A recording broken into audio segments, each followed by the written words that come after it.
This guy right here, all he wants is a normal life. But fate had other plans. Since he was born the son of the most feared Asura Heavenly Demon in history, he lets out one tiny sneeze and people are too scared to even breathe.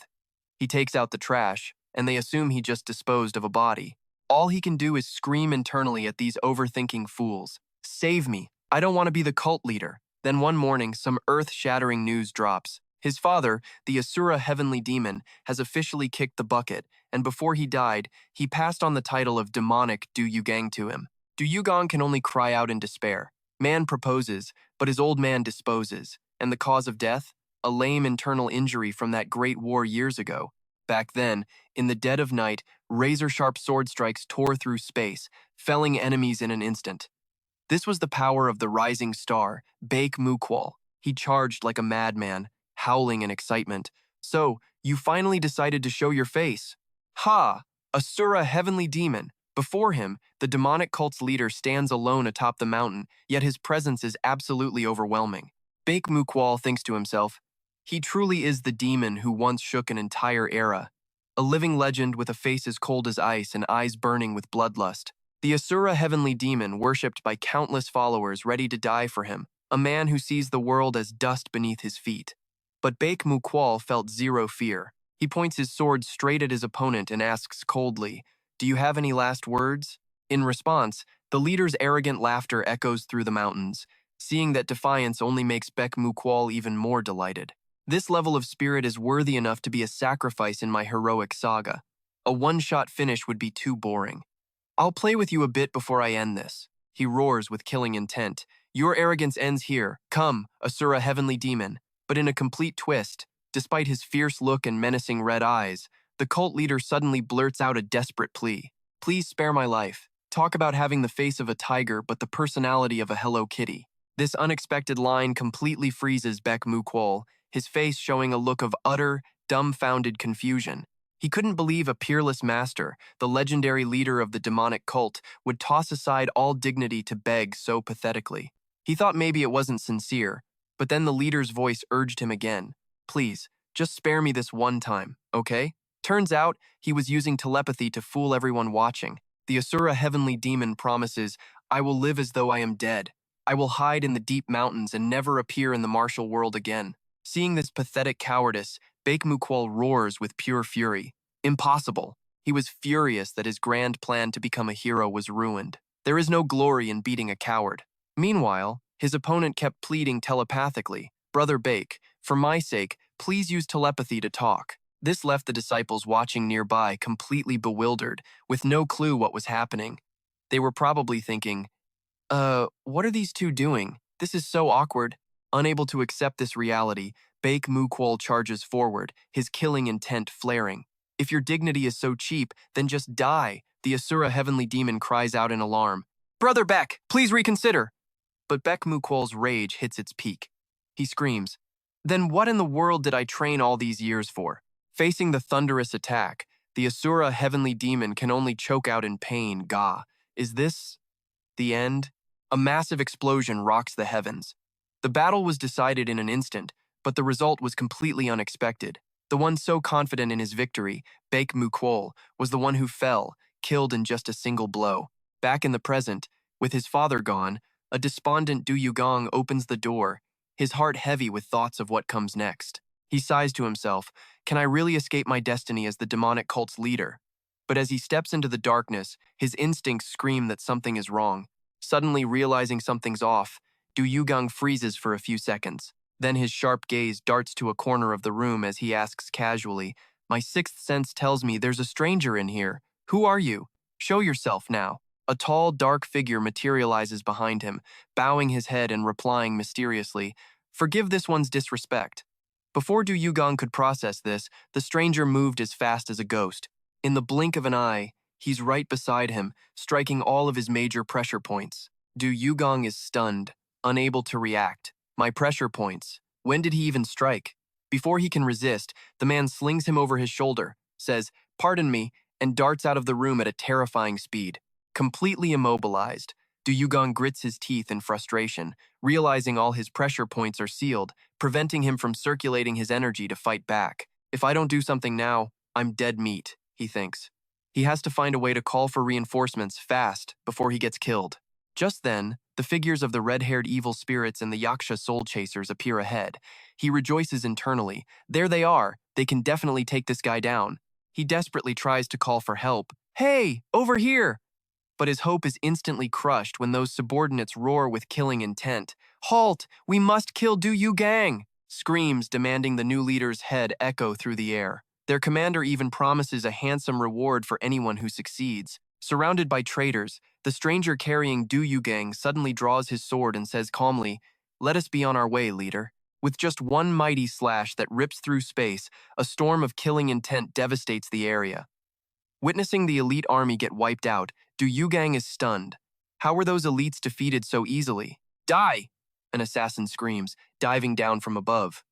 But the stranger carrying Du Yugang swings his sword in time, completely blocking the attack. In a split second of pure reflex, he makes his opponent cough up blood, leaving him in a state of shock before he even knew what happened.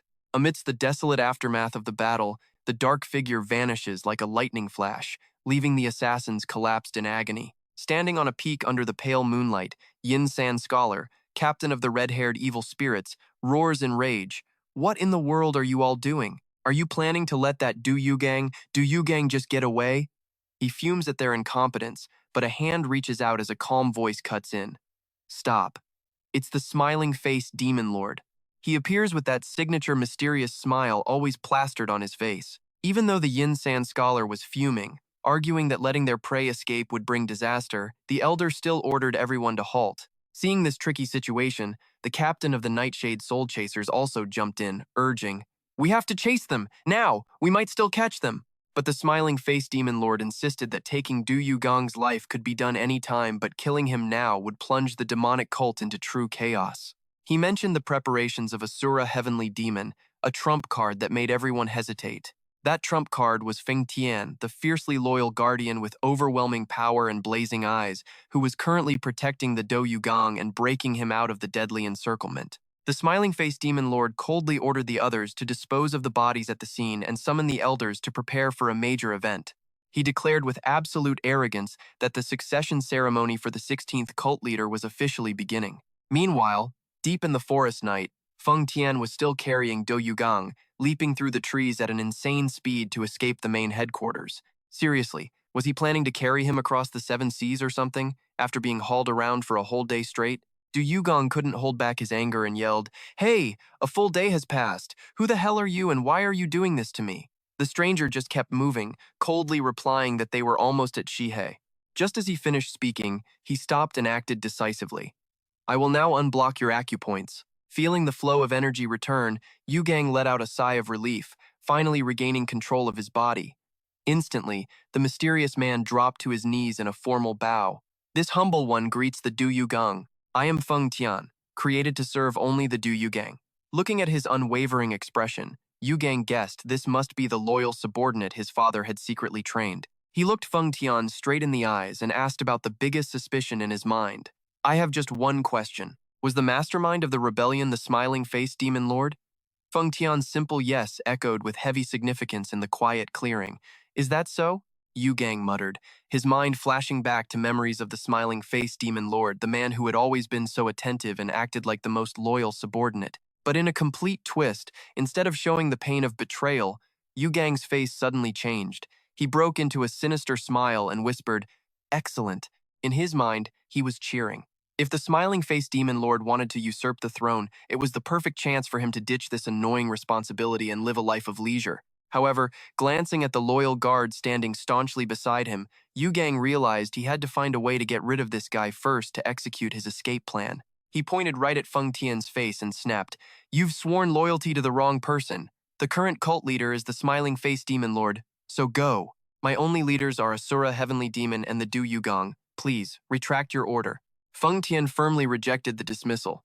Seeing how stubborn this guard was, Du Yugang tried to act intimidating, even though he was sweating buckets. "Are you looking for a beating? I'm used to killing anyone who talks back, and now you dare to defy my command?" He screamed at him to get lost, but was instantly hit with a terrifying wave of pressure. Feng Tian suddenly threw a lightning-fast punch into the cliff wall right next to Yugang's head, causing a massive explosion that left him screaming and covering his head in fear. Amidst the rubble, Feng Tian bowed his head and declared, "This humble one will now punish himself." Witnessing that incredible destructive power and feeling the aftershock rattle his very bones, Yugang trembled and yelled, "Stop it! What the hell are you doing in the middle of the night?" Even as the cliff face continued to crumble under the guard's fists, Feng Tian stubbornly insisted he would torture himself until the Du Yugang forgave him. Utterly terrified, Yugang had to back down. "I get it." Watching the guard stand silently, Yugang could only shudder at the thought of what kind of monster his father had created. "First, we need to find a place to rest. Let's go down the mountain." He asked about any silver they had, but Feng Tian's answer, "This humble one carries no money," made his spirit sink completely. Yugang screamed at the useless guard, yelling that they were going to be sleeping under the stars tonight, but Feng Tian calmly stated that he had already prepared a place to rest and delicious food. Yugang's relief lasted a second, before he froze at the sight of a large group of people waiting at the foot of the mountain. This was no welcoming party, it was a gang of ferocious mountain bandits. The one-eyed leader of the Lulin clan coldly declared, "You two better not even think about getting out of here alive." Realizing these were the elites of the Lulin bandits, Yugang, afraid that any careless move would invite trouble, was about to tell Feng Tian to politely apologize to them. But before he could speak, Feng Tian erupted with a blazing red murderous aura. His eyes bulged as he roared at the bandit leader, "Shut your mouth. Do you have any idea who you're talking to?" Seeing his insane bodyguard provoking an entire gang of bandits, Du Yugang could only scream in despair. "Seriously, these two are like a cat and a dog, but you just know they'll end up stuck together like glue." Du Yugang panicked at his impulsive guard's actions and quickly yelled, "What the hell are you doing? Hurry up and apologize to them. Repeat after me, 'I'm sorry.'" But the late apology only infuriated the bandit leader more. He roared, "Damn it, are you kidding me? Attack!" Instantly, a rain of arrows and hidden weapons shot towards the two of them. Facing the danger, Feng Tian remained calm. He let out a roar of silence and swung his sword, creating a searing red line of sword energy that tore the ground apart. Talk about having no fear. This guy isn't afraid of anyone or anything, is he? The terrifying power made the bandit leader scream in horror. "Sword Chi! This guy is no pushover. Retreat!" But it was too late. Feng Tian rushed forward, grabbed his head, and said coldly, "Still stubborn." Seeing this overwhelming display, Yugang frantically tried to stop him. "No, don't kill him." Feng Tian casually replied, "I won't kill him," but his hands tightened, knocking the bandit leader unconscious, leaving Yugang utterly speechless. What the hell was that? Yugang looked at the unconscious leader, his heart filled with dread, thinking he was truly stuck with a complete madman. Getting tangled up with a psycho is exhausting. The two were then taken to the Hanbai Tree stronghold, a massive tower deep in the mountains. Entering the main hall of the stronghold, Feng Tian looked around and offered his critique. How shabby. It's no better than a stable." Yugang quickly corrected him. "Feng Tian, don't be so rude," which made the guard immediately bow his head in apology. Suddenly, from deeper within the hall, a cold female voice rang out. "How bold of you."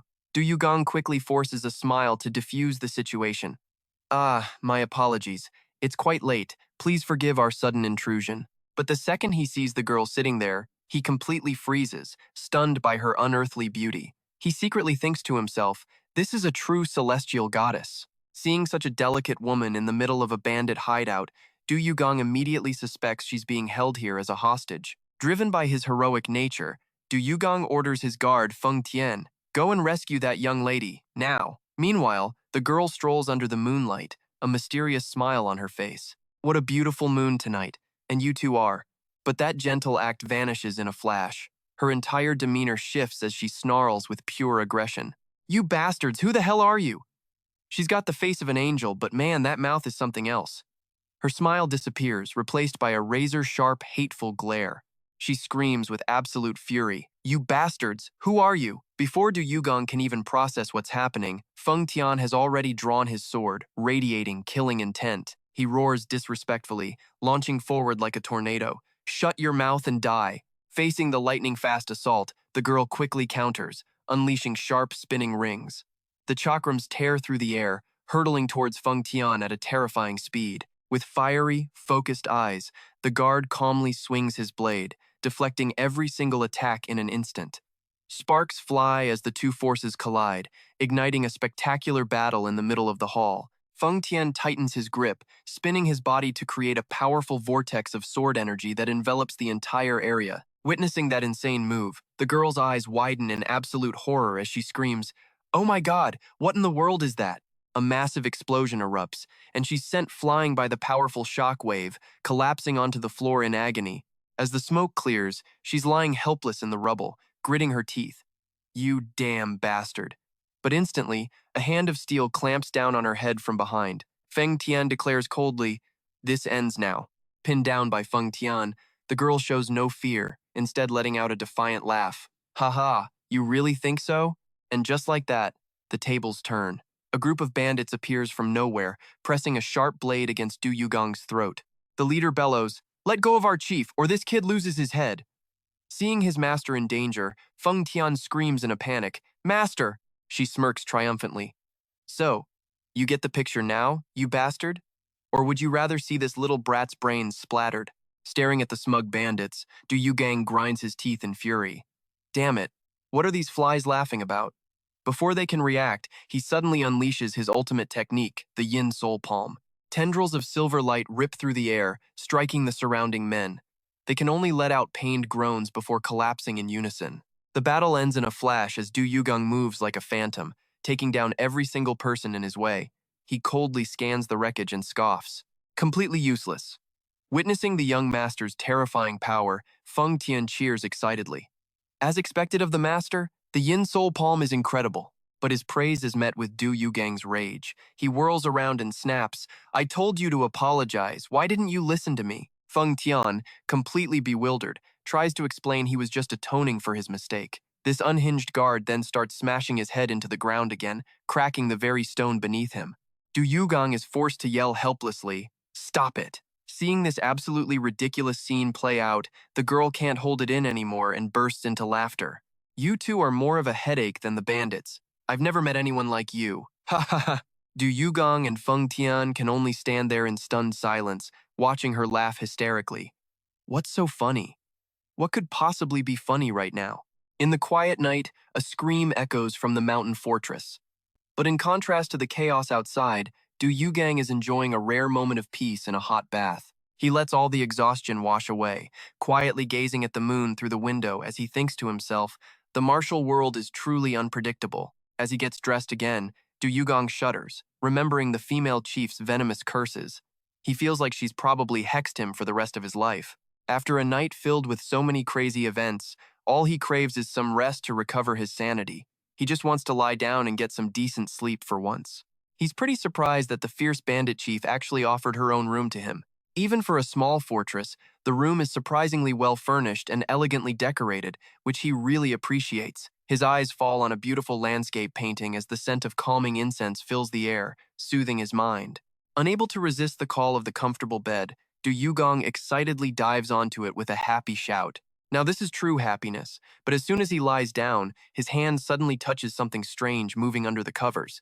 Curious, he rips the bedding back and is horrified to find the female chief tied up like a cocoon, eyes rolled back and foaming at the mouth. It's a truly pathetic sight. Completely freaked out by this horrific scene, Du Yugang lets out a blood-curdling scream. Like a ghost, Feng Tian instantly appears and asks respectfully, "You called for me?" Du Yugang points at the poor girl convulsing on the bed and chews him out. "How dare you do this to the chief? What exactly were you planning to do with her?" Faced with his master's questions, Feng Tian shows zero remorse, his face like a sheet of ice. He bows his head and states calmly, "What's the big deal? If you desire her, then I shall present her to you." But Du Yugang immediately snaps back, utterly exasperated. "Ah, seriously," he then orders Feng Tian, "That's enough. Go unblock the chief's acupuncture points right now." After being freed, the girl rubs her neck, sighing in relief. "Finally, I'm free." Du Yugang now formally introduces himself. "My apologies. I am Du Yugang. And what is your name, chief?" The proud girl replies, "This humble one is Sun Ruolan," before looking at him suspiciously. "Are you the son of some noble?" Du Yugang thinks to himself, "Humph, you're still cursing me out in your head," and tiredly pulls up the blanket, ready to rest. "I'm tired. Let's just go to sleep." Sun Ruolan casually agrees.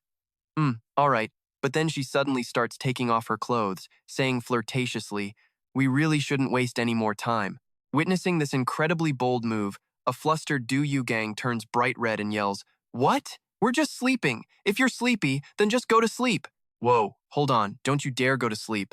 How could anyone possibly sleep after all that excitement? Heh. Seeing his totally flustered reaction, Ruo Lan scans him from head to toe before dropping one seriously insulting question. Huh? You're kinda handsome, I guess. But are you a eunuch? Oh, that did it. Du Yugong's rage absolutely explodes and he grits his teeth, seething with humiliation. Meanwhile, Ruo Lan is feeling pretty pleased with herself, thinking her praise guard is completely down.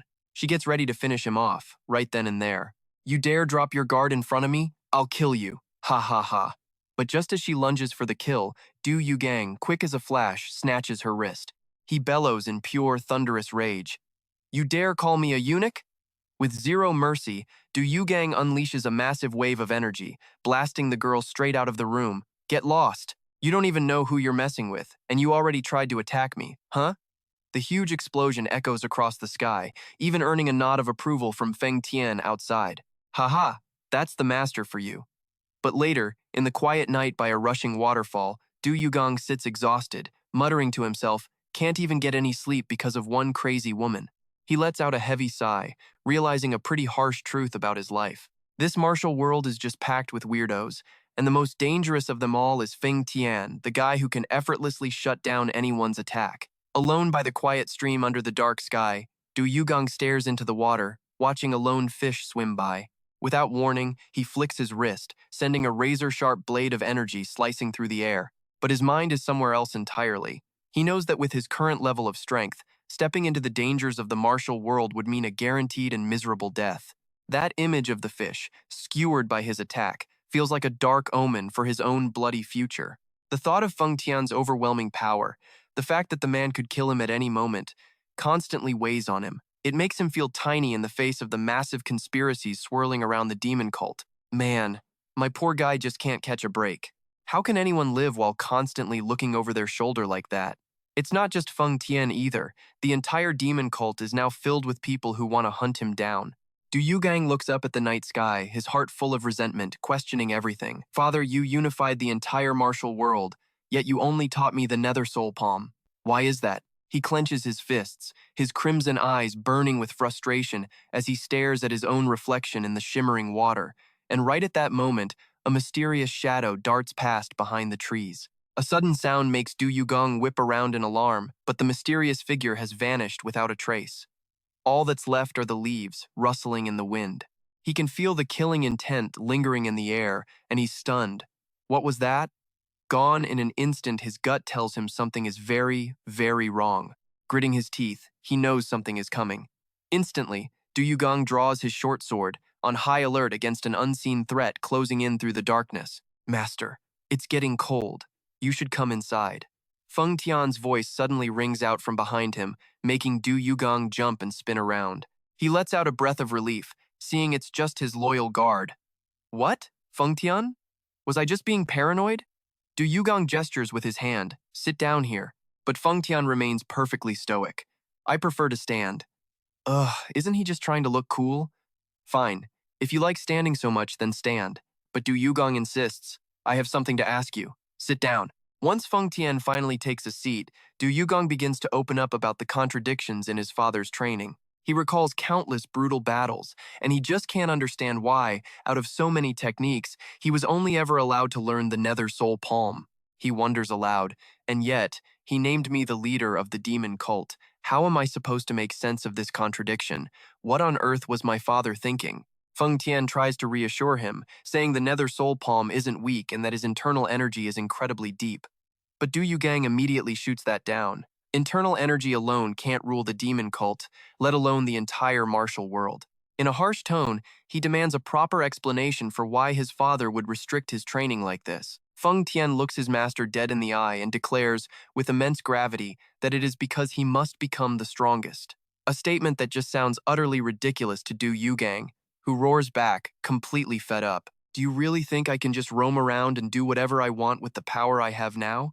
Spit it out and answer me, right now. Feng Tian again gives him a cryptic answer, saying what he needs isn't at the demon cult, and that it's not yet time to reveal more. He tells him to get some rest, because tomorrow morning, they leave for the Lu Lin headquarters. Du Yugang is floored. What are you talking about? Why do I have to go there? Feng Tian's reply is ice cold. To unify the world? Man, this guy is cold as ice. Does he ever warm up? This insane answer is the final straw, and Du Yugang completely loses it. He screams in utter hopelessness, thinking about this ridiculous goal he's being forced to shoulder. Furious, he channels his energy, unleashing a powerful punch that crackles with burning power, just to vent his boiling rage. He grabs his face, his expression twisted in agony, screaming inwardly that he never wanted to be the cult leader, and he sure as hell doesn't want to unify the world. He's absolutely livid that not a single person bothered to ask his opinion before shoving him down this path of bloodshed. But Feng Tian, his eyes gleaming with a fanatical light, just states with terrifying resolve, "Master, I will guide you down the path to supremacy. Follow me." Du Yugang can only scream for help in his mind as his guard literally drags him away. The thundering sound of horse hooves echoes down the trail, signaling the start of a journey Du Yugang was forced into and never wanted. Sitting in the carriage, rolling towards the Lu Lin headquarters, he props his chin on his hand, sighing at his own twisted fate. Across from him sits Sun Ruo Lan. She looks absolutely pathetic, her face smudged with dirt and covered in bruises. Staring daggers at Du Yugang, she grits her teeth and asks, "Hey, you, young master, let me ask you a little something, okay? Why in the world is someone of my noble status stuck in a carriage with a bunch of riffraff like you?"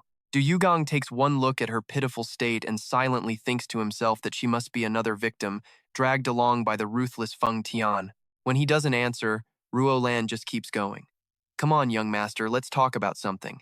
I know you don't want to answer, but you keep prying anyway." But before Du Yugang can even react, she suddenly explodes, clenching her fists and screaming in pure outrage. "You bandits! After looting my entire mountain fortress, now you're trying to kidnap me too?" She then smugly declares her own high status, saying if he isn't the actual leader of the demon cult, he shouldn't even dream of her wasting her breath on him. Ruo Lan even throws in one last, viciously sarcastic jab. "Even if you were the young Du Yugang, nobody would give you a second look." Du Yugang was literally shaking with rage, silently screaming at her to just be quiet. Unable to stand the noise any longer, he kicked the carriage door open and roared. His guard, Feng Tian, instantly materialized at the window with an icy expression. "What is your command?" His master, Du Yugang, pointed a finger at Sun Ruolan and gave a sharp order. "I can't take it anymore. Leave this woman behind." Hearing this, Sun Ruolan wasn't scared in the slightest, instead launching a fierce kick straight at Du Yugang with a challenge. "You think I'll just meekly obey you?" She then spun to lash out at Feng Tian. "Feng Tian, you bastard, have you lost your mind?" Before she could even finish her sentence, Feng Tian moved like a blur, striking a pressure point on Sun Ruolan's head. In just a brief moment, the woman froze completely, her face a mask of pure shock. Right after, Sun Ruolan collapsed to the carriage floor, eyes rolled back and foaming at the mouth, completely unconscious. Feng Tian calmly peered inside and reported, "It's quiet now, master." Man, she complains a little and he just knocks her out cold. Witnessing his subordinate's brutal methods, Du Yugang shot up, yelling in complete despair. "This isn't about being quiet or not. Are you trying to force my hand?" Seeing Feng Tian about to use his old apology routine, Du Yugang asked dryly, "Are you going to start smashing your head on the ground again?" He ignored the guard already prostrated on the ground, repeatedly bowing in apology. He silently swore that this time he wouldn't stop him. But then, seeing Feng Tian abruptly stop and seriously declare he would now lead in his master's place, Du Yugang felt a cold chill run down his spine. He roared back, rejecting the insane idea. "Nonsense! Do you think with my current strength I can just run wild out there?" Du Yugang angrily got right in his guard's face, thinking yesterday's events must have broken his brain. But Feng Tian simply led the horse forward and coldly said, "Then let's go." Sitting inside the carriage, Du Yugang could only break out in a cold sweat, silently cursing his damn guard. Some guard this is. I should probably just call him my grandpa at this point. He glanced at Sun Ruolan, who was now sobbing with her neck twisted at a horrifying angle, and could only urge Feng Tian to quickly snap it back into place before they left. 2 days later, the group arrived at the Hoa Nguyen Pavilion. After a long and exhausting journey, Du Yugang sank onto a bench, feeling lucky that Sun Ruolan's neck was finally back to normal. To avoid attracting unwanted attention, he ordered his guard to be discreet in all his actions. Looking at Sun Ruolan's bizarre and almost comical disguise, Du Yugang could only nod and give some reluctant words of praise. Just then, a waiter brought over a grand feast with all sorts of hot dishes, making Du Yugang's eyes light up. However, seeing the waiter's sweaty, shifty expression and forced smile, He felt a flicker of suspicion. But Du Yugang quickly talked himself down, figuring he was just overly sensitive from being around these crazy people all day. So, he decided to pick up his chopsticks and start eating. The very moment he was about to eat, Feng Tian suddenly shot out a hand and seized the waiter's arm, terrifying him. With cold, murderous eyes, the guard growled, "How long have you worked here?" The waiter stammered that he'd been there for 3 years, but Feng Tian's fiery, intense gaze bored right into him. 3 years? Then why are you so weak? And why are you so incredibly tense, huh? Faced with such a terrifying threat, the waiter could only tremble and swallow nervously. Seeing this, Du Yugang immediately stepped in to stop him. "Feng Tian, you're taking this too far. The waiter hasn't done anything wrong." Being saved, the waiter quickly bowed in thanks and made an excuse that he was just flustered by the young lady's beauty. The flattery made Sun Ruolan smile with delight, smugly praising the waiter for having a good eye. Du Yugang ordered Feng Tian to stop the hostility so the group could eat happily. Finally getting to enjoy a meal after such a long trip, he excitedly picked up his chopsticks to dig in. But the atmosphere suddenly turned grim when Sun Ruolan began radiating, killing, intent, muttering, "I have been disrespected." Before Du Yugang could even process what was happening, she went ballistic, slammed the table, jumped to her feet, and screamed, "Why is it that he gets 7 dumplings while I only get 6? Sun Ruolan's absurd tantrum sent dumplings flying everywhere, landing directly on the heads of Du Yugang and Feng Tian. The room plunged into a dead, awkward silence. Du Yugang called his guard's name in a low tone, and the two silently stood up to leave, utterly fed up. Meanwhile, the bandit leader continued to scream madly, threatening to shut the tavern down and teach everyone a lesson. Just as they were about to step out the door, the tavern owner rushed over, grabbed Du Yugang's shoulder, and shouted for them to pay the bill.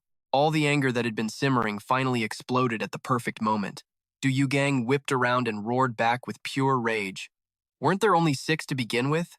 In the dead of night, a brutal punishment was taking place. Bat Bin Qian, leader of the demonic cult's assassination squad, was on his knees coughing up blood before a menacing shadow. That shadow mocked him coldly. Was colluding with a waiter the best plan you could come up with? He trembled, pleading through the pain. I'm sorry. Who would have thought she'd flip the table? Please, give me another chance." Honestly, when two hotheads get together, drama is bound to explode. The person standing before him was none other than Tian Guangdong Tu. Though he was actually over 70 years old, he maintained the appearance of a child with glowing golden eyes and sharp claws. Seeing that grotesque face, the assassination leader couldn't help but shudder.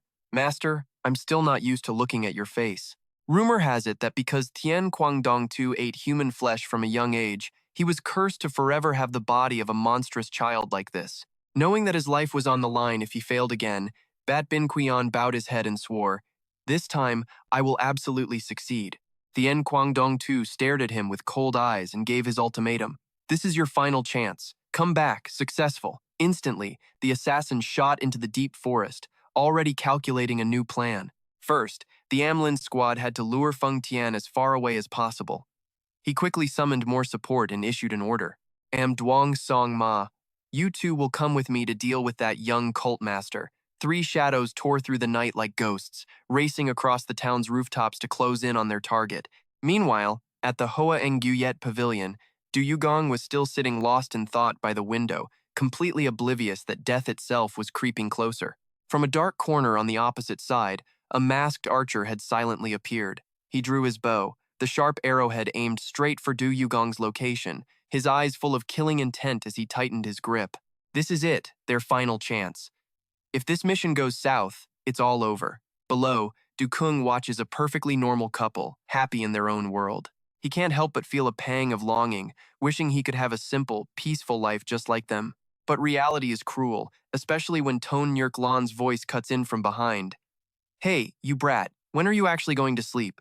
He grinds his teeth in frustration over the terrible arrangement made by his guard, Feng Tian, who forced him to share a room with this annoying woman. Nyerklan keeps nagging that staying up late will ruin her complexion, and he'll be to blame. "Oh, for heaven's sake. Stop complaining," Du Kung snaps. "I get it. Now please just be quiet and sleep." The second he finishes speaking, an arrow tears through the air with terrifying speed, slamming into the floor right where Nyerklan had been standing. Dust and debris explode everywhere, leaving Nyerklan completely and utterly stunned. Du Kung barely has time to turn around in shock before a full-blown storm of arrows rains down from the sky, threatening to demolish the entire room. In a life-or-death moment, Dukung dives to shield Nurklan, tackling her to the floor to avoid the lethal attack. Pale with terror, she lets out a horrified scream. Holy crap, I almost died. Dukung, what on earth did you do to get assassins after you this badly? Just then, Feng Tian appears like a guardian angel, asking with concern, Master, are you unharmed? Despite the arrows sticking out of his back, the guard remains perfectly calm. I'm fine, just stop them, he orders. But instead of fighting, Feng Tian suddenly grabs Dukung and bolts out of the building. Dukung shouts in a panic, I told you to stop the enemy, why are you taking me with you? Feng Tian flatly replies he can't leave his master in danger, then leaps into the air. Left behind, Ton Nurklan screams in despair, abandoned in a circle of enemies. Hey, what gives? You're really just gonna leave a beautiful girl behind? You absolute bastards, what am I supposed to do now? Meanwhile, Feng Tian's sword becomes a blur, his slashes so precise the enemies can only groan in pain before they fall. His eyes are glowing with killing intent, his focus locked onto every single one of his opponent's movements. A brilliant crimson wave of sword energy slices through the darkness, destroying every obstacle in its destructive path. Damn it, the enemies scream, realizing they're completely helpless against his overwhelming power. A massive explosion follows, the force leveling a huge chunk of the forest and sending debris flying. The assassins scatter in a panic, shouting at each other, Feng Tian is coming, stall for time, don't let him get to the young sect master. They're betting their lives, hoping for backup from the Black Heart Hand. All the while, Feng Tian is still carrying Dukung, moving at an insane speed through the smoke. Feng Tian's rage finally hits its peak, and he lets out a powerful roar. You have some nerve trying to ambush us. A single deadly slash cuts through the air before the assassin can even react. His last thought is a confused, why is the young master here? Before he collapses for good. Back at the Flower Moon Pavilion, a panicked manager questions his subordinate. You're telling me he was with Feng Tian? Ton Nurklan calmly confirms that, yes, he was, which only enrages the manager at her disrespectful tone. Meanwhile, in the villain's den, news of repeated failures has made the atmosphere incredibly tense. The heavenly light pupil, his golden eyes glowing coldly, repeats his final warning. I told you, this is your last chance. Succeed and come back. His subordinates can only tremble as they accept the order before quickly vanishing into the night. In the darkness, a bearded man announces, running is useless. It's one of the yin-yang twin demons. He powers up, firing beams of light that strike down his own two comrades in an instant. Standing over the bodies, he snarls with pure malice. Both of them had to die. But what happens next is truly horrifying. He suddenly begins to strangle himself. Witnessing this entire brutal scene, Ton Nurklan gasps in absolute shock. Shaking, she steps closer and gently touches one of the corpses, wondering in horror if they were all just puppets. Now completely broken. Looking at the bodies that were so aggressive moments before, she's filled with anger. It's ridiculous how cheaply they treat human life. Just then, Feng Tian lands through the window, carrying Dukung, who now has a wound on his face. Dukung staggers and complains, Feng Tian, are you trying to give me a bloodbath? Seeing the three bodies on the floor, he asks in shock, who are they? Feng Tian grimly explains, that one is the Black Heart Hand, and these two are the yin-yang twin demons. Ton Nurklan immediately asks, what happened here? Dukung wearily replies, I didn't do anything. He continues, he kept muttering something about a failure, then he killed the other two and himself. Suicide? She asks, so that's how you managed to survive? He was dead before I could ask any questions, he adds. But Ton Nurklan has hit her limit, absolutely furious at being abandoned. She turns and screams at Feng Tian. You! How dare you leave me behind in that godforsaken place, she yells, threatening to stab him in the back later to get her revenge. But the guard completely ignores her, his attention fixed on the black smoke rising from one of the corpses as it gruesomely melts away. Witnessing the scene, Ton Nurklan isn't scared at all. In fact, she laughs in amusement. Haha, how is he disposing of the body so quickly? Dukung shivers at his guard's ruthless efficiency, thinking to himself that this is Feng Tian for you, a man with a heart of stone, unbreakable by anything, not even love. Amidst the thick stench of death, Feng Tian's expression remains cold as he reminds them, we should leave this place. Dukung tiredly agrees, while Nurklan happily chirps, okay. The three of them quietly leave the chaos behind. Soon, a lone carriage travels down a dark forest path. Inside, Dukung reflects on the unpredictable nature of his life. But then again, isn't the martial world always full of insane surprises? It's something you just have to get used to. However, the peace doesn't last long before Ton Nurk Lan starts complaining after 4 continuous days of travel. We've been on the run for 4 days and nights. I absolutely stink, she yells at Feng Tian. And then, she makes a very bizarre request. Can we please stop so I can wring the grease out of my hair? Looking at her grimy state, I could only sigh. I told myself my guard was already strange enough, but this girl was taking it to a whole new level. Though if I'm being honest, I felt disgusting myself after days without a bath and I couldn't take it anymore either. So I ordered, Feng Tian, find a stream nearby. But instead of obeying, my guard started preaching, Master, you must train to endure such minor hardships. That's when my anger flared. I shot back. You try being out here for days. Then she chimed in, turn the carriage around. He's about to pass out and you won't even let him rest? But as we were arguing, a strange voice suddenly called out from outside. State your business. I was on high alert instantly. Cursing under my breath about what fresh hell this was, I cautiously pushed the door open and stepped out. What's going on? In front of us stood a middle-aged man, his hands clasped in a respectful bow. Ah, my apologies for the intrusion. I am Chang Fei Xiong, the manager of a small martial arts hall to the west. He explained his carriage wheel broke while escorting a young lady and asked for our help. I saw Feng Tian's killing intent rise as he reached for his sword and I immediately stopped him. Feng Tian, don't harm innocent people. Go help them fix their carriage. This is more like babysitting than a mission. I glanced at Chang Fei Xiong and sized him up. His martial arts skill was third-rate at best. Hearing my order, Feng Tian gave a cold understood and stepped forward. My guard didn't even bother with tools. He just lifted the entire heavy carriage with one hand, leaving Chang Fei Xiong and his lady companion completely speechless. The horse started panicking at his insane power. Feng Tian then coldly declared that if the man missed his horse, he could go find it at the bottom of the ravine. I gritted my teeth, silently cursing my guard's incredible rudeness. Seeing the tension, Chang Fei Xiong quickly suggested that the young lady travel with our group. I quickly put my polite mask back on, warmly inviting the man to join our carriage. The young lady bowed slightly, introducing herself as Zhu Xueben, and thanked us sincerely for the timely assistance. The moment I invited her inside the carriage, Xueben stepped inside and let out a blood-curdling scream. There, sitting in the shadows, was Sun Ruolin looking absolutely terrifying. Was she trying to scare her to death? Her antics are getting really hard to explain. In her panic, Xueben stumbled and almost fell, but I caught her just in time. I quickly tried to calm her down. Don't worry, we're not bad people. All she could do was stammer out a thank you in her shock. Across from us, Sun Ruolin began her usual condescending, provocative teasing. Well now, you're quite pretty. Tell me, have you ever made a man cry for you? Facing Ruolan's aggressive questioning, Xueben could only give short, timid replies. Seeing the girl's noble air, Ruolan kept up the mockery, but only received weak denials in return. Xueben's shyness seemed to bore Ruolan. She let out a haughty huff and turned away. Watching this, I had to admit, with Ruolan's intimidating glare, it would be weirder if she wasn't scared. The atmosphere in the carriage grew suffocatingly tense. I glanced over at Xueben, feeling the pressure build, but then a voice suddenly echoed directly in my mind. Young cult master, Du Kung. I froze completely. My blood ran cold as I realized my identity had been exposed. My mind raced. Was this beautiful woman an assassin sent by the demonic cult to take my life? Suddenly, Xueben's gaze turned incredibly serious. She sent a message straight to my mind. I have something to say. Please promise you won't make a sound.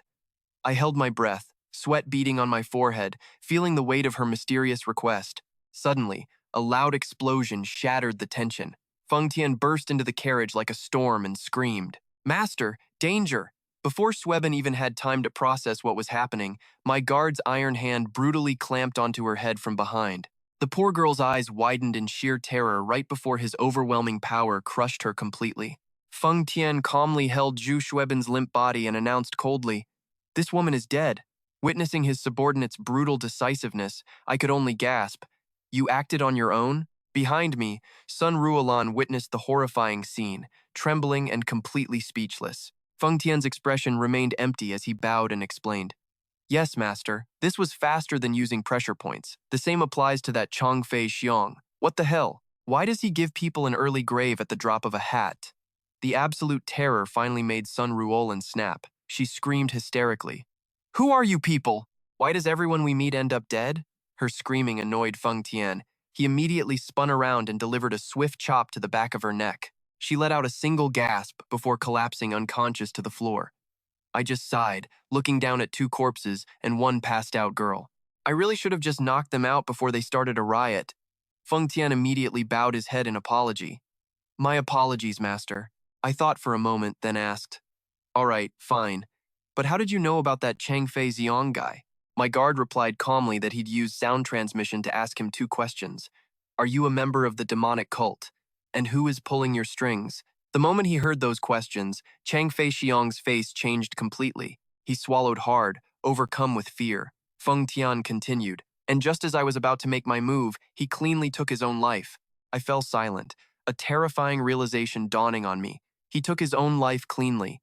Was Changfei Xiong nothing more than bait sent to test me?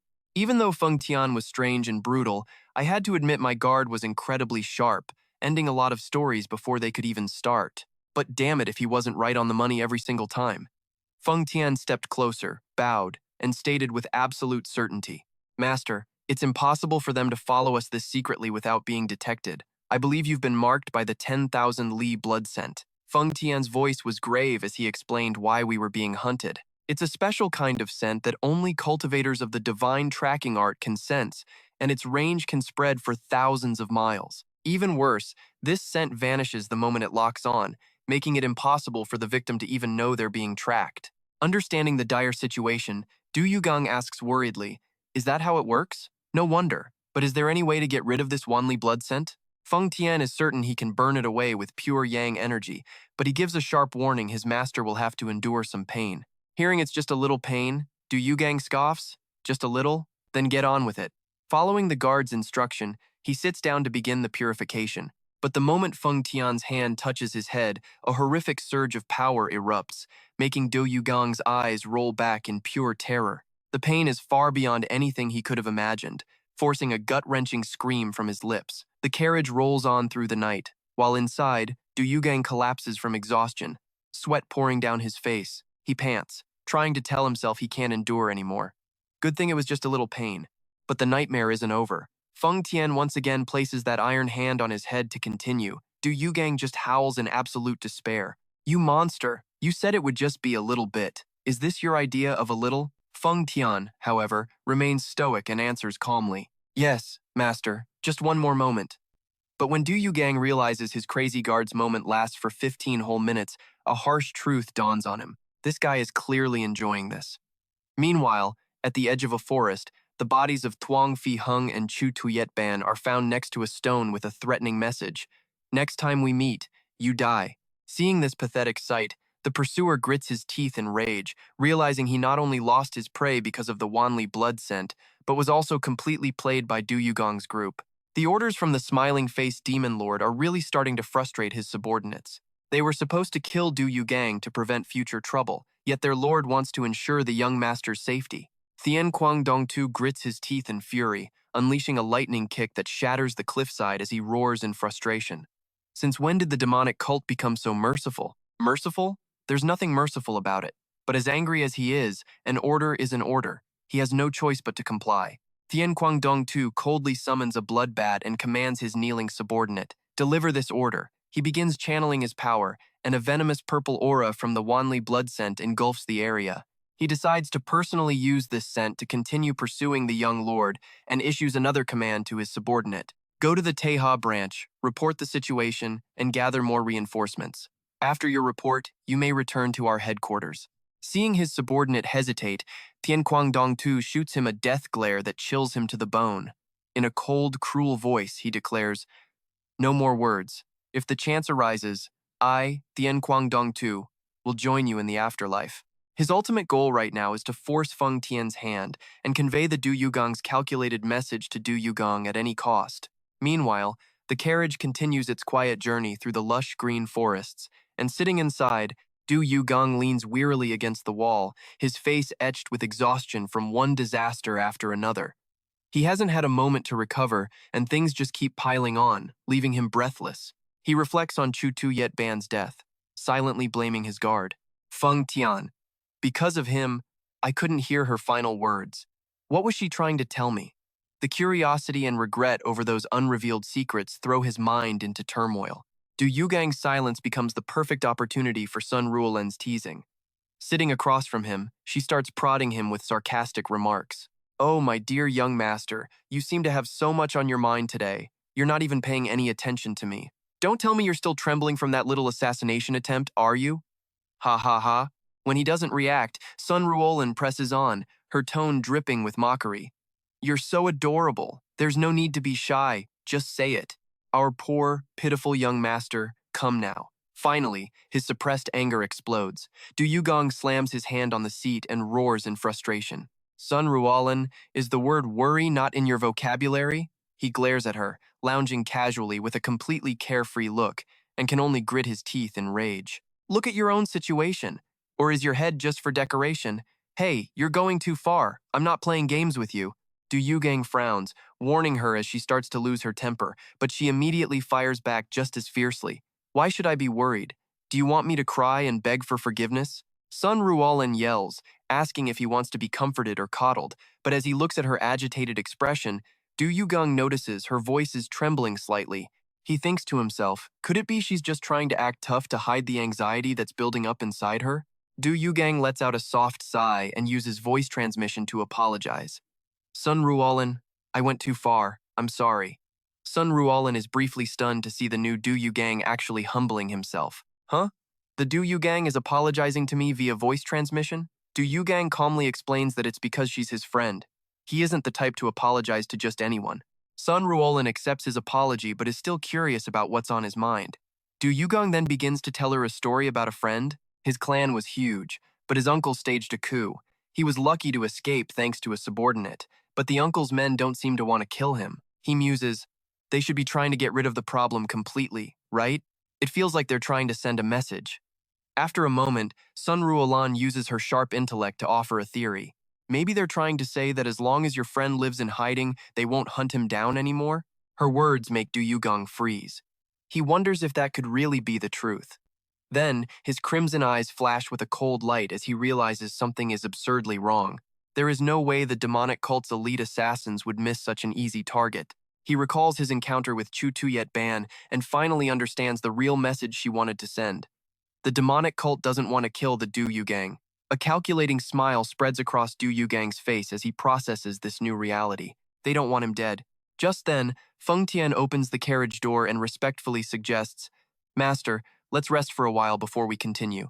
Du Yugang gives a slight nod in agreement. He silently calculates that once he gets a solid understanding of the demonic cult's territory, everything is about to get much, much easier. He silently apologized to his loyal guard, because his ultimate goal was to reclaim the freedom he so desperately craved. Du Yugang was determined to leave this place right now. The moment they settled in at a bustling restaurant, a waiter quickly brought over a lavish feast with all kinds of piping hot dishes. Seeing the fluffy white buns and fragrant food, Sun Ruolan was absolutely ecstatic. She cheered with delight, amazed that Feng Tian was being so generous with the food. This was awesome. She was ready to devour everything on the table. But in stark contrast to Sun Ruolan's excitement, Du Yugang was on high alert. His eyes scanned the surroundings, wondering if his guard had called in others to watch him. Du Yugang's gaze suddenly locked onto a noisy table behind a curtain. He coldly asked the waiter about the identities of the martial artists sitting over there. The waiter quickly replied that they were from the Hu Yun clan, a sect famous for its highly skilled fighters. Seeing his guest's interest, he just laughed it off, saying they never start trouble. Du Yugang gave a slight nod, pretending to understand, but deep down, a daring plan was already taking shape in his mind. The stronger they were, the better it was for his escape plan. The time was now. He had to seize this chance or suffer forever. Glancing at Feng Tian sitting calmly beside him, Du Yugang schemed to turn the Hu Yun clan into living sandbags to hold back his loyal guard. He planned to use his soul strike technique to heavily injure Feng Tian, then use the chaos to make a quick getaway. And just like that, Du Yugang shot up from his seat, pointed at the warriors' table, and yelled provocatively, "What? You dare call the Hu Yun clan useless? How arrogant!" The baseless insult sent the Hu Yun clan warriors into a blind rage. They all drew their swords, surrounding his table with overwhelming killing intent. Du Yugang thought to himself that the soul strike could shatter a boulder, but a monster like Feng Tian would surely recover quickly. Looking at his subordinate calmly lifting a bun to his mouth, Du Yugang gritted his teeth. Sorry, Feng Tian, don't blame me for this. The second his opponent's guard was down, Du Yugang unleashed a lightning-fast attack, tearing through the air and heading straight for Feng Tian. A massive explosion sent dishes flying and shook the entire restaurant, leaving it in ruins. Du Yugong's eyes widened in horror, sweat pouring down his face as his ultimate attack did nothing. Not far away, Sun Ruolan was frozen solid, a half-eaten bun still in her mouth from the sheer shock of it all. His soul strike, a technique that could shatter stone, was now like a mere tickle, failing to even pierce his guard's robes. Du Yugang trembled. It didn't go through. In that instant, Feng Tian turned back, his eyes glowing red with killing intent, sending a chill down his spine. He called out in a low voice, "Master." Under that insane pressure, Du Yugang thought in terror, "How is this guy so tough? What kind of body does he even have?" He stammered in desperation, I was wrong." But Feng Tian just bowed respectfully and asked, "Did you call for me?" "Master." Realizing his guard had mistaken the attack for a signal, Du Yugang quickly changed his tune to save the situation. He put on a fierce expression and roared, "That's right, Feng Tian. I am furious right now." He pointed at the Hu Yun clan warriors and yelled, "Look at them! They dared to draw their swords in front of me. I must teach them a lesson." The insulted clan members went berserk. "You little punk, are you talking to us?" Meanwhile, Feng Tian reasoned to himself that his master must be incredibly angry to use the soul strike just to call him. Seeing that his guard completely believed him, Du Yugang continued to give orders. "Capture them alive and teach them a proper lesson. If anyone else dares to be disrespectful, I will not forgive you." Feng Tian clenched his fist and replied coldly, "As you command." Like a beast unleashed, Feng Tian shot into the crowd and roared, "You scumbags! Do you need to bleed to learn your lesson?" He delivered lightning-fast blows, and the warriors could only cry out in pain before being knocked down one by one. One unlucky soul was stomped into the floorboards, shattering the ground beneath him with a blood-curdling scream. All that tough talk, and he ends up crushed just like that.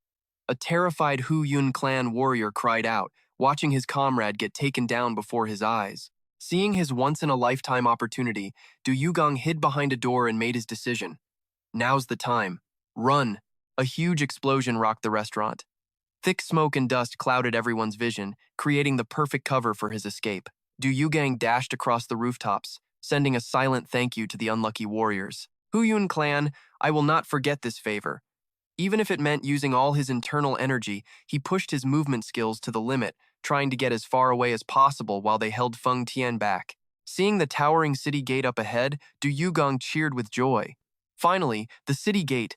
A confident smile spread across his face, his eyes shining with the happiness of finally living a life of freedom. "I'm free. This is amazing." But before he could fully enjoy the moment, a familiar voice suddenly echoed right beside his ear. "Yes, master."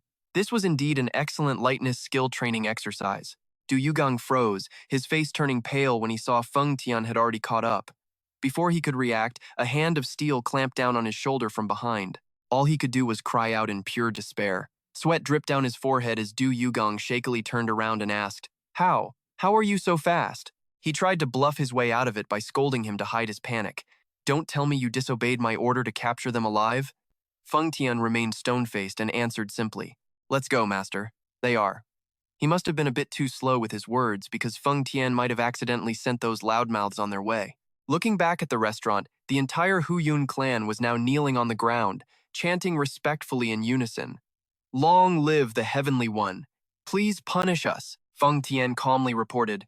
"They are begging for your forgiveness." Witnessing this scene, Du Yugang completely broke down. He gritted his teeth in frustration as his escape plan crumbled. "I trusted the Hu Yun clan. I believed they could buy me some time, and all I get is them chanting, 'Long live the Heavenly One'?"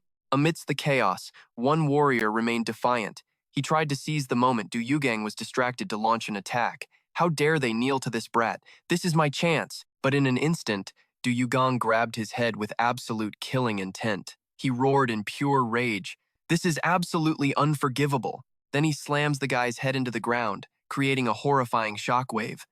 So much for saving up good karma, our boy just spent it all in one go. Witnessing the young leader's brutality, Feng Tian doesn't intervene. Instead, he just smirks. As expected of my master. Meanwhile, Du Yugang is so frustrated he's actually in tears. He screams in despair, "I'll kill every last one of them." His heart-wrenching cry echoes through the dead tower in the dead of night, marking a miserably failed escape attempt. The next morning, Bright sunshine and the sound of chirping birds create a false, peaceful atmosphere. It's a total contrast to Du Yugang's turmoil. Sitting alone in the quiet room, he just stares blankly as the leaves fall, his heart heavy with the feeling of being trapped. He thinks back to all the times Feng Tian carried him around like an object, and the powerlessness he felt realizing neither his elites nor his ultimate soul technique could even touch the guard. This feeling of being imprisoned by over-the-top protection sends a shiver down his spine as he wonders, is it impossible for me to escape Feng Tian? Right then, Sun Ruolan quietly pushes the door open and calls out, "Young master." Seeing his dark expression, she gets straight to the point. "Do you want to kill Feng Tian?" Yeah, she might look like she's just joking around, but this girl sees everything, so she's asking directly to save some time. Du Yugang sighs softly. He explains that he wasn't even aiming for a vital point, but the terrifying thing is, he couldn't even leave a scratch. My sword couldn't pierce his body. Sun Ruolan pouts sarcastically. Or maybe your sword is just that pathetic? To prove his point, Du Yugang silently draws a razor-sharp dagger and decisively stabs it into the wooden floor. The blade sinks deep, showing the weapon isn't the problem, the issue is the opponent's ironclad body. Sun Ruolan gasps in shock. "Oh, Feng Tian. Is that guy indestructible or something?" She shudders at the thought of facing such a monster. To have a subordinate like that, truly terrifying, Du Yugang gives her a sharp, icy glare. "What are you getting at?" Suddenly, Sun Ruolan breaks into a sinister smile and leans close to whisper in his ear, "Young master, do you want to escape from him? I can help you with that." Seeing Du Yugang's suspicion, she casually pulls out a shimmering golden pill, offering it up. "I've got a fun little toy." "So? You want to try it?" Oh, she's tempting him now. This is definitely going to lead to trouble with Feng Tian later. Looking at the mysterious pill, Du Yugang is immediately suspicious. That looks shady. What is it? Sun Ruolan's smile turns wicked. It's a special kind of medicine. It can cause stomach pain so intense it feels like your guts are twisting. Just a moment after taking it, you won't be able to hold it in and will have to go immediately. But I'll be the one to take it. She starts laying out the escape plan. "Listen closely, kid. I take this. You tell Feng Tian I'm trying to escape during a bathroom break, and he has to follow me to keep watch." Sun Ruolan calculates that while Feng Tian is led into the forest to supervise her, Du Yugang will get his chance to escape in the opposite direction. "I'll go as far as I can to buy time, while you use that opportunity to run. When Feng Tian comes back to find you, I'll take that chance to escape myself." Gotta say, that's a pretty bold plan, but is it really gonna work? She claims this plan can buy them at least an hour. "For you, kid, I'm willing to make this sacrifice." Witnessing this, Du Yugang is moved. "If you say so, I'm very grateful." "I feel really bad about this, Miss Tun," but Sun Ruolan just scoffs. "Oh, stop. I'm going to teach that Feng Tian a lesson he'll never forget." Seeing her determination, Du Yugang smiles and nods. "I agree to this plan. Thank you, Miss Tun." Sun Ruolan gives him a sly look. "You know your manners, don't you? Just make sure you buy me a drink afterward." Without any hesitation, Sun Ruolan pops the pill in her mouth and swallows. A moment later, a deafening scream erupts from inside the moving carriage. Sun Ruolan writhes, clutching her stomach, her face twisted in pain as she yells, "Arg! Hey, Feng Tian, my stomach is killing me. Stop the carriage and let me take care of this. Quick!" Feng Tian's gaze turns ice cold, and he immediately slams on the brakes, the wheels screeching to a halt. Du Yugang cheers excitedly. "All right, now I'll give Feng Tian the order." He and Sun Ruolan wait anxiously, hoping their escape plan will succeed. However, contrary to their expectations, Feng Tian just keeps driving the carriage, his face dark and threatening. He says coldly, "Did you really think I would fall for your trick?" The two inside the carriage are stunned with fear. The guard is way too sharp. Seeing things going wrong, Du Yugang screams in desperation, "It's real. Stop the carriage, Feng Tian."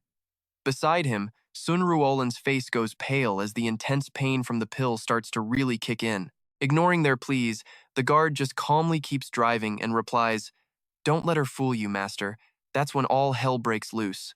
Du Yugang screams furiously, "I told you it's real. I order you, stop the carriage now." He lunges forward, pounding on the carriage wall, screaming nonstop, "You bastard, stop! I told you to stop. Just stop." But the sound of hooves continues, with no sign of stopping despite the new leader's frantic efforts. Drenched in sweat, Du Yugang turns to look back at Sun Ruolan, who is still writhing in agony. She's at her absolute limit. Her face is completely contorted, her eyes rolled back in pure frustration and pain. Oh man, she is really suffering for this plan. Sun Ruolan grinds her teeth, summons all her strength, and lets out a soul-tearing scream. You bastard! Then, a blinding light erupts from her body, followed by an earth-shattering explosion. The terrifying shockwave from this unique explosion rips the roof right off the carriage, causing a horrified Feng Tian to turn around. Master! The panicked bodyguard yells, rushing toward the carriage now shrouded in thick smoke and dust. Amid the wreckage and a very specific smell, Yugang's voice echoes through the mountains. All he can do is shut his eyes tightly and pray in utter helplessness as their escape plan transforms into a horrifying disaster. Feng Tian rushes through the forest, bowing his head in apology. Forgive me, master. As he lands, the guard admits in shock that he never expected Sun Ruolan to actually do something that horrible inside the carriage. Yugang stands with his back turned, his voice trembling with fury. You have disobeyed my order. You will be punished. He turns around, face twisted in disgust, and growls at his bodyguard, asking if the grand, turbulent path of a supreme ruler he always talks about is supposed to involve smelling other people's waste. Feng Tian immediately begins his punishment. He repeatedly slams his head into the ground with terrifying force, shattering the earth as he roars. I'm sorry, master, I was wrong. An explosion thunders across the mountains, and all Yugang can do is scream at the sky in utter despair. Ah, damn it. After all those failed escapes and unexpected chaos, he's right back in that haunting carriage, his perfect plan completely useless. You can just feel the bitterness. He steps inside the carriage. Yugang finds Sun Ruolan sitting dazed, her face pale, eyes lifeless from shame and exhaustion. She whispers in despair, saying she'd rather die right now than face anyone. But just a moment later, Sun Ruolan's entire demeanor shifts. A crazed smile spreads across her face as she declares she'll do it all over again. My God, did the pain and humiliation just break her? Now she's ready for anything. Yugang can't believe his ears, shouting, asking why she'd sacrificed this much for him, only to be met with her raw fury. She screams in his face that the Tun clan never knows how to quit, then doubles over again from the intense stomach pain. Seeing Sun Ruolan's extreme determination, Yugang resolves not to let her sacrifice be for nothing. The second Feng Tian opens the door, he points and barks an order. Feng Tian, take Sun Ruolan to relieve herself immediately. Quick as a flash, the guard snatches the screaming woman and dashes away. But deep inside Feng Tian right now, a powerful killing intent is rising. He glares at the troublesome girl in his arms, his eyes glowing a threatening red as he makes a decision. This isn't good, he has to kill her. Witnessing Feng Tian's killing intent, about to eliminate Sun Ruolan for being a nuisance, a panicked Yugang stops him. She's just sick, hurry up. But the guard stands firm, his sword pressed against Sun Ruolan's neck, scaring her into silent tears. Seeing a golden opportunity to get away from his annoying subordinate, Yugang roars with absolute authority. You dare defy me again? Seriously, how is this guy so stubborn? Always looking for a chance to send someone to the afterlife, isn't he? Faced with his master's fury, Feng Tian finally lowers his sword and bows his head in apology. Forgive me, I will follow your command. Seeing the guard submit, Yugang immediately gives a clever dismissal. The smell is horrific. Take her a little farther away and keep a close watch. Feng Tian, without a hint of suspicion, immediately hoists Sun Ruolan and vanishes like a whirlwind, giving a short reply. As you command. The moment the guard's figure disappears, Yugang quietly steps out of the carriage, preparing for his final escape attempt. If this escape fails, it's all over. Wasting not a single second, Yugang sprints with all his might through the dense forest. He silently thanks the mountain bandit chief for her incredibly unsettling sacrifice. Sun Ruolan, I won't forget this debt. But he quickly realizes that if he keeps using his Lightfoot technique so openly, that monster of a guard will catch him sooner or later. He rethinks his plan using this skill will get him caught. So he stops at a dense thicket of trees and tells himself, this spot should work. Yugang quickly suppresses his breathing, trying to completely hide his presence deep within the tall grass to erase all traces. Just moments later, Feng Tian arrives at that exact location. He looks around suspiciously, the trail vanishes right here. Lying flat on the ground, sweat pouring down his face, Yugang holds his breath, watching the guard standing right beside him. Feng Tian stares blankly at the silent forest, wondering aloud, where has the master gone? Hidden in the bushes, Yugang breathlessly follows the guard's every move. Feng Tian ponders with a serious expression. There's no way his master would abandon his position as the sect leader and run away. He must have been kidnapped while practicing his skills. This overthinking subordinate's rage erupts, and he roars with murderous intent. I will not spare them. He then shoots off like a lightning bolt to hunt down the imaginary kidnappers. Seeing the guard's figure disappear into the distance, Yugang finally lets out a sigh of relief. He's gone. To be absolutely safe, he decides to stay put and starts counting down the time. Calm down. 1, 2, 3. Time slowly trickles by until the sky is painted with the brilliant colors of sunset. Only when the number reaches 199,999,000 does Yugang dare to stand and stretch. He's confident that waiting this long was more than enough to shake off that monstrous guard and smiles, satisfied. That should be more than enough. He could finally breathe a sigh of relief. But his joy is brutally short-lived. His smile vanishes instantly when he sees a dark figure standing with arms crossed, waiting right behind him. It's none other than Feng Tian, his face cold as ice. Oh, fantastic. Just perfect. Having a subordinate this sharp would probably make me cry. Yugang is so shocked his face drains of all color, sweat pouring down as he realizes his escape attempt has failed miserably. Again, utterly flustered, he can only stammer as Feng Tian maintains his terrifying calm and asks, "Were you practicing your concealment technique?" Grasping onto this lifeline, Yugang quickly plays along to hide his true intentions of escaping. That's right, the martial world is a dangerous place. He gives a thumbs up and forces out some praise. You're pretty good at tracking yourself. Seeing that the guard seems to have completely bought it and urges him to move on, Yugang can only trail behind with a bitter, resigned laugh. This is going to be a long road, ha ha ha. However, Feng Tian suddenly stops in his tracks and says in a low voice, "Master." Yugang freezes, a chill running down his spine. He slowly turns his head, only to see Feng Tian's face has become dark and horrifying, his eyes wide with an extremist's glare. With a voice full of self-reproach and terrifying resolve, the guard looks straight at him and coldly declares, "You must punish yourself. You must punish yourself." Feng Tian's chilling declaration leaves Yugang stunned, cold sweat dripping down his forehead. Oh my god, that hit like a bolt of lightning, no joke. The guard, his face dark and menacing, repeats the last wish of Allah Tien Ma that he wanted his son to walk the path of becoming the Supreme One. Feng Tian grits out that any action that goes against that path is an unforgivable sin, and this was Yugang's third attempt to run away. Realizing all his schemes had been seen through long ago, Yugang panics but still tries to shout to cover his embarrassment. "How dare you slander me?" But Feng Tian is completely unfazed. He continues his lecture, stating that a supreme being must not lose his dignity and must always hold his head high and move forward. Despite Yugang's furious shouts that he was the master, his guard coldly ordered him to kowtow. Drowning in humiliation, Yugang gritted his teeth, slamming his head to the ground with a pathetic excuse. "I was just about to do that anyway. Seriously? Is he just going to submit to this guy now?" But it didn't end there. Feng Tian began a deeply humiliating training session, forcing the Yugang to kneel and repeat powerful slogans. He stomped his foot and commanded, 1. Repeat after me. I am the leader of the demonic cult." Yugang mumbled in shame, but the guard instantly roared in his face. "Louder! Again!" Pushed to his limit, Yugang screamed in desperation, "Damn it! I am the leader of the demonic cult!" But Feng Tian wasn't satisfied, urging him on, "Stop wasting time." 2. I am invincible and fear nothing. Yugang's heart-wrenching screams echoed through the mountains. "I am invincible. I fear nothing at all." Under the immense pressure from the insane guard, he could only grit his teeth and endure it all until night finally fell. Back inside the carriage, rolling quietly under the moonlight, Yugang sat in a daze, his face pale from exhaustion. He cursed resentfully. Ugh.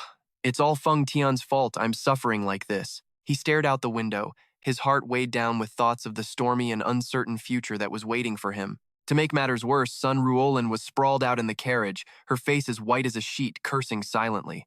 That rotten Feng Tian. He sealed my pressure points. Now I can't even move an inch.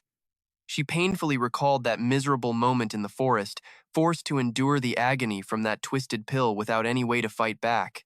Seeing her pitiful state, Yugang let out a sympathetic sigh. "Miss Sun, you've suffered a lot too, haven't you?" Right at that moment, the carriage came to a sudden halt. Feng Tian reported from outside, "Master, a carriage with a broken wheel is blocking the road." Seeing the shattered wheel in the street, Yugang was completely fed up. Not this again. Don't they ever get tired of the same old trick? Ugh, this demonic cult has zero creativity. He knew this was another clumsy act and gave a cold command. Do the same as last time. A man then approached, clasping his hands respectfully. I am Qing Yunzhang, in charge of the escort. My apologies, but could we trouble you for some help? Without a single word, Feng Tian used his terrifying strength to lift the entire carriage, leaving the other man completely shocked. Qing Yunzhang stammered, I just need my young lady to travel with you. Du Yugang glanced at the young woman with the old man and nodded. Get on, then. The girl bowed her head slightly. Thank you.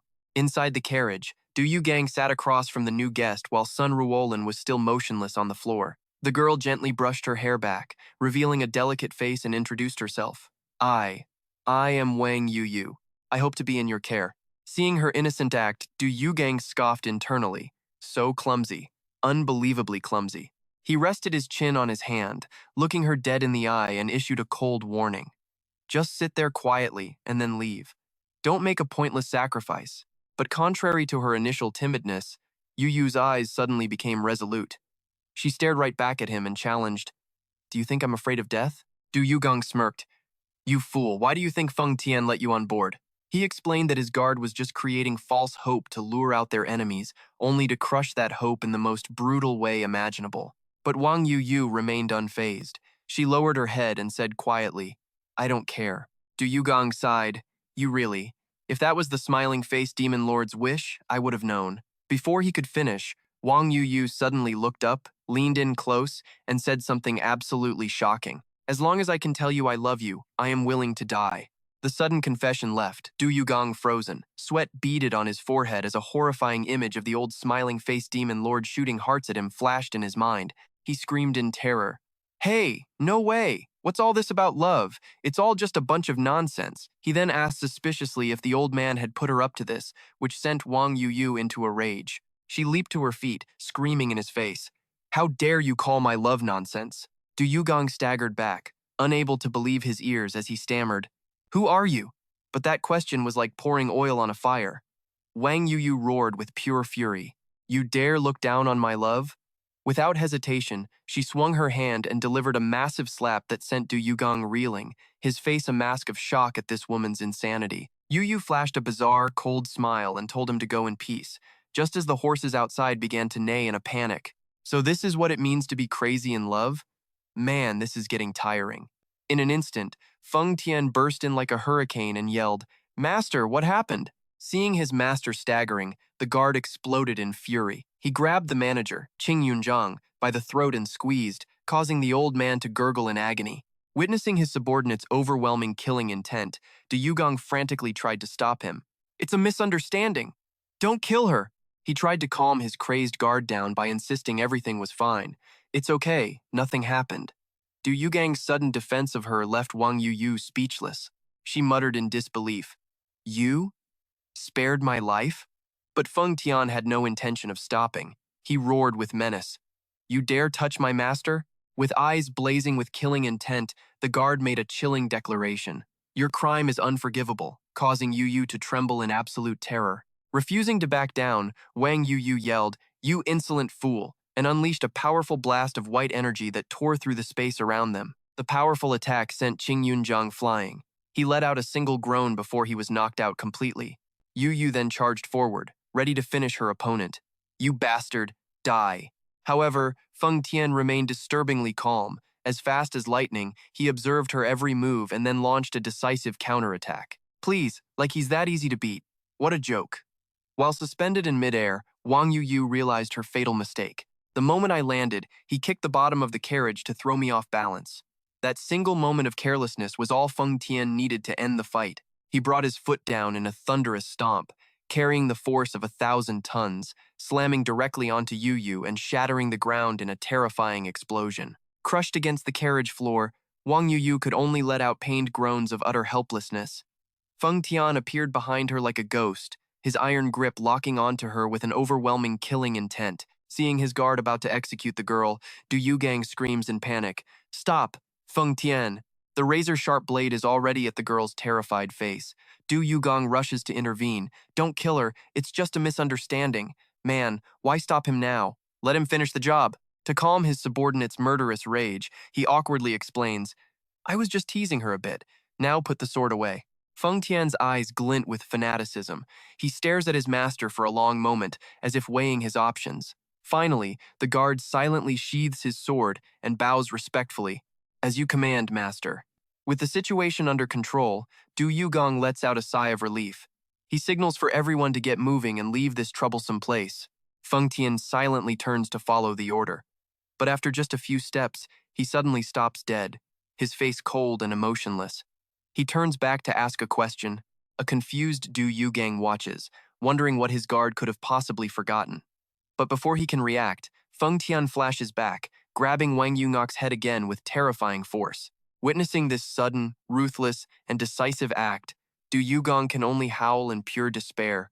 Feng Tian, no! And just like that, she was a lost cause. This guy just doesn't listen, does he? The new sect leader's heartbreaking scream echoes through the vast mountains under the quiet night sky. Wang Yunok sobs helplessly, her neck twisted to the side in agony. Seeing this tragic scene, Sun Ruolan just scoffs. Useless. That Feng Tian guy is an expert at breaking necks. With tear-filled eyes, Yunok glares at them and chokes out her words. Who? Who in the world are you people? Sun Ruolan maintains her mocking smirk. I have no idea, but I do know how to fix you. She immediately pulls out 2 pills with a sinister look in her eyes. Here, take this. It'll work instantly. Realizing Sun Ruolan is about to pull the same trick with those horrifying explosive pills, Du Yugang grabs her hand and roars. Are you trying to blow up another carriage? Hey, once was more than enough for a lifetime. The smell alone. Du Yugang's firm intervention makes Ruolan click her tongue in disappointment, while Yunok continues to tremble in fear. Wang Yunok is still clutching her twisted neck, wailing in pain. Ah, my neck! My neck! The incessant crying sends Feng Tian into a fury. He bellows with killing intent. Silence! Cry again, and I'll kill you. Seriously, this guy has zero chill. The guard's ferocity scares Yunok into silence, though her tears keep streaming down. Seeing this, Ruolan switches to a gentle tone, softly comforting the young woman. Don't be so sad. Just listen to me, and I'll heal you. I've been through this sort of thing many times. You poor thing. Feeling a sense of kinship with someone who understands her plight, Yunok tearfully calls out, Sister. Seizing the opportunity, Ruolan gets closer. That's right, little sister. Where are you headed? When Yunok answers that she's going to Mount Ma, Ruolan cheers excitedly. What a coincidence! We're going there too. Witnessing this lightning-fast sisterly bonding, Du Yugang is absolutely speechless. The world of women is so confusing. I'll tell Feng Tian to let you travel with us. Wang Yunok, touched, leans on Ruolan's shoulder. Thank goodness for you, sister. In my 24 years, this is the first time anything like this has happened. It was so scary. But as she nestles into her new friend's embrace, she suddenly freezes, feeling something very strange. She whispers, Sister, Wang sister, maybe we should sit a little further apart. I'm only 21, you know. Sun Ruolan shrieks with disgust at Wang Yunok, leaving the poor girl staring wide-eyed, insulted and crying. All this pointless noise infuriates Feng Tian. He roars with murderous intent, I told you to be quiet. It seems I'll have to kill you after all. The crazed guard turns to his master for permission. Master, please allow me to kill her. He wanted peace and quiet, but got stuck with these 2 drama queens. What a nightmare. Du Yugang, sitting nearby, just folds his arms and sighs in exhaustion. This is chaos, he mutters. The group finally halts before a majestic, cloud-covered mountain range. Feng Tian announces that the horse-drawn carriage can go no further. From here on, everyone must travel on foot. Looking up at the towering peaks, Du Yugang asks for confirmation. This is Mount Ma? After a nod from his guard, he knows the journey ahead will only get tougher. Wang Yunok, still suffering from her twisted neck, closes her eyes in resignation. Fine then. I'll entrust my neck to you. Seeing the mysterious girl planning to split from the group, Sun Ruolan confronts her, demanding her real purpose and scolding her for trying to leave without so much as a goodbye, but all she gets is a cold reply. I don't want to talk about it. Ruolan's anger flares up again, calling her a secretive person who was all smiles just a moment ago. From friends to foes in minutes, huh? To end the headache-inducing argument, a weary Du Yugang rubs his temples and orders Feng Tian to just fix Miss Wang's injury. Feng Tian steps forward, placing his iron-like hands on Wang Yunok's head, preparing to snap her neck back into place. In her heart, Yunok is cheering, thinking she's about to be free from this monster's grip. But just as he's about to act, a squad of enemies suddenly ambushes them from the deep forest. Through the swirling dust and smoke, a man with a grotesque face and a long, slithering tongue appears out of nowhere. He presses a sharp sword to someone's throat and speaks with a mocking tone. "Hey there, little brats. What are you doing on my mountain? What a lovely couple, getting all cozy." Faced with this cheap provocation, Feng Tian's face instantly darkens. He radiates an overwhelming killing intent that freezes Wang Yungok in pure terror. Seeing these thugs armed to the teeth, a frightened Sun Ruolan ducks behind Du Yugang and whimpers. "Oh God, they're so scary." The strange man's lackeys start whispering contemptuously as they eye Rulan. "There's a weird-looking woman over there, and another guy too." Sun Ruolan trembles, clutching Du Yugang's shoulder. "Young master, who are they?" Seeing their aura, however, he realizes they're not common bandits from the Green Forest. He decides to cut to the chase. Du Yugang coldly declares, "All right, Feng Tian. I'll allow you to get rid of them." Upon receiving the order, Feng Tian immediately bows his head. "As you command." The guard's overly respectful gesture makes the strangers burst into arrogant laughter. "As you command? What's with the theatrics? Everyone wants to be so dramatic these days. He's acting like he's the leader of some demonic cult." The taunt hits its mark, making Du Yugang grit his teeth, fists clenched in pure rage. He spins around and barks, "Feng Tian, what are you waiting for?" Just as Feng Tian is about to move, Du Yugang senses another presence rushing in from behind. He gasps, seeing a figure in white robes closing in fast, and frantically stops his guard. Feng Tian halts, stamping one foot hard on the ground, signaling the arrival of a brand new faction on the scene. And just like that, it looks like we're in for another round of trouble. It's a group of disciples from a righteous sect. Their leader roars with conviction. "Hack Long Bang. Isn't your target Luke Lamb? Don't you dare harm the innocent." The members of the Hack Long Bang just click their tongues, annoyed at this unwanted interruption. "Our target is Luke Lamb, but we're a little busy right now." Du Yugang watches silently, recognizing the newcomers' identities. The Hack Long Bang is one of the 5 most powerful sects. He glances at the white-robed group, thinking to himself that these guys look pretty formidable too. Du Yugang can't help but wonder why such a massive clash is happening right here. Why are they picking a fight with us? Instantly, a fierce battle erupts between the Hack Long Bang and the white-robed disciples. Sharp sword strikes tear through the air amidst thunderous war cries. You'd think they were having fun with all that yelling. The clash of weapons sends sparks flying everywhere, and thick dust and smoke quickly envelop the entire forest. The disciples in white coordinate their attacks flawlessly, launching relentless, decisive strikes against the Hack Long Bang members.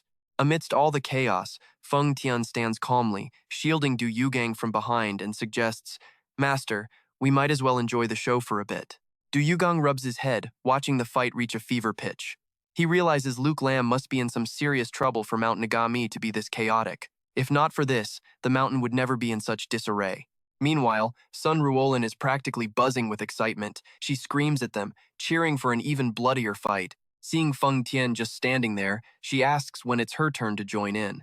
But she's immediately shut down by the guard, who roars at her for interrupting his conversation with the master. Talk about a tough crowd. Nothing she does ever seems to satisfy him.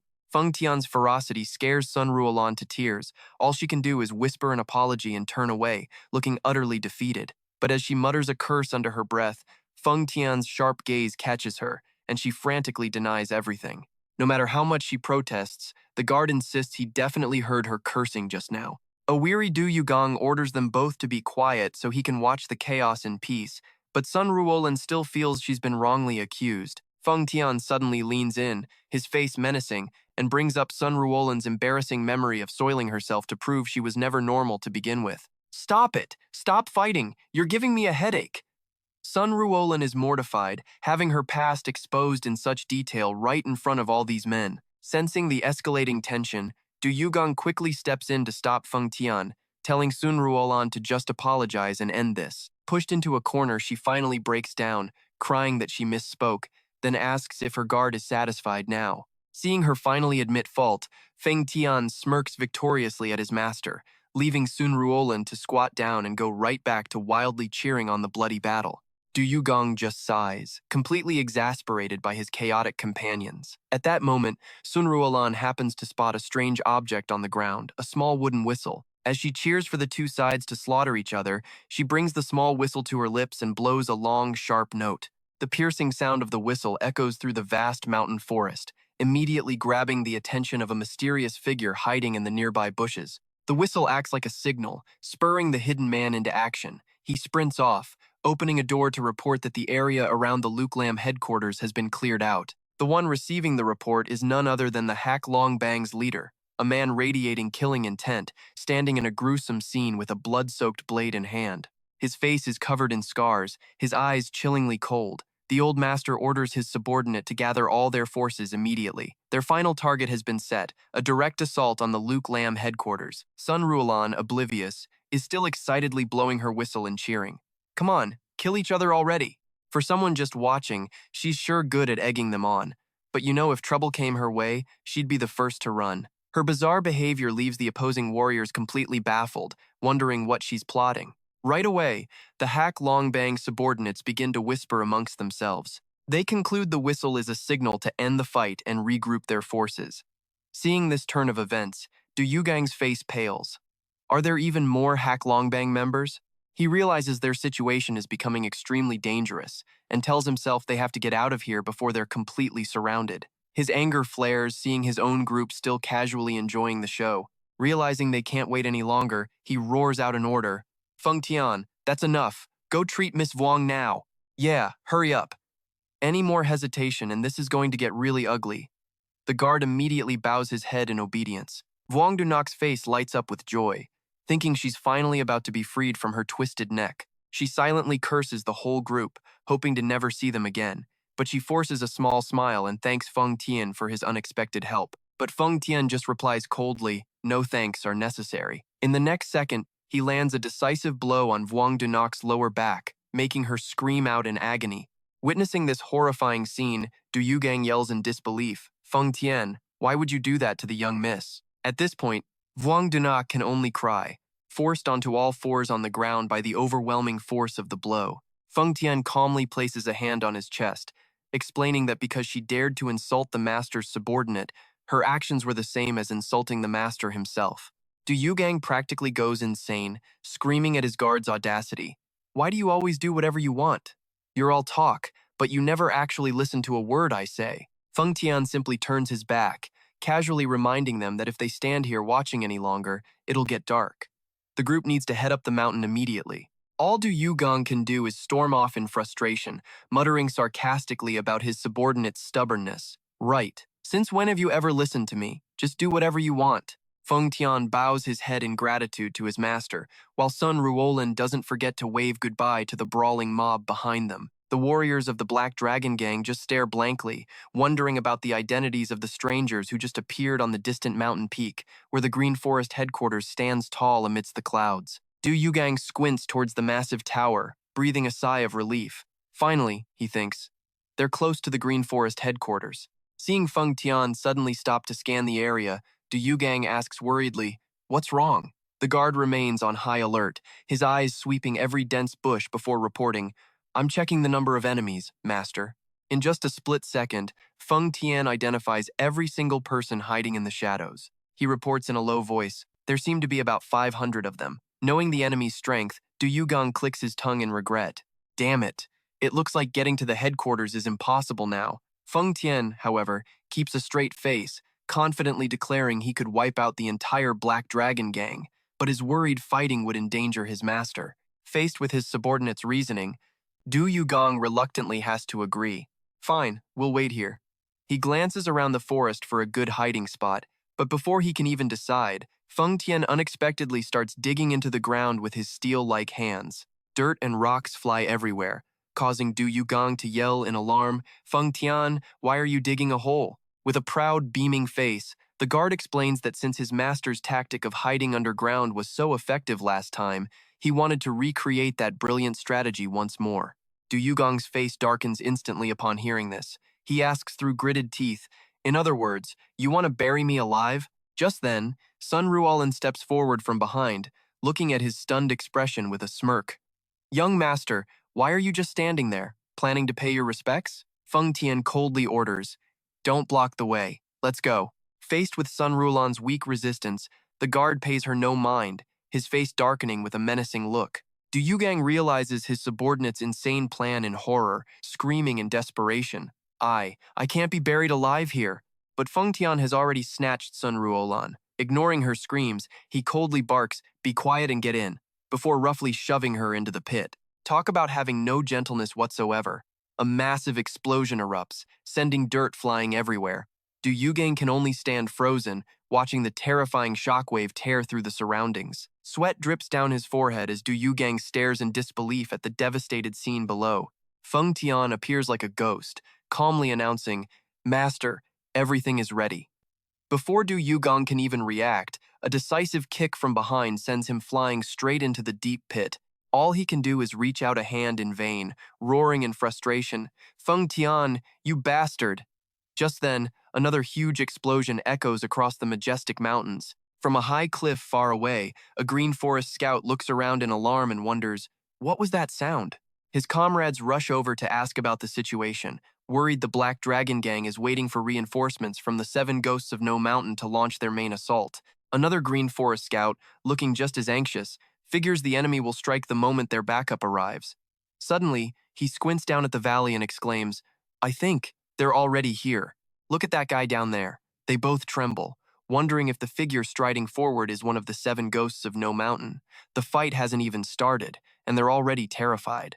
Even from such a great distance, they can feel an immense, crushing pressure and a terrifyingly profound martial aura radiating from the stranger.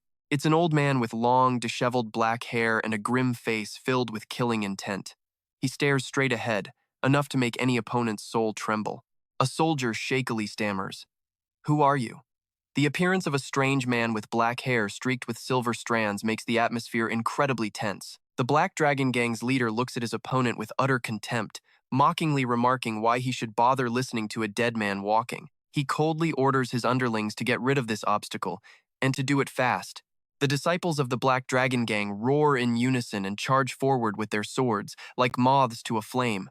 Facing the encirclement, the stranger simply lets out a weary sigh, annoyed at what a waste of time this is. In the blink of an eye, he moves like a phantom, leaving the gang leader completely stunned as his elite troops are cut down in an instant. Surprise, old man. He could take on a dozen more groups like this. Gritting his teeth in fury at the sudden loss, the gang leader roars, "You damn bastard!" The stranger remains terrifyingly calm. He zips forward, grabs an enemy, and unleashes a series of lightning-fast sword strikes that tear through the air.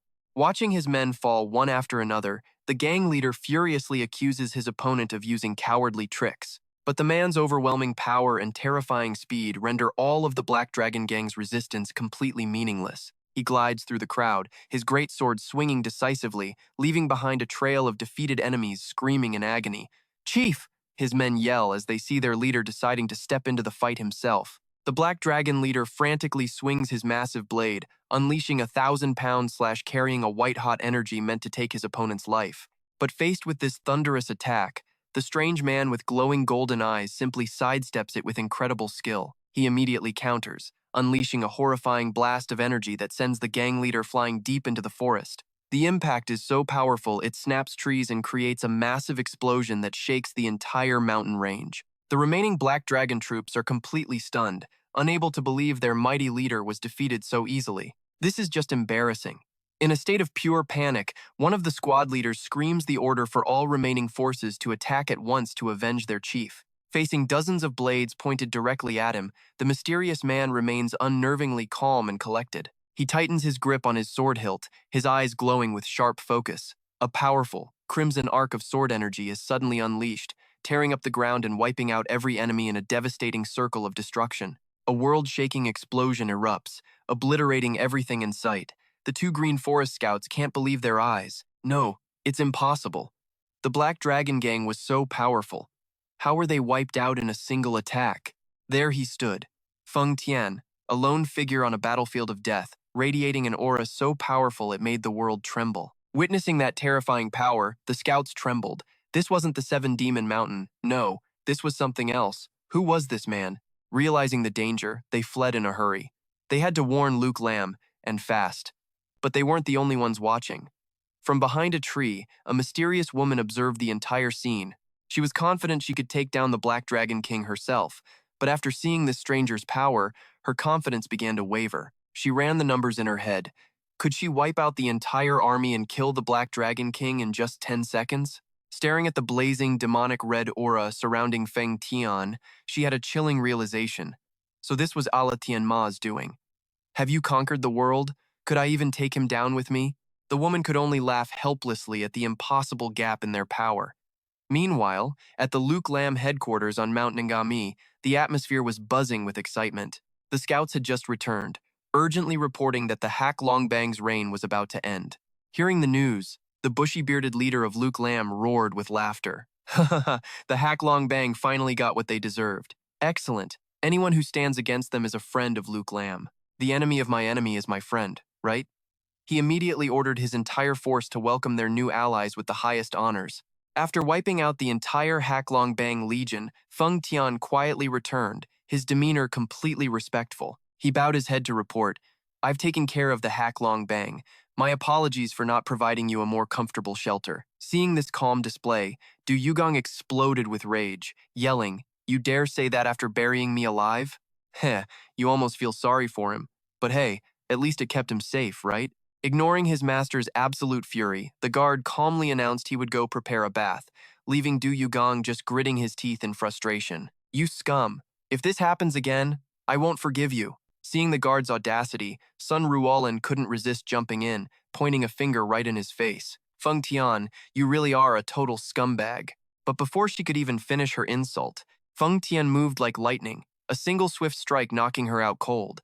The guard then coolly announced that someone was approaching, and just like that, two strange figures clad in wolf pelts appeared.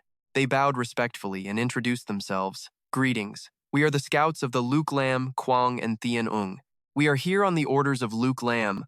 Spotting Sun Ruolan on the ground, they panicked, thinking she was a corpse. But then Kwang Sa excitedly turned to Du Yugang, asking, "Might you be the hero who destroyed the Hak Long Bang?" Hearing the word destroyed, Du Yugang was still confused when suddenly Feng Tian unleashed a terrifying killing intent.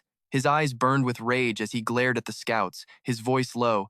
"Master, don't stop me. I have to gouge their eyes out." A stunned Du Yugang demanded to know why. The answer was insane.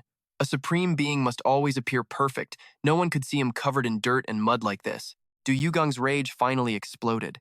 He roared right in Feng Tian's face. "It's your fault I'm in this mess. And about the Hak Long Bang, I specifically told you not to kill indiscriminately." Huh. Was the Hak Long Bang that aggressive? Well, then you had no choice, did you? That single remark made the two Luke Lam scouts turn pale with absolute horror. They were screaming on the inside. "You actually believe him? That guy killed literally everyone, even innocent bystanders." Before they could recover, Feng Tian suddenly spoke up. "You two, don't make me lose my temper. I'm trying to score points with my master, and you're messing it up." His words made them both tremble. Yes, sir." With a dark, threatening expression, the guard gave his order. "Take us to the Luke Lam headquarters." The two scouts could only scramble to obey, silently crying about the huge trouble they were in. Soon, the group finally arrived at the Luke Lam headquarters, a massive tower that pierced the clouds. At the top of a long flight of stairs, an old man with a majestic beard and powerful aura greeted them with a huge smile. "Oh, so you're the hero who destroyed the Hak Long Bang?" This was the Luke Lam King himself, and he declared excitedly, "Name your price. I will grant any request you have." But Feng Tian, with Sun Ruolan still slung over his shoulder, just looked up at the king and uttered a single, cold command. "Kneel." The clan leader was stunned, gritting his teeth in fury. "Did I hear you correctly?" Not giving him a chance to react, Feng Tian's voice boomed like thunder, shaking the very air. "Kneel down. Now. Do you have any idea who is standing behind me?" The Luke Lam King's fury erupted. "How dare you act so insolently in my territory? Do you have a death wish?"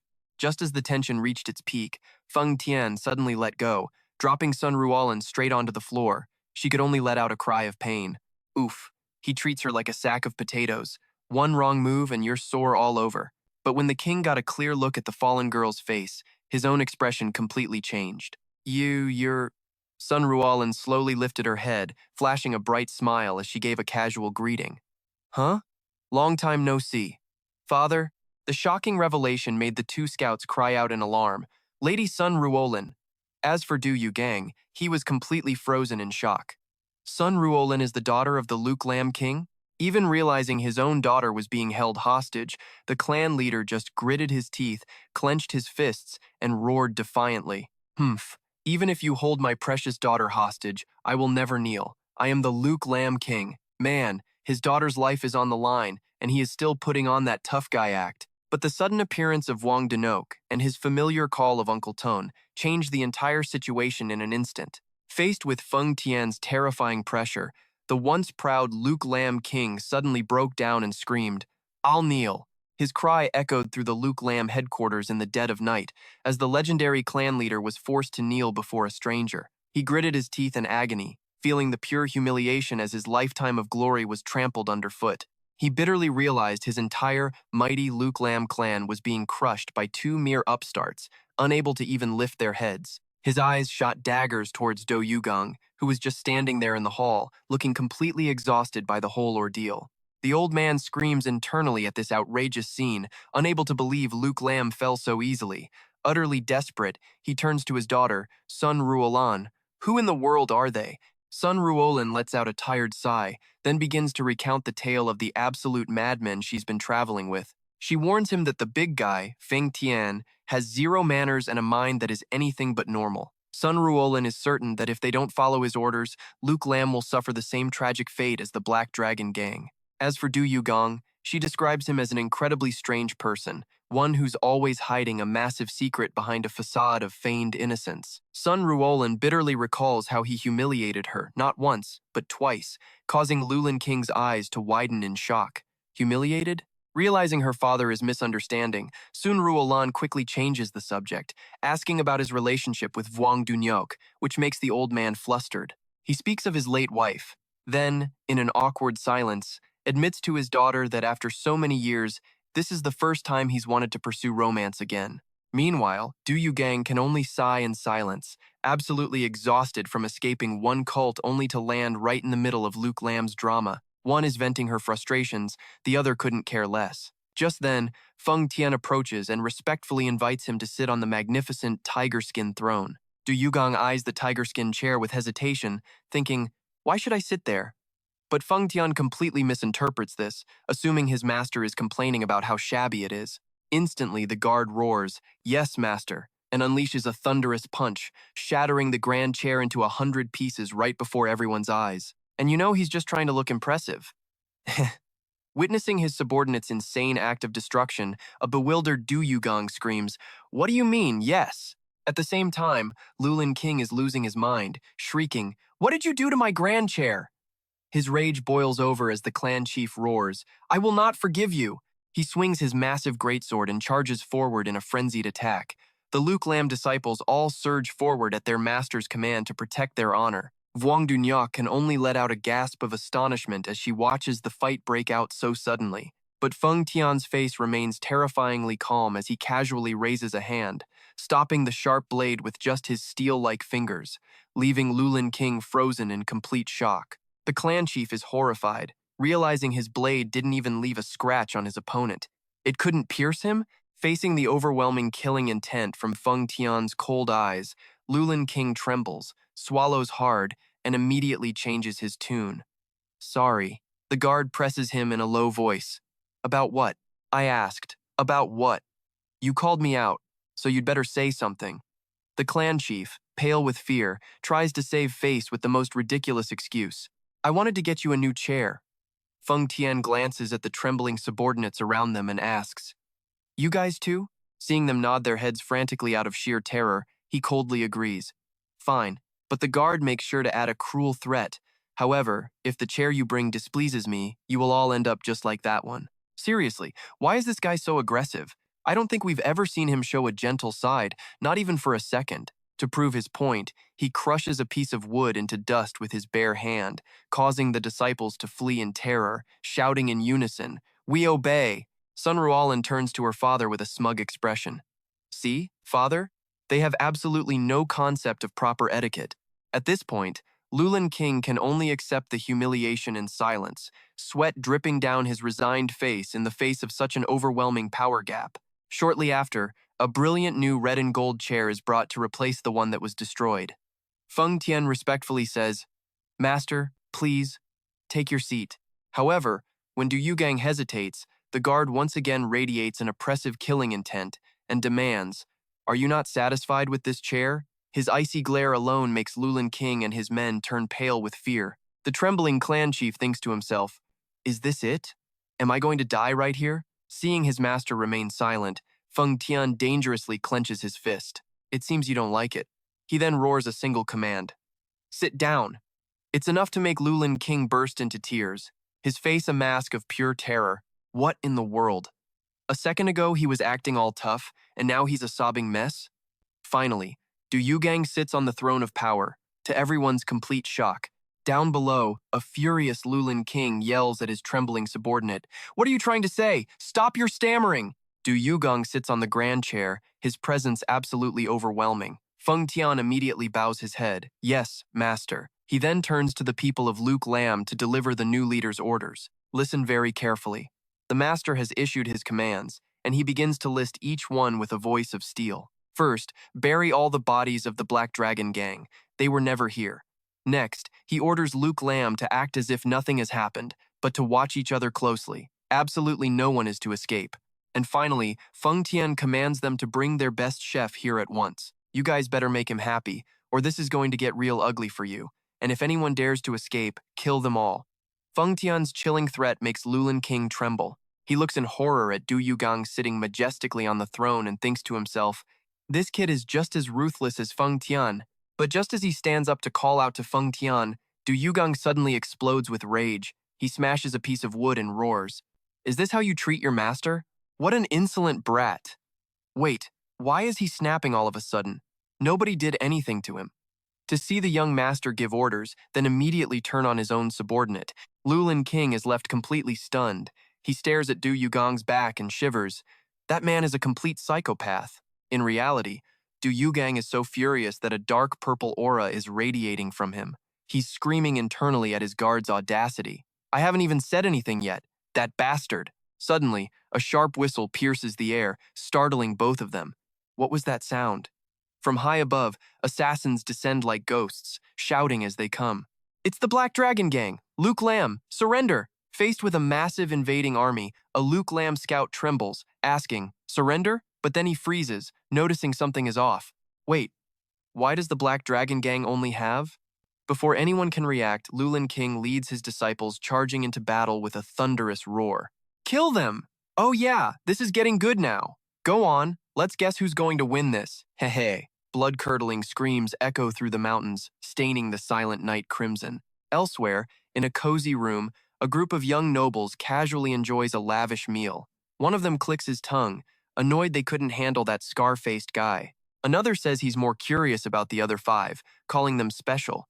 He points out Murong Yuntian of the prestigious Murong family. Peng Enlu from Hebei cackles, mocking Yugang's Group 1 crawling on all fours, and a beautiful woman who talks like a country bumpkin.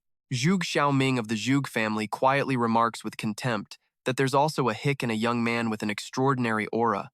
They walked right into a trap and are probably dead by now. Nangongwan of the Nangong family silently wonders about the true purpose of this battle, since their elders claimed it was just a training exercise for the youth. But the peaceful atmosphere is suddenly shattered by the ferocious roar of a Lu Lin bandit who looks like a chef. Nangongwan is completely stunned to see the Lu Lin here. According to his intelligence, Mount Ma was supposed to be tightly surrounded by the Black Dragon Gang. The bandit brazenly captures the chefs and declares with sheer arrogance, "I'm borrowing the cooks for a bit. If you've got a problem, come find me on Mount Ime." Sensing something is wrong, Nangongwan and his comrades decide to follow them to check out the situation. Watching from a rooftop, they're shocked to see all the chefs in the area being mysteriously abducted by the Lu Lin, making everyone wonder what on earth is going on. Even chefs can't catch a break. Maybe shaving their heads and becoming monks was the better path. In a secret hall on Mount Eme, Yin Yan Jiao, one of Lu Lin's 10 great masters, is getting a headache from Yugang's stubbornness. The old man complains that despite offering all sorts of delicacies to tempt him, Yugang absolutely refuses to eat. It leaves him utterly powerless, unable to guess what this new sect leader truly wants. A bull's gut is tough to chew, but this man's mind is impossible to read. Meanwhile, the great chief Gongsun Chang confirms they have finished the burials and erased all traces of the Black Dragon Gang, just as requested. In a private meeting of the Lu Lin leaders, Gongsun Chang insists the two strangers are an existential threat that could plunge their sect into its darkest era. He orders his subordinates to find a way to eliminate them. fearing Du Yugang will grow suspicious if they drag out the fake negotiations about Lu Lin's future.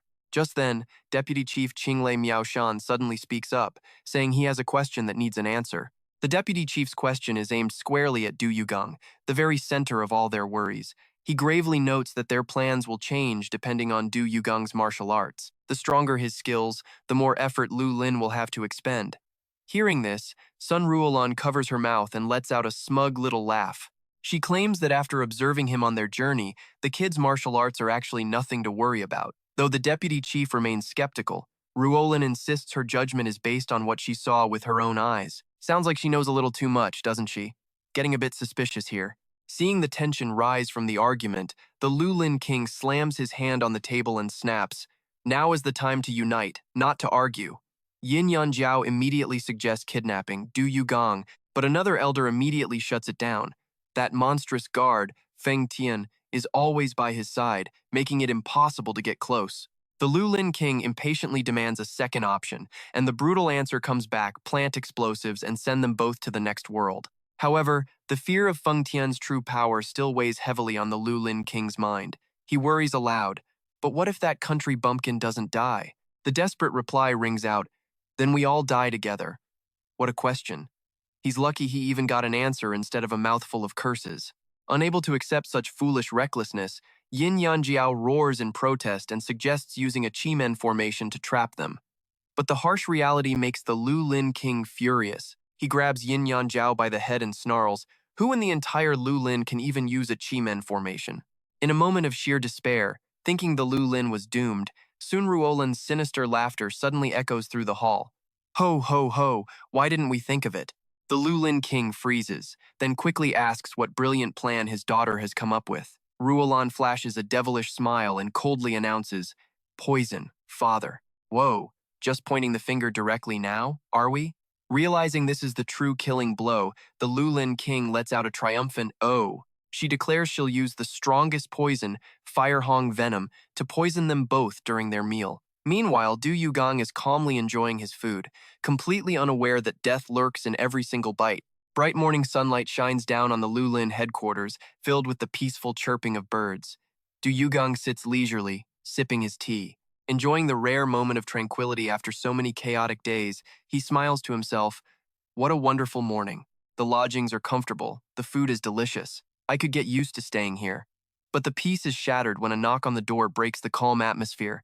Du Yugang barely gets out the words, "Come in," when Sun Ruolan unexpectedly enters with an extremely respectful demeanor, followed by the guard Feng Tian. Seeing Ruolan clasp her hands in a formal greeting and ask with a bright smile, "Young master, did you sleep well?" Du Yugang is so shocked he spits out his tea. He whirls around to confront his subordinate. "Feng Tian, how many times did you hit her to make her like this?" Feng Tian maintains his cold expression and calmly replies, "I did nothing. It seems she has realized that resisting you is futile." Whoa, what is this? This is exactly when you should be on your guard, my friend. Du Yugang shoots his guard a sharp look, thinking to himself, "This bastard is a pretty good liar." He turns to ask Ruolan directly for confirmation.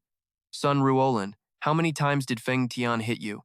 Completely contrary to his expectations, she bows her head and insists, "Feng Tian never laid a hand on me." Ruolan drops to her knees, earnestly expressing, "Please believe in my loyalty. I will serve you for the rest of my life." Though he says, "Very good, very good." Du Yugang is still full of suspicion and presses her. "Did you come find me this early just to say those words?" Ruolan closes her eyes and answers seriously, "I came here presumptuously to offer you advice." Under Du Yugang's tense and scrutinizing gaze, Ruolan begins to reveal a shocking conspiracy. "Yes, young master. If you want to seize control of the Lu Lin, you must eliminate the deputy chief, Qinglei Miaoshan." She lays it all out. Miaoshan is the real schemer, the true brain behind Lu Lam, while her own father is just a useless, mindless figurehead. Hearing his daughter so casually trash her own dad, Du Yugang is stunned, shouting, "The Lu Lam king is your father!" But Ruolan just coldly replies, "To achieve great things, one must abandon personal feelings. So, please think carefully about my advice." Du Yugang watches her walk away, and he can't help but shudder at how utterly ruthless she is. Insulting her own father and selling out Luke Lam, it's just disgusting. Honestly, this part gives me chills every time. That woman's heart is terrifying. Meanwhile, Sun Ruolan quietly slips out with Feng Tian, leaving a message that they will return with a better plan. The moment she's gone, Feng Tian coldly suggests they should eliminate Qinglei Miaoshan as soon as possible. Hearing his subordinate demand another death, Du Yugang slams his hand on the table, roaring in pure frustration. Is killing the only thing you ever think about? He's a smart guy, so lock him up. Do not kill him. But instead of obeying, Feng Tian suddenly erupts with a terrifying blood-red murderous aura. His eyes bulge as he screams with raw fanaticism. I don't want to follow your orders anymore. Oh, that's it. He's finally snapped, and now he is about to completely lose it. Whoa! This sudden explosion from his guard terrifies Du Yugang, who stumbles back trembling. You! What is wrong with you? Du Yugang's mind flashes back to a horrifying scene. Yesterday you were about to smash my skull with a chair right in front of Lu Lam, and now you're ordering me not to kill Qinglei Miaoshan. He breaks out in a cold sweat, thinking in pure desperation. Is this it? Am I going to die here? But in an instant, Feng Tian's attitude does a complete 180. He breaks into a huge grin and shouts excitedly, I am truly in awe of you, the sheer authority you displayed in front of Lu Lam yesterday. And today, you decide to make use of Qinglei Miaoshan. I don't know how to express this admiration. Witnessing this completely insane delusion from his subordinate, Du Yugang can only stare, dumbfounded. To save his own life, he forces a stiff smile, gives a thumbs up and just rolls with it. That's right, authority. I'll beat you regularly just to make others fear me. Feng Tian cheers with excitement. That's exactly it, my lord. Though he's safe for the moment, Du Yugang shudders seeing the red-eyed terror staring back at him in the mirror. I'm alive. But why do I feel like I'm being corrupted by Feng Tian? At this point, who's the master and who's the subordinate? Feng Tian asks for leave to get started. Then, I shall go and persuade Qinglei Miaoshan. He closes the door decisively, leaving Du Yugang all alone in the quiet room. Meanwhile, in another part of the headquarters, Vice Chief Qinglei Miaoshan is anxiously pacing back and forth. He's sweating buckets, telling himself that even though he was prepared for this, he can't help but be terrified of what's about to happen. It all began with the Lu Lam King's plan from the night before. The gang leader gave Miaoshan his mission. We have to gain that country bumpkin's trust before we can poison him. Therefore, you've been chosen. Do you agree? Though he hated it, Miaoshan had to grit his teeth and accept. I will try my best to escape from it. Ton Ruo Lan even gave him a sinister, reassuring smile. Don't you worry. I'll be right there to hold Feng Tian back. You can count on me.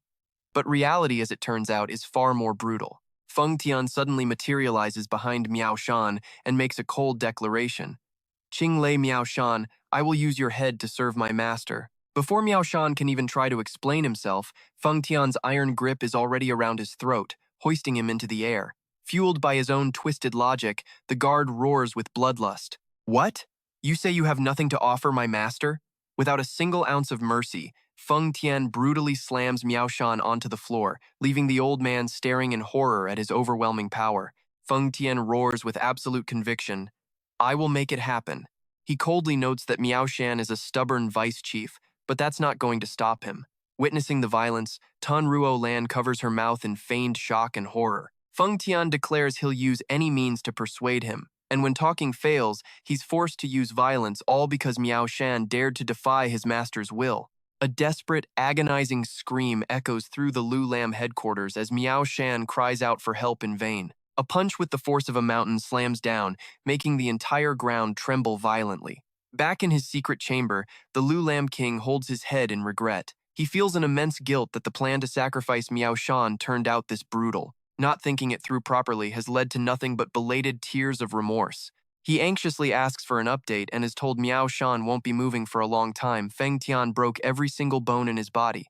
Despite the horrific injuries, Miaoshan is, miraculously, still alive.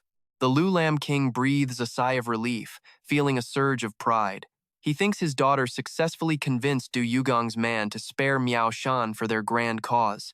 But Tan Ruo Lan just gives him a blank look and asks, What are you talking about? I only told him to kill the guy. That casual reply leaves the gang leader and his subordinate frozen solid in pure shock. My God, I can't believe someone who looks so angelic can be so utterly wicked. Ruo Lan just flashes a devilish grin. She says that after being around Feng Tian, she realized their first instinct is to kill anyone they don't like, and Lu Lam should really get on that same ruthless trend. The Lu Lam King wearily waves off his daughter's insane rambling and gets back to the main plan, targeting Du Yugang. He asks about his eating habits and gets the report that the new leader is eating well, showing no signs of suspicion or any changes in his behavior. A venomous gleam flashes in the leader's eyes when he learns Feng Tian is also dining with his master tonight. He smugly realizes this is the perfect chance to poison them both at once, sending them to the afterlife in one clean move. Asked if their target is on guard, the subordinate looks at the pile of empty dishes and confirms without a doubt that he isn't suspicious at all. Excellent news, the Lu Lam King mutters with satisfaction as everything falls into place. He eagerly asks his man, "Is the crimson flame poison ready?" The subordinate, his face an emotionless mask, holds out a vial of red liquid and confirms, "It is." A wicked light flashes in the gang leader's eyes. He cracks a sinister smile and gives the order, "Good, let's begin. This will be their final feast, or will it?" As if it's going to be that easy. Meanwhile, under the silent night sky, Du Yugang stands lost in thought, gazing into the distance. He calls out to Feng Tian, then asks suspiciously, "You didn't kill Qinglei Miaoshan, did you?" Feng Tian, with a completely straight face, answers, "Of course not. I persuaded him with words." And though he still has his doubts about trusting the man, Du Yugang lets it go. "All right, enough. That doesn't matter," he says, getting serious about his subordinate's true purpose. "Feng Tian, I have to ask you something. You must have had a reason for taking over the Green Forest. If you didn't plan to make me their king, then tell me why." He thought to himself, "There's no way I'm becoming the Lulin king." Feng Tian calmly explains he only took Mount Ma because the Green Forest was there, and the Black Dragon clan was just an obstacle they removed. Then, he reveals a shocking truth. The grand design that the Heavenly Demon, Du Yugang's father, meticulously prepared is right here on Mount Ma. Hearing about his father's secret will, Du Yugang's eyes go wide in total disbelief. Du Yugang is stunned, realizing that all of Feng Tian's bizarre actions finally have a legitimate reason. From Sun Rulan being the Lulin King's daughter to everything that's just happened, it all seems to be part of his father's grand plan. He clenches his fists, his mind racing with questions. What did my father leave for me? What is this grand plan? But when Du Yugang presses further, Feng Tian just bows his head mysteriously. "That, I cannot tell you." The new sect leader's anger erupts. He roars in fury, "Are you daring to deceive me?" But despite his master's rage, Feng Tian remains respectful but firm. "My apologies, master. If you'll excuse me, I must go restore order within the Green Forest." He quietly turns and walks away, leaving Du Yugang screaming behind him. "Tell me my father's plan before you go." Man, this feeling. It's like the whole world knows a secret except for you. The next morning, brilliant sunlight bathes the Green Forest headquarters atop the majestic Mount Ma. Down in the courtyard, the bandit disciples are gathered, whispering amongst themselves. Every single face shows confusion and fear over the sudden, violent shift in power. The sound of hurried footsteps echoes from the hallway outside. Feng Tian stands guard at the door with a vigilant gaze. Seeing the Lulin King personally carrying a food tray towards him, he asks coldly, "Why are you bringing the food yourself?" The bearded old clan leader doesn't answer, his face grim as he holds up the plate. It's a dish called 5 Spice 6 Elders, beautifully arranged with thinly sliced, perfectly layered meat. The Lulin King looks at the plate, a meaningful smile spreading across his face as he exclaims, "This 5 Spice 6 Elders dish looks absolutely delicious." In a private room, the chef is kneeling and trembling before him. "I poured my entire soul into this dish," he reports. The clan leader replies with a deadly, satisfied tone, "So delicious, one could die at any moment.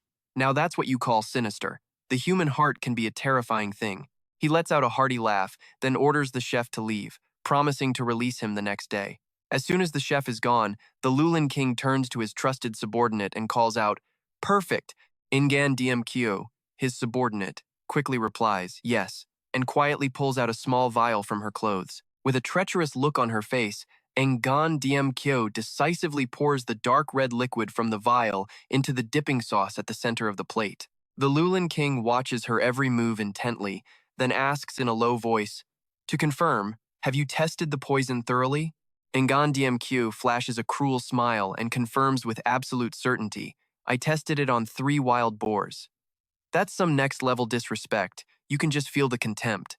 He recounts the horrifying scene of the boars dying instantly without a single squeal from just one drop of poison in their water trough. Seeing the terrifying effectiveness of this poison, The Lulin king looks utterly smug. He gives a cold smile and declares with grim determination, "Good. You've worked hard. This humiliation ends today." The Lulin king humbly carries the plate, casting aside all his dignity as a leader to put on a convincing act. "I was once the Lulin king, but now I am merely the master's subordinate. To show my loyalty, I brought this meal myself." Seeing the food getting cold, Yugang just wants to eat. He smirks at his opponent's subservient act. "Even a lowly man like you shows such loyalty. I can't just stand by and watch. I will test for poison myself." "Wait, what? Who asked you to do that? Why are you being so extra?" His words make the Lulin king's face drain of color, terrified his plan will be exposed. Watching from behind, Sun Ruolan mentally urges her father not to miss this chance. "No, father, this is our opportunity. Yugang is not a top master. If we can kill Feng Tian first, Yugang will be easy to take down." Under the watchful eyes of the Green Forest crowd, Yugang casually picks up a piece of meat with his chopsticks and pops it into his mouth. The Lulin king holds his breath, his eyes wide with a crazed look as he sees his prey swallow the poisoned bait. He's screaming with victory in his mind. "How is it? Does the poison taste good, you country bumpkin? Ha ha ha." But contrary to his expectation of an immediate agonizing death, Yugang suddenly throws his head back and lets out a loud, hearty laugh. The Lulin king is stunned, unable to understand what's happening, when he hears Yugang's casual remark. "Is there no poison? This food is so delicious, it's only natural to laugh." The stunned clan leader wonders if his foe has reached the legendary state of being immune to all poisons. He realizes with a tremor of fear that if that's true, then their entire plan to kill these two monsters has completely and utterly failed. In a panic, the Lulin king quickly turns to his daughter. "Sun Ruolan, is Yugang also immune to all poisons?" He was desperately hoping for a no, but is met with his daughter's terrifying silence. He stubbornly refuses to give up, asking again with his face drenched in sweat. "He's immune to all poisons too, isn't he?" Sun Ruolan can only stand there, frozen, her face a mask of pure shock at the new sect leader's unfathomable power. "Surprise! What were you expecting from our guy?" The Lulin king, dripping with sweat, screams internally in sheer terror. Damn it! He imagines the horrifying future where the entire green forest is burned to the ground. All because Yugang might have died from this meal. Sensing disaster looming, Sun Ruolan urgently sends a telepathic message. "Father, drop the tray, spill everything." Following his daughter's command, the Lulin king pretends to slip and shouts, "Oh, my hand slipped!" He intends to throw the tray and destroy all the evidence. But Feng Tian, moving with terrifying speed, flashes forward like a blur, extending a hand to catch the plate perfectly in midair. He calmly mocks him. "Whoa there, careful. This dish is way too special. I'll bring it in myself." Luklum Vuong frantically tries to make an excuse. "No, really, I insist, I want to show my loyalty." And with that, he bursts into tears, leaving Feng Tian completely baffled. "Are you crying? Who even did anything to you? Seriously. No one laid a hand on you. What's with the waterworks?" But the guard sees right through the old man's act, gritting his teeth in fury. "That's it, you bastard. You're trying to kill your own master." Ignoring the suspicion, Luklum Vuong keeps the drama going, sobbing, "I want to serve it to the master with my own hands." Watching this display, Yugang just laughs and praises him. "Haha, your loyalty is truly commendable." But Feng Tian's killing intent hits its peak as he gets in the clan leader's face, growling menacingly. "Let go, you bastard, before I kill you." Trembling, Luklum Vuong collapses to the floor in utter despair, realizing he's completely out of options. Just as his life is hanging by a thread, Sun Ruolan suddenly steps forward from behind, uttering a phrase that leaves him stunned. "Antidote." That's right, for the poison, you need an antidote. Sun Ruolan panics, realizing their plan is going sideways and could get their entire sect annihilated. But in that instant, a crazy idea hits her. She has to get rid of all the antidotes. Sun Ruolan decides to make a massive, risky gamble to save the situation. "We'll pretend we're victims of the poisoning too." She figures if she poisons the well and ditches the cure, Luklum can easily blame some unknown culprit. This is a case of playing stupid games and winning some seriously deadly prizes.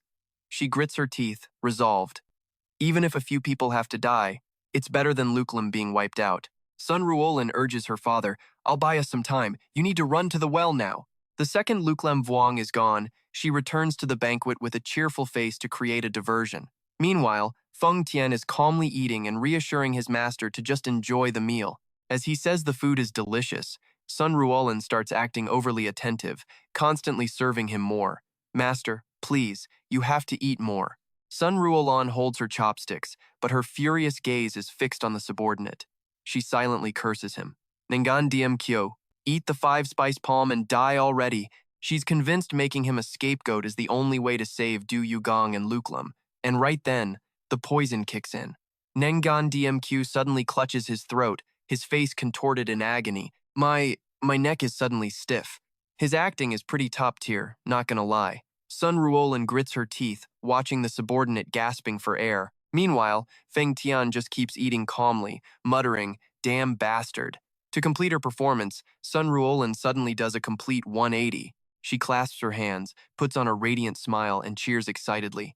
Master, I want to try the 5-spice palm too.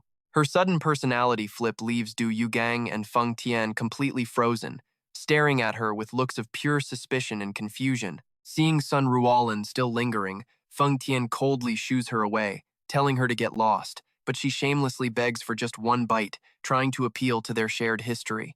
But when he flatly refuses, Sun Ruolan's face instantly changes as she starts screaming curses, enraging Feng Tian, who prepares to punish her on the spot. Du Yugang quickly stops his guard, scolding him for causing a disturbance during their meal. Hearing his master speak, Feng Tian has no choice but to bow his head and apologize. Looking at Sun Ruolan's pitiful state, Du Yugang promises he'll get her a separate plate later. Sun Ruolan thanks him with glee, but secretly, she's celebrating. Her little act successfully erased any suspicion that Luklam had poisoned the food. A great actress meets a kind-hearted man. Curious to know what could make Sun Ruolan crave a dish so badly, Du Yugang casually picks up a piece and puts it in his mouth. Behind him, Luklam Vuong and Sun Ruolan hold their breath, watching his every move. The old clan leader is secretly celebrating as his prey finally swallows the poisoned bait. While enjoying the food, Du Yugang praises its amazing flavor. Just then, Luklam Vuong bursts into the room with a panicked look, infuriating Feng Tian for interrupting his master's meal yet again. He's probably thinking, can I just have one peaceful meal without this father-daughter duo causing chaos? The guard is about to threaten the troublemaker, but suddenly his eyes widen in horror as he sees a terrible change come over the Du Yugang. Du Yugang suddenly collapses, coughing up streams of blood that stain his hands a deep, painful red. His eyes roll back, his face twisting as the poison violently takes hold right in the hall. Feng Tian lets out a horrified, desperate scream. Master! Du Yugang's body goes limp and he falls to the ground, his breathing growing weak. Feng Tian lunges forward to catch his master, his own face contorted with worry as he sees Du Yugang is now completely unconscious, with blood smeared across his mouth. Oh no, my precious boy just fell for their trap like that? Clutching the body that is already growing cold, Feng Tian chokes out, Master, no, I can't let you go. He's determined to save his life, no matter the cost. I will find a way to cure this poison. Punish me for it later. He immediately pulls out a shimmering green spirit pill and carefully places it in Du Yugang's mouth. This is the Soul Origin Heart Pill, a divine medicine on par with Shaolin's Great Restoration Pill. It's a priceless treasure that only the supreme leader of the demonic cult is allowed to use. Luklam Vuong, trembling, reports the emergency situation. Someone poisoned the well, and more than 30 of my subordinates have been poisoned too. Hearing this, Feng Tian's rage erupts, his face becoming as terrifying as a demon's, radiating overwhelming killing intent. He roars, delivering a brutal ultimatum. I am giving you 2 hours. If you don't bring a renowned physician here by then you can forget about your damn Luklam. Facing this crushing pressure, Luklam Vuong can only scream in terror. As you command, under the quiet night sky, Nam Kung Uyen makes a suggestion. Tomorrow, we should go to Luklam's headquarters. Mo Dung Van Tien, standing nearby, thoughtfully agrees. The sudden disappearance of the Black Dragon clan is very strange. Ban Unlock, however, is still confused by their actions. Why did Luklam take all the cooks? Are they planning to open a restaurant or something? Jia Kat Tiu Min calmly adds, we'll find out when we get there, but remember, we are not going there to start a fight. This reminder gets immediate agreement. Because Luklam has long been known as the strongest power, so strong that even the Black Dragon clan had to ally with the 7 ghosts of Wushan just to have a chance of dealing with them. Mo Dung Van Tien muses that grasping the situation is all that matters, and he's actually looking forward to the coming fight. But suddenly, desperate shouts rip through the air. The master physicians! We have to capture the physicians! Watching from above, the group is floored by the absolute chaos breaking out down below. Someone wonders if that's one of the Luke Lam leaders, but Nam Kung Uyen quickly signals for silence. Shh. And look, that crazy woman with the whistle is here too. Down on the ground, the Luke Lam king is clutching his head, screaming in utter despair. Ah, we're all gonna die. Do something. We can't just die like this. What are we supposed to do?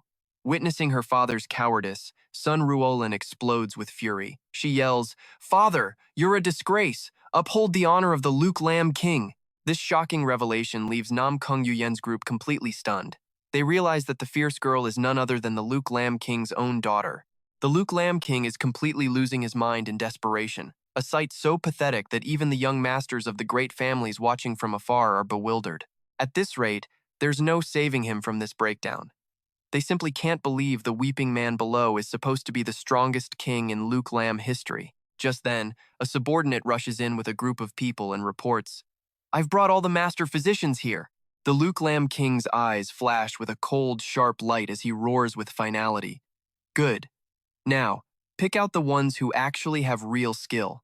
But in their terror, the so-called master physicians all show their true colors. One of them trembles, admitting he's just a quack who learned a few tricks. Another one's eyes go wide as he confesses to a disturbing hobby of murdering his patients. One man even abandons all shame, screaming that he's not a physician at all, just a thug worse than a bandit, before trying to make a run for it. Watching this chaotic scene, Sun Ruolin can only stand in silence as the men trample one another to escape. It proves a bitter truth in the face of death. People will sacrifice everything, even honor, to survive. The Luke Lam king's anger finally explodes. He swings his massive, gleaming broadsword and roars mercilessly, dragging the last man behind the mountain. And if you want to survive, pick out the best among you. Witnessing the leader's madness, Nam Kung Uyen wonders why first chefs, and now physicians, are being mysteriously abducted. Seeing that the Luke Lam king is perfectly healthy, he quietly wonders to himself, then who is the one that's injured? Inside a silent room, Du Yugang lies motionless on a bed, his face pale and his eyes sealed shut. The physicians stand around him, but every single one is trembling, too afraid to even attempt a cure. The new sect leader's condition is critical, his breath as faint as a candle in the wind. Seeing the doctors just standing there, Feng Tian's rage ignites.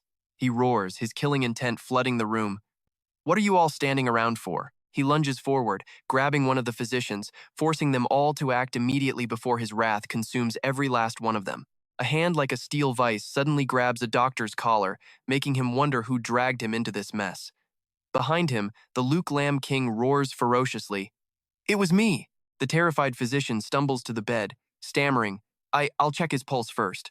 Standing right beside him, Feng Tian utters a threat so cold it nearly makes the man lose control of his bladder. "If you fail to cure him, you will not live to see the spring." He hasn't even started, and he's already being threatened. No wonder the poor guy is about to wet his pants. The physician cautiously uses a needle to draw a drop of blood, knowing he must identify the exact poison that was used. He begins a long-winded explanation that there are thousands of poisons, and combining them creates tens of thousands of variants. But Feng Tian cuts him off impatiently. "I don't have time to listen to your explanation." Panicked, the doctor claims he can identify any poison simply by tasting it, and then he brings the needle to his tongue. A moment later, he suddenly coughs up blood and collapses to the floor with a sickening gurgle. Witnessing this pathetic test, Feng Tian can only look on in disgust. What a disgraceful way to go. Are there no other ways to test for poison? He drags the next man forward and sneers. "And you call that fool a master physician?" The room is now thick with tension as the other doctors stand helpless before the new sect leader's blood-stained acupuncture needles. An old, white-haired physician examines the needles carefully and declares, "This isn't a typical poison from plants or animals." Feng Tian immediately demands, "Then what is it?" The old man trembles, admitting his knowledge is limited.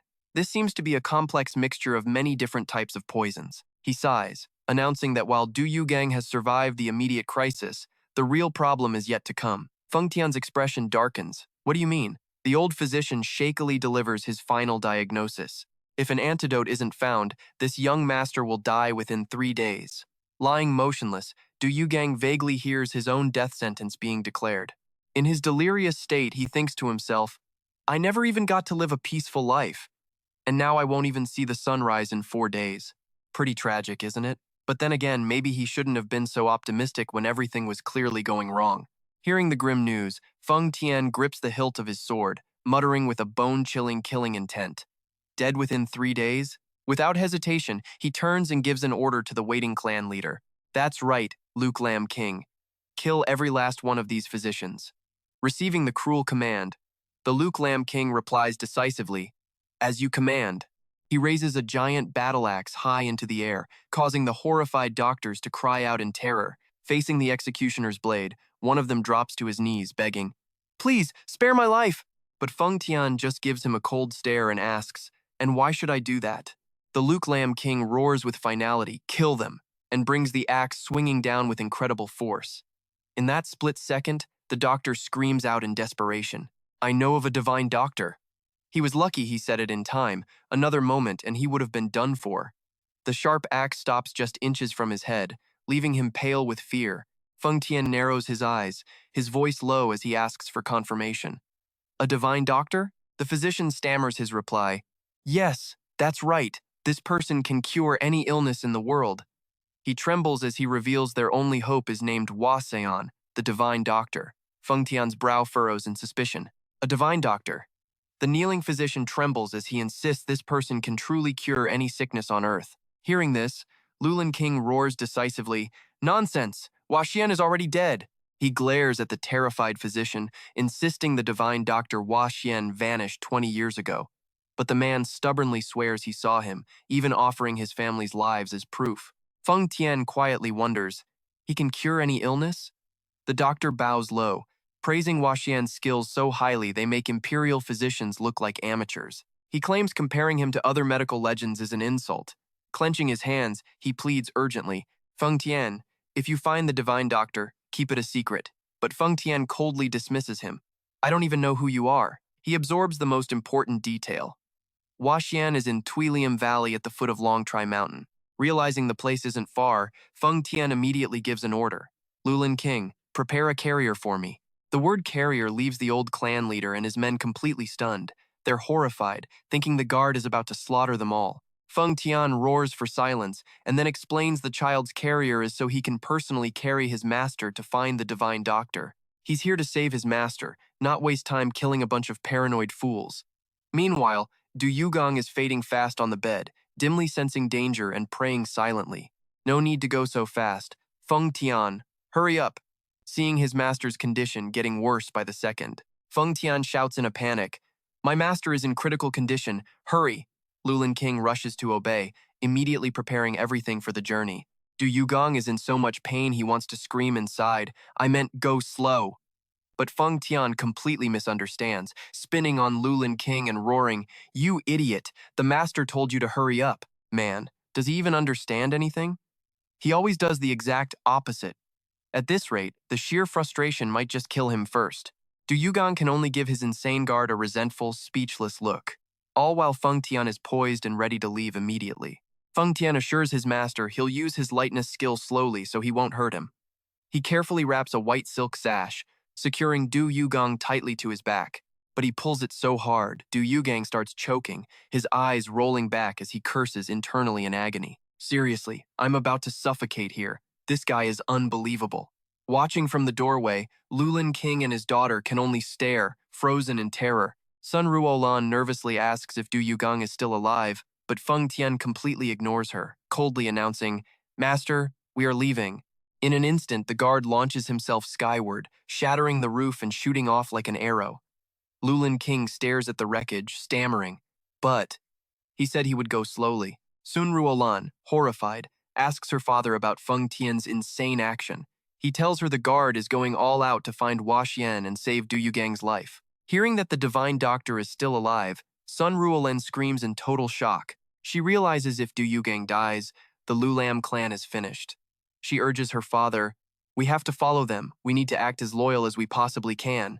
Lulan King is startled into realizing how serious this is. Gritting his teeth, he orders all captains to assemble and move out. He might be the father, but he always listens to his daughter's plotting. Meanwhile, at the base of the mountain, the group from the great clans is quietly advancing into the disputed zone. The young masters from the righteous sects are confused. They can't find any sign of the Black Dragon or Lulam clans. In their moment of doubt, a flash of green light tears across the night at terrifying speed.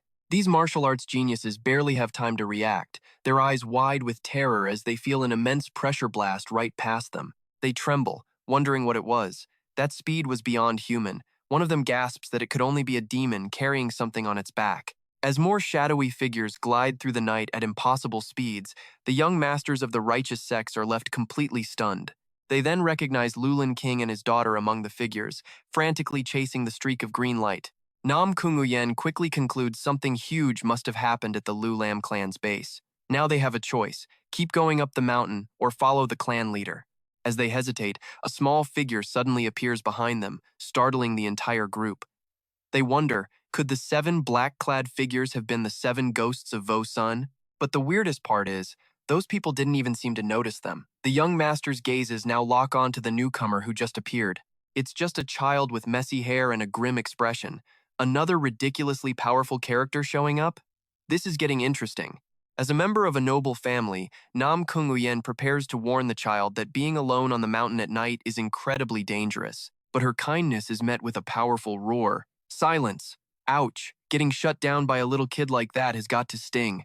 The child suddenly erupts with a terrifying red-killing aura, eyes blazing with a threatening light. It coldly demands they identify the 7 figures in black who just ran past. The overwhelming pressure from such a tiny body makes even these martial arts geniuses shudder with fear. The child Tiesks calls them useless, then casually turns and leaves.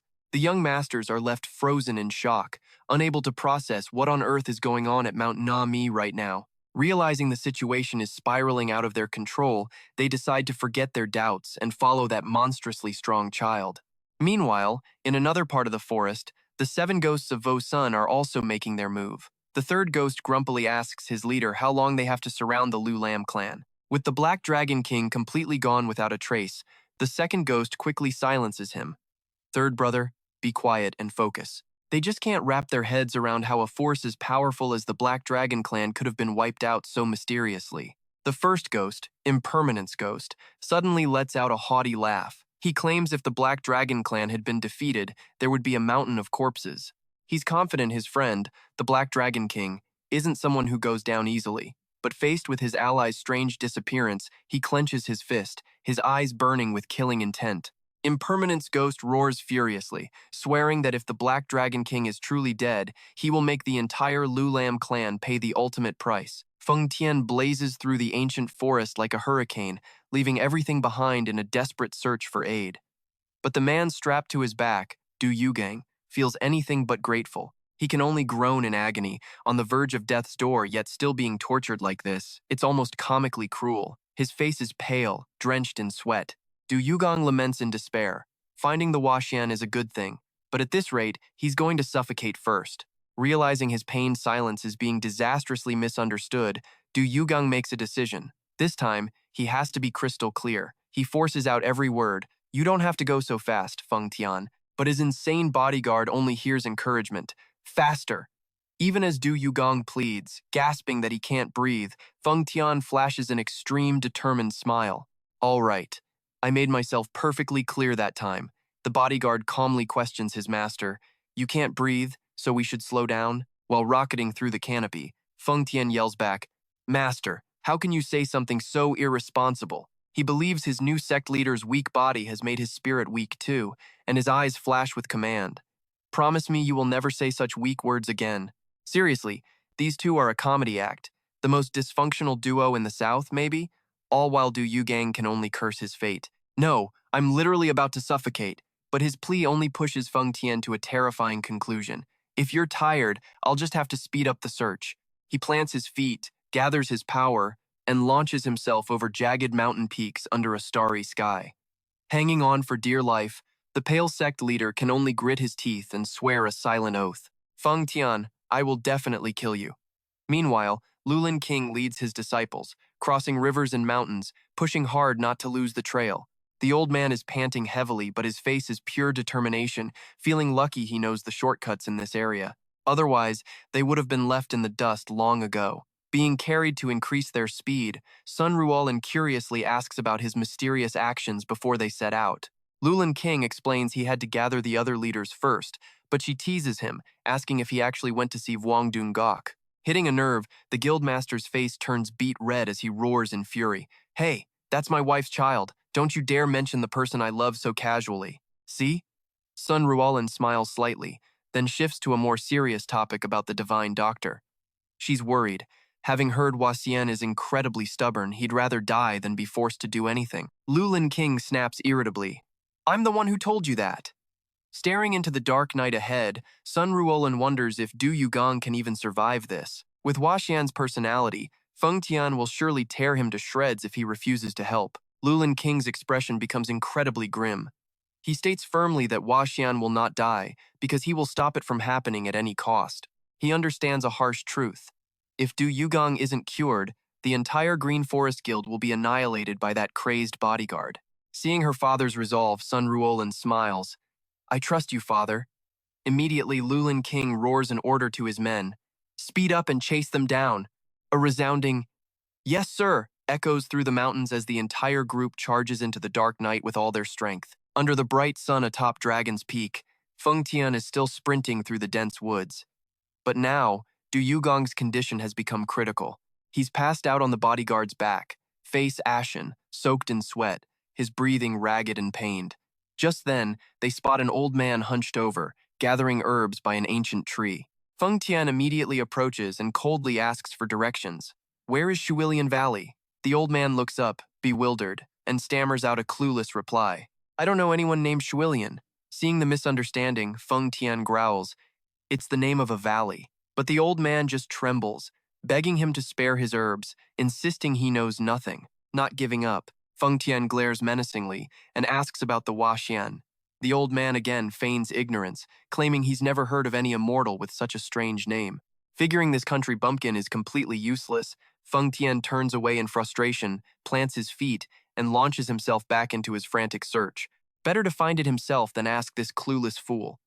The herb gatherer sighs in relief, but just then, a strong gust of wind blows past as dark figures descend upon him. He looks up in horror to see another group has just landed right in front of him. It's Lulin King, carrying Sun Ruolan on his back. The guildmaster radiates a crushing aura and roars. Tell me the truth. Where is Shuilian Valley? The herb gatherer stubbornly insists there's no one with the surname Shui on this mountain. Lulin King bellows, stressing it's the name of a valley where the Huaxian lives. Seeing the old man's dazed look, Sun Ruolan clicks her tongue, thinking he's gone senile. Lulin King loses his patience and orders his group to leave immediately. The herb gatherer can only sigh at his bad luck, running into so many crazy people in one day. He must have woken up on the wrong side of the bed.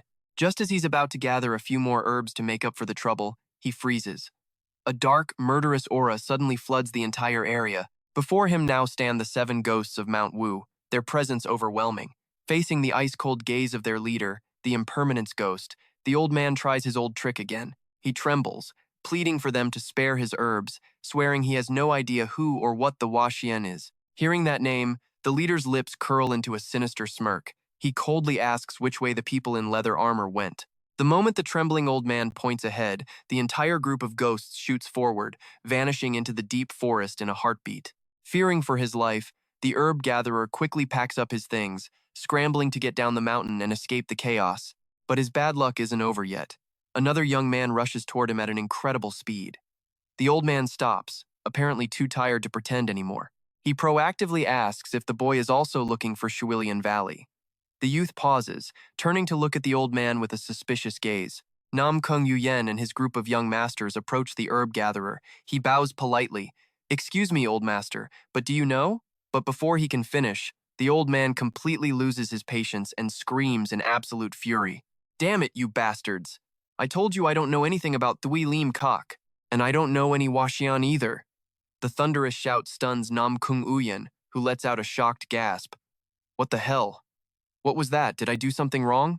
But he instantly memorizes those 2 important names, Thui Lim Kok and Huaxian. Realizing he got what he needed, Nam Kung Uyen quickly shouts his thanks to the old master. Then he leads his group, darting into the forest as directed. Watching them go, the herb gatherer clicks his tongue, curses, and throws his basket to the ground. The innocent old man act is completely gone. He stands tall with the aura of a true master, pondering the sudden appearance of both the Luke Lamb and these young nobles. He wonders who the 7 men in black and that child are, but his real concern is the most dangerous one of all. Feng Tian's head feels like it's about to explode from all the chaos. He stomps the ground hard, then shoots off at an unbelievable speed. As he blazes through the trees, he thinks to himself, "So, it's finally time to leave Huangsun?" This place truly was beautiful, with its majestic pines and magnificent waterfalls. And amidst this epic scenery, Du Yugang is living an absolute nightmare, being carried by Feng Tian at a soul-crushing speed. Du Yugang is screaming internally, is this guy completely insane? They've been running since morning without a single break, and now his head feels like it's about to explode.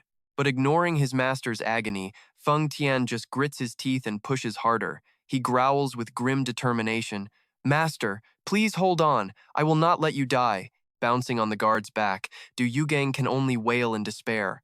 "I'm going to die because of you, you absolute madman." As they leap across towering cliffs under the sunset, Feng Tian thinks to himself that with more people helping, they're bound to get some good news soon.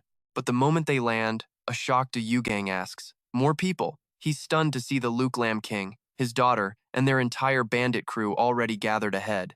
With zero pleasantries, Feng Tian glares at the Luke Lam group and barks, "Have you found Tui Liam Valley yet?" Sun Ruolan, who is currently supporting her exhausted father, cautiously reports, "Sir, we still haven't found it." He completely loses it. Feng Tian roars, screaming at them for being a pack of useless fools. The Luke Lam King can only bow his head and apologize, utterly helpless. The crazed guard screams at the damn crew to stop running around aimlessly, then immediately stomps the ground and launches himself forward like a lightning bolt. Tam Kwai from the 7 Fiends of Mount Wu lets out a murderous roar, threatening to kill anyone who dares to move, but a hand lands on his shoulder, calming him. "Easy there, third brother. That's Impermanence Ghost, the Impermanence Fiend."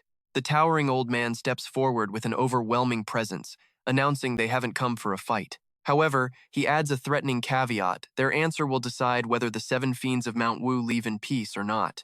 The Impermanence Fiend looks straight at the Luke Lam King, demanding to know what happened to the Black Dragon clan. He suspects they've secretly made peace with their enemy. But contrary to his usual cautious demeanor, the Luke Lam King coldly declares, "We buried them." He recalls his men burying the remains of the Black Dragon clan's forces, thinking, this is no time to deal with the 7 Fiends. He's deeply worried because Feng Tian is extremely on edge over Du Yugang's condition. Right now, even a slight nudge could make that guy bite your head off. The king knows if they provoke this monster of a guard, all of Luke Lam will suffer the same fate as the Black Dragon clan. Just as he's stuck, a haughty woman beside him suddenly speaks up. "They're all dead already," she says, laughing defiantly. She asks if the 7 Fiends are really so blind they didn't know the Black Dragon clan was wiped out long ago. This insult to his friend, the Black Dragon King, sends the Impermanence Fiend into a towering rage. He roars that an insult to him is an insult to them all, but the woman just keeps smiling provocatively. She mocks him, saying he's hilarious and that she never considered them friends. That's the last straw. Tam Kwai roars, "You bastard!" and lunges forward, weapon swinging in a crazed attack. But before the fight even starts, a thunderous shout from Feng Tian shatters the silence. The incredible internal energy from his roar creates an earth-shaking explosion, blasting everyone back in utter shock. Every single time this guy shows up, he shakes the very foundations of the world. The Luke Lam King and the woman are also thrown back by the force, while Tam Kwai can only gasp in pain and terror. Ugh, what kind of internal energy is this? Sun Ruolan just smirks, a sinister look on her face.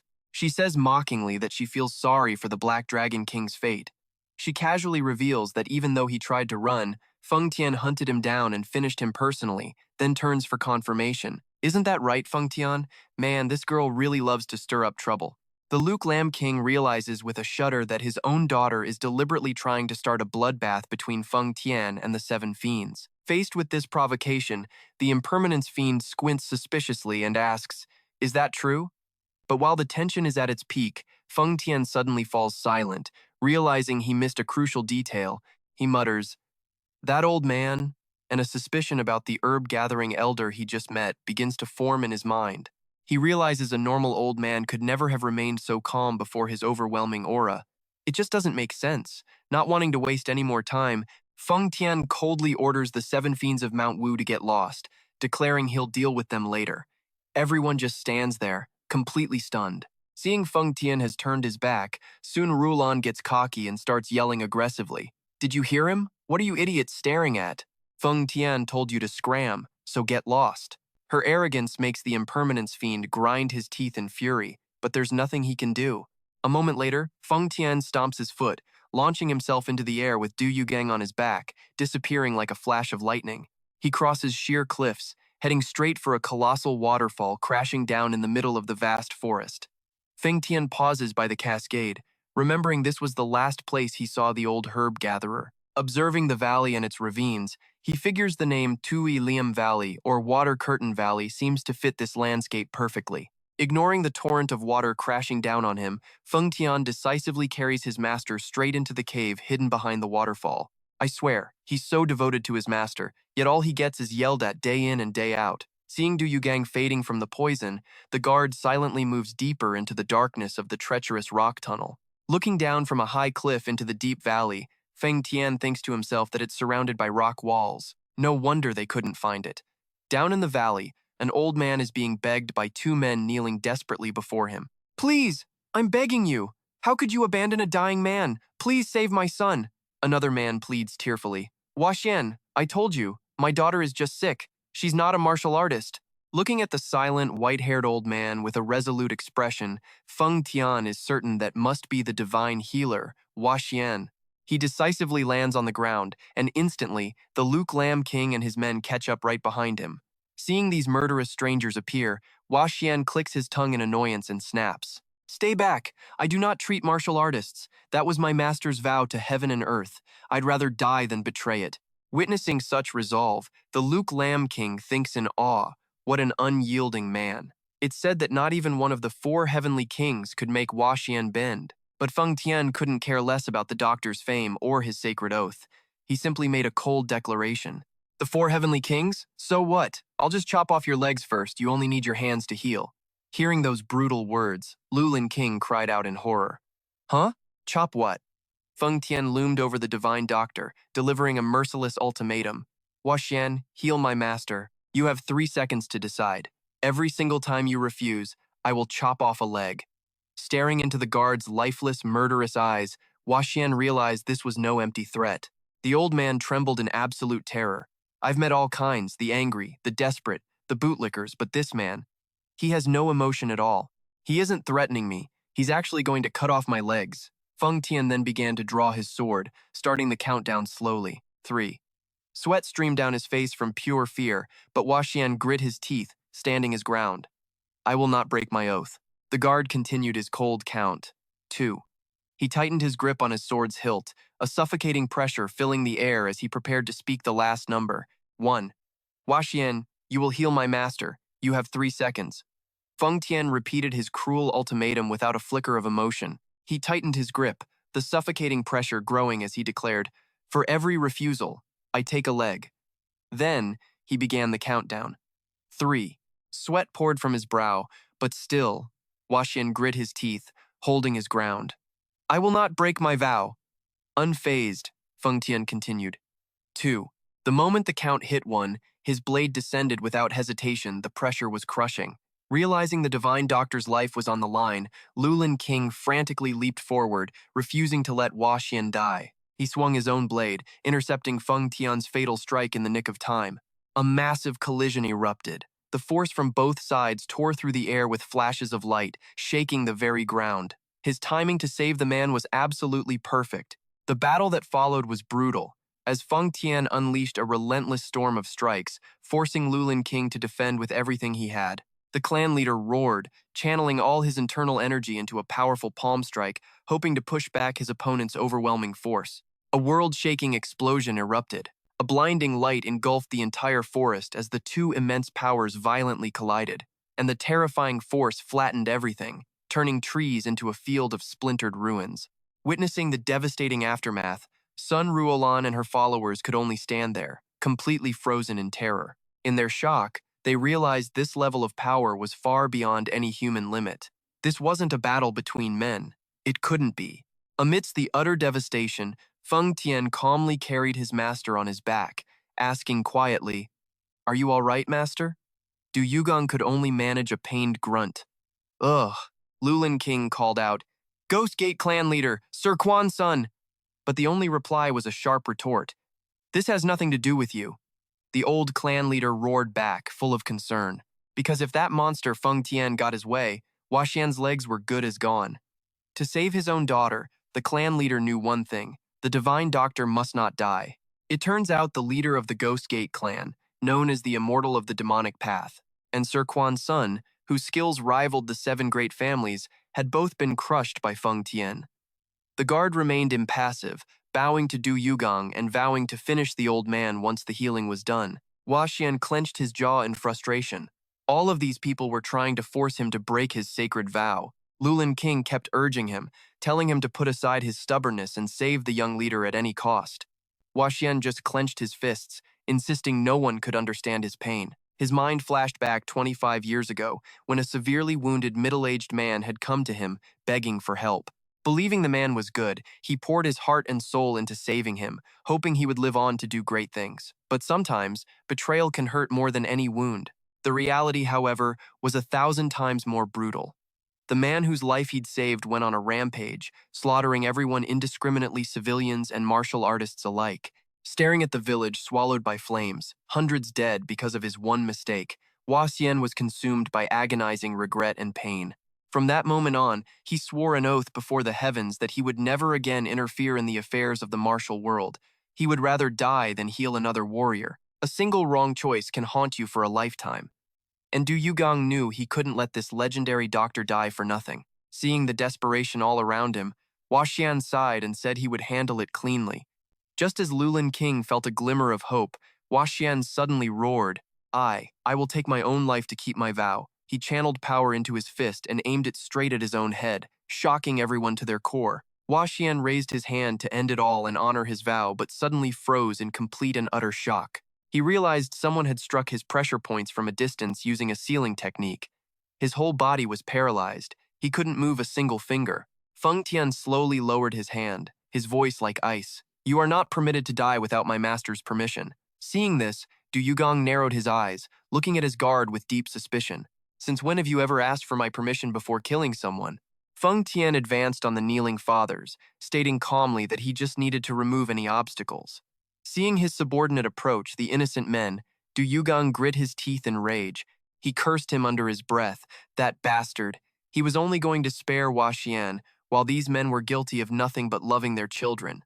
Just then, a group of assassins dropped from above, launching a surprise attack. "You bastard! You dare look down on us?" The air was so tense it was about to snap. Facing the ambush, Feng Tian didn't even flinch. In a flash, he grabbed an attacker's head and delivered a devastating thunderous slam. A huge explosion rang out as his incredible power completely crushed all of their resistance. Watching this overwhelming display, Luke Lamb's group cried out in horror as one of the 7 mountain demons was defeated in a single instant. They trembled, unable to believe it. He defeated a mountain demon that easily? The other mountain demons lay scattered on the ground, calling for their leader in despair. Feng Tian stood over them all, his shadow looming, as he repeated his cold warning. "I told you to walk away." Seeing his guard about to slaughter everyone, Du Yugang desperately calls out to Feng Tian. The call freezes him mid-motion. Instantly, Feng Tian stops and answers with utmost respect. Master Du Yugang's order is stern. He is forbidden from killing anyone here. Not Master Quan's son, and not the Ghost Gate leader. His killer mode instantly switches off. Even barely conscious, Du Yugang forces out one more demand. "Answer me." Faced with that steel command, the murderous guard can only bow his head in submission. "As you command." Feng Tian breathes a sigh of relief. He looks at his own hands and thinks to himself, "So, as long as I don't kill them, it's fine?" And just like that, screams of pure agony echo through the forest. He gets to work, brutally breaking bones but keeping every last enemy alive, just as his master ordered. Watching this carnage, the survivors can only tremble in absolute horror, wondering what kind of monstrous power Feng Tian could possibly possess. The towering guard then advances on the divine doctor, a slight smirk on his face, almost impressed by the old man's defiance. He lunges, grabbing Huaxian by the collar, his eyes burning with intensity as he roars, "You will heal him!" A panicked Sun Ruolan screams, begging the old man not to provoke this monster any further. "Just heal the master and save your life." But Huaxian remains utterly defiant. The doctor grits his teeth, declaring he's lived long enough. They can cut off his limbs or gouge out his organs. He will never break his oath. That's it. Feng Tian's rage finally boils over. His eyes darken with a terrifying threat, and his hand tightens on the hilt of his sword. Horrified, Lulin King feels the explosion of pure killing intent. He screams in despair, certain Feng Tian is about to execute the divine doctor on the spot. Huaxian silently closes his eyes, bracing for the end. But the killing blow never comes. Instead, Feng Tian speaks his name in a low, serious voice. To everyone's utter shock, the impossibly arrogant guard suddenly bows his head, speaking a genuine plea. Huaxian, I am begging you. The reversal is so sudden, the entire battlefield is stunned silent. Feng Tian, the cold, proud guard who answered to no one, now humbling himself before the divine doctor. His voice is low, filled with a desperate urgency he has never shown before. Divine doctor, I sincerely beg you. Watching this, Lulin King is completely frozen in shock. He can't believe his eyes. A monster like Feng Tian, begging. The sheer raw sincerity from the guard is so intense it brings Sun Ruolan to tears. Sobbing, she asks, Father, how could he change so much? Father, aren't you crying? But Lulin King just stands there, dumbfounded by his daughter's emotional outburst. Huaxian's face, however, remains like stone. It's no use, he says coldly. Just as that young man is more important than your life, I too have something I hold sacred. The divine doctor stands firm, ready to die for his vow. I cannot treat him, he declares, so just go ahead and kill me. Faced with this iron will, Feng Tian silently moves forward and grabs the doctor's collar again. His eyes darken, the threat returning full force. He mutters under his breath, Master, please understand. You ordered me not to kill him, and I won't. Instead, I'll use a much crueler method. Let's see how long you can possibly endure my torture. Lulin King screams, rushing to intervene. He knows that with Feng Tian's pride, his torture will be unimaginable. Please, he begs, give me 1 hour. I swear I can get the antidote. Our Green Forest clan's methods are nothing compared to the demonic cults. But, hearing that absurd comparison, Feng Tian lets out a contemptuous snort. Don't even compare us. Still, Lulin King presses on, mustering all his confidence. I'm just saying, I am absolutely certain I can do this. Feng Tian delivers his final, cold ultimatum. You have 1 hour. If you fail, the entire Green Forest clan dies with him. Lulin King grits his teeth. Fine. He's accepted the gamble, putting his entire clan on the line. Shortly after, in a small hut, the air grows thick with tension. Huaxian is brought inside, his face twisted with rage and pain as he confronts the cruel reality of his situation. This is an all-or-nothing bet. Win big or lose everything. Watching her father prepare, Sun Ruolin can't help but wonder if their clan's famous torture is just beating people up. Even restrained, Divine Dr. Huaxian is as stubborn as ever. He dares them to beat him to death. He will never give them the antidote. A subordinate suggests using a red-hot iron to finally break the old man. But by now, Sun Ruolan is getting impatient. She reminds her father to hurry, as they only have 1 hour left. Then, without warning, she unleashes a punch that shatters the wall right behind the doctor's head. Just a warning shot with enough force to bring the house down. Stunned by her power, Lulin King just smirks, tells the doctor to wait, and suddenly strikes his pressure points. Sun Ruolan watches, completely baffled. If brutal torture won't work on him, what's the point of hitting a pressure point that just puts him to sleep? But then, Lulin King suddenly pulls out a purple spirit pill and declares it's the antidote for the crimson poison. Sun Ruolin and the others are absolutely floored. She vividly remembers her own father throwing that exact pill away. The clan leader just smiles, admitting he almost threw it out but kept it for an emergency. What a plot twist. A sly grin spreads across Sun Ruolan's face. She quips that the doctor must have been in such a rush that he forgot to bring his own antidote. But beneath the jokes, their situation is still incredibly dangerous. If Feng Tian discovers the truth, the entire Green Forest clan is finished. She decides to eliminate any loose ends, and her murderous gaze falls on a trembling subordinate. The old advisor points out that the doctor giving up so easily would be suspicious. So, they need a stand-in someone to scream their head off. They need someone to pretend they're being brutally tortured instead of Huaxian. All eyes in the room slowly turn to the one unlucky subordinate, who looks terrified. Lulin King walks over and coldly orders him to scream like he's dying. Then begins the torture. The poor man's agonizing screams fill the room as he takes blow after thunderous blow. The unlucky subordinate lies motionless on the floor, foaming at the mouth in an absolutely pathetic state. The Lulin king lets out a breath, beyond satisfied with their little act of torture.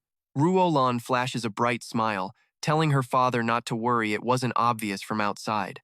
It's as if she's been planning this for a very long time. Quietly, she holds the new antidote. Inside the wooden hut, the flower fairy divine doctor sits, looking completely soul-crushed. The Lulin king holds the vial, laughing triumphantly. Ha! So the divine doctor calls this stuff fire-red medicine, does he? He keeps mocking the man, saying the good doctor must have finally realized how precious life is after a little persuasion. Knowing full well Feng Tian is eavesdropping, the king thinks to himself, if his internal energy is as strong as they say, he'll definitely hear every word. To finish the play, he respectfully presses the doctor's acupoints to ease his pain before swaggering outside. Feng Tian is waiting and asks coldly, is it real? The performance was so good, any outsider would have been completely fooled. The Lulin king smugly confirms the brutal torture made the doctor change his mind, and his underlings murmur amongst themselves, impressed by their leader's cunning. Who knew these forest bandits could be so calculating? The Lulin king roars with pride. Did you really think we forest bandits are just muscle-headed fools? His men can only nod enthusiastically in agreement. Wasting no time, Feng Tian, still carrying Du Yuchang on his back, bluntly orders them to hand over the antidote. A small white vial is quickly passed to the loyal guard. The moment he has the cure, Feng Tian shouts with almost insane loyalty, "Eternal prosperity! Long live the master! For 10,000 years!" He drops to his knees, offering the vial with both hands. "Master, may you obtain eternal strength." Du Yuqiang weakly takes the antidote and downs it in one go. He immediately sits cross-legged, circulating his internal energy to spread the medicine's power through his body.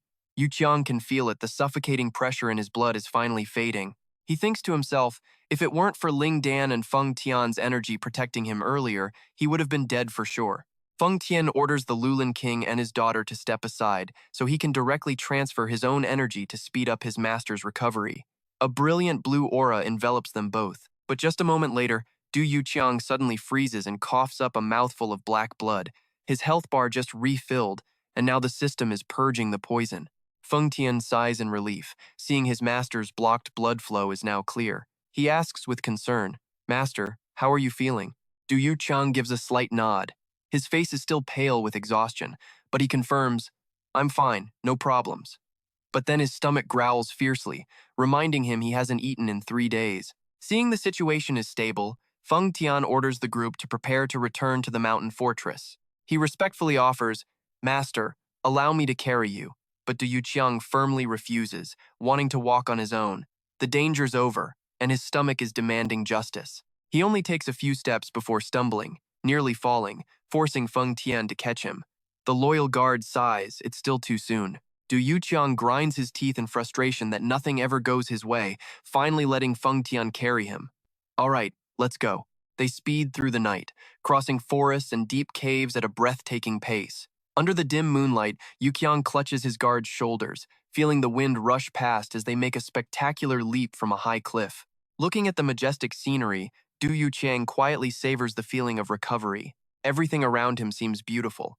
He smugly tells himself he's safe now, his life no longer in danger, and all he needs is some rest.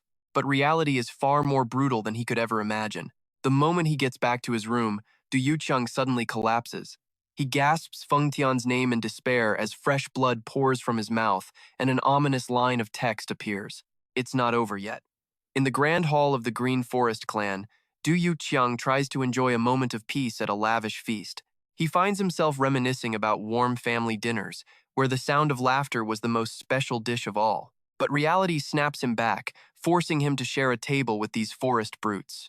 One side, a warm family memory, the other, a den of bandits. The contrast is jarring. Suddenly, the Lulin king roars, signaling the start of the chaotic banquet. The bandits dive in like madmen, fighting over food like starving animals. After stuffing their faces with meat, they all shout in unison, "There's no poison." Then respectfully cup their hands and cheer, "Your Majesty, may you have eternal peace and fortune." Witnessing this ridiculous scene, Du Yuqiang can only clench his fists, wishing these annoying people would just disappear. Just a simple meal, but he's acting like it's a high-stakes food safety check. It's been 7 days since Dukung was detoxed and started healing here, but his life hasn't gotten any easier. At the dinner table, the Lulin king casually brags about his most brutal battles. I ripped his guts out, he boasts, making Dukung so disgusted he can't even swallow his food. Just as the tension peaks, the old clan leader suddenly speaks up. Sir, I have something to report. What is it? Feng Tian asks coldly. The old man reveals that his men spotted a lone wolf during their patrol. He goes on, describing a truly gruesome sight. The wolf was gnawing on the buried corpses of the Black Dragon Society, exposed after a massive storm 3 days ago. Hearing talk of corpses and wild beasts during dinner, Dukung breaks into a cold sweat, feeling utterly sick to his stomach. Sun Ruolan casually suggests, wouldn't it be better to just kill all those wolves? Feng Tian even adds his own gruesome idea, turning them into food wouldn't be a bad idea either. Unable to stand any more of these morbid topics, Du Yuqiang slams his hand on the table, forcing everyone to change the subject immediately. Just a normal meal, but the conversation is like a prime-time horror movie. Noticing Du Yuqiang's lack of interest in the feast, Feng Tian asks worriedly if the food isn't to his liking. Yu Qiang replies gently that he ate too much this morning and just wants something light, while also thinking about his debt to Huasan. He turns to tell Feng Tian his plan to visit Huasan soon to thank him in person. This statement makes the Lulin king's face go pale with fright. He quickly tries to cover, stammering that being able to treat the master was the greatest honor of Huasan's life. But deep down, he's terrified everything will unravel if those two actually meet. He growls at Nurklan to keep her mouth shut. The mere mention of a meeting has everyone on edge. In a daze, the Lulin king suddenly mumbles that Wasan is actually a bad guy, then lands a thunderous slap right across his subordinate's face. Witnessing this bizarre display, Feng Tian coolly observes that the old man must have eaten something bad to lose control like that. He suggests a good beating might snap him out of it, then coldly watches the brutality unfold with Dukung, all while Dukung calmly sips his tea, praying Wasan is unharmed. And then, from a cabin in the distance, a heart-wrenching scream rips through the night. Inside a dark room, Wasan is tied up, tortured almost beyond recognition. The Green Forest captains scream at him, demanding he stop being stubborn and hand over the antidote to save their men. Even after being tortured for a whole week, Wasan remains unbroken. He declares he would rather die than violate his sacred oath to heal. It's a bitter realization, even people he once saved have now betrayed him. He silently curses the mastermind behind this scheme, the one who has trapped him here. He's been pushed to his absolute limit, and he still won't crack. Then bam! A huge explosion as the door is kicked clean off its hinges. A young man with wild hair and an absolutely crushing aura steps inside. He glances around coldly before barking out, "Which one of you is the real Wasan?" The sudden arrival of someone with power so deep they can't even sense, it leaves the captains utterly terrified. This man, they realize, is a true master. Wasan quietly confirms his identity. The youth smirks, recognizing the old medicine man, and immediately presses him about the young master's condition. That aura alone makes you want to hand in your resignation. He has been rescued. The statement echoes through the dark room, where Wasan is still bound to the chair. The blue-haired youth turns his cold gaze and asks a question. What illness? A trembling Green Forest subordinate replies, they call it the red flame toxin. It's an insanely rare poison. Only 3 places in the world can make it: the Sichuan Tang clan, the Poison Tribe, and Huayun Valley. The blue-haired youth stands there, lost in thought. He knows this attack on the young master wasn't simple. A high-ranking official from the demonic cult must be involved. He lets out a tired sigh. Guess he'll have to kill them all to clean up this mess. Again, the nearby goons turn pale with fear, terrified he'll wipe out not just them, but the places that create the poison too. The blue-haired youth looks at Wasan and offers some praise. You did well, old man. The young master cannot die, but the divine doctor just yells back stubbornly, I already told you, I will not treat him. He just cracks a mysterious smile, then silently turns and leaves. Meanwhile, the Lulin king is laughing his head off, thrilled that the divine doctor was finally forced to break his oath. But his brief moment of calm shatters when his men frantically report that another group has arrived. Outside the mountain camp, another large group has just shown up, led by Dak Chuksang and Qian Hyangseon, who both look incredibly arrogant. Qian Hyangseon covers her mouth with a sly smile. Of course, as long as the divine doctor is here, who really cares who arrived first? Wasan stares at the 20 new arrivals, his heart sinking. If they've tracked him down, he thinks, their illnesses must be severe, and they'll torture him even more brutally than the other 2 did. No time to rest, and more clients arrive. It never ends. Wasan's voice is low. Whether I heal them or not is irrelevant. That boy is fated to die. His mind flashes back to a bloody tragedy from 25 years ago when he witnessed someone try to escape their destiny, only to meet a terrible end in a blaze of fire. He turns to the two Green Forest men, asking them for one last confirmation. Are you certain your children's sickness wasn't caused by a martial arts conflict? After they swear on their honor, Wasan coldly declares, all right, I will heal them. But this time, the price is going to be high. The decision is made, and he looks ready to announce a shocking price. A ruthless glint appears in Wasan's eyes. He looks them straight in the eye and states the price for their cure, the life of the young master who arrived 7 days ago. His words leave the two subordinates utterly stunned, and they begin to beg, Divine Doctor, we understand you're trying to prevent the tragedy from 20 years ago from happening again, but why save our children by killing an innocent man? Seeing that the Divine Doctor is unmovable, they decide to take matters into their own hands, suggesting they pool their money to hire an assassin for the job. With Wasan's approval, they guarantee the assassin's skills are top-notch. They operate in complete secrecy, so no one detects the ambush, moving like phantoms in the dead of night. This mysterious band of assassins has already surrounded the compound, hiding high in the tree branches. In the underworld, they are known as the Ghost Valley. All right, are you absolutely certain about this assassin's skills? A doubtful voice rings out. His counterpart replies with unwavering confidence. Absolutely. They are assassins of silence, impossible to detect. And just like that, mysterious dark figures begin to appear, gliding through the quiet night like ghosts. With their supernatural stealth, their target is the grand headquarters looming just ahead. The description alone is enough to make your own heart activate stealth mode. They are the infamous assassins from Ghost Valley. Meanwhile, two Green Forest guards are casually on patrol, talking about taking a break. Hey, Jung-yoon, it's gonna be hectic back at HQ. How about we take a little break? But his partner quickly warns him off. If the Grand Chief catches us, he'll have our hides. Little do they know, death itself is closing in right behind them, its presence chilling the very air. Let's get a move on before he gets angry. Too late. In the blink of an eye, a single, decisive strike takes the bandit down instantly. The assassins quickly clean up the scene and move on to the next phase of their plan. They disguise themselves as members of the Green Forest to begin their infiltration. They silently change their clothes, preparing to blend into the enemy's stronghold for their secret mission. Their orders are to report the situation and retreat immediately if there's trouble. The two assassins acknowledge and vanish into the shadows of the massive building. Meanwhile, in a silent room, Du Yukang is meditating, regulating his inner energy, feeling like all his past bloody battles have become meaningless. He stands up with determined eyes, declaring, I will definitely give up my destiny as the demonic cult's leader.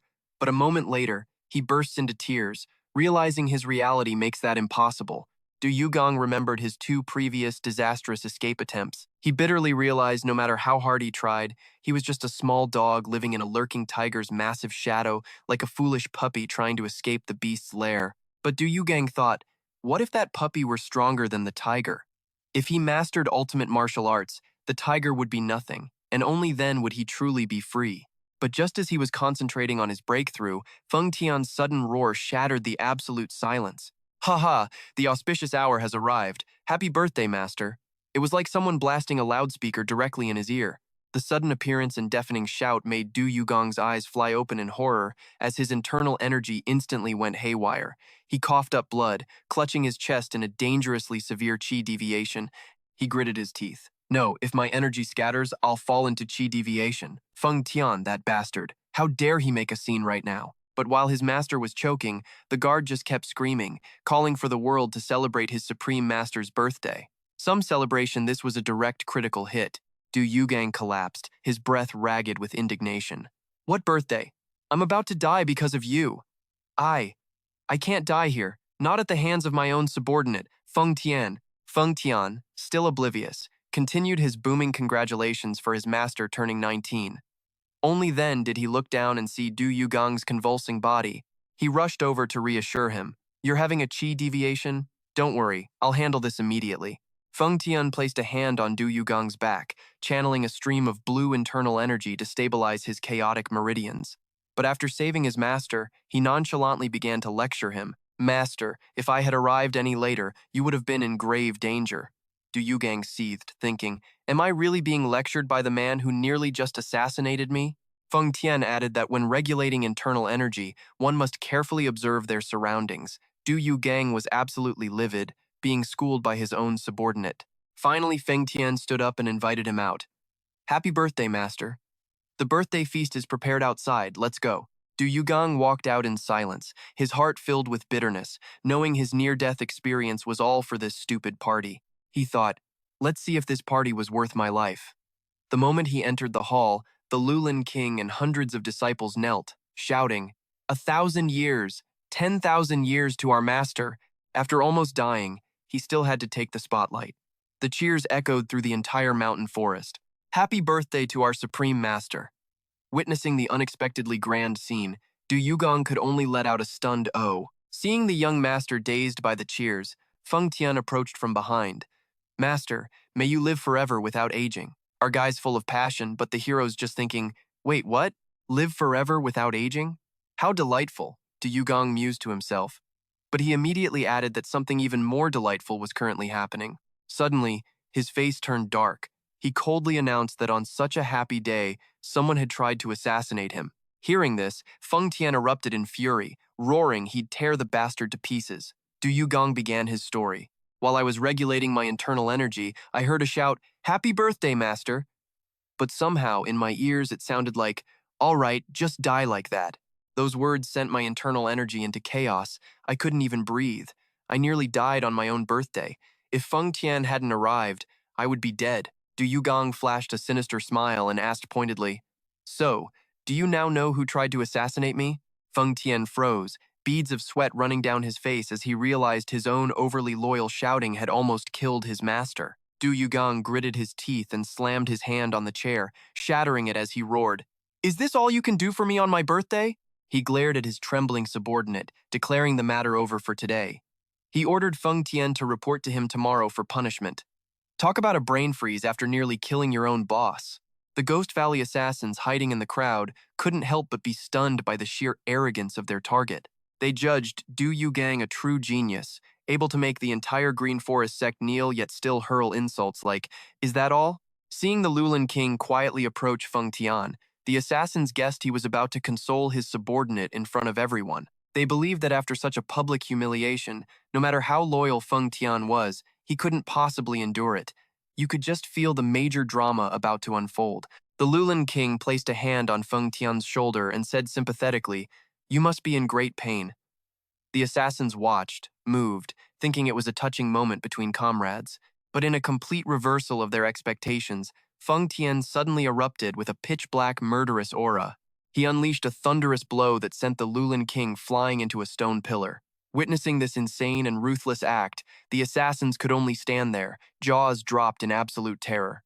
Feng Tian was lost in a storm of emotion, thinking to himself, I was supposed to die today, but the master spared my life. To him, nothing was more moving, so someone else's pain was just garbage. He roared, you bastard, get lost, then sent the Lulin king flying with a vicious kick. Witnessing this brutal scene, the terrified Ghost Valley assassins whispered that the king wouldn't let this slide, and they planned their retreat. But they suddenly froze when they noticed all the Green Forest disciples around them were averting their gaze, pretending they saw nothing in order to save their own lives.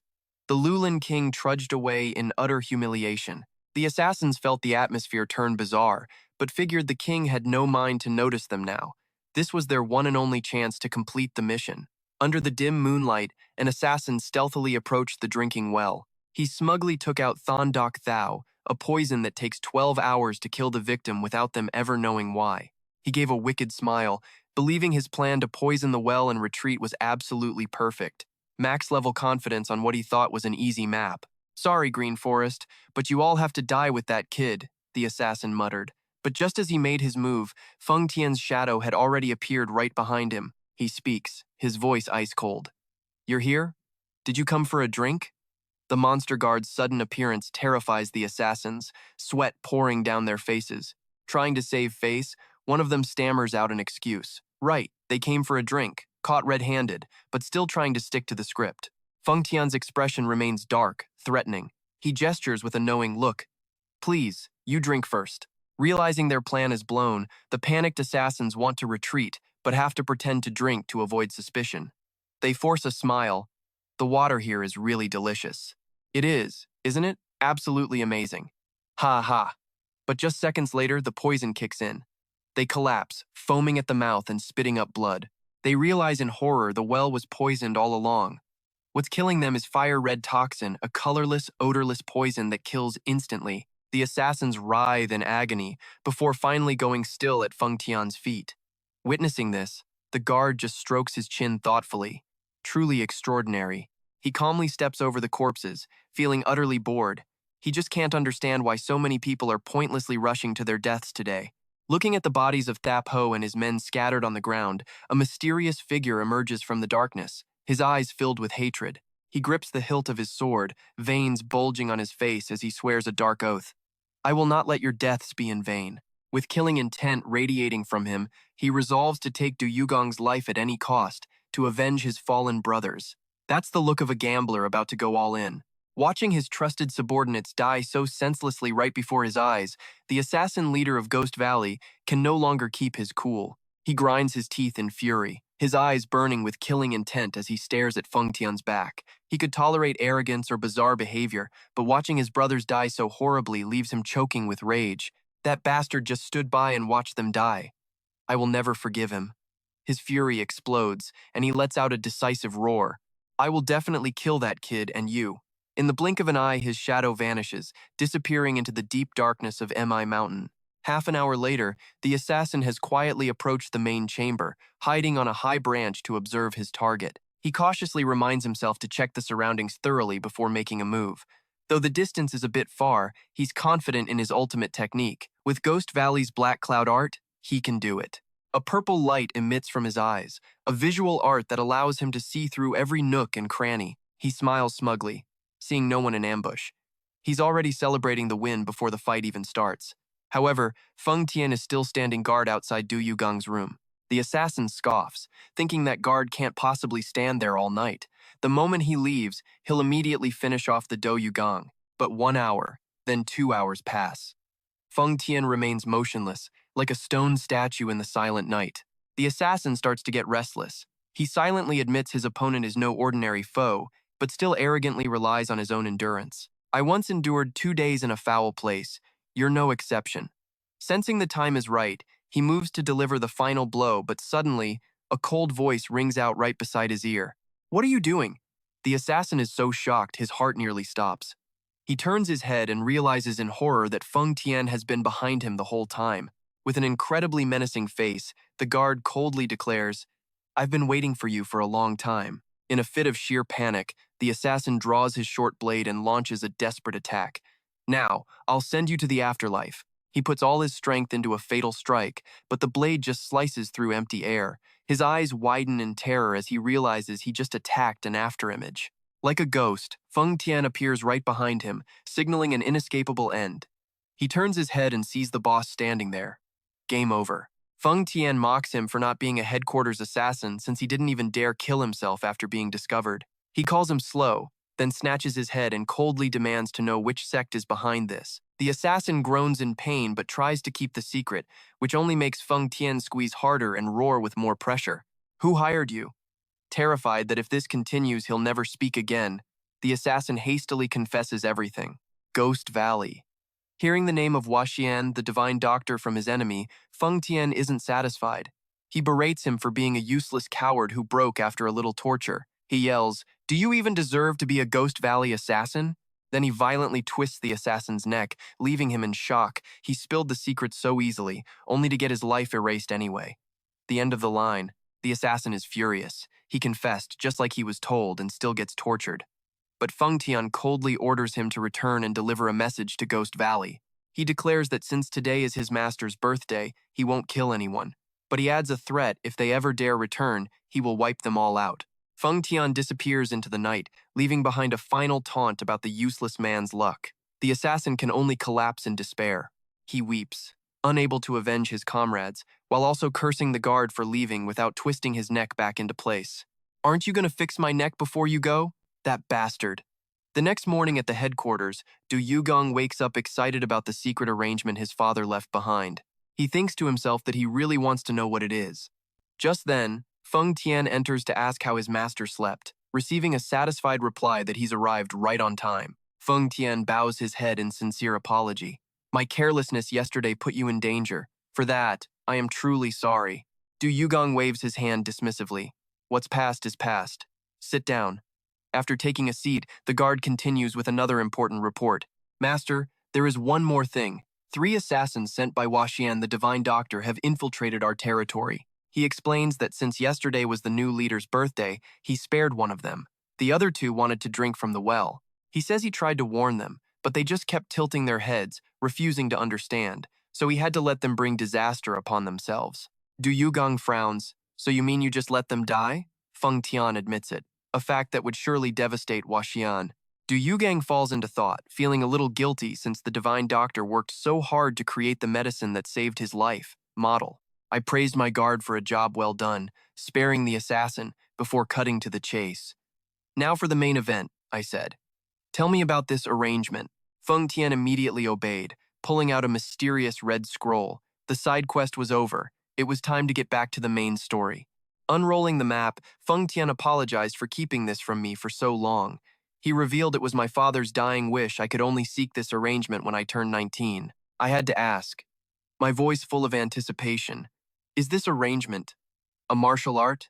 Feng Tian's answer was firm and clear. It is. My eyes lit up with ambition. This had to be it. A legendary martial art that would finally win me the freedom I so desperately craved. Feng Tian pointed to the map, explaining thoroughly. We are here, and to the northeast is the location of the arrangement, Chudufeng. He explained that if we descended the cliffs of Chudufeng, we would find a hidden cave right there in Luangtrung. The cave entrance was sealed by a complex formation, but my guard's eyes flashed with power. He was ready to shatter the seal himself. This side quest already felt like a boss fight. Feng Tian confirmed he'd already figured out how to break the formation and had personally gone inside to investigate. When I curiously asked what kind of martial art it was, he quickly apologized. He felt it would be disrespectful to peek, so he only observed the surroundings. Inside, he told me, was the corpse of a giant spider. A giant spider? My mind reeled. This arrangement really was a peerless martial art. A smile spread across my face as I gave the order. Excellent. We leave right after breakfast. Feng Tian immediately clasped his hands and bowed. We then had breakfast with the Lulin King and his son. The moment I bid them farewell, I could see the pure joy on their faces. They were clearly thrilled to finally be rid of us. But then Feng Tian dropped a line that made the air freeze. They are no longer useful. I will eliminate them. Seeing the absolute terror on their faces, I snapped. Hey, the Lulin King already cheered "Long live the Emperor" for you, didn't he? Thanks to my intervention, we were finally given a grand farewell, though I'm not sure they weren't about to have a heart attack. Behind us, I heard the king scream at his men. Bring the salt! Use all of it! I was completely speechless, thinking to myself, a grand farewell? This feels more like an exorcism than a goodbye. Half an hour later, we stood at the majestic peak of Chudufeng, before a sheer cliff. Feng Tian asked respectfully, Master, are you ready? Looking forward, I answered without a shred of doubt. Of course I am. I was just one step away from the secret my father left me. I steeled my resolve. This was it. The final step toward reclaiming my freedom. Feng Tian nodded slightly. With determined fire in my eyes, I gave the final order. Let's go. Time for some life-or-death parkour. Without a moment's hesitation, we both leaped from the cliff into the deep abyss, tearing through the thick fog.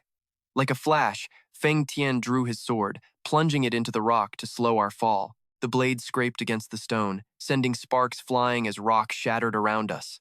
My guard's insane strength allowed us to land in a magical space halfway down the cliff. Staring at the shimmering scenery, I couldn't help but wonder aloud, is this an illusion created by the Chi-Men formation? I watched the misty peaks around us and marveled at the sight. It was incredible, almost like we were floating in mid-air. After a treacherous journey through a tunnel, I sighed in relief before a majestic stone gate. We're finally here. That dungeon run was more stressful than my final exams. Feng Tian gently held up a hand. Please wait a moment, he explained carefully. I will conceal the cave entrance so no one can see it from the outside. And with that, my guard channeled his power, using a secret art to create a screen that completely obscured the entrance to the cave. He was ensuring absolute secrecy for my quest to obtain this ultimate martial art. Talk about thorough. Master, everything is ready. Feng Tian stated with a formal bow. He seemed certain that from this moment on, the entire martial world would be mine to command. A smirk touched my lips, my eyes glowing red with excitement as I stepped through the stone gate. Yes, this was only the beginning. Inside, my heart was screaming with excitement. This was the start of the free life I had always dreamed of. But little did I know, high above on the peak, Thien Quang Dongtu was watching, unable to comprehend what was happening. His eyes were wide with disbelief, and a completely bizarre thought entered his mind. Did we just jump off a cliff together? Because we were in love? He pictured me, weak and crying in Feng Tian's arms, the two of us betraying the demonic cult before choosing a lover's leap to end it all. But he immediately shook his head, casting the insane idea aside. No, he told himself. There had to be something far more suspicious behind this act. Thien Quang Dongtu analyzed the situation. He thought we planned to rally the Green Forest forces against the cult, but instead, we simply went our separate ways. He touched the ground, sensing the lingering trace of the 1,000-mile blood scent. But strangely, no news or reinforcements had arrived from the demonic cult. He calculated that to deal with a monster like Feng Tian, the cult would need to send at least the 5 demonic gods to even have a prayer. Suddenly, a thought struck him, and his expression turned grim. Wait a minute, did they jump off the cliff just to lose me? Without hesitating, he shot off in a furious rage. Damn it, I can't let them escape, he seethed. Meanwhile, inside the dark tunnel, completely unaware, I followed Feng Tian as he led the way and gave his report. Master, we are almost there. My eyes narrowed, taking in a massive stone wall carved with the grotesque image of a blood-red spider. The arrangement is behind that wall? I asked in a low voice. He gave a firm nod, and I watched his every move with bated breath. Feng Tian placed his palm on a glowing red gem set right in the center of the spider. A heavy grinding sound echoed as the secret door slid open, revealing a blinding white light from within. Stepping inside, I was absolutely stunned by the magnificent secret cave. I looked up at the cave ceiling and muttered in pure, unadulterated awe, "That spider is massive." A colossal spider statue with haunting crimson patterns hangs upside down from the ceiling. Suddenly, a voice echoes through the chamber, making Du Yugang snap to attention. "Oh, fated one. Welcome." He squints, looking around a little confused. The voice belongs to an old man, and even before the intro is over, he can smell a boss fight coming. Though he can't see anyone, Du Yugang remains respectful. He bows low and announces clearly. Du Yugang pays his respects. Seeing his master being so serious, Feng Tian quickly explains that this is just a recorded voice from the past. There's absolutely no need to bother replying. Du Yugang gives a slight nod, ever the dignified young master. The voice continues, introducing himself as Zhu Yu Xuanjie, a master who spent his entire life scorning evil arts and following only the righteous path. Hearing the righteous path insult the demonic arts, Feng Tian explodes with rage, roaring at the empty air. "Shut your mouth!" Witnessing his subordinate manically arguing with a disembodied voice, Du Yugang just breaks into a cold sweat. He mutters, "You literally just told me not to answer." A suspicion begins to form in Du Yugang's mind. He turns to his guard, Feng Tian, a righteous martial art? Could this be my father's doing? Feng Tian firmly states that the only thing that matters is the strength of the martial art itself. The master shouldn't pay any mind to such empty words. The old man's voice continues its sales pitch, confidently declaring the Ju Yu Xuan Gong to be the strongest martial art in the world, one that took him 50 years to master. Hearing this, Du Yugang nearly falls over. He yells out in absolute frustration. 50 years? Does that mean I'll be 70 before I can master it? Is this a scam? But immediately, the old man flips the script.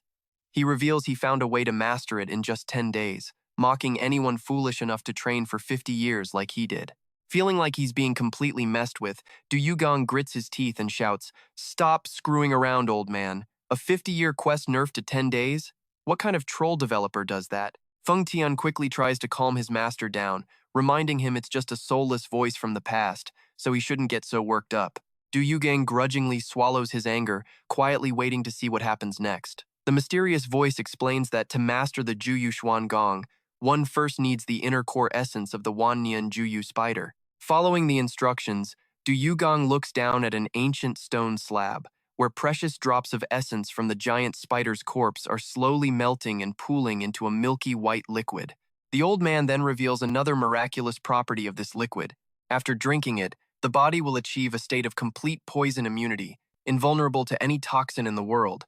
The voice booms with urgency. It demands the fated one quickly drink the entire portion of the inner core essence before the martial arts transmission can begin. A max-level poison immunity buff? Definitely a 5-star skill. Feng Tian smiles, congratulating his master on officially achieving total poison immunity. Du Yugang gives a slight nod of thanks and then downs the entire bowl of precious essence without hesitation. The voice of Zhu Yusuanjie echoes again, noting that the medicine needs about an hour to take effect. However, the old man also adds a gentle warning. Because it only takes 10 days to master, the body will have to endure a little bit of pain. While Du Yugang is still wondering what a little means, an unimaginable wave of agony hits him, making him scream in torment. This isn't a little pain, this is a non-stop combo of pure torture. In his agony, Du Yugang cries out for help. "Help me, Feng Tian!" The guard rushes forward in a panic, but the old man's voice rings out with a stern command. He orders them not to use any internal energy to resist the pain, or the inner core will shatter, and all their efforts will be for nothing. Feng Tian can only use his steel-like hands to hold his master still, helping him endure the physical torment. Du Yugang's heart-wrenching screams continue to echo throughout the dark cave.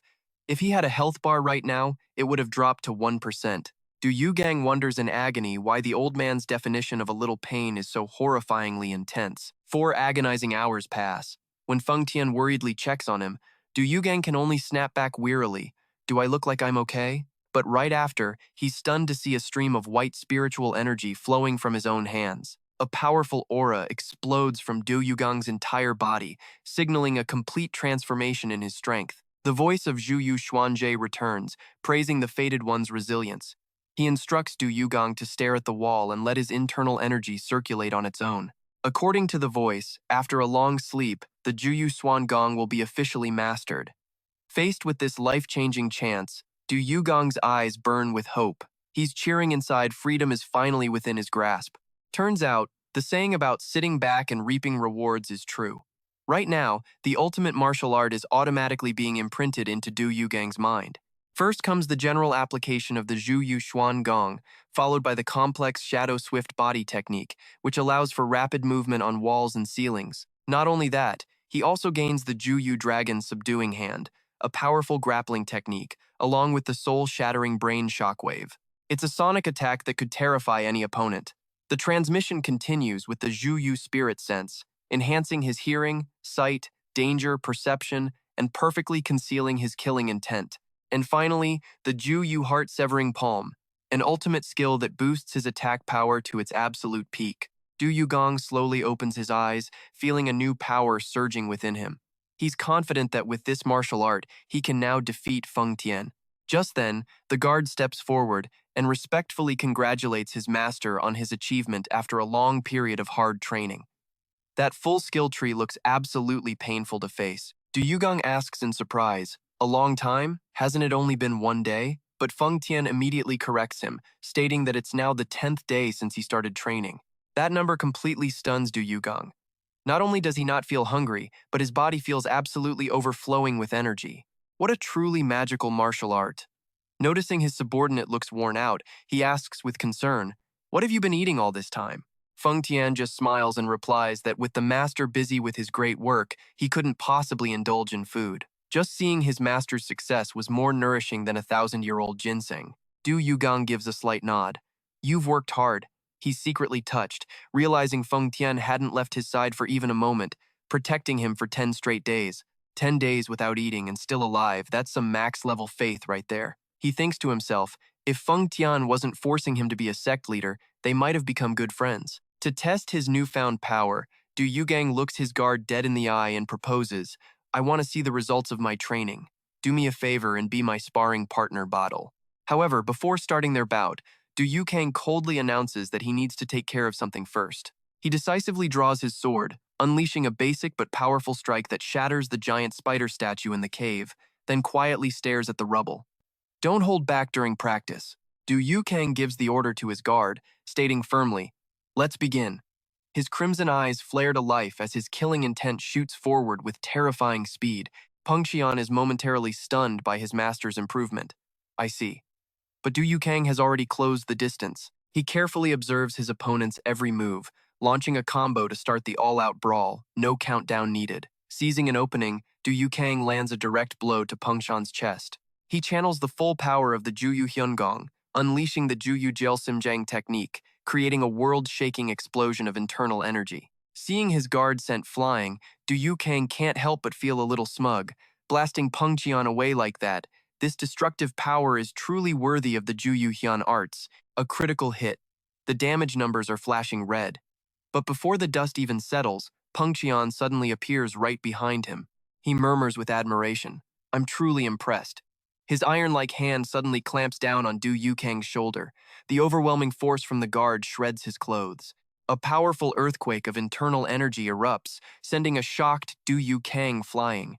Looking at the giant spider statue now split in two, Peng Tian casually comments that the surprise attack was quite good. "Now, draw your sword." He places his hand on his own sword's hilt, coldly declaring, "Then, my master." A crimson slash of sword energy tears through the cave. The suffocating pressure pins Du Yukang down as Peng Tian looks at him and remarks, "It seems you are very angry, but this fight isn't over yet." Du Yukang immediately channels his Juyu Hyungong, using the complex Shadow Swift body technique to move at an incomprehensible speed. He closes in on his opponent in a flash and roars, "It's over, Peng Tian." His hand transforms into the Juyu Poryang Su, locking his guard in a fatal blow. A thunderous explosion rocks the cave as the force of the strike shatters the ground beneath them. When the dust clears, Peng Tian is lying motionless in the rubble. Du Yukang is panting, but his eyes are gleaming with pure excitement. He finally defeated Peng Tian. A giant victory sign is already flashing in his mind, like he just cleared a final boss. He starts dreaming about the free life ahead. "I'll sell the Night Luminous Pearl for money and run far away, maybe to Hainan, the southernmost part of the Central Plains." He walks away quietly, clutching the precious gem and imagining a simple future. "I'll find a job, marry an ordinary woman, and start a family." The bloody life of the demonic cult's leader ends here. It's a perfect plan. He confidently leaves the fallen figure behind. "You just rest there, Peng Tian." But a deep voice suddenly echoes right next to his ear, making him freeze on the spot. "Let's go, master." A horrified Du Yukang turns around, his face drained of all color. You can still move?" Though covered in injuries, Peng Tian stands tall with extreme loyalty. "Don't worry, I can endure it. I will follow you anywhere." Du Yukang's face twists with frustration. He grinds his teeth and curses. "Peng Tian, you bastard. Did you pretend to lose just to encourage me, like back at the Green Forest?" The feeling of being tricked makes him scream in despair. This is such a scam. Without a second's hesitation, he uses his speed technique again to escape the monstrous guard. As he scales a steep cliff, Du Yukang screams in frustration, "You call this the strongest martial art? Is this my father's plan?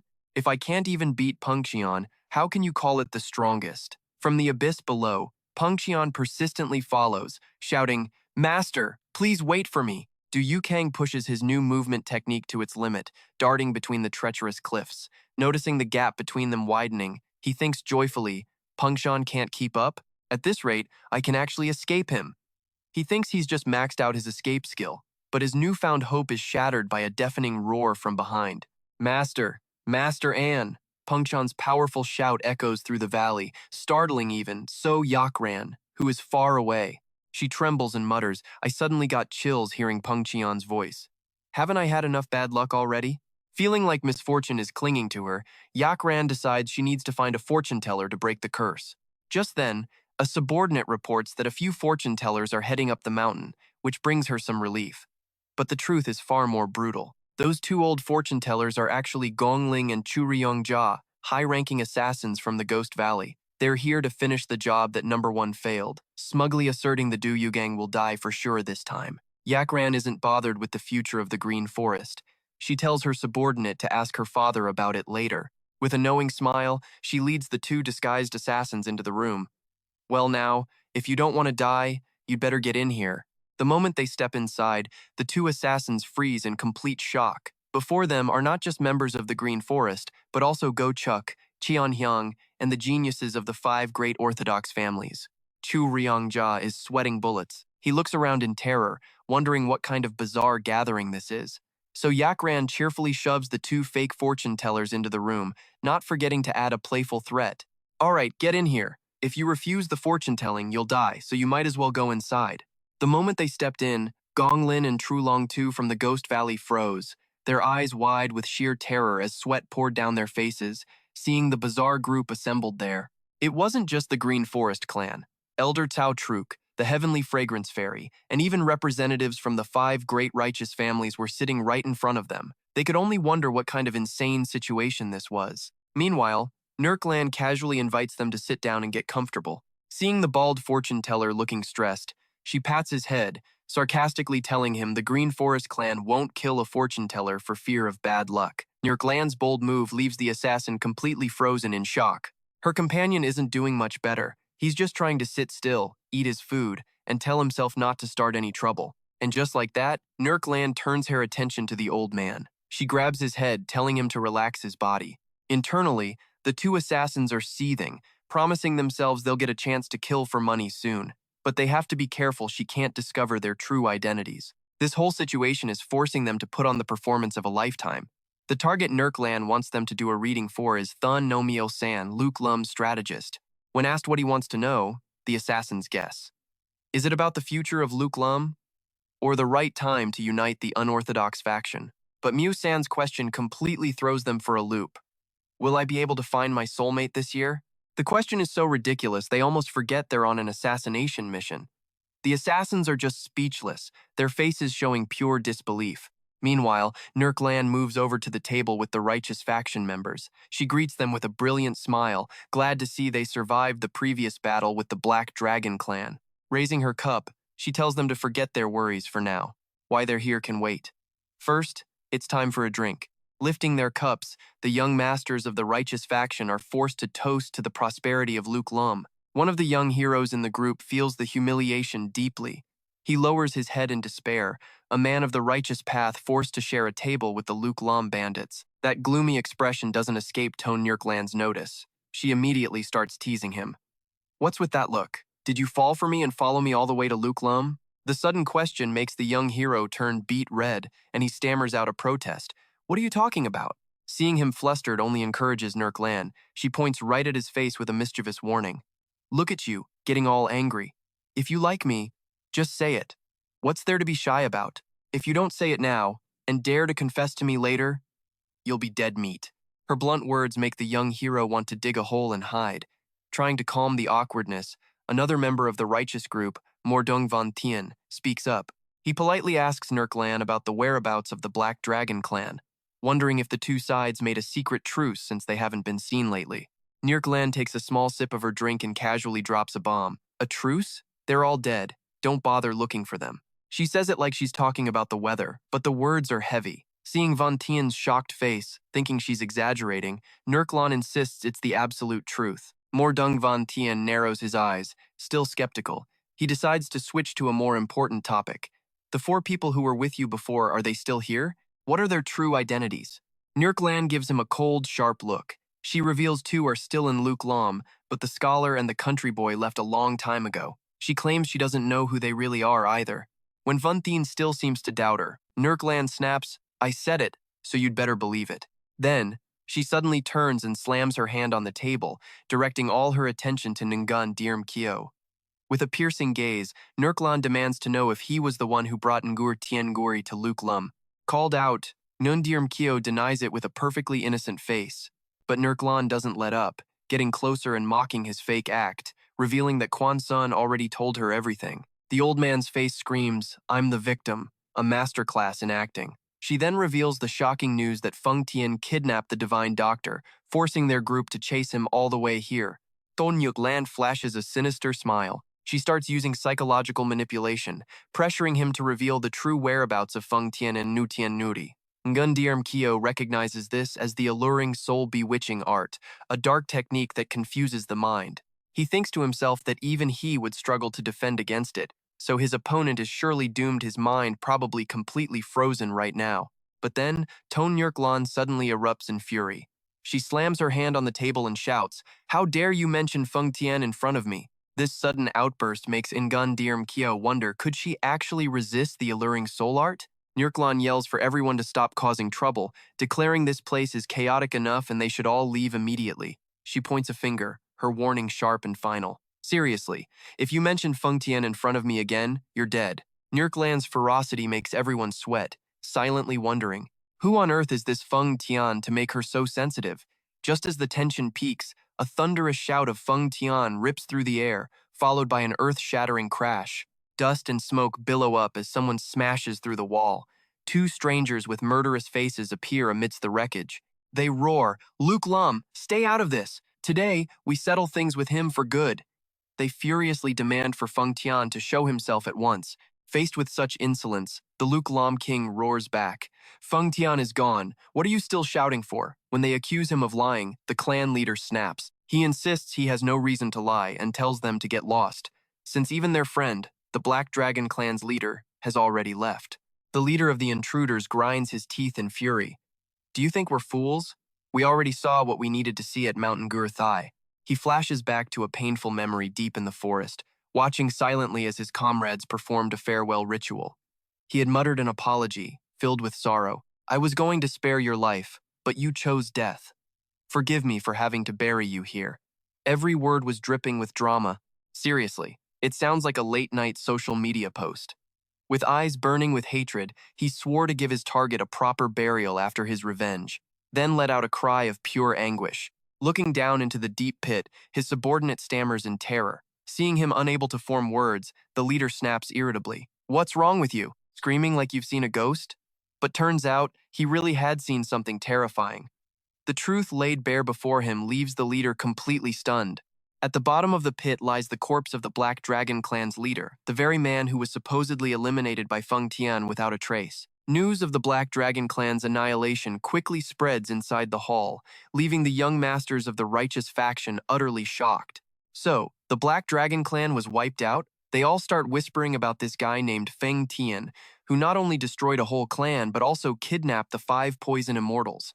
Everyone shivers, wondering, is he really that strong? In the chaos, someone notices that Lu Jiang has also quietly disappeared from the Green Forest clan. Suddenly, Tun Yurklan points to the door and screams, "Hero Feng Tian! They're over here!" Her disastrous joke makes a man burning for revenge roar with excitement. "So it's you, Feng Tian. You were hiding here." He charges forward like a moth to a flame, causing Nurklan to scream in terror. But then, his body starts to look incredibly strange. The Lulin King quickly stops his daughter and explains, "Calm down. That's explosive chi art." He reveals it's an extreme martial art where, pushed to its limit, one's own flesh and blood shoot out like weapons, and once it's activated, it cannot be stopped midway. A terrifying explosion goes off, and the reckless man is vaporized on the spot. Nirklan stares at the rubble, horrified that her simple joke about Feng Tian led to such a catastrophic outcome. The massive explosion shakes an entire corner of the Green Forest clan's headquarters. Smoke and dust billow into the sky in broad daylight. From a high tree branch far away, a mysterious figure coldly observes the scene with disdain. "I came to the Green Forest clan to find their leader, but it turns out this place is full of idiots." He clicks his tongue, wondering where the young master could be, and then quickly leaves. Meanwhile, in the secret Chudu cave, the traces of battle and a giant spider's corpse still lie there. 2 figures dressed in pure white robes suddenly appear at the cave's entrance. The young disciple looks inside, shocked, and asks, "Master?" His master, with long white hair and a beard, thoughtfully examines the marks on the cliff wall, concluding someone had definitely been here. The air is as tense as a freshly cleared boss room. The old man narrows his eyes, dead serious, and states that the intruder dared to touch something they absolutely should not have. Du Yongin gasps as he witnesses the devastation inside the cave. "Master, this is..." Seeing the wreckage, his master makes a grave assessment. It seems someone was here. The shattered entrance makes it obvious a high-level player just swept through. The 7 Heavens Du Yugang, Menos Shingun, silently observes the scene. He grits his teeth in pure fury. How dare he touch something he shouldn't have? How could he possibly steal the treasure of the Heavenly Master? He's furious because it took him 3 long years to find this place, only for someone else to snatch the prize from under his nose. He blames himself for foolishly thinking no one would discover this secret. The memory of the battle on the mountain peak from years ago floods back, along with his vow to never let such a thing happen again. Back then, he was certain the Heavenly Master would make the demonic Du Yugang kneel and surrender. After all, no matter how strong the demonic Du Yugang was, his opponent, Bi Mujin, was a true son of heaven. It felt as if everything in existence was created solely to serve that Heavenly Master. His aura was max level, overwhelming even when he stood still. and yet, reality delivered a crushing blow to the old man's faith. After witnessing him lose to the demonic Du Yugang with his own eyes, Menos Shingun was so stunned he couldn't even speak. He always wondered why the Heavenly Master could lose, why he didn't use his strongest technique right from the start. The only answer for that failure was his own immense pride. He held his ultimate move until the end of the game and lost before he could use it. Menos gravely warns his disciple, if the Heavenly Master had used his strongest technique when the fight began, the outcome would have been different. Believe in yourself, but remember not to be too arrogant. His disciple, Du Yan Gin, clasps his hands respectfully. I will remember, Master. Looking at the now empty spot where the treasure was kept, the Master realizes they even took the precious beads. With the power to infiltrate and break the formation here, he's certain the culprit is from a famous sect. Menos Shingun thoughtfully speculates that only Hak Votak or Bu Kuei would have the skill to bypass the barrier and steal the treasure. When Du Yanjin suspects the Green Forest clan, his master firmly dismisses the idea, saying those bandits lack the skill to handle this artifact so carefully. Looking at the shattered spider corpse on the ground, he declares that they need to save themselves immediately, urging his disciple to hurry and pursue the thieves. Du Yanjin respectfully obeys, and the two of them silently leave the secret cave. Meanwhile, at the Green Forest clan's mountain fortress, the Luke Lamb King is casually enjoying what he considers a peaceful atmosphere. His subordinate, however, looks extremely doubtful about that optimism. He suggests that avoiding heavy losses is a bright start, but the Luke Lamb King reminds him of all the destroyed manors that need to be rebuilt. At the mention of the word destroyed, the subordinate begins to tremble in terror, remembering the clan's tragedy from 20 years ago. His PTSD flares up, memories flooding back like spammed skills. The room suddenly falls into a suffocating silence. Even Tone Nurklan shivers seeing the subordinate's absolute fear, as if those terrifying memories were happening all over again. The Luke Lamb King gravely reveals that this terror began with the appearance of the Heavenly Master, B. Mujin. Tone Nurklan is stunned to hear the name of the man who once cornered the demonic cult. The clan leader recalls how, right at this fortress, the Heavenly Master began building his reputation by storming their headquarters all by himself. Although at first, the Green Forest clan disciples had the upper hand due to their overwhelming numbers, the appearance of that lone figure on the cliff signaled a terrifying change. At death's door, the Heavenly Master was struck by a poisoned arrow and fell into the deep chasm below.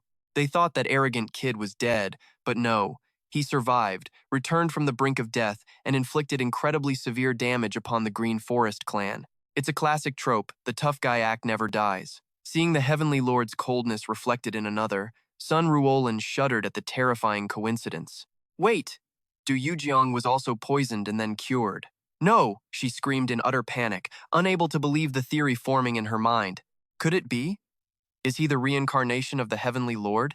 The strategist, Qing Lei Miaoshan, sweat pouring down his face, tried to calm her, saying it was too soon to be sure, but his words only fueled Ruolan's fury. She lunged forward, grabbing his collar and shouting that his words were useless. Seeing his daughter losing control, the Lulin King had to roar at her, demanding she let go immediately. He fell deep in thought, realizing there was still one major difference between Du Yujiang and the Heavenly Lord. He recalled the painful past, when the Azure Forest Annihilation Squad, led by the Heavenly Lord himself, had burned his entire tribe to the ground. Only after the Heavenly Lord's death could the Green Forest clan finally rebuild itself from the ashes. Through tireless effort, the Lulin King rebuilt his clan, stronger than ever. But now he realizes Du Yugang doesn't even need an extermination squad, because Yugang has a monster like Peng Tian at his side, a one-man final boss who needs no party. He slams his fist on the table, roaring at his cruel fate. Damn it! First Beck Mugyong, now Du Yugang. Why does everyone treat our clan like a starting zone? In a fit of pure rage, he grabs a subordinate by the face, pouring all his blame onto him. The fury spreads. Sun Yuran lunges forward, slapping Yun Yomgyo hard across the face. Next, Cheongro Miaoshan slams his fist on the table, and the Lulin King lets out an enraged bellow. Gong Chusong, how dare you? The drama explodes as everyone enters combat mode. Just as tensions peak, a subordinate bursts through the doors, startling Nyoran. You scared me half to death. The man frantically reports his news, holding out a scroll with a chilling message. The Demon Lord rewards the Green Forest clan with horrifying news. The Cheonglim Annihilation Squad, Jondongji Yongji, has been completely wiped out. The entire room is stunned. The Jondongji Yongji, completely erased. The Lulin king clutches his head, feeling the ghosts of his past returning to haunt him. Miaoshan thoughtfully observes, "This probably isn't Yugang and Peng Tian's doing." He states with certainty, "If anyone holds a grudge against us, it's the divine doctor." Miaoshan worries the doctor will soon uncover their web of lies. The Lulin king sighs, full of regret. "I should have never used poison." He scans the quiet room, realizing there's no other way to salvage the situation, and asks his daughter, "Have you figured out what we should do now?" Nyorin answers decisively, "If you want to stay out of the rain, you find an umbrella. We need to go find Yugang." She explains that since they are already allies, they have every reason to seek his help. Meanwhile, the Lulin king clenches his fists so tightly his veins bulge. He seethes to himself, "I thought I was finally free, and now I have to go begging to them?" It feels like trying to quit a game, only to be dragged back for a raid. "Damn it!" he roars, smashing a table to pieces before storming out in a rage. A bewildered Yoon Yeomgyo asks, "My lady, where is the clan leader going?" Norin tells her to stand up and explains the true meaning of her father's fury. He meant, "Damn it. We have no other choice now, let's go. Time to find Yugang." The scene shifts to the imposing gates of Mubo village, where a man with long, flowing black hair appears, quietly surveying his new surroundings. It's none other than Du Yugang. He reads the sign for the village of no sin, and a satisfied smile spreads across his face. This is a good start. Looks like our hero has wandered right into the newbie zone. Du Yugang steps through the gates of the innocent village, feeling completely refreshed. He glances at the 2 coins in his hand, thinking that since parting with Peng Tian, good luck has been on his side. He still has the priceless night luminescent pearl, but now isn't the time to sell it. For an entire month, Yugang was on the run from Peng Tian, forced to hunt wild animals and cook over a fire just to get by. Entering a proper tavern, he breathes a sigh of relief. Finally, he can get a decent meal. A waiter greets him cheerfully the moment he walks in. Yugang holds out his 2 coins, asking, "What can I get with this?" After the waiter tells him it's enough for 3 meat buns and a bowl of thin noodles, he decides instantly, "Then I'll have a bowl of thin noodles." It's peak hour, so the place is packed. Yugang happily accepts the offer to share a table. No problem. Seated, he thinks to himself, "I wanted to hear some everyday chatter. This is even better." While enjoying his noodles, Yugang listens closely to the other men at the table.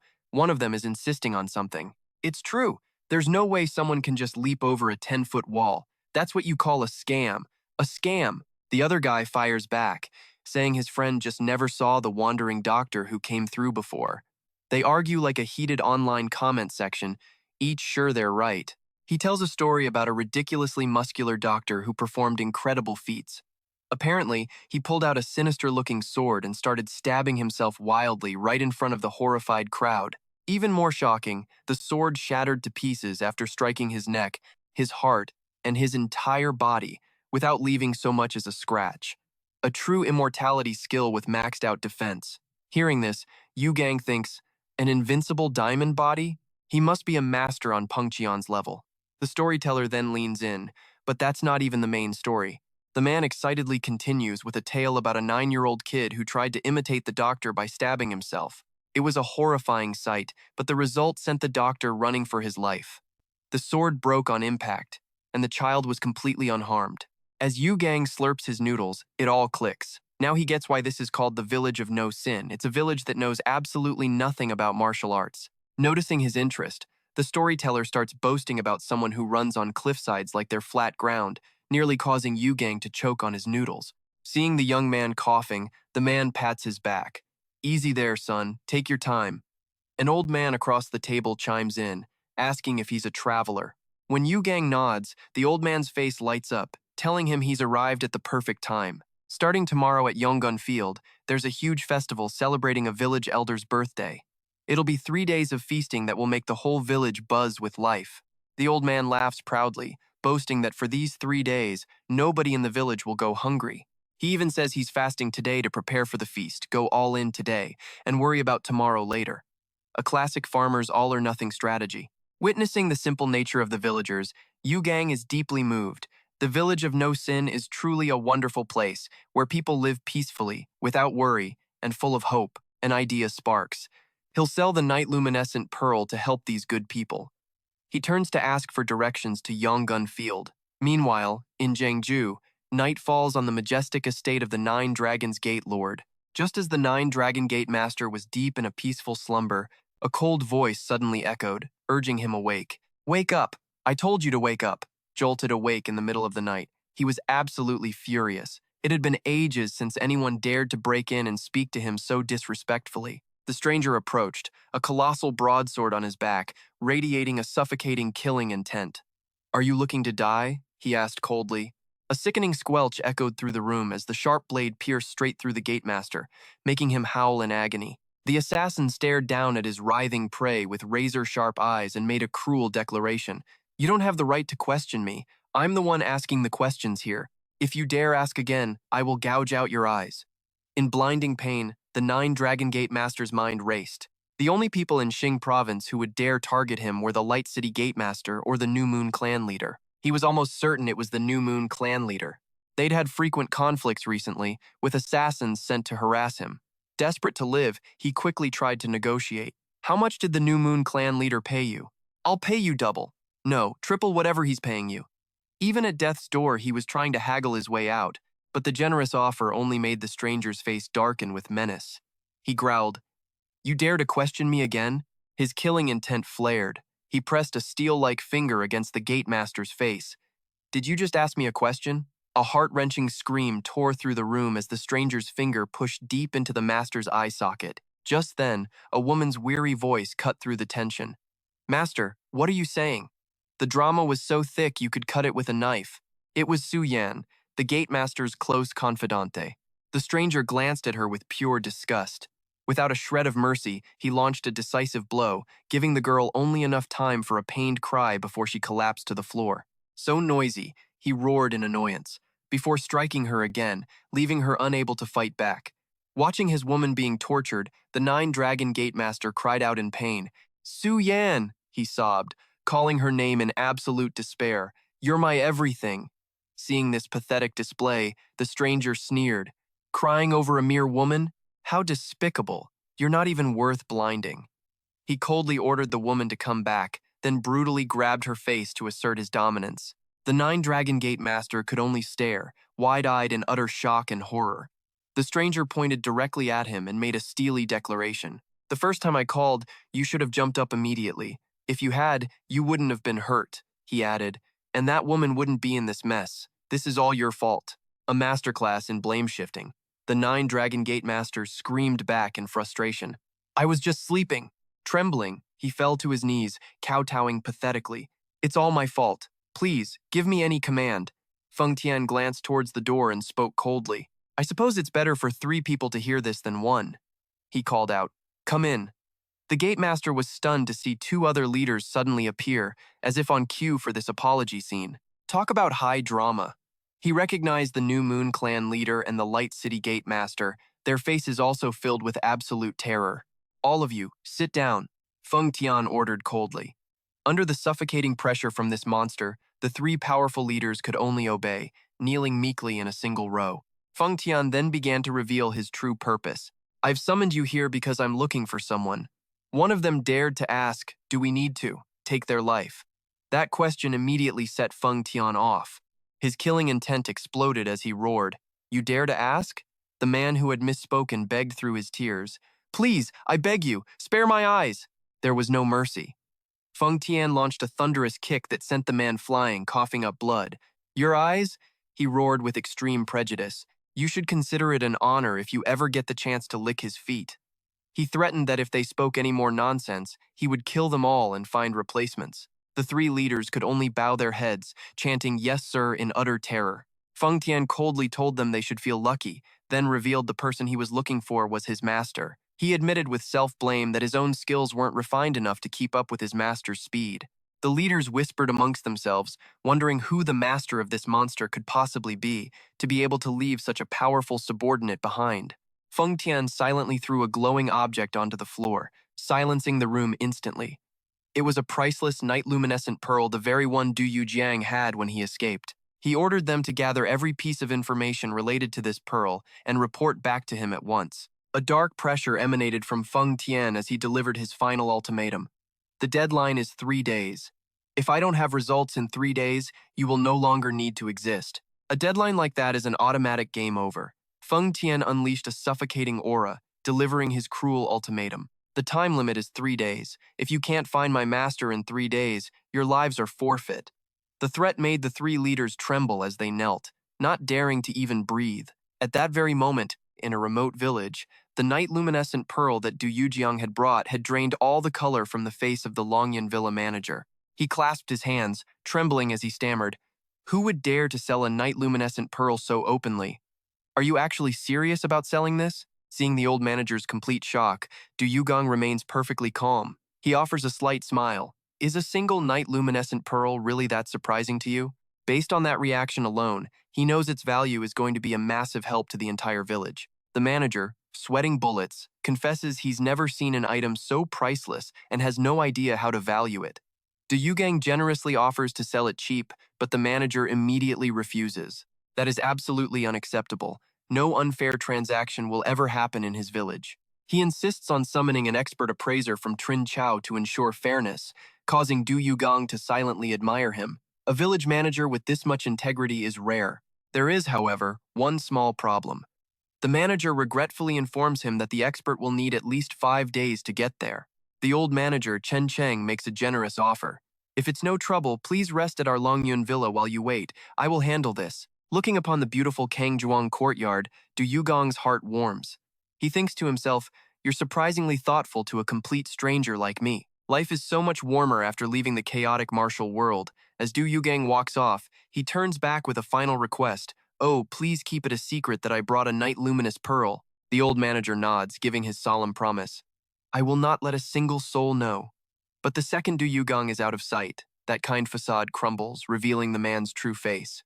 In a luxurious secret room, a man with a greedy face laughs wildly. "A mere kid brought a night-luminous pearl here? This is a perfect opportunity." The manager eagerly reports another shocking piece of news. And the good news is, there's more. "I've confirmed that he has 2 more night-luminous pearls." Turns out the manager had secretly ordered a servant to meticulously search Du Yugang's clothes while he was bathing, looking for more clues. The results exceeded all expectations.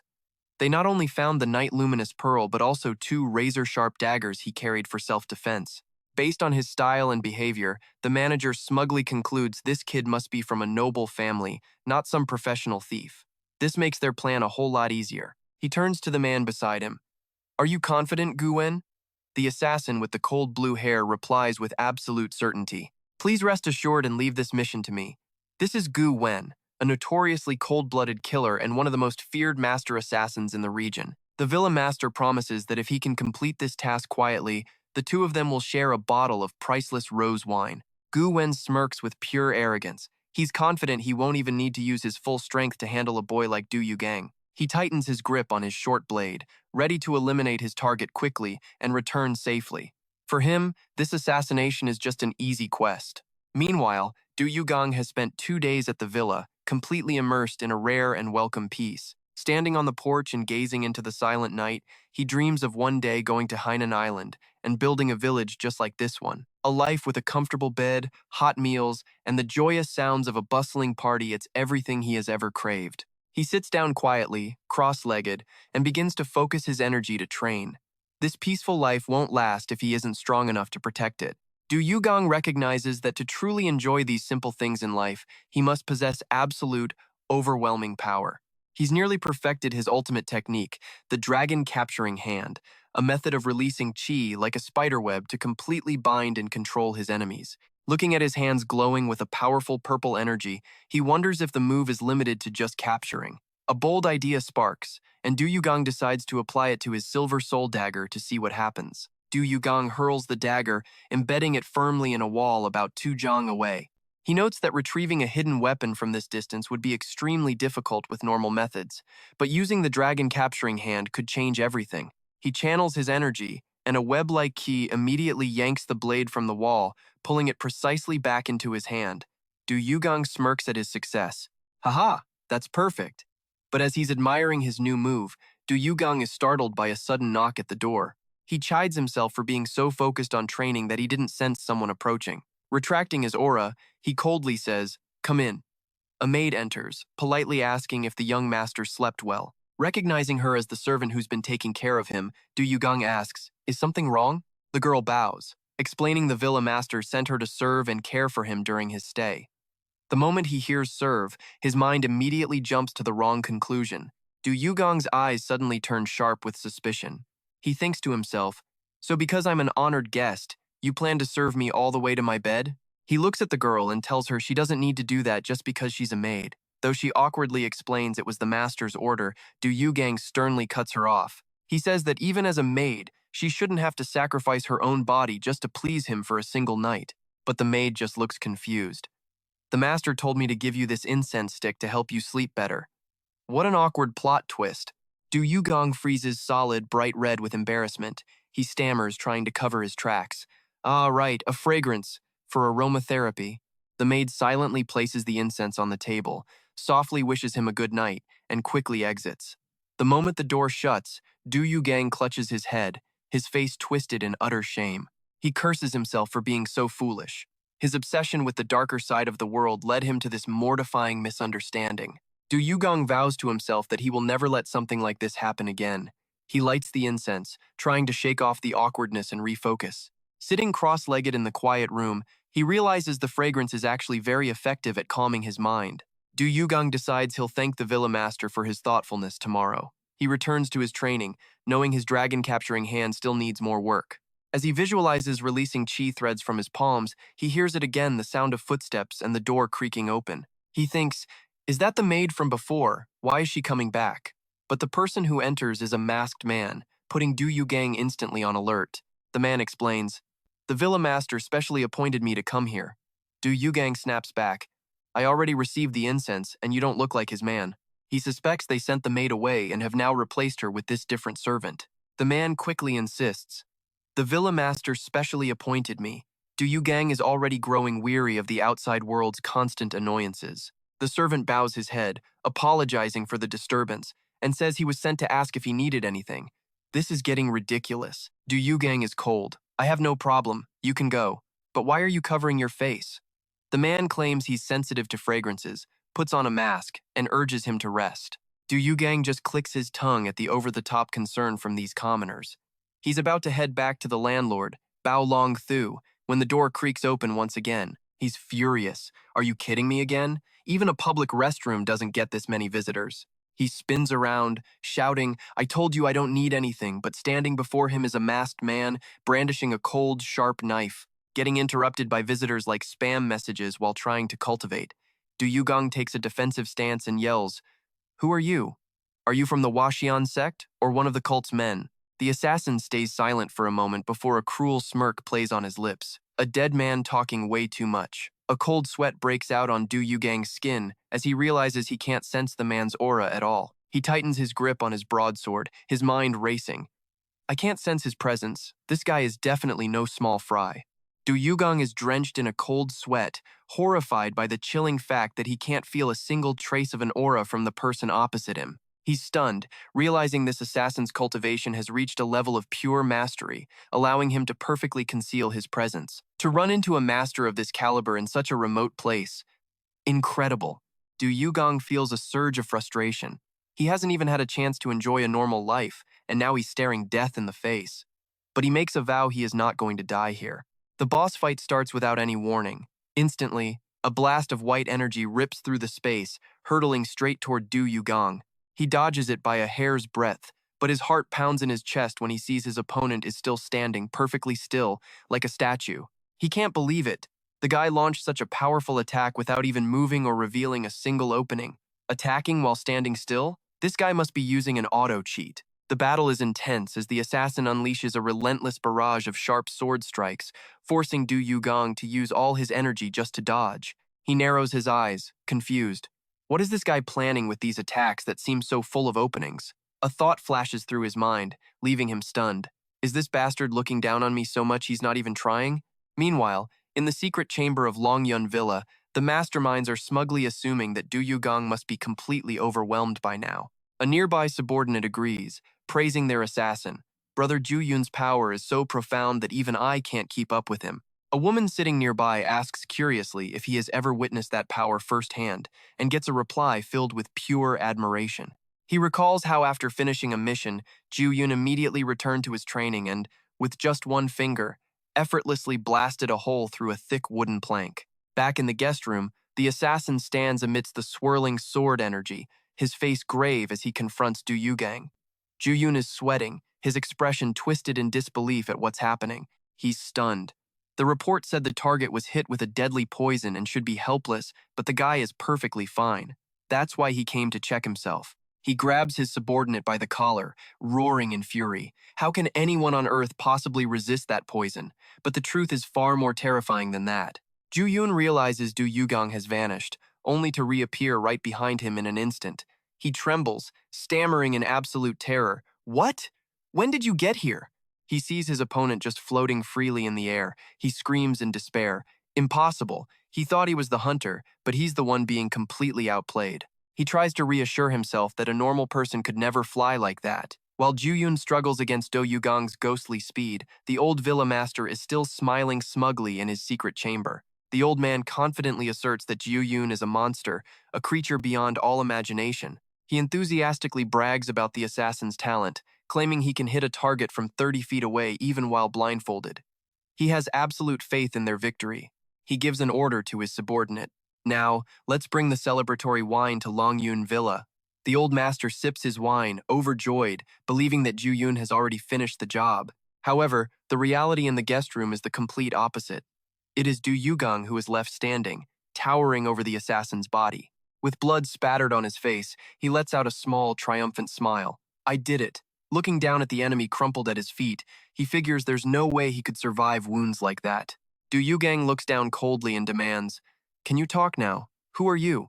The assassin just coughs, using his last ounce of strength to whisper, "I can." Punch through a wooden plank. Not the most impressive skill to introduce right before getting retired from the fight. This ridiculous last statement leaves Du Yugang utterly baffled as he asks, "Punch through a plank?" He glances at the broken wood and can't help but find the brag pathetic.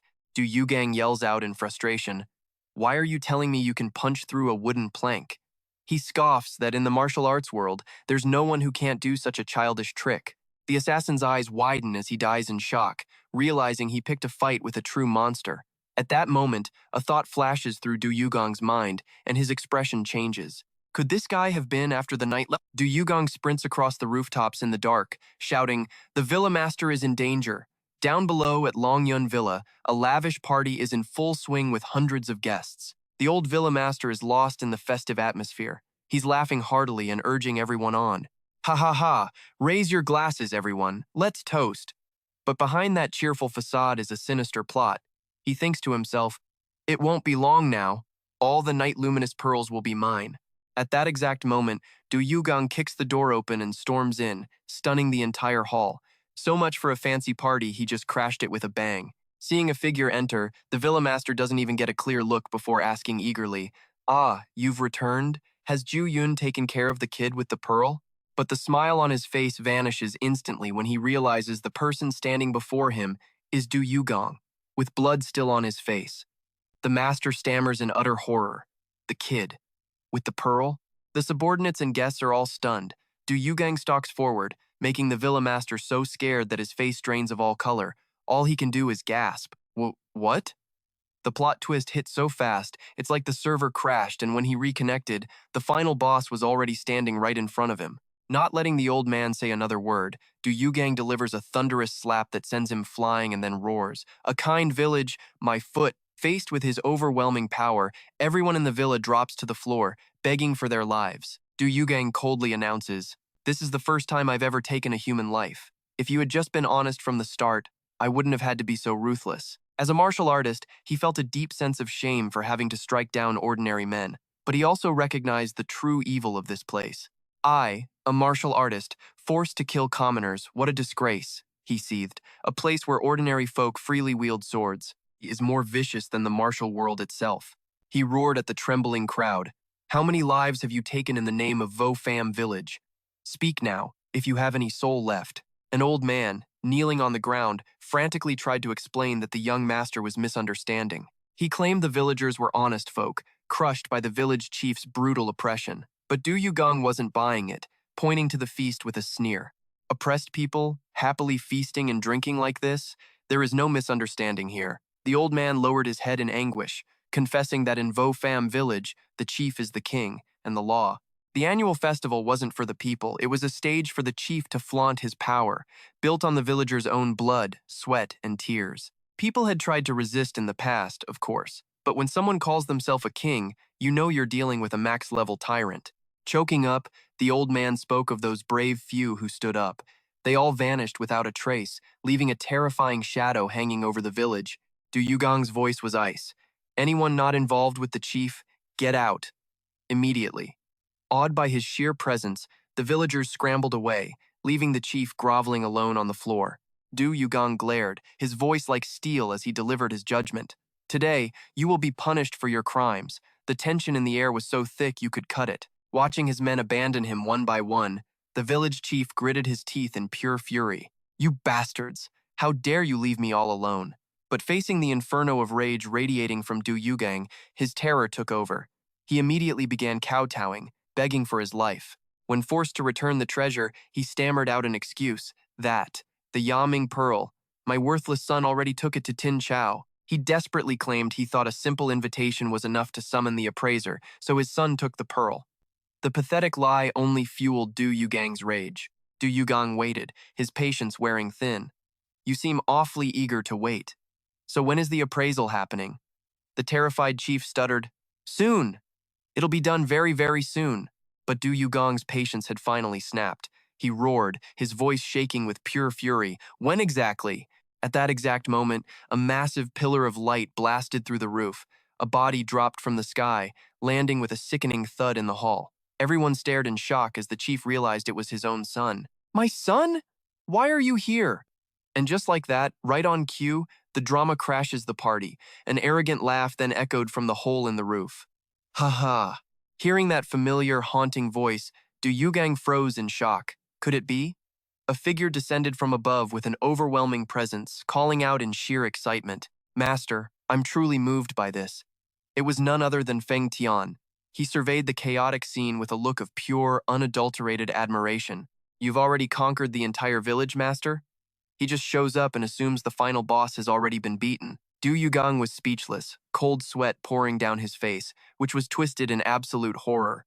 He could only force out the one name he had spent the last month desperately trying to escape, Feng Tian. As Feng Tian appeared, he clenched his fists with giddy excitement, exclaiming, So you've already brought this entire village under your control? Du Yugang was frozen solid, his face a mask of terror. The ghost he had spent a month running from was right in front of him. Meanwhile, Feng Tian strolled in with a brilliant smile, as if they'd never been apart. Master, have you been well? A stunned Du Yugang could only yell back, What are you doing here? A dreadful suspicion crept into Du Yugang's mind. Don't tell me. You found the Yaming Pearl? As if reading his thoughts, Feng Tian answered with immense pride. Master, as for the Yaming Pearl, I have countless. I took every single one, and the inner core, from the 10,000-year master. They're all for you. In total? 182 Yaming pearls. A good amount, wouldn't you say? He laughed, declaring this treasure would fuel their grand ambition to unify the world. And just like that, Du Yugang was officially a ridiculously wealthy man. All while the village chief wailed over the corpse of his son. What is happening? My son, where did your hair go? Why is it just your body? He came to collect one item and ended up a billionaire. Talk about an information overload. Du Yugang clutched his head, completely overwhelmed. I'm rich, no doubt, he thought, but my mind is such a wreck I can't even think straight anymore. Seeing his master's distress, Feng Tian's mind immediately jumped to a wild, extreme conclusion. He roared, radiating pure, killing intent. Ah, rich but conflicted. I will go kill whoever is responsible and vent this anger for you. Du Yugang could only curse inwardly. The source of his problems was this madman right here. He realized running wasn't an option anymore. He had to make a stand. No, this is for the best, he resolved. I can't keep hiding. It's time to end this. Du Yugang quietly admitted to himself that he had always considered his father's master plan to be completely useless, and yet he was still trapped in this endless, vicious cycle of blood and tears. Honestly, with a subordinate like this, who even needs enemies? He bitterly wondered what good it would do to return to a sect that only respected power, certain his father's plan had failed. But Feng Tian looked him dead in the eye. Master, you have misunderstood. He insisted it was finally time to reveal everything to the new sect leader. Then, with a dead-serious expression, Feng Tian dropped an absolute bombshell. The seal of the 10,000-year master was only one of 7. Du Yugong's eyes widened in disbelief, sweat pouring down his face as he realized his journey was far from over. "There are other seals?" he stammered. The first one alone had already cost so many innocent lives. Du Yugong stared into the distance, his heart heavy with the weight of it all. He couldn't bear to see anyone else die. There had been too many pointless sacrifices already. He walked silently down the hall, completely exhausted by the endless struggle for power. Suddenly, Du Yugong stopped dead, looked his guard in the eye, and made a shocking declaration. "The one who deserves to lead the sect is you, not me." Feng Tian hadn't even recovered from the last shock, and now his boss was just handing over the leadership role. He confessed he no longer had the will to walk the supreme path his father had planned, and he wanted to pass that heavy burden onto his most trusted follower.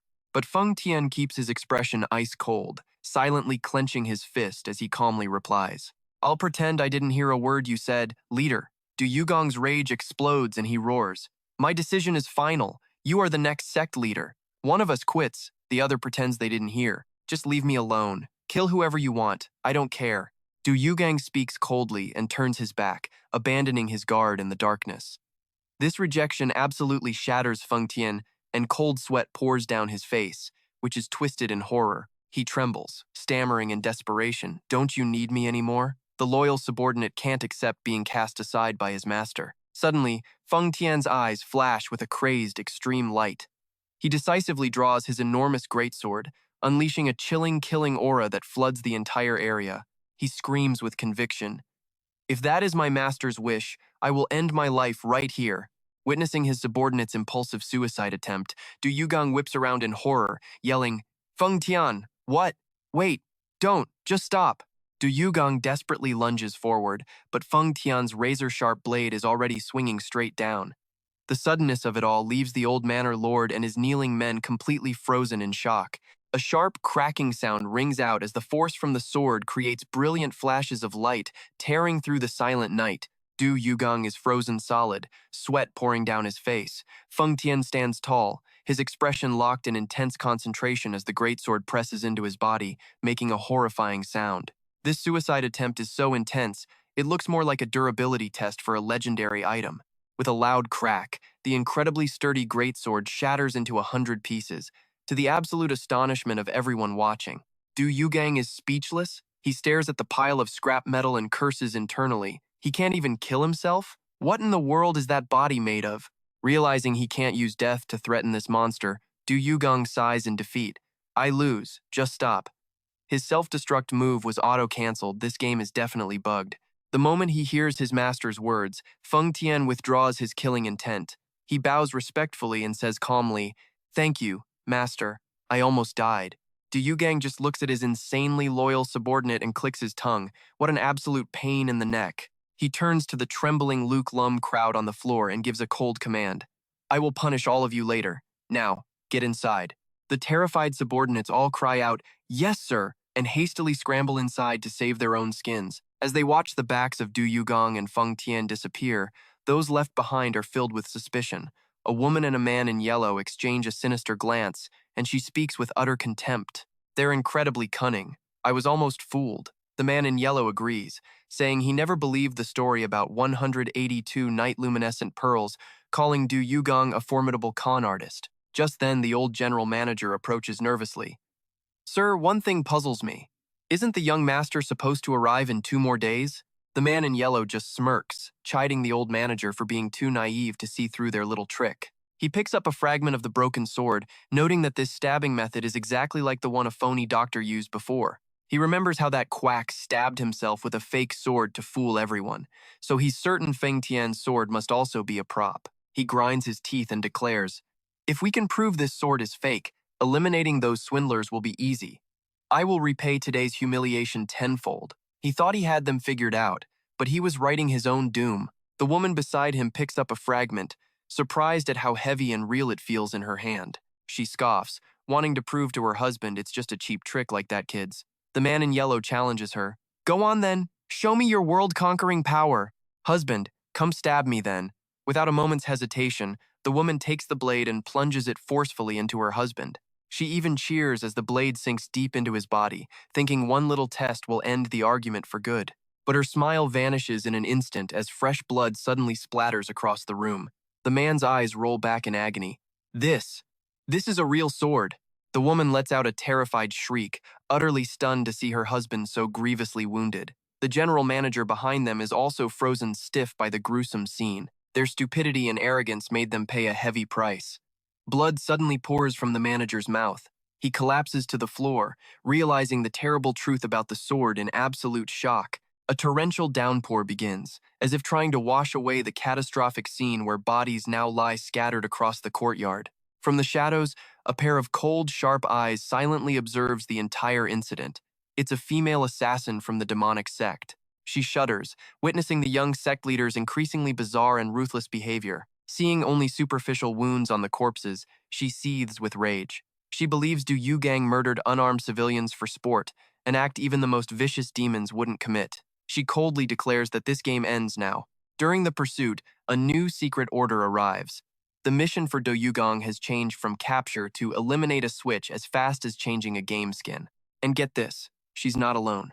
Accompanying her are the 5 demonic gods, legends who vanished from the martial world 20 years ago. With their undefeated martial arts and unpredictable movements, their arrival presents the most difficult challenge the new sect leader has ever faced.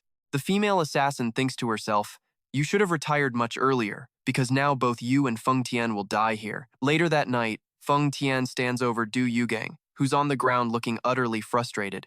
Looks like the boss got ganked by a whole party before his mana could even recover. Beneath the pouring rain, a bald man wails tragically over his parents' bodies. "Mom, Dad, you can't just leave me. How did it all come to this?" It turns out the tragedy began while he was appraising a night luminescent pearl, and a stranger burst in. That man violently grabbed the appraiser by his hair and roared menacingly, "What did you just say you were doing?" The sheer brutality left the poor guy stammering in terror. Back in the present, the bald man freezes when he sees that familiar greatsword stabbed into the ground right beside him. He realizes with horror that the owner of the sword is the one who unleashed this carnage. Yugang walks silently under an umbrella, his crimson eyes widening at the gruesome scene. "What on earth happened here?" he asks, stunned by the sight of the bodies, before turning to confront his guard. "Feng Tian, what did you do? These are just civilians with no fighting skills." Despite the accusation, Feng Tian remains perfectly calm, stating, "Master, I did not do this." Hearing the denial, a bald man screams through his tears, "That's ridiculous. You killed my parents and now you dare to stand there and lie."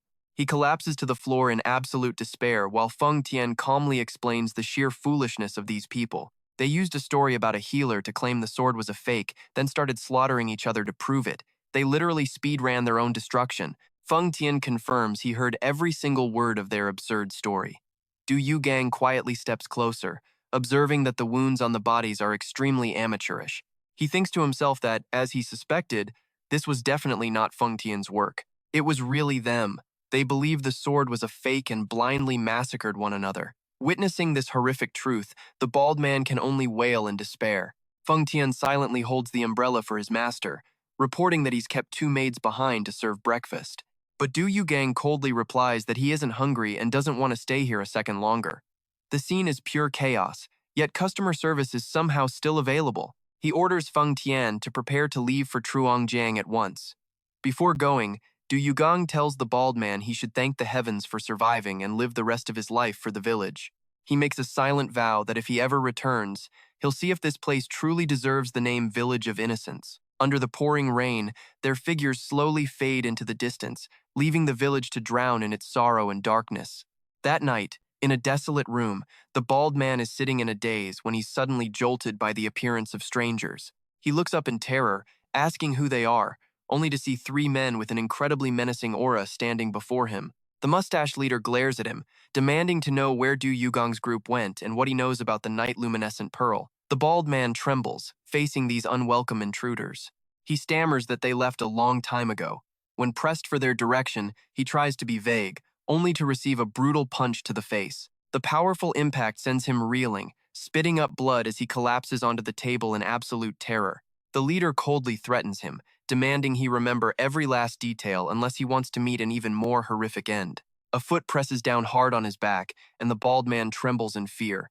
He quickly spills everything, revealing that Du Yugong's group is heading for Truongjiang. He screams in desperation, swearing that he is absolutely not lying about their destination. The man torturing him glances at his boss, confirming the information seems solid.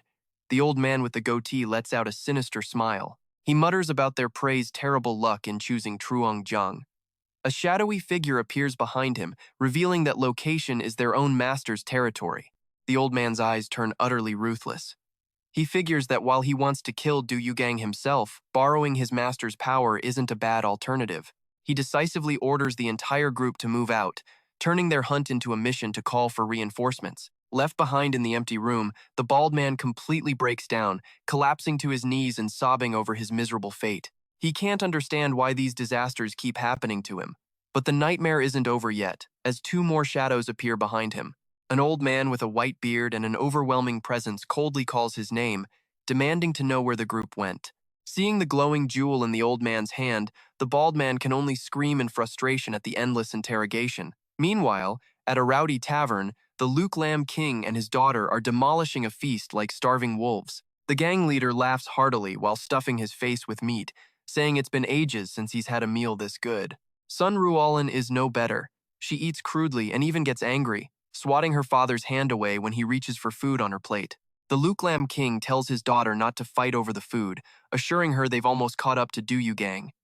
Their days of starvation are nearly over. This is less of a pursuit and more of a food tour. Sun Ruolan thoughtfully asks her father, "Dad, are we really doing the right thing?" Seeing his confusion, she explains that while their goal was finding Du Yugang, she's now having doubts. She worries following him will only drag them into much deeper trouble. The Luke Lam King is troubled too, realizing just how many powerful people are after Du Yugang, from the 9 Dragon Sect Master to that pathetic bald guy at Vofam Village. Just thinking about that guy's completely plucked head makes Sun Ruolan comment on how pathetic he looked. She then erupts with sudden anger, shouting that even if Du Yugang is handsome, he can't just kill people indiscriminately. This plot is getting wild, with everyone chasing one overpowered main character. However, a subordinate argues back, claiming that this time, Du Yugang even attacked ordinary civilians with no martial arts skills. He feared that following these killers who treat lives like dirt was a massive mistake. The Lulin King gritted his teeth, deciding he had to go to Trungjiang no matter what, since he'd already contacted the water route camp there. He figured that even without Du Kung's group, that place would still be a safe hideout for them. Seeing his men looking like they were attending a funeral out of fear, Nurklan just smiled brightly, reassuring them she was actually excited for the trip. She even confidently declared that if things got really bad, she'd handle Du Kung herself. With a meaningful wink, she left the Lulin King and his men completely stunned and speechless. The sudden silence was deafening, and Nurklan awkwardly realized she'd just said way too much. She mumbled that her plan to get close to him was now totally ruined, making her father's face darken with exasperation. Her little confession just killed the entire dinner vibe. And with that, Nurklan's group quickly set off for Trungjiang to keep their plans on schedule. Meanwhile, on the lower Trungjiang River, a massive ship cuts through the churning water, heading straight for the imposing water route camp, marked by its giant dragon head emblem. Inside, a man with an overwhelming presence reads a newly arrived letter. This is Dong Ding Longvung, the leader of the water route camp. He squints suspiciously, wondering who on earth Feng Tian and Dodu Kung are to have the guts to enter his turf. They haven't even arrived, and this guy is already in full-on boss mode. Against a vast, windy sky, the divine crane lord, clad in pure white, soars on his crane over majestic mountains, landing at an impressive estate. He asks, "Have you found that drunkard yet?"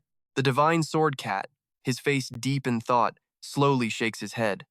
"Not yet. It seems he knew we were hunting him and left before we could arrive." He realizes the situation is getting incredibly complex, with not just the drunkard but also the shadowless divine thief having vanished completely. In his mind, he sees the 2 daredevils who brazenly destroyed the sage landlord's divine work and escaped with the night luminous pearl. Just then, Chu Dung silently enters the room, listening to the conversation between his seniors with a very serious expression. The disciple Chu Dung worriedly asks if they should continue the chase now that their information might be compromised, but the divine sword cat signals him to stop, placing a hand on his head to reassure him.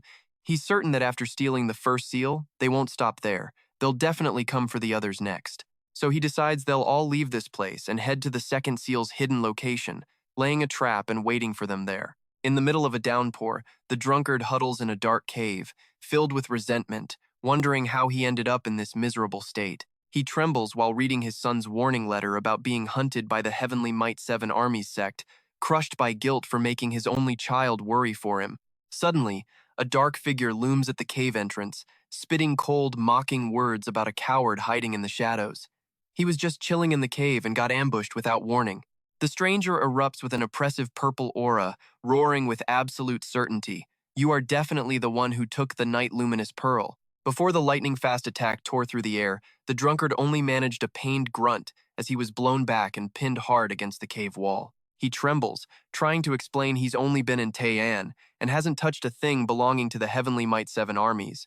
He didn't even get to finish before eating a fatal misunderstanding combo. Just as he's about to die, a calm voice cuts in. Stop. Divine thief, senior brother. It was the shadowless divine thief. He squints at the drunkard with suspicion. It wasn't you? Seeing the doubt, the drunkard drops to his knees, crying out that he's never even heard the name Night Luminous Pearl before. Witnessing his old friend's pathetic state, the shadowless divine thief silently tosses him a jug of wine to help him calm his nerves. The two of them sit together in the darkness of the cave. The shadowless divine thief explains that someone stole the Night Luminous Pearl from the sect, getting both of them caught in a web of suspicion. After a huge swig of wine, the drunkard makes a wild suggestion. Hey, why don't we just turn ourselves in? His ridiculous words made the shadowless divine thief snap back. Turn ourselves in for what? We didn't steal anything. The drunkard quickly explained he meant they should go there to confront them and set things straight. He believes if they team up to catch the real thief, all the false accusations will finally be cleared.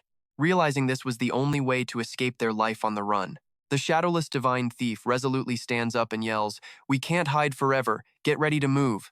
In Wuhan, Hubei, the determination to catch the thief is at a fever pitch. But right now, Do Dukung is enduring bone-deep agony under Feng Tian's control, screaming in despair. Stop! Please stop! I'll never run from you again! Feng Tian casually expresses his surprise at his master's movement skills, so much so that he was forced to use his ultimate afterimage technique. This martial art uses blood and qi to form a tattoo on the body. Once it's carved, you can't escape the chase even from 1,000 miles away. You're basically getting auto-pinged on the map. Feng Tian continues to channel his energy, calmly saying, Master, please endure it for just a little longer. But to Du Kung, that little bit felt like absolute torture. He roars in agony. Why does a little bit have to feel like this? On the boat gliding across the water, Du Kung looks completely exhausted. The bright red afterimage tattoo stark against his shoulder. When Feng Tian says they're about to get off the boat, he just seems defeated, thinking a boat on a lake just goes around in circles anyway. It feels less like a journey and more like mobile torture. Feng Tian immediately explains that this lake connects to the Trungjiang River, and following the current will lead them to Dongting Lake in Hunan. That is the place where Do Dukung must seize the second seal, all according to his father's plan. Hearing this, Dukung's mind starts racing. He realizes the fastest way to escape Feng Tian's grip is to get that seal as quickly as possible. Yet, deep down, he still feels a heavy sense of dread about the journey ahead. He thoughtfully calls out to Feng Tian, saying that this path doesn't feel like the one to become a supreme being, but more like the path to conquering the world. Feng Tian nonchalantly replies that if they happen to unify the world while they're at it, that's a good thing too. You know, just like picking up a little side hustle. Du Yugang snaps at his subordinate's casual attitude. You don't talk about conquering the world with that kind of tone. He gives a stern warning. No meaningless sacrifices while seizing the seals. He refuses to repeat the Black Dragon Clan massacre or get tangled in pointless martial world feuds. The guy talks about uniting the world like he's going grocery shopping. Du Yugang grimly reminds him that Sada's path to power will only delay their own mission. Feng Tian immediately vows to remain completely silent and cause no trouble starting from the second seal, just to put his master's mind at ease. Satisfied with this, Du Yugang decides they won't stay at the Truongjiang Tui Lo camp, avoiding another brutal tragedy like the one at Luke Lam. A serious plan, sure, but his promises always feel a bit empty. Feng Tian reports the seal is deep in Dongdin Lake, so they need to find the Dongdin Dragon King to learn how to dive. But I shot that idea down immediately. Why would I need a lesson when any ferryman could teach me? I slammed my hand on the table when my subordinate dared to argue. Faced with my fury, Feng Tian quickly bowed his head and rushed off to find a boat. I made sure to tell him to keep it quiet, no drama allowed. When I saw the massive ship named the East Dragon, I had to admit, the masterfully carved dragon on it was pretty impressive. Feng Tian proudly explained that since dragons symbolize the masters of heaven and earth, he specifically chose this ship for me. Worried about how much this giant boat must have cost, I got a confident reply from Feng Tian. He'd bought it for a rock-bottom price from some very nice people. Seeing my subordinate handle business so smoothly and, for once, so peacefully, I couldn't help but praise him for becoming more human. I stood leisurely on the deck, waving hello to strangers passing by, feeling completely at ease. Just as I was wishing this moment of peace would last forever, Iron Hook suddenly slammed into the ship's side. A horde of angry men appeared, screaming they were here to kill us for stealing a White Dragon Mansion boat. My smile froze on my face. I spun around and yelled right at Feng Tian, my voice filled with disbelief. Stolen? Didn't you say you bought it? My peace and quiet just got flagged for piracy. You dared to steal our boat? Today, you'll pay. The enraged shouts of these strangers echoed as they surrounded us. I was stunned, stammering back in shock. Stolen? Didn't you already say you paid for it? My eyes locked onto Feng Tian, and it hit me. I'd once again been played by my loyal guard. Trusting him too much always gets me into trouble. Before we could even get a word out, their one-eyed leader let out a ferocious roar. Shut up! There's no escape for you! Prepare to die! He charged forward, swinging a massive blade, intending to end me right then and there. But Feng Tian's expression remained terrifyingly cold. He blocked the attack with lightning speed and launched a devastating counter, making the leader spit blood and collapse as his men screamed in horror. Hall Master! That crazy bastard! The disciples of the White Dragon Mansion swarmed in, desperately trying to save their leader. Facing the siege, Feng Tian moved like a phantom, delivering decisive blows to their weak spots before they could even react. In just a single moment, shocked cries of "What?" rang out, as they were all taken down by my guard's overwhelming power. Body after body plunged into the river, creating loud splashes that broke the silence of the water. The one-eyed leader was barely staying afloat, clutching his bleeding head and neck. He was in shock, wondering, all of them defeated in a single instant? Feeling the ultimate humiliation from being beaten so easily, he gritted his teeth and gave a final order. This was not going to end well. Destroy the ship. Apparently, if you can't win, you just try to ruin it for everyone else. Meanwhile, I turned on my guard, completely bewildered. Feng Tian, didn't you tell me you paid the rental fee in full? Then why are they claiming you stole the boat? Facing my suspicion, Feng Tian maintained a stern look, insisting, I have already paid in full, master. Looking at his unwavering expression, I thought he might be telling the truth. As the situation spiraled, Feng Tian suggested, Master, we should leave, but our enemies weren't about to let us go. The leader screamed from the water like a madman. This is it! Both the East Dragon and the Swift boat, destroy that ship for me! As soon as the order was given, the ship began to shake violently, much to my horror. I just got this ship, and now the losing team is hitting us with a full-on combo? The powerful impacts from below sent water spraying everywhere as I worried to myself. Damn it, if this keeps up, we're going to sink. In the midst of the crisis, I had to ask, Feng Tian, can you swim? Meanwhile, the one-eyed leader was laughing maniacally, let's all die together. But even in this danger, Feng Tian remained unnervingly calm. He looked me straight in the eye and declared, we need to repair the ship right now, master.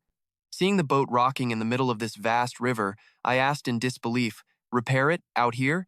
At the same time, on the riverbank, a small family was casually enjoying the view. The father excitedly asked his son, isn't the scenery here beautiful? And got a delighted answer from the child. Yes, it looks just like the sea. The mother also pointed down at the water. Look, the water is splashing everywhere. There must be a lot of fish here. The child cheered with excitement. Wow, so many. I've never seen human-faced fish before. But the things the child was calling human-faced fish were actually the bodies of the White Dragon Mansion men floating lifelessly in the water. A family outing instantly turned into a full-on horror show. The family on the shore was terrified, and the mother quickly covered her child's eyes from the gruesome scene. Standing on the deck, I put a hand to my forehead in disbelief as I heard the kid call the corpses human-faced fish. Feng Tian quietly approached me, bowing his head in apology. Sir, I let one of them get away. Please forgive me. I sighed and replied, it's fine. Your response was excellent. I looked down at the water where a man was struggling to stay afloat and asked coldly, you seem to be the commander. What is your name? The man answered with a shaky voice.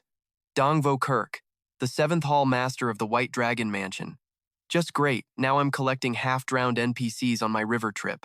I looked at him and said firmly, Dung Vo Kirk, we paid the full price to rent this boat, so why do you claim we stole it? Dung Vo Kirk was stunned. He turned and glared at a subordinate treading water beside him and yelled, Are you certain he was the one who received the money? The subordinate was drenched in sweat and stammered his confession, Yes, I received the money. Seeing this, I thought to myself, so Feng Tian did pay. This must be a misunderstanding. Dung Vo Kirk's anger exploded. He screamed at his subordinate, You took the money and still dared to lie to me? You bastard. I won't let you get away with this. But the subordinate was just as indignant, yelling back his defense. But he only gave me 1 silver coin. How could a single coin possibly be enough to rent the East Dragon boat?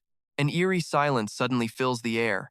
Yugang freezes solid, then whips around, roaring in absolute fury. His guard, Feng Tian, just bows his head and says something chilling. Master, they should be grateful they even got that money. Yugang trembles with rage. He points right in his subordinate's face, yelling, Shut up! How many times have I said it?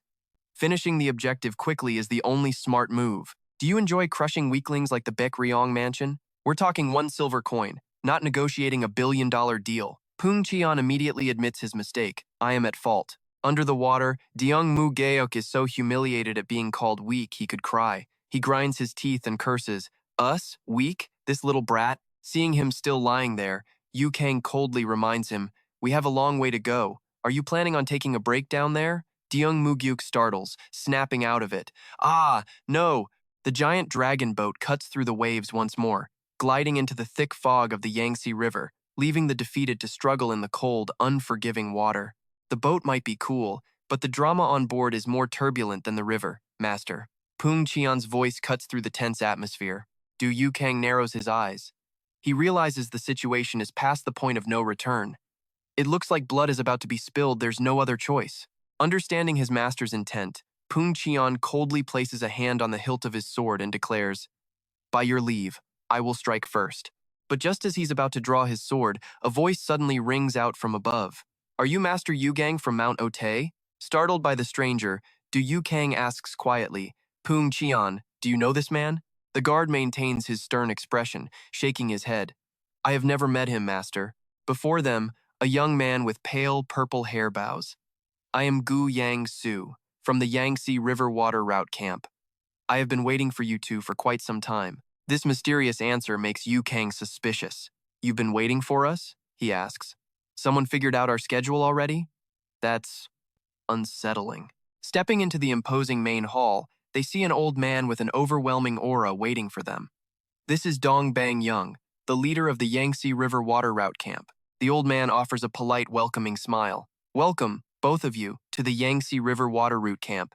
Yugang sits down and gets straight to the point.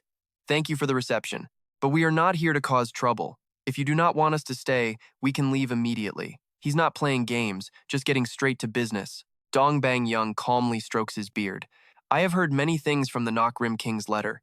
Please, feel free to stay as long as you wish. However, he can't hide his own curiosity and presses on. I also have a few questions. I heard that you eliminated the Black Dragon clan at Mount Otei. The complete destruction of the Black Dragon clan is a genuine surprise. Yugang thinks so. You want to confirm if it's true.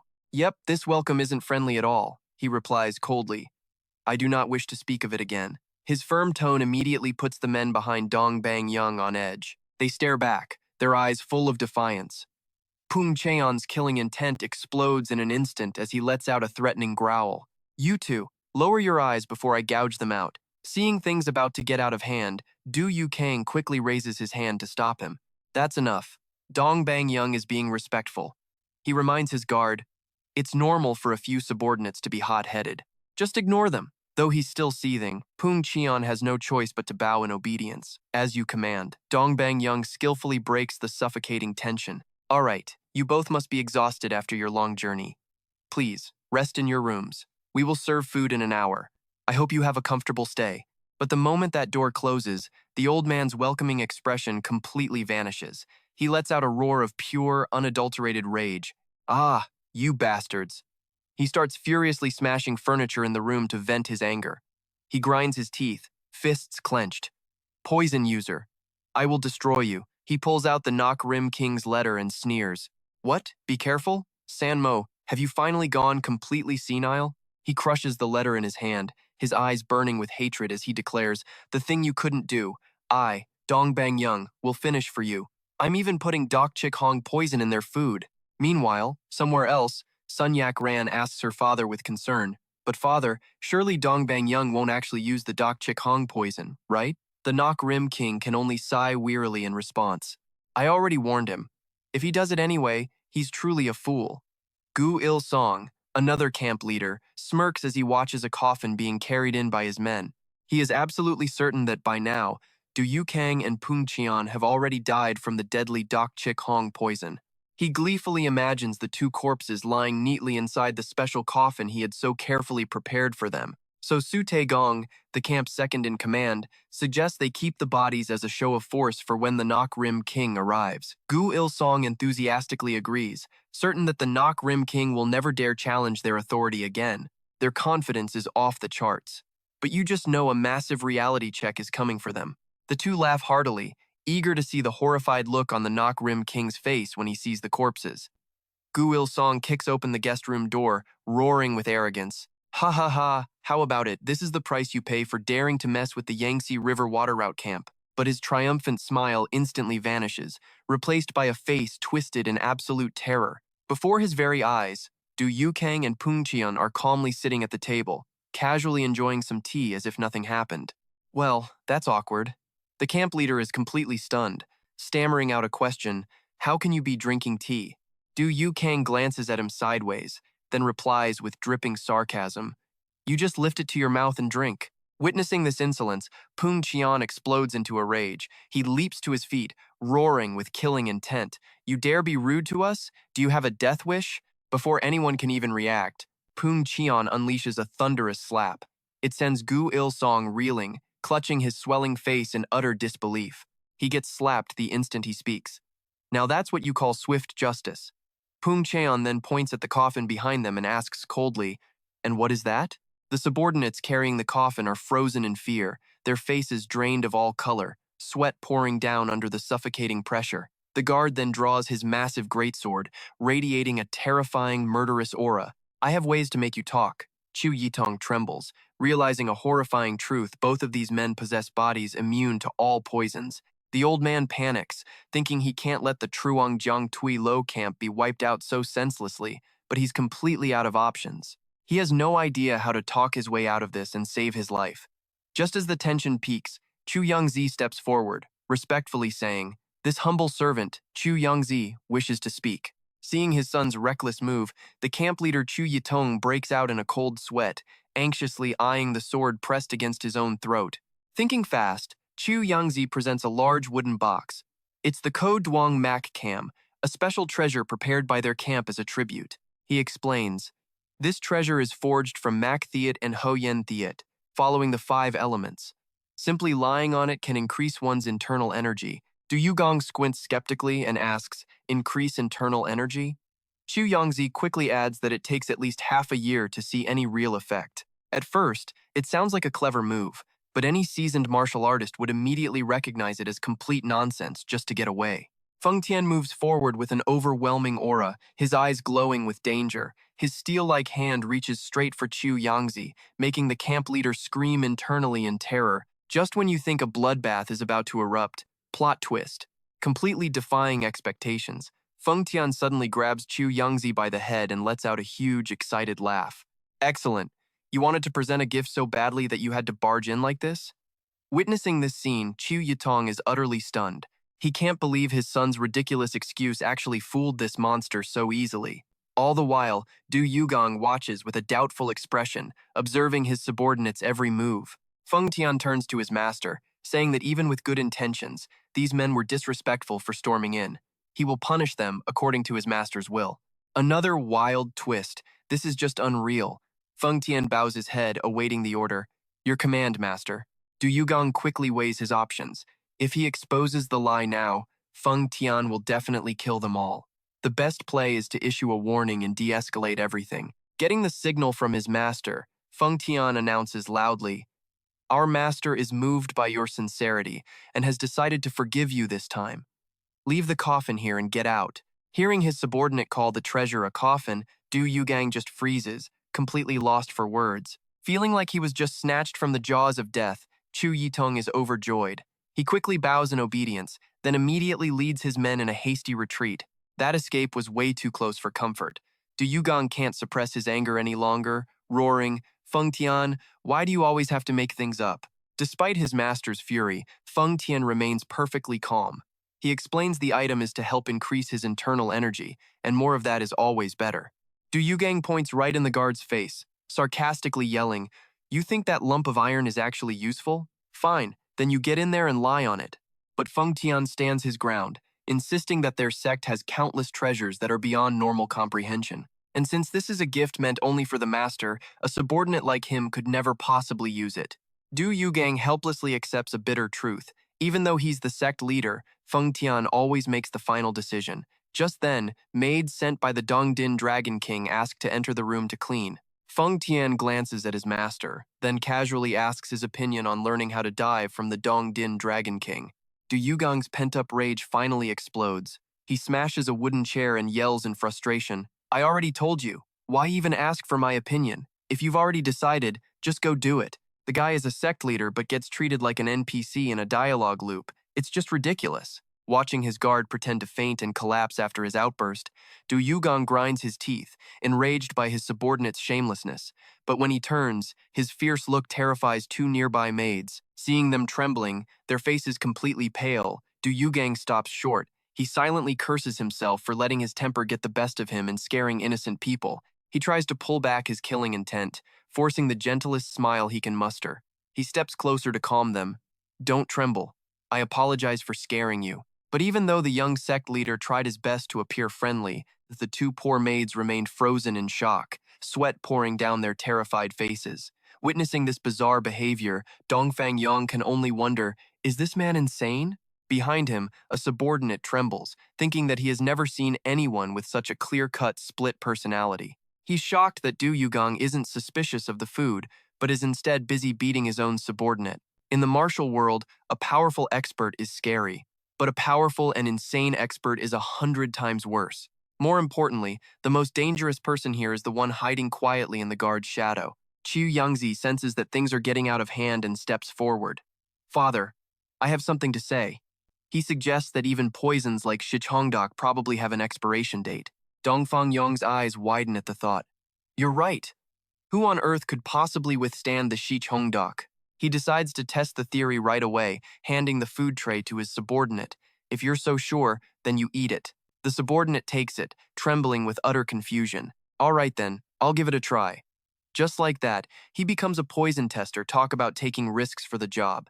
He bravely puts a piece in his mouth as the campmaster and his son watch intently. Seeing that he's completely fine, he lets out a proud, booming laugh. "Ha ha ha, looks like the poison has lost its effect." But that smile instantly vanishes as he collapses to the floor without warning. Dongfang Yong wonders frantically, could his initial diagnosis have been wrong? He furiously slams his hand down on the table. Gritting his teeth, his face contorts with rage as he screams, "Who in the hell are those scoundrels?" That night, he tosses and turns, his mind plagued by the mystery of the strangers. He calculates that if poison is off the table, the only options left are brute force or a swift blade while his target is sound asleep. But while he's still lost in his plotting, a tall, dark figure suddenly materializes right inside his room. Dongfang Yong jolts awake in absolute shock. A massive explosion rips through the air as the wall is completely blown apart. He stares in horror at the man standing before him and stammers, Why would you do this?" Feng Tian strides forward, radiating a suffocating, killing intent, and coldly retorts, "You don't know the reason? The door is in pieces, isn't it?" Dongfang Yong awakens, trembling as a dark shadow looms over him. Why are you doing this?" he stammers. With menacing, glowing eyes, Feng Tian coldly replies, "You don't understand why? Your door has already been completely destroyed, after all." Meanwhile, outside, his subordinates are in a panic, frantically carrying a coffin and realizing things are spiraling out of their control. The campmaster, drenched in sweat, quickly surrenders and begs, "Please, spare my life." Feng Tian glares at him with pure contempt, his voice a low growl, stating that if his master hadn't wanted to avoid more trouble, every single person here would have been dead a long time ago.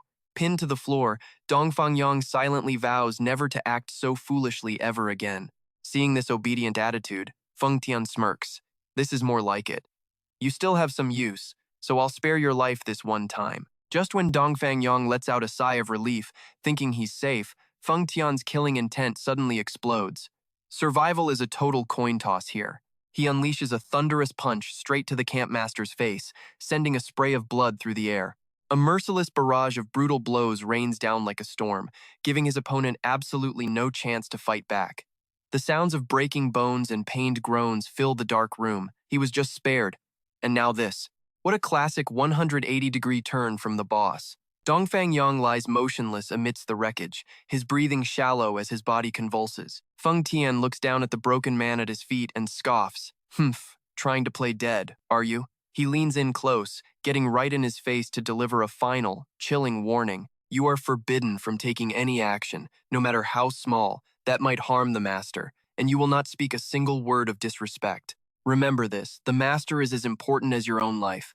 The room falls into a terrifying silence, where Dongfang Yang sobs in utter humiliation and agony. A woman approaches to tend to the fallen man, whispering to herself, "You're incredibly lucky to have even survived this." She flashes back to the moment she had prepared to sacrifice herself, only to suddenly receive a telepathic order from that monster of a guard.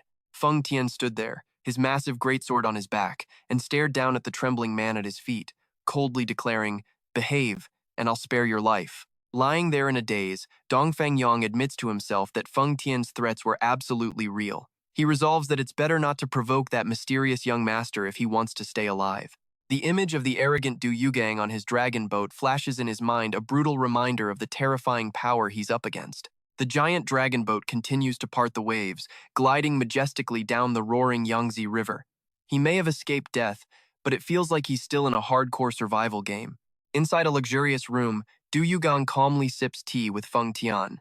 He notes the food on the Yangtze River is quite good, unlike his terrible poison-laced experience back at Lulin. Thinking back on how the Lulin bandits were subdued, Yugang allows himself a small smile. It's not like they'll be finding peace anytime soon. Suddenly, his eyes flash with killing intent as he senses a powerful aura rapidly approaching. Outside, the Lulin King and Sun Ruolin have arrived. He's just trying to drink some tea, and suddenly the boss warning detector goes off. The Lulin King strides into the main hall, his expression grim and imposing. Dongfang Yang hurries over to greet him. "It's been too long. It's a pleasure to see you again." They share a powerful handshake, creating a wave of pressure that stuns the surrounding subordinates. They all recognize this as a crucial meeting that will decide the future between Lulin and the Yangtze Riverway, as the two equally matched leaders walk side by side. Amidst the tense, formal atmosphere, the Lulin King leans in and whispers to Dongfang Yang, "Hey, Feng Tian beat you up too, didn't he?" Dongfang Yang's face immediately darkens. "Don't mention it," he grumbles. "He knocked me around for several rounds." Hearing this, the Lulin King sighs in sympathy. "Come on, don't feel bad. He gave me a beating as well." The unexpected confession makes Dongfang Yang laugh, easing some of his frustration. The Lulin King then looks ahead, announcing that Liu Jiang and Feng Tian are waiting just up ahead. He orders everyone except Chu Shui Taigong to leave immediately. It's like they've formed a support group for people who've been beaten up by the same guy. The Lulin King rushes into the room. The moment he sees a familiar figure, he asks in alarm, "Young master, are you all right?" Yugang, who had been sitting lost in thought, is surprised to see this nuisance here. "Lulin, what are you doing in this place?" Before he can even react, Sun Ruolin throws her arms around him with a huge smile. "Hey, are you okay?" The over-the-top intimacy irritates Yugang, who shoves her off and yells, "Get away from me!" Ruolin doesn't take offense at all, giggling and teasing him. "Heh, why do you have to be so cold about it, huh?" Seeing the imposing Feng Tian, she starts waving excitedly.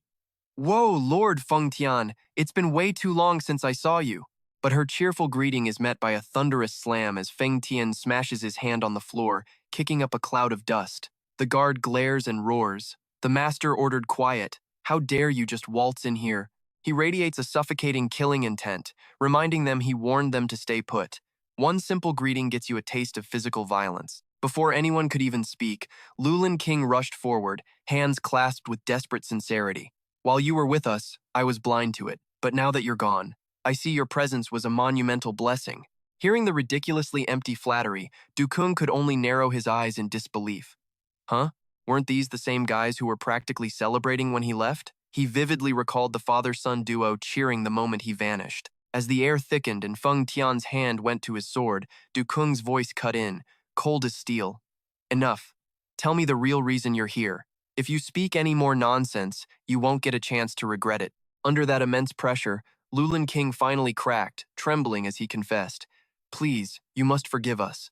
Our Luke Lum clan is being forced to join a punitive squad, he stammered out, the flattery failing completely. This news just gave Dukung a headache as he thought, a Luke Lum punitive squad?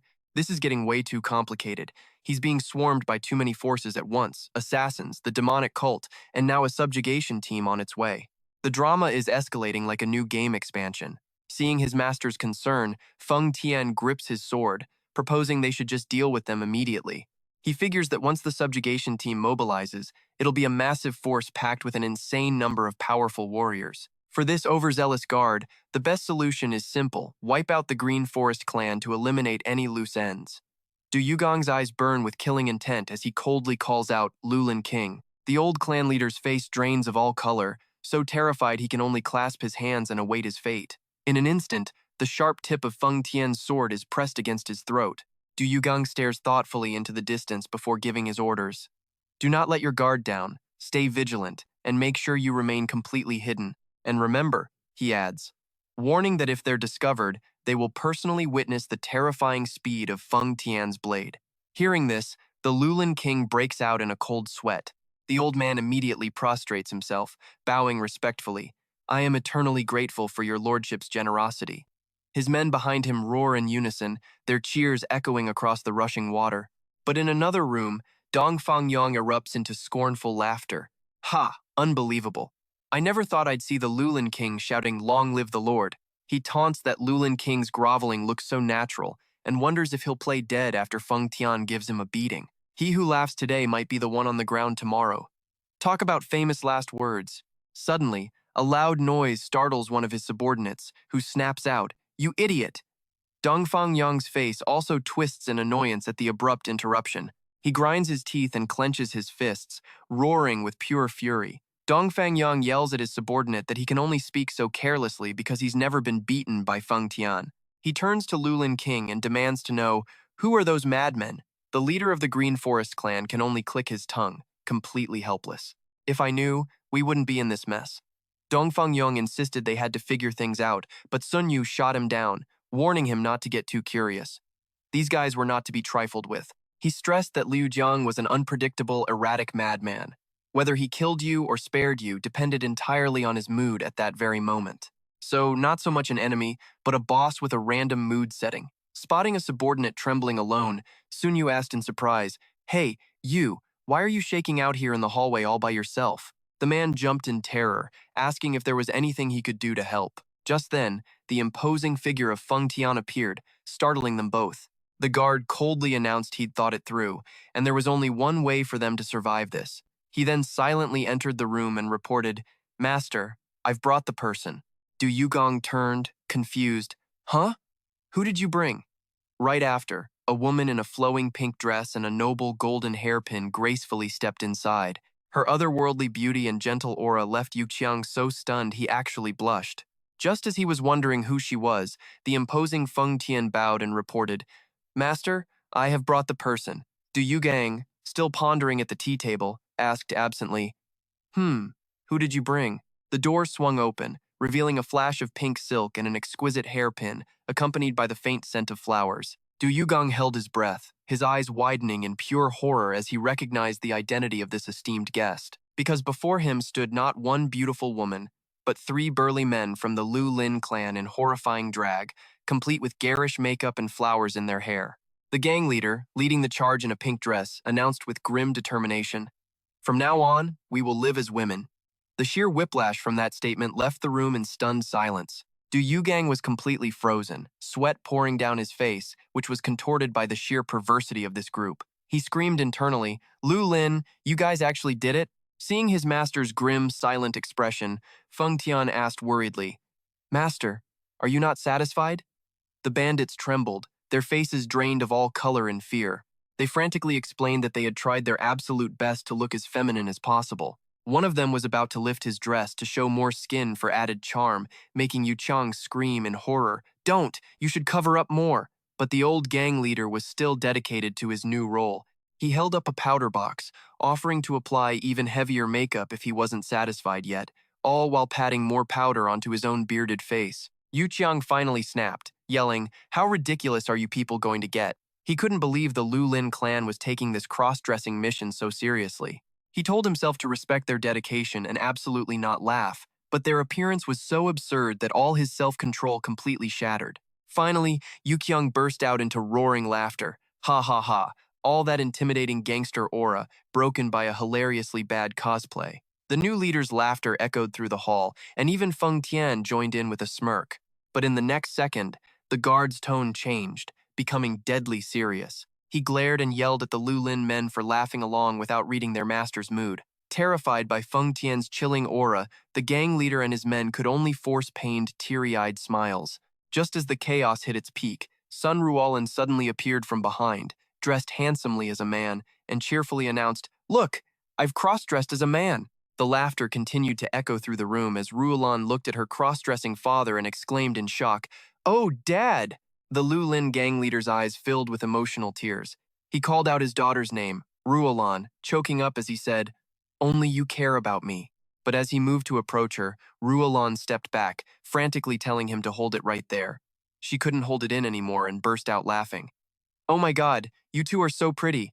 Faced with his daughter's mockery, the Lulin king was on the verge of tears from anger as he yelled, "I'm your father!" Ruolan casually bragged that she was the one who personally did his makeup, then excitedly jumped up and praised Feng Tian. "Heh heh, Lord Feng Tian is amazing." Before leaving, she made sure to add one last killer line. "Sorry, Dad, I don't want to be like you." A family drama that somehow turned into a makeup review show. The chaos left the Lulin king holding his garishly painted face, moaning, "This is insane." The dragon boat continued to cut through the vast waters, carrying the endless laughter of everyone on board.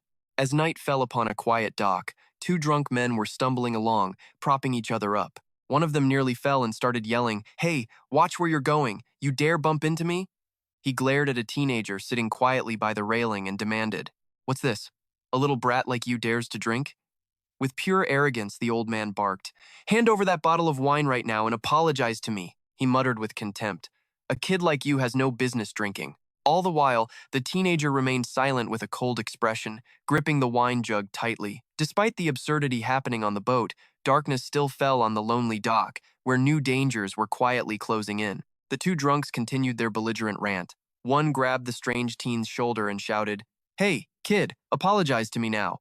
They had no idea they were poking a sharp blade hidden in the shadows. The teenager said nothing, but their eyes suddenly flashed with a chilling green light. In one lightning-fast moment, a hand swung out. The two drunks didn't even see the attack coming. They only had time to widen their eyes in terror before being struck down. The two men lay motionless on the wooden planks, completely incapacitated. One moment they were acting tough, the next they were out cold before they could even react. The strange teenager, actually a female assassin from the demonic sect in disguise, looked down coldly and issued a warning. "I only erased your memories. There, now you know your place." She clicked her tongue, exhausted, her mind racing. She had tracked the young master all the way to this region.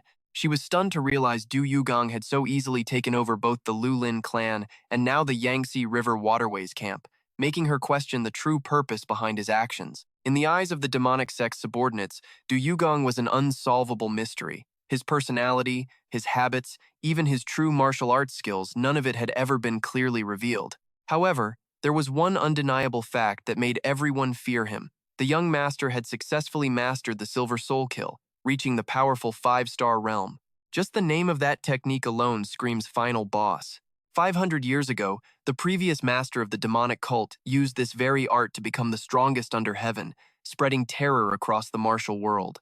The Silver Soul Kill is a profound, unfathomable technique proof of Du Yugong's heaven-sent martial talent. Because of this terrifying power, the demonic cult decided they had to summon the 5 demonic gods, living legends, for one mission: assassinate their new master. She's waited and waited, but still no backup. The female assassin goes berserk, stomping on a wooden crate and shouting, "They're still not here!" Just how slow are the 5 demonic gods? She's fuming, needing a rest after days of exhausting pursuit. Just then, those 2 drunks from before stagger back into view. They roar with pure arrogance. Look at this. This brat dares to drink? Hand over that wine to your elders and apologize right now. Rage explodes. She grits her teeth, crushing the wine jug in her hand as her eyes flash with killing intent. You annoying little pests, she snarls. In the dead of night at the harbor, a sound rips through the air, signaling the sudden arrival of a stranger. Dongfeng Yang exclaims, "What?" In front of him is Thoui Konden Kai, the sub-leader of the beggars sect in Hunan, scratching his head with a completely bewildered look. "What's with that face, Thoui Konden Kai?" The man mutters, "I don't remember, so I don't know what happened," then raises a hand to his head in confusion, wondering if he's had way too much to drink. Losing patience with this pathetic display, Dongfeng Yang grabs the man's chin and snaps. "Then just tell me why you're here and get out." Though Konden Kai grimaces and replies, "You're so cold. In any case, we came to talk, so that's what matters." His tone suddenly turns serious as he asks, "Have you met the master of the White Dragon Manor?" The question makes Dongfeng Yang thoughtful. He realizes the beggars sect members lurking around the Yangtze River and Dongting Lake were all connected to the White Dragon Manor's master. 8 years ago, the White Dragon Manor went from a small sect to a massive powerhouse, seizing control of the entire region north of the Yangtze River.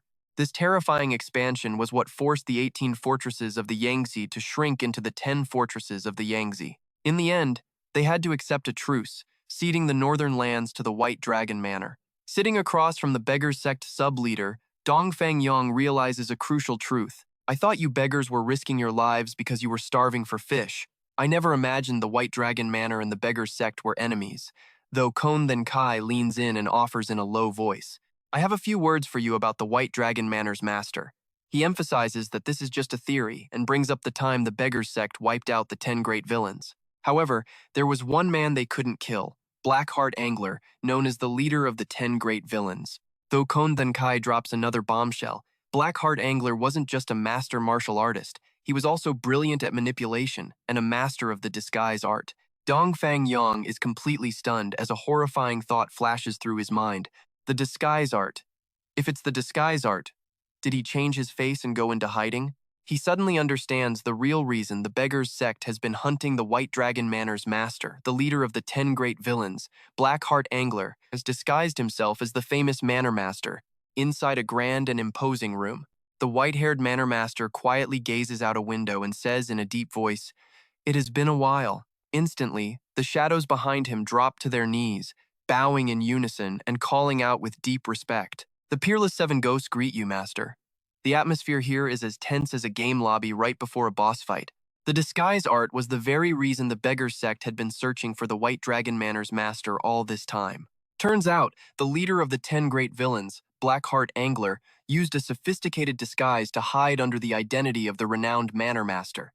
Facing his disciples after so long, the master squints, looking down at them. The members of the Peerless 7 Ghosts immediately kneel in unison, respectfully chanting, "The Peerless 7 Ghosts wish to greet you, Master." Looking at the battered state of the disciple kneeling at his feet, the manor master lets out a sinister chuckle. "It's been a while. Why do you look so pathetic?" The disciple grimly reports that the 4 brothers who followed him were all killed by the enemy. The old master observes grimly, "The one who killed your sworn brothers. He snapped their necks, didn't he?" The disciple trembles, confirming it, and begs his master to step in and handle the situation. The master quietly commands, "Huang, come here and let me see." The manor master places a hand on him to check the wound and is surprised to find the disciple's neck bones were completely shattered. He takes out a set of golden acupuncture needles and orders, "Now, try circulating your energy." The disciple immediately sits cross-legged and begins to channel his internal energy. A brilliant purple chi engulfs his entire body, glowing like a legendary skin you'd want to report for hacking. Seeing the red spots appear on his disciple's neck, the master is shocked to realize the chi left by the attacker is still tightly gripping the acupuncture points. He wonders to himself how his opponent could possibly execute such an astonishingly precise technique. Without a moment's hesitation, he strikes a decisive blow at the pressure points to break the seal. A dry crack echoes as the disciple's twisted neck finally returns to normal. Overjoyed, the disciple drops to his knees. "I thank you, Master." But the manor master's eyes turn ice cold. He asks in a low voice, "First, tell me who did this." The Black Dragon Gang was annihilated. His sworn brothers were killed one by one, and it was all the work of one man, Feng Tian.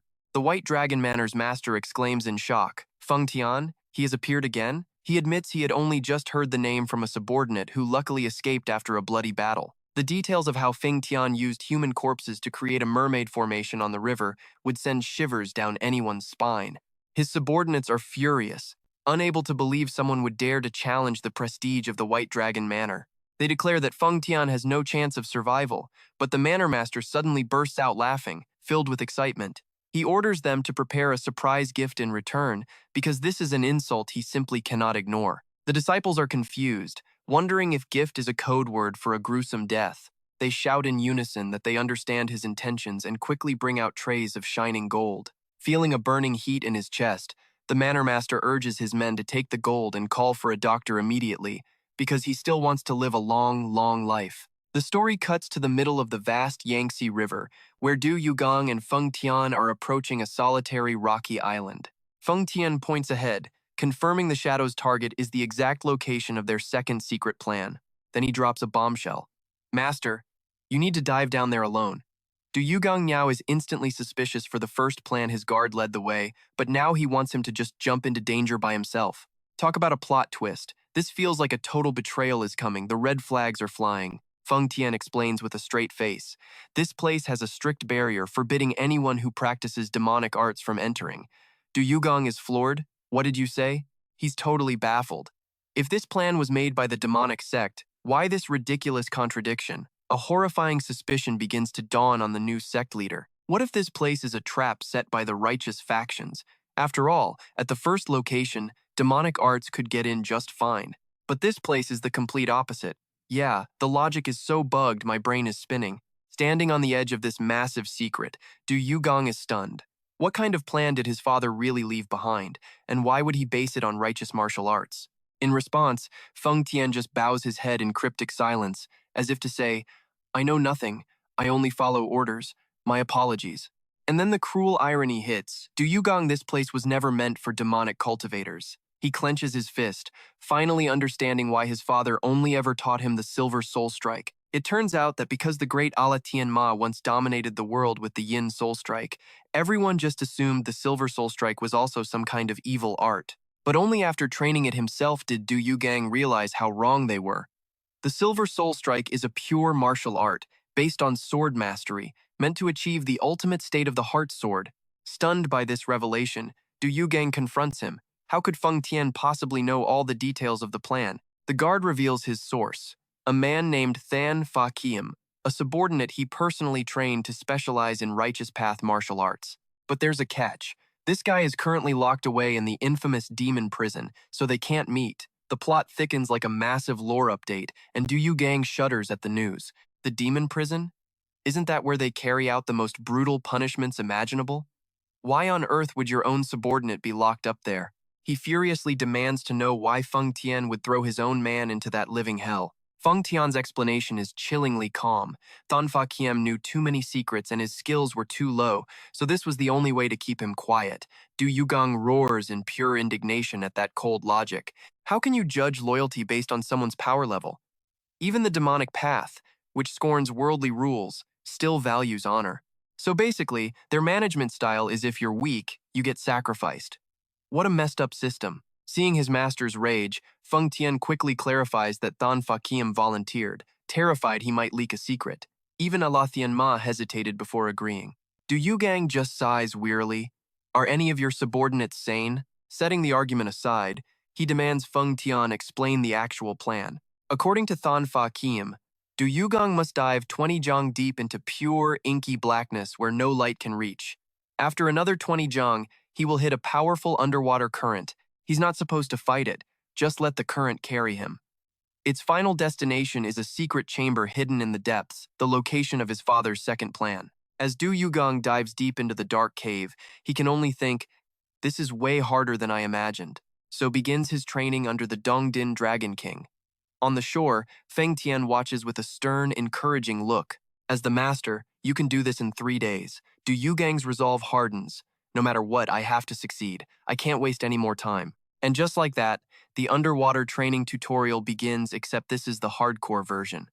The next day, aboard a large ship, the grueling practice starts. Du Yugang repeatedly surfaces and dives, adapting so quickly the Dongdin Dragon King is astonished. He's a natural. At this rate, no depth will be a danger to him. The old master explains the secret is regulating one's internal energy, their qi, which martial artists normally control through daily breathing. Depending on their power level, a warrior can hold their breath from 15 minutes up to 2 hours. Curious, Du Yugang asks. Dongdin Dragon King, how long can you last? The old man answers confidently, I can stay underwater for about 2 hours. How deep does the young master need to go? Hearing the goal is 20 jang, he suggests a safer start. For today, let's aim for 3 jang, holding your breath for 15 minutes. Before diving, Du Yugang looks back at his guard. You just wait up there, and try not to get too impatient. Understand, Feng Tian? I'm ready, master. You must be careful. Du Yugang dives decisively into the deep blue water, feeling the immense pressure. This must be 3 jang, he thinks. I can go deeper. Down at the silent bottom of the lake, Du Yugang walks among ancient rocks, enjoying a rare moment of peace. He thinks to himself, there are no screams down here, no clashing of steel. I love this silence. A longing for freedom swells inside him. When this is all over, I'm going to Hainan Island. There, I'll swim just like today. But his peaceful dream is shattered. Ropes shoot out from the darkness, wrapping tight around his neck and completely immobilizing him. His eyes fly open in shock. An ambush? Through the murky water, mysterious figures emerge, tightening their circle around him. Du Yugang grits his teeth. Who are these guys? He knows fighting underwater is a huge disadvantage and decides he has to get to the surface, fast. But just as he tries, another rope snakes through the water, coiling tightly around his leg. It's a textbook trap. They're spamming crowd control moves, not giving him a chance to breathe as they pull him deeper into the abyss. Damn it! I'm not dying like this, he screams in his mind. Even pinned down, he manages to twist his body and block a lightning-fast strike from a white-haired old man. Staring right into the old man's murderous gaze, Du Yugang reacts in a flash, grabbing his attacker's arm to lock him in place. He pours every last bit of his power into his palm, unleashing the flood hand cannon technique, an earth-shattering explosion of internal energy that erupts right at the bottom of the lake.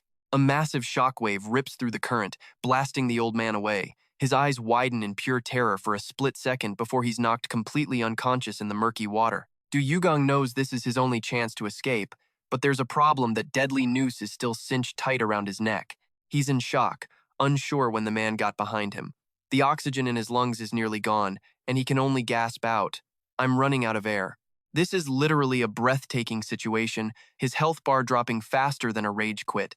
In desperation, Du Yugang whispers Feng Tian's name for help before his vision fades to black.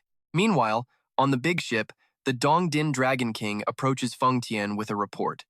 Lord Feng Tian, I have something to tell you. The White Dragon Mansion sent a messenger. The guard coldly replies, that has nothing to do with me. But the old clan master insists, how dare they, while the young master and you are still here? Talk about a split-screen drama. One guy is about to get wiped, while the others are holding a strategy meeting. He explains they're furious about the mermaid ship incident. They're even brazenly demanding the surrender of both Dengvo Kyuch and Feng Tian's entire group. But behind that respectful front, Dongfang Yong is secretly plotting to use Feng Tian to destroy the White Dragon Mansion. He smirks to himself, if I can pit them against each other, I don't care who dies. I'll be the final winner. Faking loyalty, he suggests beheading Dengvo Kyuch as a warning to their enemies, and Feng Tian actually agrees. But the guard is a step ahead, immediately assigning the task of destroying the White Dragon Mansion to the Trongjiang Tuilo clan. This leaves the old clan leader completely frozen, stammering, us? Feng Tian coldly confirms it. Sooner or later, the whole world will kneel before his master, and he will decide the White Dragon Mansion's fate. The Dongdin Dragon King's face suddenly pales. He exclaims with dawning horror, damn it, now I get it. His gaze darts to the water's surface, where a bamboo tube is floating perfectly upright beside the boat. Feng Tian squints at it, wondering, can that bamboo tube stand up straight without anyone holding it? The clan master quickly explains that it's possible, depending on the current's flow, but he immediately realizes something is terribly wrong when the tube suddenly flops onto its side. He's stunned, thinking, it was vertical just a second ago. One wrong signal, and the air is now tense enough to crash the server. A terrible premonition hits him. The Dongdin Dragon King screams in panic. With this current, that's impossible. The young master is in danger.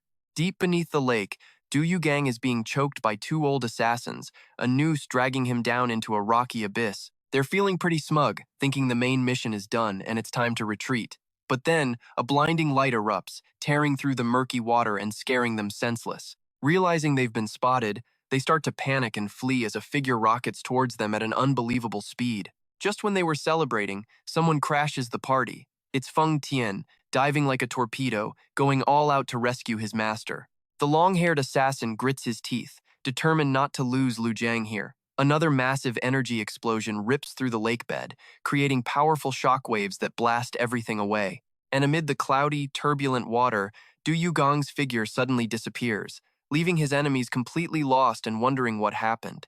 He vanished, and in the next second, his ice-cold voice rings out right behind them. "Did you really think you could fight me underwater?" The assassin realizes he's behind him, but it's far too late. Du Yugang moves like a flash, unleashing a series of lightning-fast, water-slicing attacks that leave his opponent utterly helpless. He decisively launches himself up out of the water, landing with impossible grace on the side of the dragon boat. Before the stunned eyes of the Dongdin Dragon King, Du Yugang stands there and calmly declares, "I've sealed both of their pressure points." The old clan master looks at the young sect leader and can't help but tremble. His mind is filled with absolute terror as he wonders what kind of profound, unfathomable martial art he just witnessed. The moment he's on the boat, Du Yugang coughs violently, forcing all the water out of his lungs. His face is pale with exhaustion after the underwater battle. Feng Tian rushes to support his master, asking worriedly, "Master, how are you feeling?" He weakly waves a hand, breathing hard. "I'm fine, just swallowed a bit of water." Seeing the new sect leader is still weak, Feng Tian gently insists, "Master, you should rest for a while. Coming ashore only to cough up your lungs, that's a true survival experience." The guard then turns, his gaze turning sharp as he looks to the water and yells, "Dongdin Dragon King, go pull out the teeth of those two." The Dongdin Dragon King scrambles to obey, quickly ordering his men to haul the two unconscious assassins onto the deck. Feng Tian quietly looks at the sword in his hand and mutters, "Ah, never mind." Without a moment's hesitation, he swings his blade in one clean motion, killing the long-haired assassin on the spot. That order got refunded faster than an AI response. The remaining bald assassin watches in horror, his eyes wide as the blood drains from his face. Even the Dongdin Dragon King, standing right there, shudders in fear, seeing an opponent taken down in a single, effortless strike. Feng Tian slowly approaches the sole survivor, calmly stating that one should be enough. He glares at the trembling assassin and demands to know their origins. "Where are you from?" Though terrified beyond belief, the assassin tries to stay defiant. He grits his teeth and declares, "I can't say. No matter how much you torture me, I will never speak a word." The only answer to that defiance is Feng Tian's chilling laughter. "Ha ha ha." The guard suddenly places a hand of steel on the man's head, unleashing a crushing, crimson aura of pure pressure. The assassin's heart-stopping scream echoes across the lake as he endures absolute agony. In the middle of the physical torment, Feng Tian, his eyes glowing with a threatening light, gives a single, cold command. "Speak." A small boat drifts across the vast water, carrying Du Yugang, who is resting after his deadly underwater fight. Standing nearby, Feng Tian radiates a chilling aura that makes Dongfang Yong tremble in fear. The stunned clanmaster recognizes the terrifying demonic energy pouring out of the guard. It's a dark, distinct power that belongs only to true disciples of the demonic sect. In the shadows of the boat's cabin, Feng Tian coldly chokes the last living assassin and growls with menace. "Who sent you?" The assassin's face twists in agony as he trembles, spilling the truth about his master. "It was the White Dragon Mansion. They sent me," he screams, desperately begging for his life, but his pleas are met with a single, brutal finishing blow from Feng Tian that ends him on the spot. Watching the entire violent scene unfold, Dongfang Yong notes the unusually pure demonic energy, and a shocking suspicion begins to form in his mind. Could it be that Lu Jiang is destined to become the new leader of the demonic sect? The assassin died right after confessing. No chance for a follow-up. Back in the cabin, Du Yuchang wearily sits up, his loyal subordinates anxiously hovering around him. When asked about his condition, he just runs a hand over his face, letting out a tired sigh. "I'm growing more and more sick of this life." He immediately cuts to the chase. "I'm fine.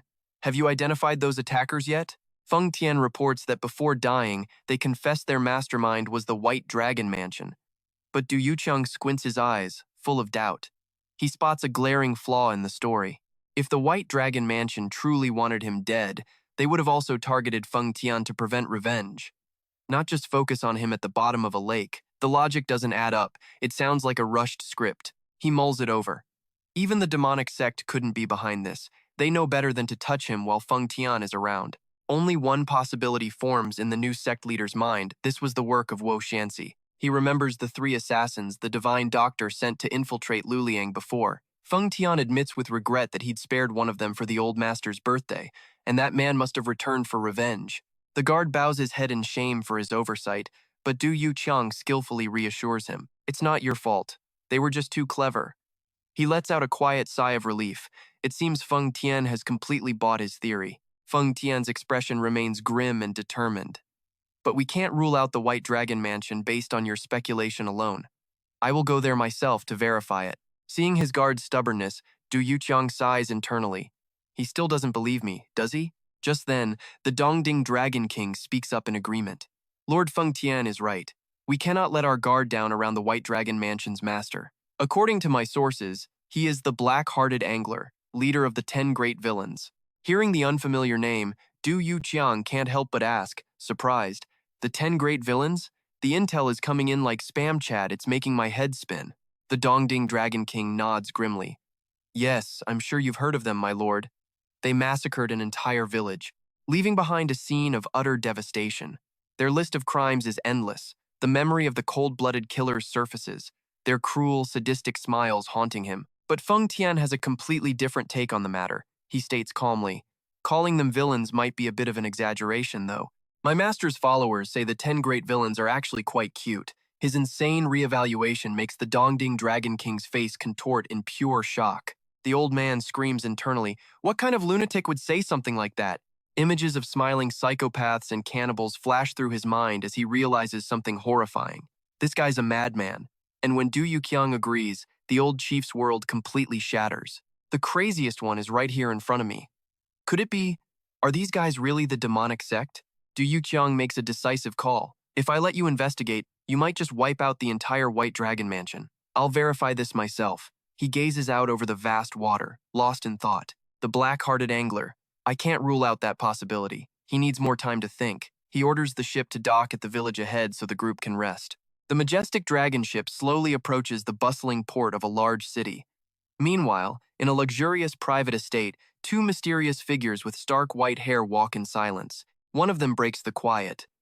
Are you certain the item arranged by Lord Bai Wushui is at Dongding Lake? The other confirms without hesitation. Absolutely. The tension is mounting, the stakes higher than ever before. 2 silver-haired elders are discussing the grave situation. One urges the other onward. For Yanner's sake, we must hurry. She doesn't have much time left. On the other side of the corridor, a young woman named Yanner walks alone, her face clouded with sorrow. How much longer can her frail body hold on before it finally gives out? The deadline is closing in, the air thick with tension. Looking at her faintly trembling hands, Yanner bitterly accepts that her condition is getting worse. The cruel disease is slowly blocking her meridians, leading her towards certain death. If she hadn't met her master, she probably wouldn't have survived this long. Her master revealed the only cure, the artifact left behind by the great Bai Wushu. Remembering what happened in the spider cave, she vows not to let it slip through her fingers again. Yanner adjusts her veiled conical hat, hiding her identity. She wonders if the item is truly at Dongding Lake and decides she'll ask the locals living nearby for any news. Stepping into the bustling market, she gets lost in the noisy crowd, searching for someone who knows this land well. Suddenly, the inviting sound of a candied fruit seller's knife rings out. Teng Hulu! Just looking at the bright red skewers makes Yanner's mouth water. Just one skewer, then back to business. She approaches the stall and makes her request. 1 skewer, please. After one bite, her eyes light up. The sweet flavor is irresistible, so good. But the moment the old vendor tells her the price is 1 coin, Yair starts fumbling through her clothes to pay, while the man starts giving her a very suspicious look. Oh no. Yunner panics internally when she realizes she left her money pouch back at the inn. The Tanghulu seller shows no mercy, glaring as he shouts, "What did you say? No money? Are you trying to get a free meal?" He yells for the guards to arrest a thief, causing a crowd to gather and gossip. Du Yucheng, who was walking nearby, can't help but frown, Why is this place so noisy? The drama is already at max volume, and a crowd is forming. Yanar desperately pleads with the vendor, asking him to wait while she goes back for the money, but he refuses to believe her, thinking she's just trying to run away. Du Yuqiang watches from a distance. He thinks to himself that with so many people around, he can't step in openly without drawing unwanted attention. But seeing the girl's pitiful and cornered expression, he couldn't just walk away. He knew he'd have nightmares if he did. He calmly steps forward, places a hand on Nanni's shoulder, and gives the candy seller the money. Here, I'll take another skewer. And just like that, the hero appears to save the day. Let's go, miss. Du Yugong's voice breaks the tense air as he turns to leave. Nan-ni, still dazed, quickly scrambles to follow her rescuer. As they walk across a stone bridge, she bows her head in sincere gratitude. Thank you, great hero. I must repay your kindness. Du Yugong just smiles, waving it off as nothing. He says there's no need for repayment, but she insists, accidentally bumping into him in her haste and making them both freeze awkwardly. Nyanni's face flushes bright red as she hurries to apologize for her clumsiness. In the middle of the bustling crowd, a child accidentally runs into Nanni, making her stumble. But Du Yugong is quick, catching her and pulling her close to steady her. It's crowded. Please be careful, he reminds her gently. Staring up at the hero's handsome face so close to hers, Nyanni's heart begins to hammer in her chest. She can only manage to whisper a thank you, completely flustered by the sudden closeness. A simple bump, and her heart nearly leaps out of her chest. Du Yugang again insists he was just passing by and that she needn't worry about repaying him before turning his back and walking away. That night, under the dim moonlight, Nanni sits alone on her balcony, full of regret for letting her savior leave without even asking his name. Holding the candy skewer, she smiles softly, wishing they could meet again someday. A connection sparked and then vanished a missed opportunity. Meanwhile, on a river glowing with bright lanterns, Du Yugang's boat glides through the silent night. He looks toward the majestic building looming ahead of them and confirms grimly, this is it. Before him is the residence of the White Dragon Mansion's master, a destination filled with mystery and danger. Du Yugang stands on the boat, looking at the bright estate and murmurs, so this is the place. This is his destination, the home of the White Dragon Mansion's master, an imposing estate rising from the middle of a vast lake. From a high balcony, a mysterious figure silently watches their boat draw closer. Feng Tian approaches and reports, Master, it seems the White Dragon Mansion is sending someone to greet us. Suddenly, a powerful voice rings out from the mansion, demanding the EC Dragon King to halt. A woman with pinkish-purple hair appears, holding a massive blade with an arrogant sneer. She mockingly asks why Dang Vu Kuch is missing, and why only the EC Dragon King would show up so late at night. This woman is Bai Na Sat, a master of the White Dragon Mansion. The EC Dragon King remains stern, stating he has urgent business directly with the mansion master and demands to be led inside. Bai Na Sat just laughs with contempt, calling it the height of rudeness to demand a meeting without notice. She even sneers that perhaps the EC Dragon King has lost his mind. Humiliated in front of his master, the Dragon King grits his teeth and clenches his fists, holding back his rage. He knows Lu Jiang and Feng Tian are watching him. And then, a sinister idea forms. If he starts a fight and forces Feng Tian and Liu Jiang to step in, couldn't they just wipe out the entire White Dragon Mansion? It was a perfect plan. He suddenly roars with fury. I have spoken to you politely. It seems you have a death wish. He set the bait, now he just needs her to take it. Startled, Bai Na Sat draws her sword, taking a defensive stance. The EC Dragon King smirks to himself, confident his plan will work the moment the conflict erupts. But just as he's about to stir up more trouble, Feng Tian moves in a flash, striking the Dragon King hard on the head and knocking him to the ground. The guard coldly warns, the Jialong Master dislikes noise. Seeing this bizarre scene, Bai Na Sat can only stand there, frozen in utter shock. Du Yugang nods slightly in praise. You did very well. Feng Tian then declares they want to settle this peacefully. We didn't come here for a massacre. Just take us to the White Dragon Mansion's master. After our business is done, we will leave. Bai Na Sat grits her teeth in frustration, but she can do nothing against the new sect master's overwhelming presence. Seeing his subordinate's smug face, Du Yugang becomes suspicious. What's with that expression? But before Feng Tian can answer, his arrogant attitude finally ignites Bai Na Sat's rage. She roars with killing intent. Massacre? Let's see if you can say that when you're dead. She immediately orders an attack, and a volley of arrows rains down from above. Protecting his master, Feng Tian launches himself into the air without a second thought. With a single decisive swing of his sword, he creates a powerful shockwave that sweeps away the entire storm of arrows in an instant. Bainasat and her subordinates dive for cover, unable to believe the guard's overwhelming power. The disciples of the White Dragon Mansion scatter in panic as their own arrows rain back down, creating chaos on the pier. One slash wiped them all out. It was like he activated a cheat code in the middle of a tense fight. Yugang watches silently, sighing in frustration. Is it really impossible to avoid a fight? Just as the battle is about to explode, a powerful voice suddenly rips through the air. Stop! A white-haired old man appears like a ghost, instantly seizing Bainasat by the throat, choking her into submission before she can even react. Witnessing his arrival, a nearby man cries out in terror. That's... The boss just jumped into the fight. The person who just appeared is the master of the White Dragon Mansion. He speaks with a tone of deep regret. Has this old body been too slow in receiving its guests? Please forgive me for not managing my subordinates more carefully. Seeing such humility from the famous leader, Feng Tian finds this excessive kindness suspicious and distracting. The smug guard assumes the old man has simply recognized the majesty of the demon lord and is now bowing down like a mere insect. Yugang glances at his subordinate. Do you really think so? He knows he needs to figure out what's really going on. He looks coldly at the mansion master. I accept this kindness of yours. The White Dragon Mansion master leads the way, bringing everyone into the majestic pagoda that glows in the dark night. As soon as they are inside, the master suddenly drops to his knees on the wooden floor in a humble ceremony. Yugang, sitting on a high chair, assesses that this old man's kindness is just a little too abnormal. A man with such refined manners, he thought, could never be the one who sent assassins after him.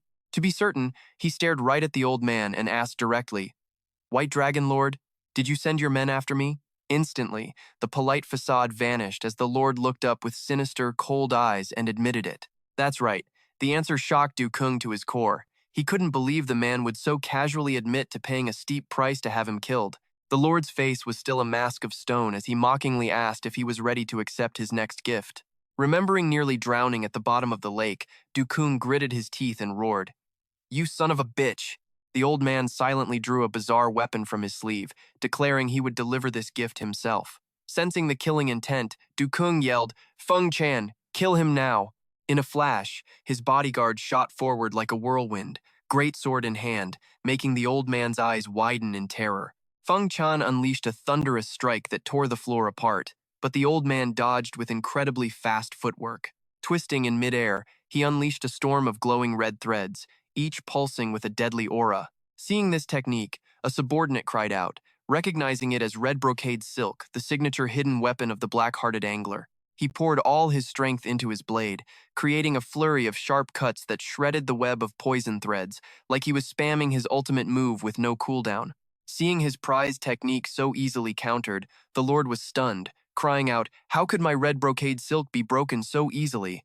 Giving him no time to recover, Feng Tian struck from above with a fatal blow, creating a massive explosion that shook the entire mansion and filled the air with smoke. Amidst the wreckage, the old man scrambled back, his face twisted in absolute fear. He screamed for them to stop, making one last, desperate offer. Wait a moment, surely you wouldn't dislike my gold and jewels? Gold and jewels? Yugang narrowed his eyes, suspicious of the sudden plea. Sensing that something was very wrong here, he immediately shouted, Wait, stop! At his master's command, the bodyguard retracted his killing intent, allowing the sweating lord a chance to explain. Sitting on his throne, Yugang ordered coldly, Explain everything clearly, White Dragon Lord. He glared, warning that if the old man dared to lie again, he wouldn't hesitate to punish him personally. Under the crushing pressure, the old man cried out that he had actually sent his men to deliver gold and rare treasures to them. Sensing a blatant bribe, Yugang wasn't buying it for a second. He grilled him, You're saying you sent gold and jewels for both of us? Then why did your men ambush us? The White Dragon Lord frantically bowed, scrambling for an excuse, claiming it was a secret gift he didn't want his own men to know about, acting like a lowly peasant who would never dare to defy them. Seeing right through this pathetic act, Yugang slammed his fist on the chair and yelled, You send treasures while secretly plotting to kill us? How many times have you pulled this little trick? He declared that had he known how two-faced the Lord was, he would have destroyed him long ago. Just then, Feng Tian stepped forward, grabbing the old man's head in his iron grip and saying coldly, I'm the one who should be saying that. Now I know your true identity. That pathetic excuse was clearly made up on the spot. A burst of killing intent shattered the floorboards beneath his feet. Feng Tian roared with pure rage. You dare be disrespectful in front of my master? Are all of you looking for a death wish? He glared at the trembling old man, stating that no one is allowed to wear a disguise before his master. With his secret exposed, the lord could only whisper in despair. I know. Without any mercy, Feng Tian used the strength in his hand to tear off the disguise mask. As the fake skin was ripped away piece by piece, the true identity of the White Dragon Lord was finally revealed. It was the black-hearted angler, the notorious leader of the 10 great villains, with a cold face and treacherous eyes. The mask was finally gone, exposing the real man kneeling on the floor. Dukung squinted, studying the face with the long beard and cunning eyes, confirming in a low voice, "Isn't that the leader of the 10 great villains, the black-hearted angler?" The truth was finally out. The famous White Dragon Lord was really one of the most infamous villains in the world. Dukung turned to the Dong Din Dragon King with a sharp, questioning gaze and declared, "Dong Din Dragon King, I have a question for you." The Dragon King immediately bowed his head respectfully and replied, "Yes, master. If it is about the black-hearted angler, I will answer everything." Dukung slowly walked closer, questioning the inconsistencies in his previous testimony. "Then tell me, why did you hide the fact that the black-hearted angler was sending gold and jewels?" He coldly laid out their entire scheme, saying it was absurd that they would offer a mountain of treasure just to borrow his power for an assassination. Silence filled the room as the Dragon King had no excuse. Dukung exploded with rage, slamming his hand on the table and shouting, "You wretched villain! If you had told the truth, you wouldn't have needed to come here." The new sect leader's fury shook the very room. He sneered that if not for his intervention, the entire White Dragon mansion would have already become a sea of blood. Looking at the still trembling black-hearted angler, Dukung roared, "The master has already acted. Are you just going to stand there forever?" The villain completely broke down, collapsing to the floor in absolute humiliation. Dukung decisively turned his back. "All right, I have no more business here." He walked away quietly, not forgetting to leave a final, stern warning. From this day forward, the White Dragon Lord is forbidden from ever coming near the Dongdin Lake area. Dukung flatly refused any gifts, stating that such offerings only bring useless trouble and complications. While the black-hearted angler was still in shock, wondering if he was truly safe, Feng Tian suddenly appeared behind him, his killing intent overflowing. The guard coldly reminded him to carve every one of his master's words into his heart. A deadly glint flashed in Feng Tian's eyes as he delivered one final threat. "The next time I see your face, don't blame me for what happens, model." He'd barely escaped with his life, only to realize who he was up against. Standing frozen in the empty room, Hak Tam Du Catch stares at the massive crack on the floor, still in utter shock. The old man knows he can't stay here. He quietly begins to walk away, his mind already spinning with dangerous plans. If his guess is correct, the identities of those who just left are absolutely terrifying. He went from being the boss to being completely spooked.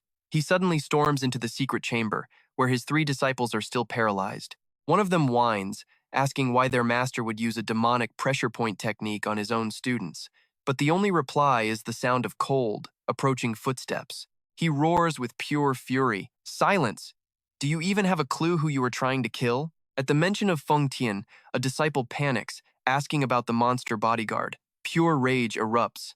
His master plants a lightning-fast fist on his face and yells, "You still don't get it? You useless fool." He glares down at the man collapsed at his feet and snarls a warning, "You just picked a fight with someone who could rival the #1 fighter in the world."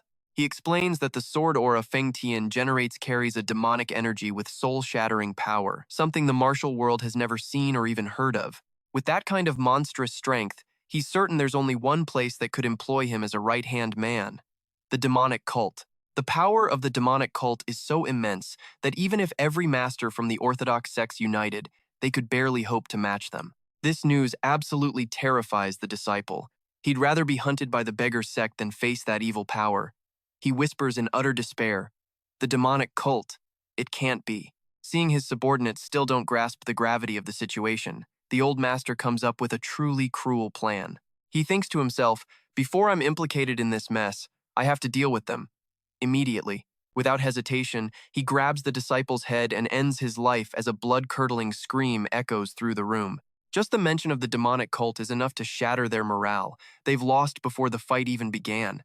Hak Tam Du Catch clicks his tongue with a look of regret, muttering that he was too hasty and didn't act as he intended.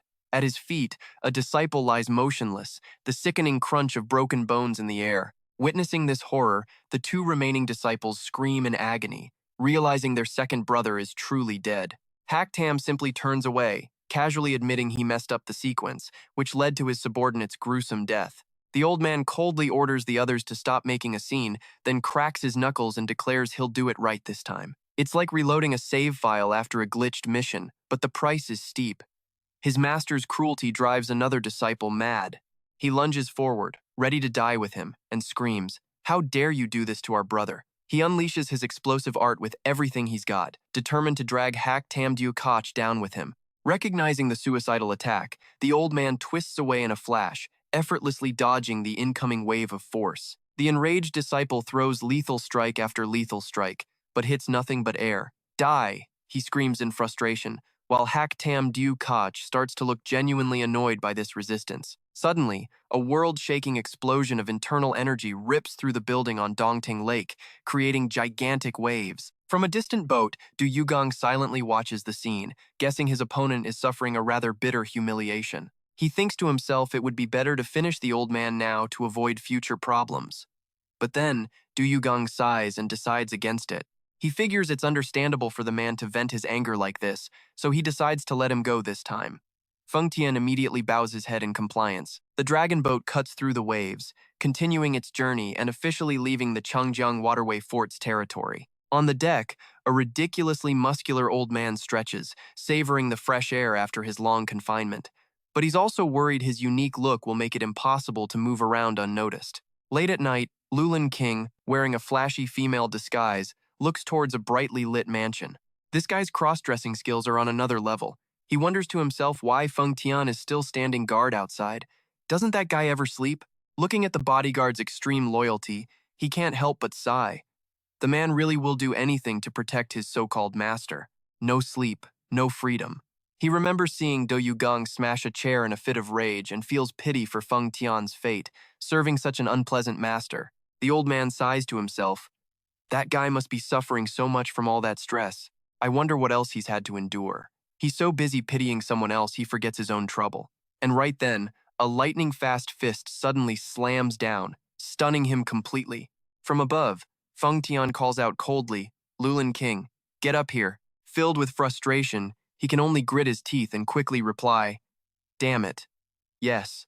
He shuffles closer, planning to just say a few pleasantries and then make a quick exit. He sees Yugang quietly drinking by himself. He ventures to ask if something unpleasant happened at the White Dragon Manor. The response? Another massive punch that completely deforms his face. A voice calls out, scolding him for his thoughtless rambling. Feng Tian steps forward, reminding him the master just asserted his dominance over the White Dragon Manor, even smashing a chair on the Dongting Dragon King. The clan leader can only hold his aching face, silently cursing himself for his ill-timed nosiness. Feng Tian roars with intimidating pressure. When the master acts, you just take it. It's basically the law of this server. Don't question the damage you receive. He lands another fiery punch that knocks Lulin King down, then coldly orders him to stop rambling and focus on the disguise. The clan leader awkwardly adjusts his clothes, even admitting he wore women's underwear for authenticity. This moment of oversharing just makes Feng Tian even more furious. He calls him a useless, filthy pig and continues the merciless punishment. Feng Tian yells, "Change your voice!" With a rough voice like that, who would believe you're a woman? The endless punishment continues, leaving Lulin King to do nothing but cry and beg in absolute humiliation. Time passes, and the darkness of night slowly gives way to a brilliant dawn over the ocean's surface. A small boat glides across the deep blue water, heading toward a solitary stone island looming in the distance. Feng Tian approaches and reports, "Master, it is time." Yugang gives a slight nod. "All right." He stares at the island with pure determination, hoping this is where he'll find the ultimate martial art and finally change his fate. He gives a firm order, "Let's go," then dives headfirst into the swirling water, aiming for the secret underwater cave. The deeper he goes, the darker everything becomes. Yugang senses the crushing darkness closing in, so deep he can't see a thing. This means he's almost 20 jang down. A dive so intense, even a flashlight would be useless. Just as he's telling himself it's time for a change, he suddenly freezes. An incredibly powerful force from the current begins to press in on his body. The The current is much stronger than he imagined. Du Yugang grits his teeth to fight it, but the water pressure is too immense, and he starts choking, struggling to breathe. It feels like being sucked into a whirlpool with no quit button. In this moment of crisis, he realizes with horror that he might actually die here.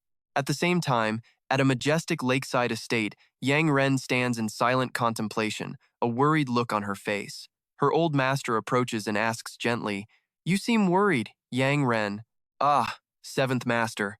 Yang Ren quickly bows, admitting she's been anxious about the arrangement. She fears that if the shadowless divine thief and that drunkard managed to steal Chudu the mystic's secrets and find this place, things would get terrible. She resolves to practice her diving, but her master just laughs confidently. "Ha ha ha! No need to be in such a hurry. After all, they won't even be able to reach the first arrangement." Seeing his disciple's confusion, he explains that at a depth of 20 zhang, any intruder would be rendered helpless, completely swept away by the fierce current. He declares with absolute certainty that they will die, never even realizing they had to submit to that raging torrent. But after battling through that very torrent, a struggling Du Yugang surfaces and crawls onto the stone floor of a hidden cave. He squints, recalling the warning that no evil cultivator could ever set foot here.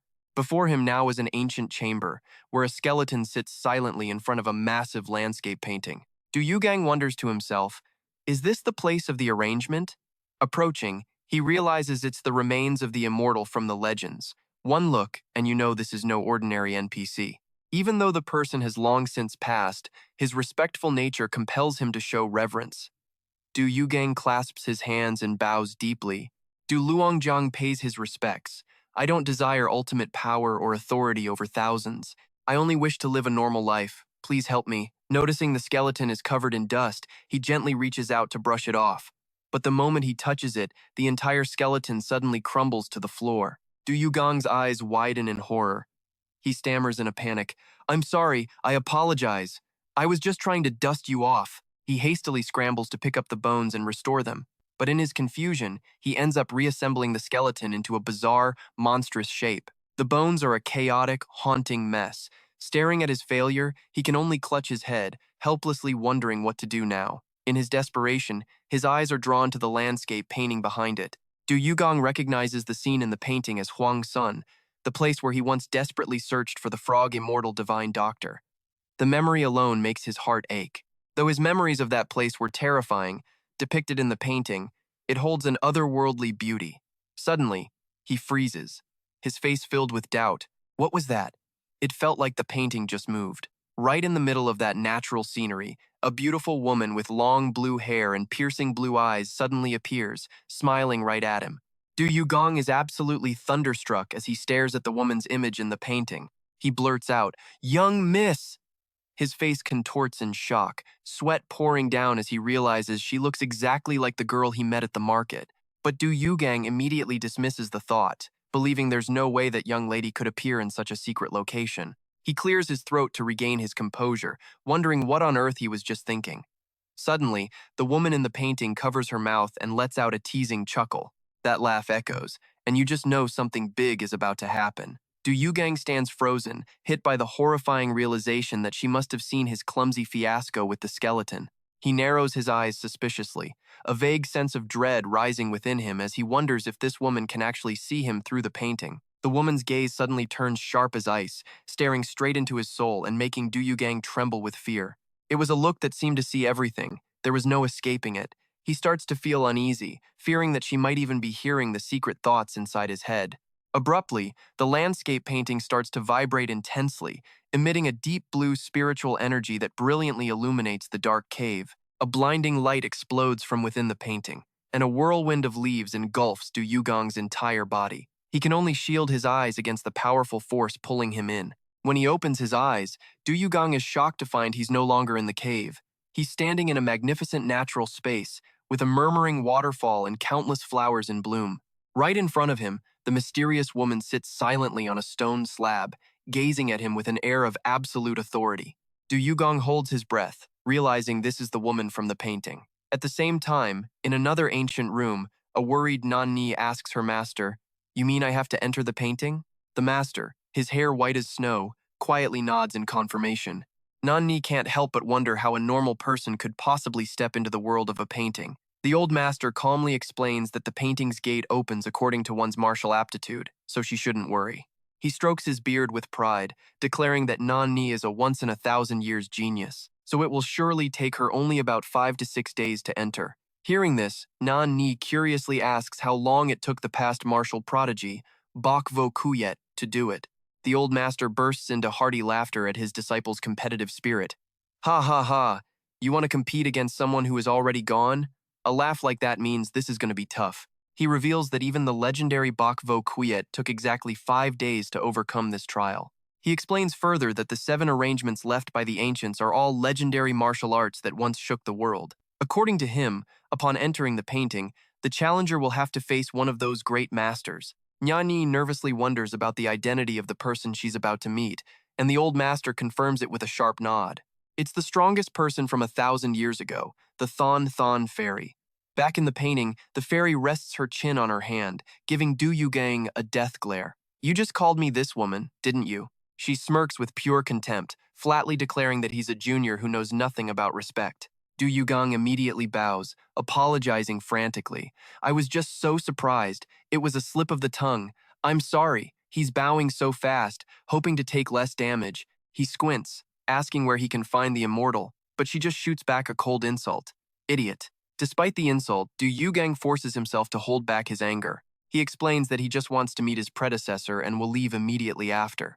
But the Thon Thon fairy just looks even more disdainful, propping her chin on her hand and mocking him. You truly are an idiot among idiots. That's it. He can't take it anymore. Du Yugang snaps back. Hey, why do you keep insulting me? The woman replies casually. Because you're an idiot, so I call you an idiot. What's wrong with that? Pure rage erupts as Du Yugang clenches his fists, veins popping. He's thinking, there's no way someone like this is an immortal. She has to be a demoness, deliberately trying to provoke him and stop him from meeting the real master. With fire in his eyes, he declares he will get past her to find both his predecessor and his destiny. Du Yugang roars demoness and launches his attack. But the Thon Thon fairy just smirks. She vanishes in a flash, reappearing right beside him, leaving him wide-eyed in shock and completely defenseless. A heaven-shaking explosion of internal energy erupts, blasting everything away. The Than Than fairy casually brushes her hair back, remarking, "Your skills aren't too bad, I guess." Du Yugang stumbles back into a defensive stance, breathing heavily as he realizes she effortlessly blocked his attack. He's on high alert, one wrong move, and he could actually die inside this painting. To end it, Du Yugang decides to go all out with his soaring dragon claw and silver soul kill. He glares at the mysterious woman and declares with killing intent, "Today, you will die here." It sounds like he's trash-talking a classmate. Faced with a death threat, Than Than fairy remains calm and arrogant. She raises her hand slightly, looks right at the new sect leader, and lets out a sarcastic, pointed remark. Those words don't really sound like they're from someone on the righteous path, do they? A sharp clash echoes through the quiet forest, followed by Du Yugang's miserable screams. Arg! He's writhing on the ground, crying out in pain. Stop! I told you to stop hitting me, you demoness! Looking at the new sect leader's pathetic state, Thon Thon fairy just scoffs coldly. So, an idiot like you can feel pain? She glares with absolute authority and orders, "Get out of my sight. This is a total, epic fail. He's completely outmatched." Du Yugang grits his teeth in frustration, holding out his hand and demanding, "Give me back my soul lance." Looking at the weapon in her hand, Than Than fairy coolly observes, "So that's what this is called, the soul lance," she says with a challenging smirk. "What if I don't want to return it?" His weapon stolen, Du Yugang roars in anger. "It's pathetic to steal your opponent's weapon and then attack. If you don't give it back right now, then." But his threat is cut short by her bone-chilling killing intent. Still haven't had enough? Are you really asking for another beating? Seeing she's about to attack again, Du Yugang scrambles back and declares resentfully, "Humph, just you wait. After I find the immortal, I will definitely get my soul lance back." He then bolts, with the demoness's mocking words chasing after him. "Sure, see you later." As he runs, he tries to reassure himself. "Fine, I can find the immortal on my own." His heart is burning with the need for revenge. Once he learns the immortal's techniques, he'll show that demoness who's boss. Time passes quietly, seasons of birds nesting and their young growing up. Du Yugang relentlessly searches for any sign of the immortal in the vast, deep forest, completely unaware that he's heading for a dead end. The journey sounds epic, but in reality, he's just walking in circles like in an offline maze game. 2 months fly by, and Du Yugang is now gaunt and exhausted. He collapses to his knees in despair, out of breath. He hasn't found so much as a single hair from the immortal. Realizing he's at his limit with nowhere else to go, he clicks his tongue. This is no time for pride, he mutters to himself. He trudges back to find the Thon Thon fairy, who's just chilling by a stream. Seeing him appear, looking flustered and clearing his throat awkwardly, she smirks teasingly. Oh? Isn't it the idiot from before? I guess you haven't found the immortal yet, huh? He's been totally humbled by a silent reality check. Du Yugang scratches his head in embarrassment, apologizing for his earlier rudeness in calling her this woman, and asks for her name. She gives a graceful smile and introduces herself as Du Thon Thon. Now knowing her name, Du Yugang politely introduces himself as Du Lujiang, then earnestly begs for her help, a man in desperate need. Thon Thon smirks, saying nothing in this world is free. Du Yugang immediately promises to do anything for her, absolutely anything, in exchange for her guidance. Thon Thon starts giving him a series of ridiculous requests to test his patience. First, she loudly orders Du Yugang to go catch a wild boar for her to eat. Right after, she wants to see flowers from a cliff top and makes him climb up to pick them. Then it's fetching water from a mountain river, and after that, she wants to eat fish and sends him to catch some. And so, the endless stream of trivial tasks continues, leaving the new sect leader exhausted and spinning in circles. It's like a daily quest chain with no skip button that just never ends. Sweat streams down his gaunt face. Du Yugang weakly asks if there's anything else. Thon Thon looks at him with a hidden meaning in her eyes. She's secretly surprised he's been patiently doing these menial tasks for a whole month without giving up. Her original plan was just to give him orders until he quit on his own. She gives a slight nod, confirming that's enough, silently judging him to be a very interesting guy for trading a month of his life just to learn martial arts. Sitting by a water tower, Thon Thon suddenly speaks up, asking about his true identity before he came to this place. It's a minor plot twist, but enough to make you pause for 5 seconds. After a moment of thought, Du Yugang reveals that he is the young lord of the demonic sect. The news leaves Thon Thon stunned. She doesn't believe him, arguing that someone who has practiced demonic arts could never enter this place, and accuses him of lying. Du Kung insists it's the truth, explaining that his father deliberately didn't teach him demonic arts to prepare him for this destiny. He tells her about the rebellion after his father's death, how a loyal subordinate helped him escape, only to pressure him to become the new sect leader. But Du Yugang flatly refuses. He will never take that position, which leaves Qing wondering why a man who trained so hard for power would suddenly reject it. Du Yugang stares quietly into the distance, deep in thought. To him, martial arts were only ever a means to an end. His true dream was to enjoy a normal life, not to become the strongest. A statement that seems to trigger a distant memory from 1,000 years ago. Back then, a young man knelt before immortal Qing, pleading, "I have lost. Please, accept me as your disciple." But the immortal was anything but pleased. She glared at him, scolding him for bothering her when he was so weak. But even as she told him to get lost, the young man refused to give up. He argued that of course he'd lose after all. Before she was even 20, she had defeated the Lingbo goddess with her unique skills and become the strongest under the heavens. Worn down by his sheer persistence, Qing lets out a tired sigh and finally accepts. "Fine, I'll take you as my disciple." The tables turned in an instant. Overjoyed, he immediately moves to perform the disciple ceremony, but she stops him cold. Qing seriously explains there's an important task he must complete to temper himself before she'll officially teach him any martial arts. He gulps nervously. "A task so important it skips the ceremony? What on earth do you want me to do?" A sly, almost wicked smile spreads across her face as she gives her command. "First, go catch me a wild boar."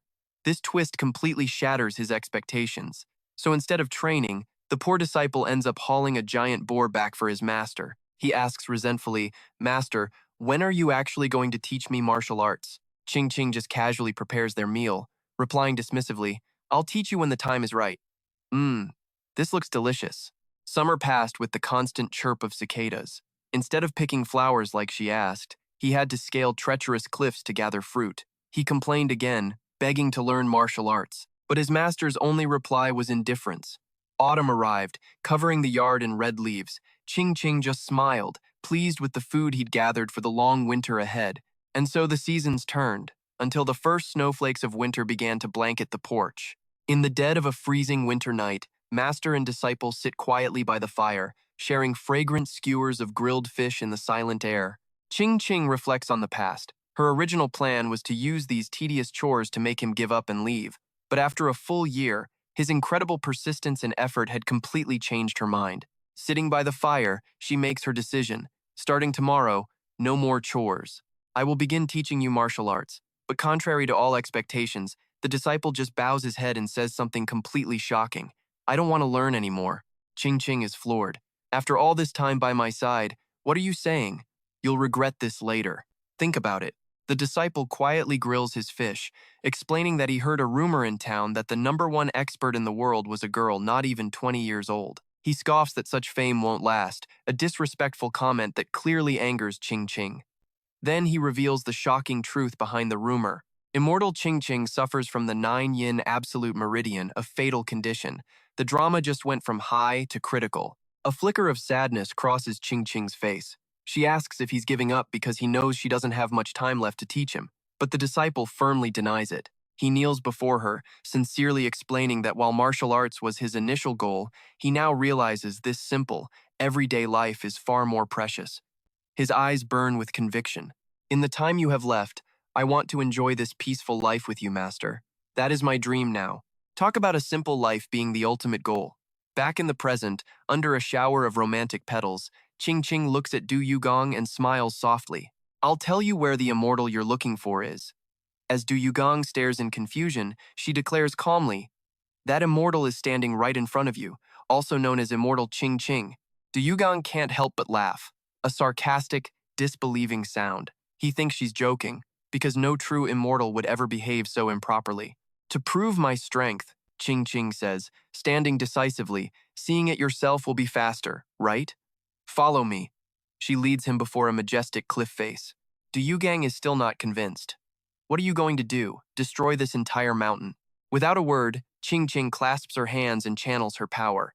A brilliant blue spiritual aura engulfs her body. Then, a colossal beam of light with world-shaking power erupts, tearing through space and slamming into the mountain. If someone recorded this, it would be a viral clip in a heartbeat. The impact creates a cataclysmic explosion. As the smoke and dust rise, the mountain is revealed to be split in two. Du Yugang is frozen solid, sweat pouring down his face, twisted in absolute horror at this divine power. Amidst the ruins, immortal Ching Ching turns to look at him and asks coldly, You said you wanted to learn my martial arts, didn't you? A smirk plays on her lips. Now, all you have to do is what I just did. Du Yugang can only stare back in despair, pointing a trembling finger at himself. Me? A situation that makes you want to just bow out gracefully. Immortal Ching Ching stares right into Du Yugang's eyes, pressing him. You said you wanted to learn my martial arts, didn't you? Seeing he's still in shock, she nonchalantly throws down the challenge. Now you just have to do exactly what I did. Du Yugang is still frozen, sweat plastering his hair to his terrified face. He can only stammer, pointing at himself in utter disbelief. Me?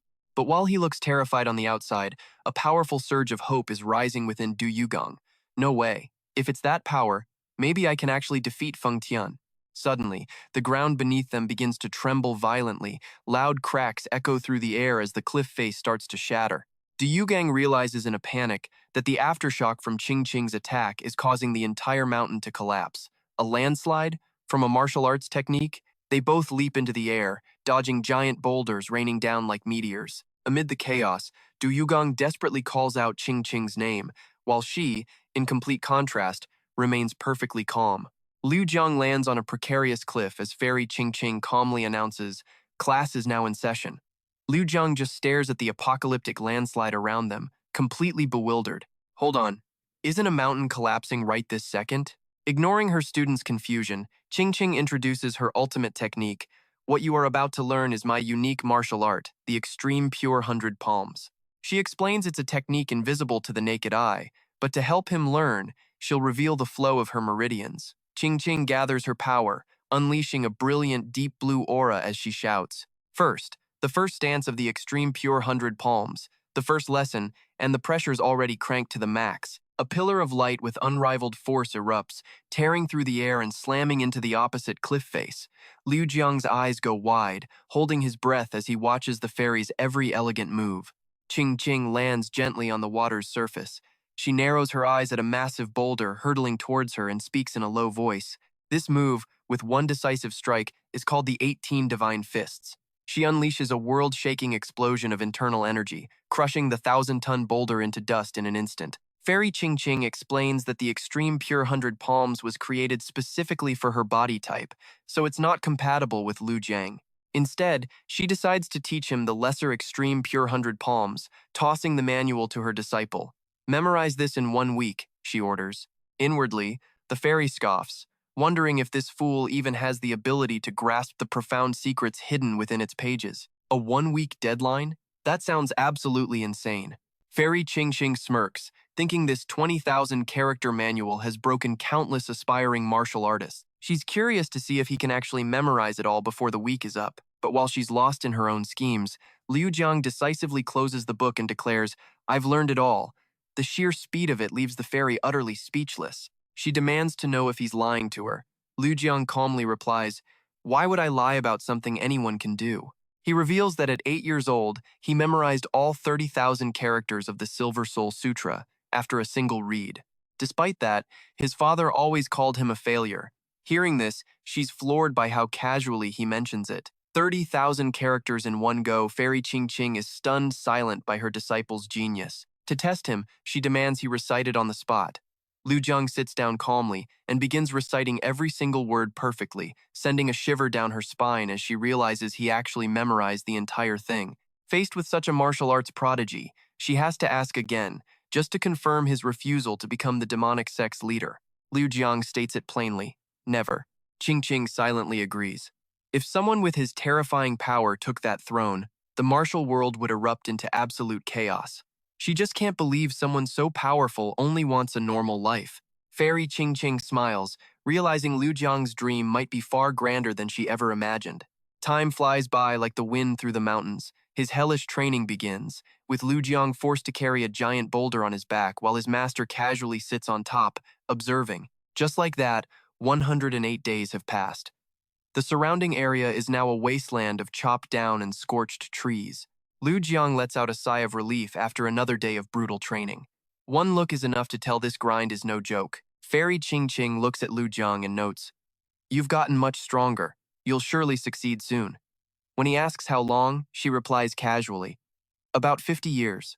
The answer almost makes him faint. He screams in terror. 50 years! Seeing his panic, she laughs, saying for him it might only take 10. But for Liu Jiang, 10 years is still an eternity. Fairy Qingqing waves it off, saying she has a gift for him. After hearing that timeline, this feels less like a gift and more like a consolation prize. She holds out her hand. "Here, your soul blades." Liu Jiang stares at the 2 daggers that were already his and is completely lost for words. But these are already mine. What kind of gift is this? With a wink, Qingqing says she's just kidding, then gets serious about teaching him one more technique called the reverse counter finger art. She asks for his hand and explains this is the 3rd form of the Extreme Pure 100 Palms. It's a technique used to counter an opponent's attack, but by reversing it, you can gauge their power level without them ever knowing. If they're weaker, you'll feel a wave of warmth. If they're stronger, you'll feel an icy chill instead. Fairy Qingqing asks softly, "If you want a normal life, isn't it better to avoid those who are stronger?" Liu Jiang listens in silent contemplation.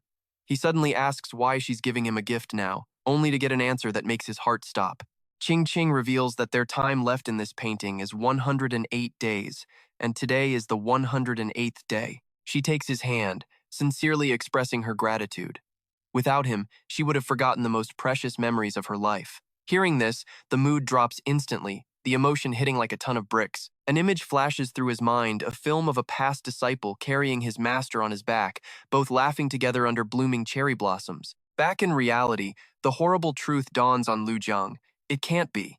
Fairy Qingqing just gives a peaceful smile, confirming that it's time for her to rest. She looks at the new sect leader one last time and gives him her most sincere praise. "You've done well, Liu Jiang." Before she vanishes completely, she leaves him with a final blessing. "May you escape your destiny and find your freedom." The world inside the painting shatters, leaving Liu Jiang reeling. Wait, why so suddenly? A powerful force grabs his body, giving him just enough time for a short cry before he's thrown back into the real world. Standing before the landscape painting in the dark cave, Liu Jiang clenches his fists, feeling new power coursing through his veins. It's like being kicked from a game before you even know what happened. He stands silently before the painting for a long moment, then bows respectfully. Thank you. Turning to leave, his eyes burn with fierce determination. I will find my freedom using the skills you taught me. His resolute footsteps echo through the cave as he leaves the fairy's sanctuary. His aura is stronger than ever, but a sense of unease lingers. Back on the dragon boat, on the river, Feng Tian is already waiting. When my guard saw me return, he bowed his head low. Master, congratulations, to achieve so much in just a single day. I froze completely, a cold sweat breaking out as I processed the insane time difference. It wasn't 108 days, it was just one. I was utterly stunned by the ancestors' arrangements. I walked over, placed a hand on my subordinate's shoulder and said, "You've been waiting for quite some time, haven't you? It must have been hard on you." A thought sparked in my mind. I needed to test my own martial arts and see just how far I've come. I thought to myself, Feng Tian, finally, I can gauge your true strength. Instantly, I used my rebound finger art, lightly touching my guard to probe his internal energy. I held my breath, focusing on the flow of energy from Feng Tian's body through my fingertip. But the instant I made contact, a terrifying sensation shot through me, making my hand tremble uncontrollably. I was stunned. What is this power? Seeing my reaction, Feng Tian called out, "Master!" My eyes flew wide in horror. Only a single thought echoed in my mind. Impossible. Just moments ago I'd thought, Feng Tian, I can finally gauge your strength. I used the rebound finger art, my hand gently touching his shoulder to probe his energy. But the second I made contact, a horrifying power flooded me. I froze, sweat pouring down my face, my expression twisting in disbelief. I was completely floored. As Feng Tian called out Master, my mind was reeling. A simple test with a result so overwhelming my brain couldn't process it. My eyes widened in pure shock. Impossible. I still couldn't process the monstrous power I'd just felt. As night fell over the quiet river, Feng Tian suddenly became alert and reported, "Master, someone's approaching." I narrowed my eyes. "Who is it?" Feng Tian's answer was firm. "The Beggars Sect." A man with long hair and a bamboo staff stood on a small boat heading straight for us. I hadn't even recovered from my shock, and now more drama was arriving. Seeing someone from the Beggars Sect, I remembered what I'd read in books. They were supposed to be simple and free, much like actual beggars. But looking at the ragged state of this guy, I had to wonder, isn't this just a literal beggar? The man silently rowed his boat closer before speaking. "That's just how they are," Feng Tian muttered. I snapped back. "No one is born that way. They must have their own struggles." The old man on the boat leaned on his bamboo staff. "I am Thoikon Tran Kai, a branch leader of the Beggars Sect. I have some questions. May I come aboard?" At his request, Feng Tian absolutely exploded. He glared and roared, "You dare ask to come on this ship? You filthy beggar!" My guard's fury completely startled Thoikon, but then I asked something that made the old man freeze. "Branch leader, why don't you bathe?" Thoikon looked stunned, sweat beading on his forehead as he mumbled, "Why are you suddenly toying with me?" Then Feng Tian roared again, his voice full of pressure. "My master asked you a question, so answer him now." The old branch leader looked absolutely resentful. "He came to ask about the White Dragon Mansion Lord, not to get harassed by us." I looked at Thoikon then Kai with nothing but pure contempt. I just couldn't understand it. How could not bathing and begging be considered a free life? To me, that's the lifestyle of failures, vermin with perfectly good limbs who choose to beg.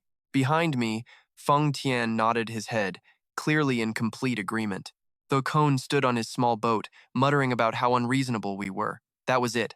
I immediately ordered Feng Tian to give the old man a bath, so he'd at least look human. All we were missing was a sign that said free baths to complete our 5-star service. Feng Tian simply said, "Understood." Feng Tian launched himself from our ship down to the small boat. In the blink of an eye, he was on him, striking his pressure points before Thoikon could even react. The branch leader tried to resist, shouting he wouldn't go down easily, but Feng Tian's strength was just too overwhelming. My guard grabbed him by the collar and threw him straight into the raging river. Thoikon let out a single shocked gasp before disappearing under the waves. Just as I'd ordered, he was getting his bath. If this were a diving competition, he'd get a perfect 10 for that entry. Later, back at the Yangtze River waterway camp, I glared at the Dongting Dragon King and let him have it. I angrily demanded to know why he hadn't helped the people of the Beggars Sect. I made it clear, living in filth like a beggar isn't freedom. Whether you're a waiter or a guard, you have to live with dignity. My intensity clearly terrified the Dragon King. He was sweating bullets with no idea what he'd done wrong. Then, I pointed. At Toi Kon then Kai. He was clean now, properly dressed, and kneeling on the floor. I continued berating the Dragon King for seeing these miserable people so often and doing nothing. The Dongting Dragon King stared, completely stunned. He couldn't believe the clean man kneeling before him was the same beggar. I could see the confusion on his face. Why was I blaming him? Feng Tian quickly stepped in to explain that the beggar's sect is, by definition, a sect of beggars. But I roared back that this was exactly the problem. People should keep themselves clean and live with integrity. From now on, this water camp is responsible for bathing the entire beggar sect. The order was so wild, even Feng Tian was stunned. It sounds like I just opened a mobile spa on the river. Forcing the beggar sect to bathe made the Dongting Dragon King incredibly anxious. Isn't this basically telling us to declare war on them? He stammered. He explained that since the White Dragon Mansion Lord vanished, they've been busy conquering the northern region. I'd heard enough of his excuses and snapped. That Blackheart ancestor is gone too, so what's keeping you so busy? Though Cohen looked stunned, blurting out, "Wait, the White Dragon Mansion Lord was the Blackheart ancestor?" For interrupting me, Feng Tian instantly delivered a lightning-fast kick that sent the old man flying. "The master is speaking. How disrespectful." I quickly stopped him. "Feng Tian, that's enough." That kick was ridiculously fast, though. I turned to the camp leader, my voice low. "Dongting Dragon King, I didn't summon you just for the beggar sect. There's something personal I need to discuss." He asked nervously, "Something you want to discuss? With me?" To ensure secrecy, Du Yugang orders everyone to leave the room. Now, only two remain in the silence. The Dongdin Dragon King nervously wonders what on earth is happening. Du Yugang slowly approaches, his mind still haunted by the sheer power of his own guard. After witnessing Feng Tian's true strength, Du Yugang felt he couldn't even compare to a speck of dust on his shoe. A bone-chilling cold gripped his very soul. He tells himself he has to figure out his own power level. There's still a glimmer of hope. He figures if he can easily control the Dongdin Dragon King, he's got a chance. Du Yugang suddenly executes a rebound finger technique, tapping the old chief's shoulder. But the result of this little test? It completely shatters Du Yugang's spirit. He stands there, stunned. Is his dream of freedom really so far out of reach? He realizes with horror that his power isn't overwhelming at all. He's merely on par with the Dragon King. Seeing his master's strange reaction, the Dragon King asks with concern, "Is there a problem?" Du Yugang clenches his fist, growling, "A problem?" "Yes, a very big one." In an instant, his energy erupts, unleashing an earth-shattering attack that blows the entire room to pieces. The room is just gone, and before the Dragon King can even process the shock, Du Yugang's rage boils over. He grinds his teeth, thinking, "My freedom, this path to the Supreme, when will I ever escape it?" Unable to contain his disappointment any longer, he attacks. The Dongdin Dragon King is terrified they just met, and now this psycho is trying to kill him? What is happening? Every one of Du Yugang's strikes carries his immense frustration. Just how long is this path to becoming the Supreme Being? The Dragon King struggles to defend himself, stunned by this overwhelming power. What is this? Was Liu Jiang always this strong? He cries out in pain, "Master, at least tell me why you're attacking." But the beatdown continues, no time for explanations. Instantly, Feng Tian rushes in with his greatsword, roaring with killing intent. "You dare harm the master?" Facing this god of death, the Dragon King trembles, pleading, "What did I do?" Du Yugang coldly commands, "Stop." Feng Tian withdraws his power and Du Yugang admits the real reason. "I attacked you out of frustration for not becoming supreme, even with the arrangements." Seeing his opponent is completely subdued, Du Yugang says decisively, "That's enough. Stand down." Obeying his master, Feng Tian immediately sheathes his sword. The guard glares at the old chief and begins a terrifying lecture. "Your evil deeds deserve death, but the master has shown you special mercy. You should thank him." The Dragon King, drenched in sweat, stammers in utter disbelief. "I swear I didn't do anything," but that weak protest only enrages Feng Tian more. He bellows, "You still dare to deny your crime, with no other way to save his own life?" The Dragon King swallows his tears and drops to his knees. "Damn it all. Thank you for your compassion, master." Feng Tian then approaches Du Yugang, looking deeply moved by his master's will. "Master, it's so moving to see you aspire to become the Supreme One. However, this is only the second arrangement. The day you obtain the remaining arrangements, everything will go your way, master." Hearing this, the Dragon King probably just wanted to scream, I get framed and I still have to say thank you? Du Yugang stares into the distance, his eyes cold as ice, before giving a firm command. Dongdin, Dragon King, prepare a speedboat. The old chief can only bow his head in resigned obedience. Du Yugang's eyes blaze with newfound determination. He silently vows that with the next sunrise, they will set out to find the third arrangement. The boat's engine hasn't even started, but the sheer intensity feels like he's about to conquer the entire world. Du Yugang stands silently by the boat's railing, his crimson eyes fixed on the distant horizon. He declares firmly, "At dawn tomorrow, we will go find the third arrangement." Meanwhile, in a secret cave beneath the lake, Nian Ni has finally reached the immortal sanctuary. But the moment she steps inside, her eyes widen in absolute horror at the sight of a dust-covered skeleton, sitting in a bizarre and chaotic pose. Nian Ni cries out, "Ah, who would dare desecrate an elder's remains?" Her shock skyrockets when she spots her seventh master collapsed on the stone floor in a terrible state. She can't believe her eyes. She can't believe he lost two of the arrangements and ended up like this. But the nightmare isn't over. Nian Ni then finds her sixth master, also in a state of absolute panic. The white-haired old man is writhing on the ground, his face twisted in agony and rage. How could this have happened? Her two venerable masters, now just grinding their teeth and muttering in a mad frenzy. Which bastard was it? Which bastard did this? Seeing the devastating scene before her, Nian Ni realizes the arrangements were stolen, and her masters have gone insane. Her eyes blaze with killing intent as she clenches her fists and makes a vow. Who was it? If I find them, I will show them no mercy. The entire sect just got a system reset, without any warning. Back at the Changjiang Waterway Fortress, news of the Du Yugang's next journey leaves Sun Ruolan completely stunned. She asks in a panic, "Do Liu Jiang and Feng Tian, they're leaving tomorrow?" The Dongdin Dragon King confirms with a heavy tone, "Yes, they told me to prepare a speedboat." The old chief narrows his eyes, his mind racing. He thinks, we were so close to catching up, but now he's suddenly on the move again. The memory alone sends a chill down his spine. Recalling the new leader's terrifying power, the Dragon King shudders. Besides, that Liu Jiang is way more monstrous than I ever imagined. In his mind, he sees the image of Du Yugang with his blazing red eyes, roaring a bizarre lecture. Shouldn't people wash themselves and live righteously? The feeling of being completely crushed by the power of that supreme technique still makes him tremble. He remembers Du Yugang screaming in frustration, "Just how long is this path to the Supreme?" With no other choice to save his life, the Dongdin Dragon King could only bow his head in resignation. "Thank you for your compassion, Master." The Lulin King sits there, stunned, his face a mask of pure regret. He thinks to himself, "It seems we chose the wrong side. This guy is way crazier than we thought."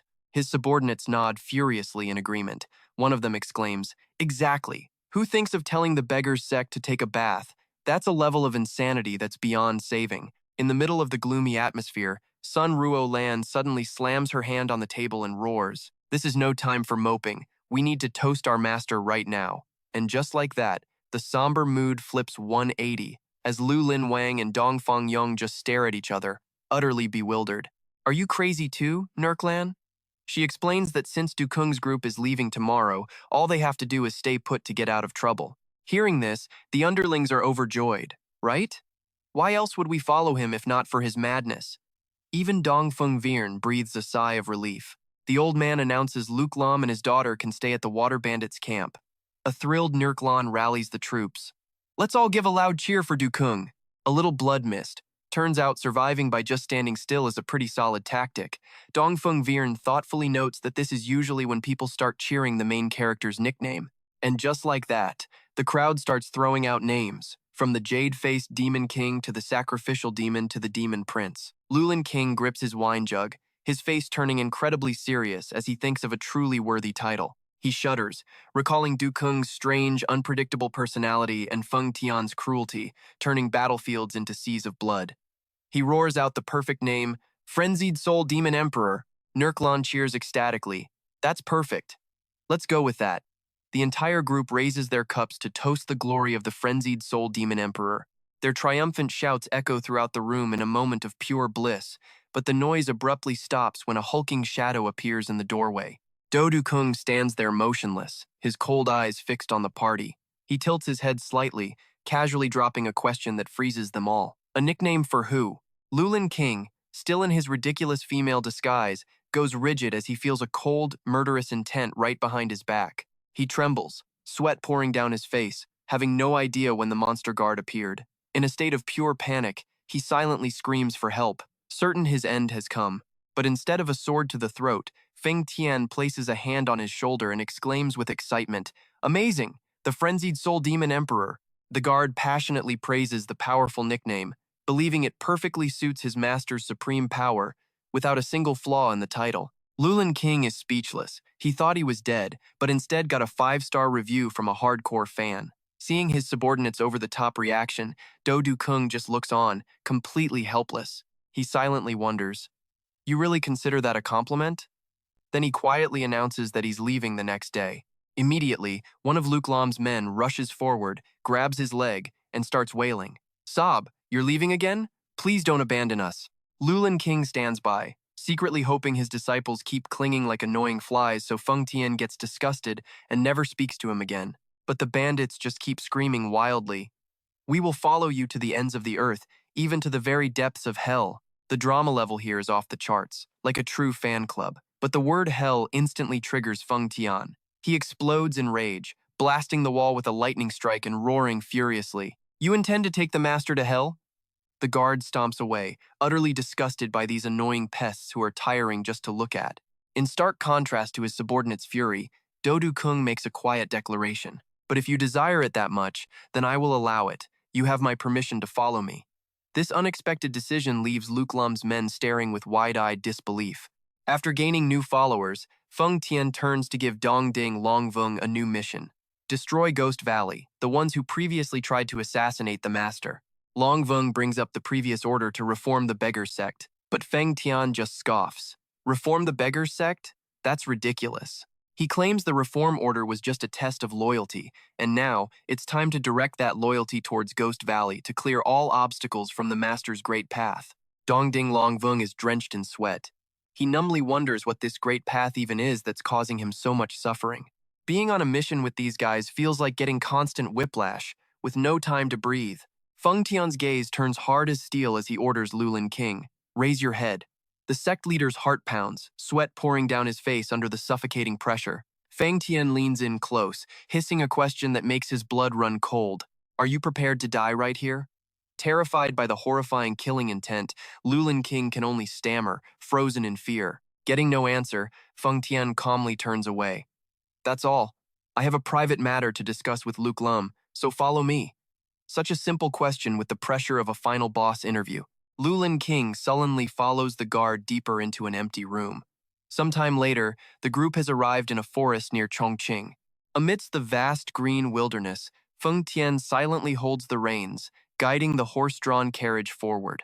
Inside the cramped carriage, Do Kung sits with his arms crossed, looking utterly exhausted and bored. Ton Yerk Lan offers a small smile, breaking the heavy silence. "It's been a long time since we've ridden in a carriage alone like this, huh?" Du Kung sighs and looks outside, thinking this is no different from the very beginning. Suddenly, the grinding sound of the carriage wheels comes to an abrupt halt. Do Kung's eyes narrow with suspicion. Instantly, Feng Tian's shout rips through the quiet air. "Master, it's an ambush!" In an instant, a volley of sharp, gleaming projectiles pierces through the wooden walls, hurtling inside the carriage with terrifying speed. Ton Yerklan screams in terror as the sharp needles barely miss her. Without a moment's hesitation, Du Kung yanks her into his arms, shielding her from the rain of hidden weapons. He grits his teeth, his eyes burning with fury. An ambush? Another assassin? As the dust settles, Feng Tian kicks the door open, frantically asking, "Master, are you all right?" "I'm fine," Du Kung answers flatly. "What about the assassins?" Ton Yerk Lan, still in shock, sits trembling on the floor, muttering, "I wasn't prepared at all." Faced with his master's question, Feng Tian clasps his hands, bows his head, and offers a sincere apology. "My apologies. I let 2 of them escape." That answer leaves Do Kung stunned, his eyes wide. They escaped? A powerful sense of unease washes over him. Assassins that even Feng Tian couldn't catch? Who on earth are they? From the shadows of the night, mysterious figures watch them with deadly eyes, attacked right after leaving the water bandits' camp. Do Kung is completely floored when Feng Tian reports that he allowed 2 of the assassins to get away. Considering Feng Tian's insane power, failing to capture an enemy is unthinkable, leaving Du Kung deeply uneasy. Who are these people? This whole situation feels like a game with a serious power bug, but the truth behind this whole ambush? It was completely ridiculous. In the shadows, Lu Lin Wang grinds his teeth, chewing out Gongsun Shang for nearly harming Ruo Lan during the attack. The subordinate quickly apologizes, insisting it was an accident and that Feng Tian made him do it. The old gang leader, fuming in his drag disguise, silently curses that madman Feng Tian for forcing him to play dead. Turns out, it was Feng Tian who ordered the 3 Lu Lin bandits to become assassins for his grand plan. They protested like crazy, arguing they were mountain bandits, not professional killers. But the guard just used brute force to shut down every single complaint. Feng Tian, smug with his own bizarre logic, believes the master's authority shines brightest only when an enemy appears. He recalls the moment his master ordered the destruction of their foes at the White Dragon Estate, which only strengthened his conviction. Feng Tian clenches his fist, delivering a final command. From now on, you attack the carriage 3 times a day. That will build the master's prestige. Back to the present.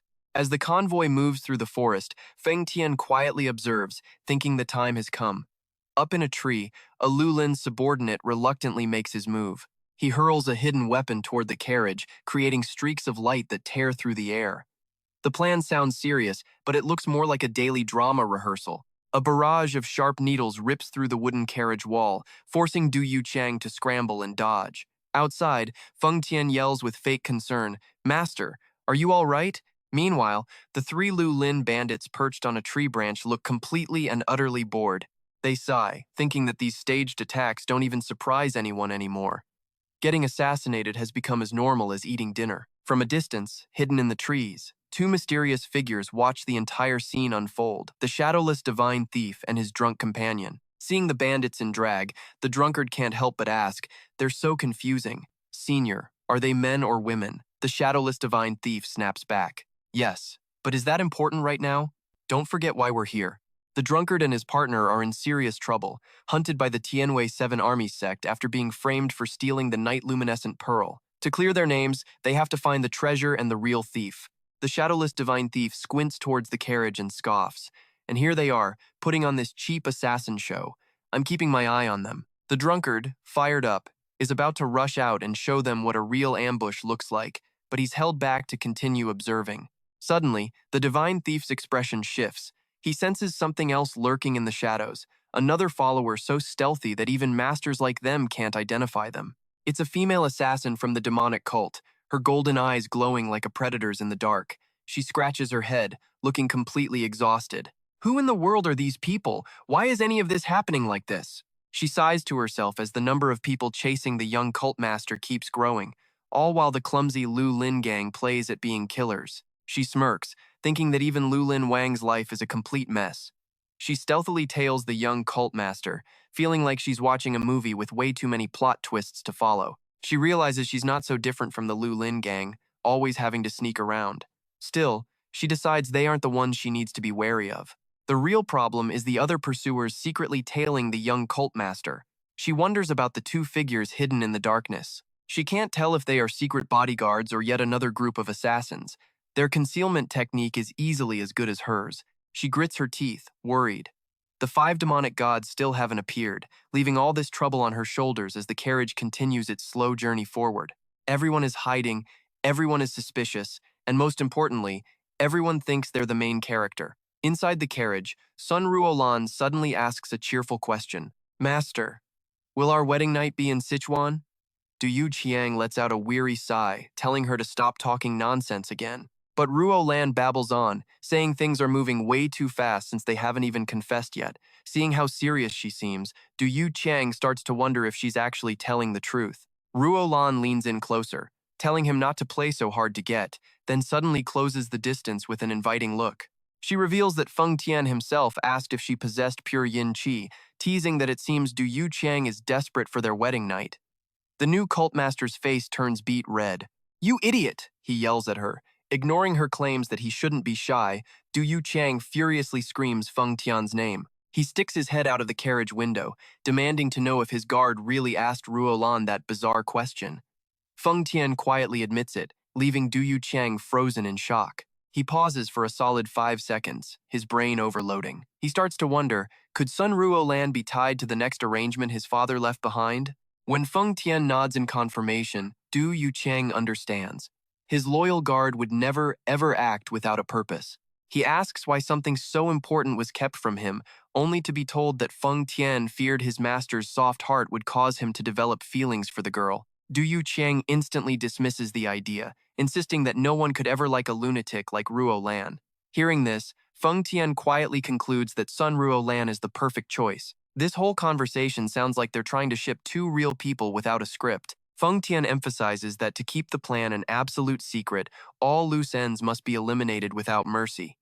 Du Yucheng stares back in shock. What? Feng Tian explains that the entrance to that place is bizarre. It requires a woman with pure yin qi to be present in order to pass through. Du Yucheng looks over at Ruo Lan, his mind filled with doubt.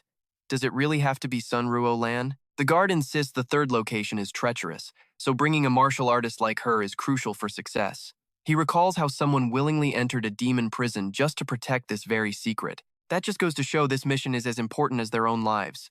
The pressure was crushing me. As if being hunted by assassins wasn't enough. I glanced at Ruo Lan, and my heart ached. Did I have to sacrifice everyone around me too? I clenched my teeth in frustration. This had gone way too far. The carriage wheels kept turning, pulling us deeper and deeper into the dark, gloomy mountains. Suddenly, Feng Tian's voice cut through the silence. Master, we have a swarm of flies. I narrowed my eyes, asking him to confirm. The assassins? But he immediately denied it. His eyes hardened, his gaze locked ahead with pure killing intent as he delivered the chilling report. 5 of them, all dressed in dark clothing, their faces half hidden by straw hats that radiated a suffocating pressure. One of them slowly lifted his hat, his eyes boring into my guard. You're Feng Tian? He was the sword demon god, a legendary grandmaster. Following his lead, the black and white demon gods also revealed themselves, their faces twisted in mocking sneers. Have you enjoyed your little tour of the world? I wonder if you felt our special concern for you along the way. Then the earth and thunder demon gods appeared, their voices like ice. For the sake of our former leader, we will grant you a death without pain. A single leaf fell, signaling the start of a bloody battle. A full 5-man boss party just appeared, ready to wipe us out. In the blink of an eye, all 5 demon gods attacked at once, their sword strikes tearing through space itself. Powerful waves of energy collided again and again, creating a scene of absolute chaos and death. A fatal sword strike landed, sending a spray of fresh blood into the air. The victim could only cough up blood, completely shocked by the overwhelming difference in power. The killer stood silently, watching his prey gasp its last breaths before speaking in a cold, detached voice. Don't blame us. The martial world has always been a cruel place. It was over in a flash, like skipping a cutscene, giving no one a chance to react. The defeated man collapsed, whispering in outrage, I am the Huang Oa sect master. Who in the world is Feng Tian? The 5 demon gods stood tall over the brutal scene, looking down at their enemy with utter contempt. One of them grimaced in annoyance. The stench of blood is disgusting. Then he gave a sharp command. Let's move to another location. The group vanished from the scene, heading straight for the majestic, mist-shrouded peak of Wutai Mountain. They finished the job and switched servers instantly. 10 days passed while they hid on that mountain. I later learned that one of them was growing restless. How long are we going to stay like this? Immediately, the man next to him threw cold water on his hopes, reminding him that facing Feng Tian, a man who wiped out half the demonic sect alone, was suicide. Hearing this, the man could only suggest running to the distant North Sea to save his own skin. The old, white-haired man seemed to agree, but another roared back, nonsense. He gritted his teeth, reminding the group they had been in hiding for 20 years. There was no more time left to lurk in the shadows. The special mission of the 5 demon gods, legendary powerhouses of the demonic path who had never tasted defeat, was finally being revived. They were living myths. The 5 demon gods never once doubted the death of the new star martial soul until one of them witnessed that master's terrifying power firsthand. Even though they prided themselves on being undefeated and incapable of failure, faced with the presence of that white-haired master and his blood-soaked sword, they chose the most humiliating way to survive. They ran. Years passed. Only after hearing the new star martial soul was dead did they dare reappear. One of them screamed in frustration, knowing that hunting the young leader meant facing Feng Tian a death sentence. Another suggested that killing the little masked demon lord would be an easier target, but he was immediately shut down. The difficulty was the same. Then, a terrifying truth came to light. The little masked demon lord had a clear plan. He wanted to eliminate both Feng Tian and the 5 demon gods at the same time. When they heard that, the group realized this game had no easy mode. Meanwhile, Thien Quang Dongtu was getting anxious, seeing the Van Lai blood incense burning thick in eastern Sichuan. Facing a closing trap, the members of the 5 demon gods still maintained an incredible air of arrogance. One of them snarled, "You think we'll give up our lives so easily?" They believed only a fool would simply accept death. And with the strength of legends, the group declared in unison, "We will never fail. The 5 demon gods would never accept their own deaths." Their hands clenched with determination, ready for a life-or-death confrontation. They talked a big game, but I knew deep down they were terrified. Back on the trail, I saw Feng Tian growing annoyed by the men blocking our way. He said coldly, "These flies are too loud," as his hand moved silently to his sword. Sensing my subordinate's killing intent, I immediately called out to stop him. "Feng Tian, stand down." I thought to myself, letting Feng Tian attack would only create more bloodshed.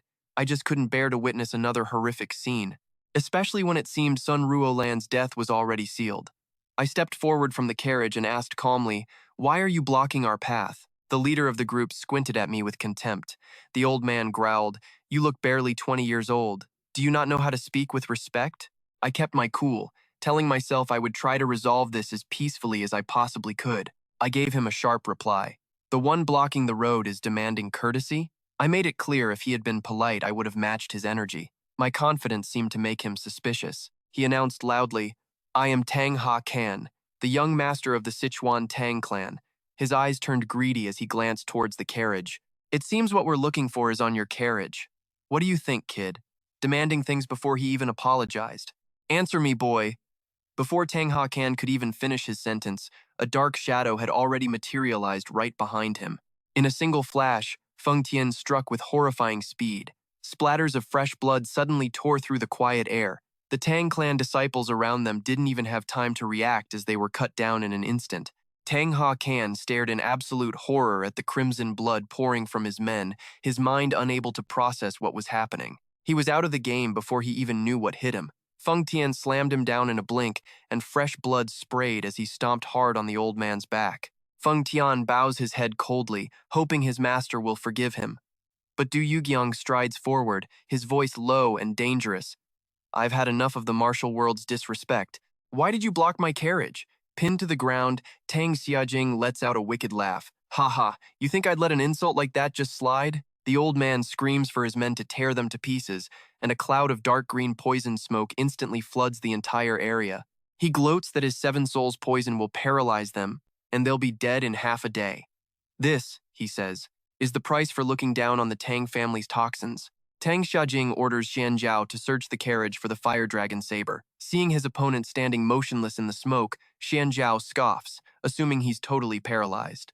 He urges his men to block the road, but suddenly freezes when he senses something is wrong. A towering dark figure emerges from the poison fog, radiating an aura so suffocating Xian Zhao can't even react. Feng Tian's eyes blaze in the darkness, and Xian Zhao realizes with pure horror the man can still move. Tang Xiajing's eyes widen in terror as this god of death walks straight toward him. Darkness completely swallows the pathetic old man. Feng Tian stands there, greatsword in hand, looking down on his prey with a deathly gaze. It's like he just activated his unskippable final boss cutscene. Tang Xiajing can't believe his eyes. He's thinking, how are they still moving? They should have been completely paralyzed by now. He trembles, wondering if the Tang family's legendary poison had absolutely no effect on these guys. Du Yugyang casually strolls through the poison fog, remarking coolly, "Strange. You block my path, try to poison me, and your poison doesn't even work before I'm already immune." Not wasting any more time, Du Yugyang calls out sharply. Feng Tian, his guard, appears at once, bowing respectfully. "Yes, master." The new sect leader gives a cold command. "They might use poison again. Don't let a single one get away. Capture them all, alive." He stresses that last word. "Remember, capture them, don't kill them." Feng Tian bows and immediately takes care of the Tang family's disciples by burying them alive, leaving only their pathetic heads exposed. Looking at the heads sticking out of the ground, Du Yugyang clicks his tongue. So cruel. He walks over to Tang Xiajing and demands the antidote. But even in this miserable state, Tang Xiajing remains defiant. He glares and shouts back, "You're not even poisoned. What do you need an antidote for?" Du Yugiang sighs, realizing getting the truth won't be as easy as he thought. He mutters, "Of course he won't talk that easily. I guess there's only one way."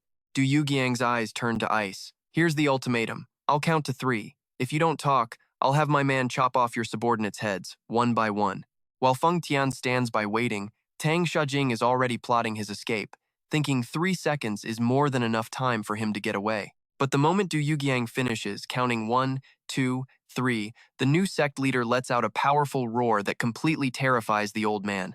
Overwhelmed by the chilling aura, Tang Xiajing loses his nerve and screams, "It's in the green bag." 3 seconds of survival felt like 3 lifetimes of torment. Grabbing the green pouch, Du Yugiang threatens the defeated man one last time. "If you're lying to me, you're dead." He then rushes to open the carriage door. He's horrified to see Sun Ruolin in critical condition, foaming at the mouth after being poisoned. Without hesitation, Du Yugiang gives her the antidote to save her. As Ruolan's condition stabilizes, he stands up quietly, his heart heavy with thoughts. According to Feng Tian, Ruolan is the perfect person for the third arrangement, but to ensure absolute secrecy, he must eliminate all traces when the job is done. Du Yugiang sighs deeply. How ironic that he just fought so hard to save this girl's life, only to have to take it with his own hands later. Returning to the men buried in the ground, Du Yugiang questions them coldly. "I heard you were blocking the road to find something called the Fire Dragon Saber." The leader trembles and admits it's true. The new sect leader's anger flares up. He yells, "You dare bully strangers like this?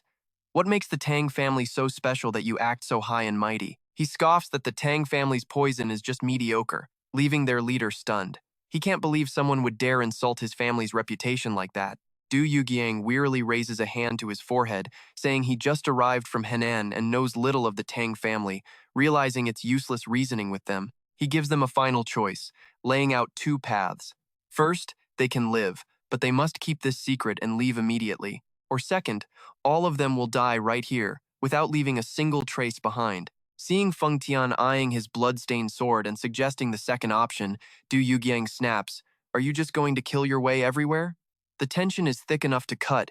Under the suffocating pressure, the leader quickly surrenders, promising that they never met his group today. Du Yugiang smirks, praising his wisdom, then turns and walks away. He leaves them with a sharp warning.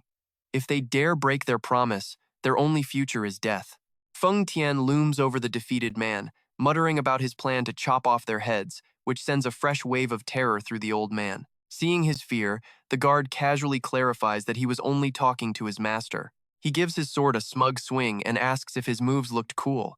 Then, Feng Tian walks away, telling the Tang family, "Be grateful you're still alive." Looking at Du Yugiang's powerful departing figure, the loyal guard feels incredibly proud and overjoyed.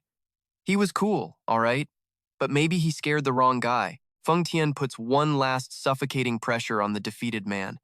"Don't forget, the master granted you a special favor. Next time we meet, the arrow might not just hit your shoulder." Tang Xiajing collapses to his knees, his eyes burning with vengeful hatred as he watches the carriage disappear into the distance. "I will repay this humiliation 10 times over." Night falls, shrouding the quiet outskirts of Sichuan in silence. In a quiet room, Du Yugang sits lost in thought by the tea table, his troubled gaze fixed on the window. Sun Ruolin approaches, teasing him softly.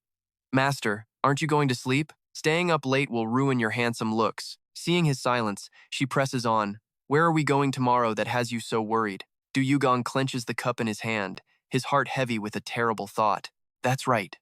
Tomorrow, the day of the third arrangement, is also the day Sun Ruolin dies, he whispered, his head bowed with a guilt that came far too late. "Sorry?" Ruolin asked, completely bewildered. "Hey, what's there to be sorry about?" But Du Yugang just repeated through clenched teeth, "I'm sorry, anyway." Sensing the heavy mood, she flashed a brilliant smile and waved her hand. "Don't be so down. A bold woman like me isn't afraid of death. If you feel bad, just buy me a drink." Looking at her bright face, Du Yugang thought to himself, "This might be the last time we can ever talk like this." He made his decision. "All right, let's go." "1 cup it is," Ruolan cheered excitedly. "Oh, you're really treating me? Well, I won't be polite then. Let's get the most expensive wine in the house." But in the middle of her excitement, she suddenly collapsed onto the table, falling into a deep, deep sleep. Du Yugang stared in shock, exclaiming, "Wait, did she just fall asleep?" They hadn't even ordered the wine, and she was already out for the count.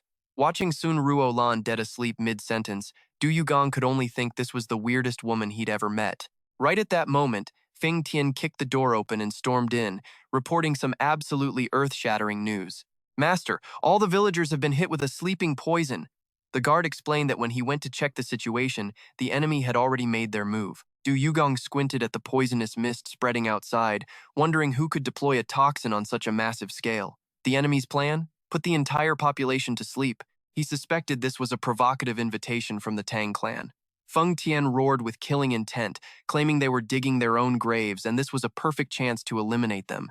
But when he saw his guard about to grab Sun Ruolan to take her along, Du Yugang quickly stopped him. Feng Tian argued that she was the crucial key to unlocking the arrangement. Any mistake with her would be a huge problem. Seeing Ruolan sleeping like the dead, Du Yugang told his subordinate to let her be, then paused the word key, catching his attention. Du Yugang's voice dropped low. "Feng Tian, I have to ask you something. How exactly does the third arrangement use the pure yin energy?" The guard explained that a massive stone gate blocked the way, a barrier that no man could ever hope to cross. Only a woman possessing pure yin energy could pass through. Hearing this, Du Yugang suddenly burst out laughing because he finally understood everything. The master's sudden excitement made Feng Tian ask nervously if he was feeling all right. After that laugh, it was unclear who was really about to have a health problem. A sly, cunning grin spread across Du Yugang's face. He confirmed that Ruolan was indeed the key, and a brilliant, daring idea sparked in his mind. "So, if we just carry the sleeping Sun Ruolan with us, then nobody has to die, right?" Feng Tian was stunned, realizing he'd been so focused on killing he missed the simple solution. Du Yugang declared that the Tang clan didn't matter right now. As soon as Ruolan was sound asleep, they would leave immediately to find the arrangement. Feng Tian instantly obeyed, quickly unrolling a map to explain the plan in detail. It was a great strategy, with just one tiny flaw. The person being carried was fast asleep and hadn't agreed to any of it. Feng Tian pointed at the map, revealing their next location. Deep Cloud Peak on Zigong Mountain. At the top of this mountain stands an ancient tree, and from that exact spot, one can literally walk on air. He reminded Du Yugang how they once plunged a sword into the void to break a formation, but this time the difficulty was multiplied, as a new formation made the path completely invisible. To walk on that invisible road, they had to follow an incredibly strict movement pattern. Take one step forward, then one step back. From there, 3 steps forward, then 2 steps back. Du Yugang guessed the next move would be 5 steps forward and 3 back, but Feng Tian immediately corrected him it was actually 1 step back. From what he'd gathered, the number of forward steps would increase, but the backward steps would only alternate between 1 and 2. Only after completing exactly 21 of these steps would the secret entrance finally appear through the misty clouds. Du Yugang asked what he'd get there, and Feng Tian's answer filled him with anticipation: the Heavenly Dragon Tao and Taoist arts. In his mind's eye, the image of a sacred sword radiating a brilliant golden aura appeared, full of power and majesty. The guard stressed that this arrangement and the ones after it were all martial arts that complemented each other. If even one was missing, the entire set would be useless. Hearing that, it felt like missing a single step would cause the entire martial arts world to crash. Du Yugang vowed to pour everything he had into this journey. Feng Tian reassured him that the arrangement was heavily guarded, so he should just rest easy for now. That very night, Du Yugang gripped his cup, his eyes burning with ambition. "If I get my hands on that pure 100 palms and the sacred sword, maybe I'll have a shot against Feng Tian." The next morning, they stood before a dark cave. But Du Yugang was shocked, realizing time had passed way too fast. It felt like only 3 hours had gone by. This kind of time skip makes you wonder if some time-controlling NPC just messed with your clock. Stepping inside, Feng Tian froze before a blank stone wall, where only rubble remained. A strange pulse of energy vibrated through the air, and both men realized with horror that the arrangement that was supposed to be here had vanished completely. Du Yugang's eyes widened in terror, cold sweat pouring down his face as he confronted the brutal reality. He screamed in his mind. What in the world happened here? Staring at the ruined stone wall, Du Yugang couldn't believe his eyes. The secret arrangement was completely gone. He frantically wondered what could have possibly happened while he was gone. Let's rewind 3 hours, to the edge of Zigong Mountain's forest.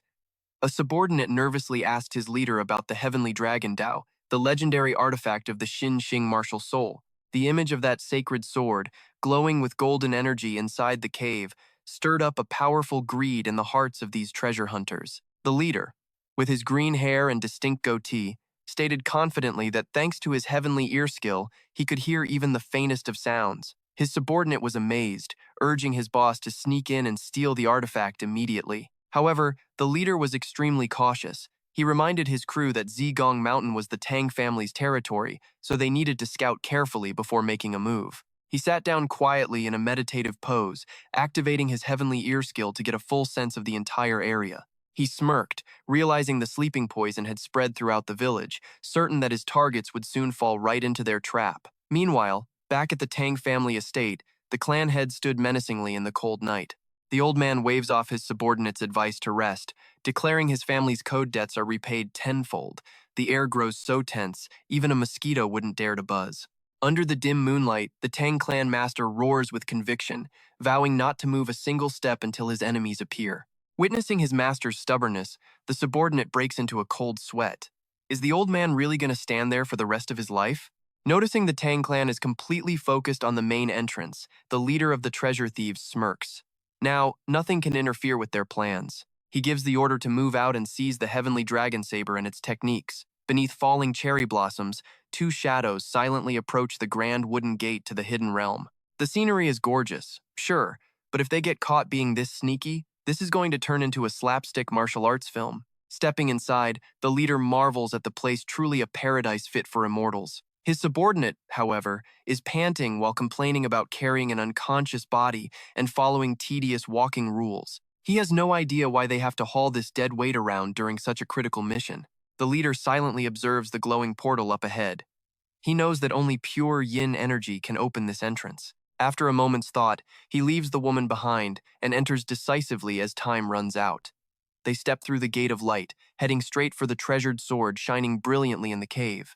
The moment they set foot in the secret chamber, the drunkard trembles and points ahead, stammering as he asks his senior who that person is. Sensing the pure energy filling the space, he silently wonders if this is the great master who created this hidden realm. Suddenly, the white-haired figure turns and quietly declares he has been waiting for them for a very long time. As he faces them, the old man's imposing figure is revealed, his eyes filled with killing intent. He roars in fury, cursing them as bastards for daring to ruin the plans of the 7 heavenly commanders. The drunkard screams in shock, finally recognizing their opponent. His morale dropped faster than a health bar in a kung fu movie the moment he realized the final boss had arrived.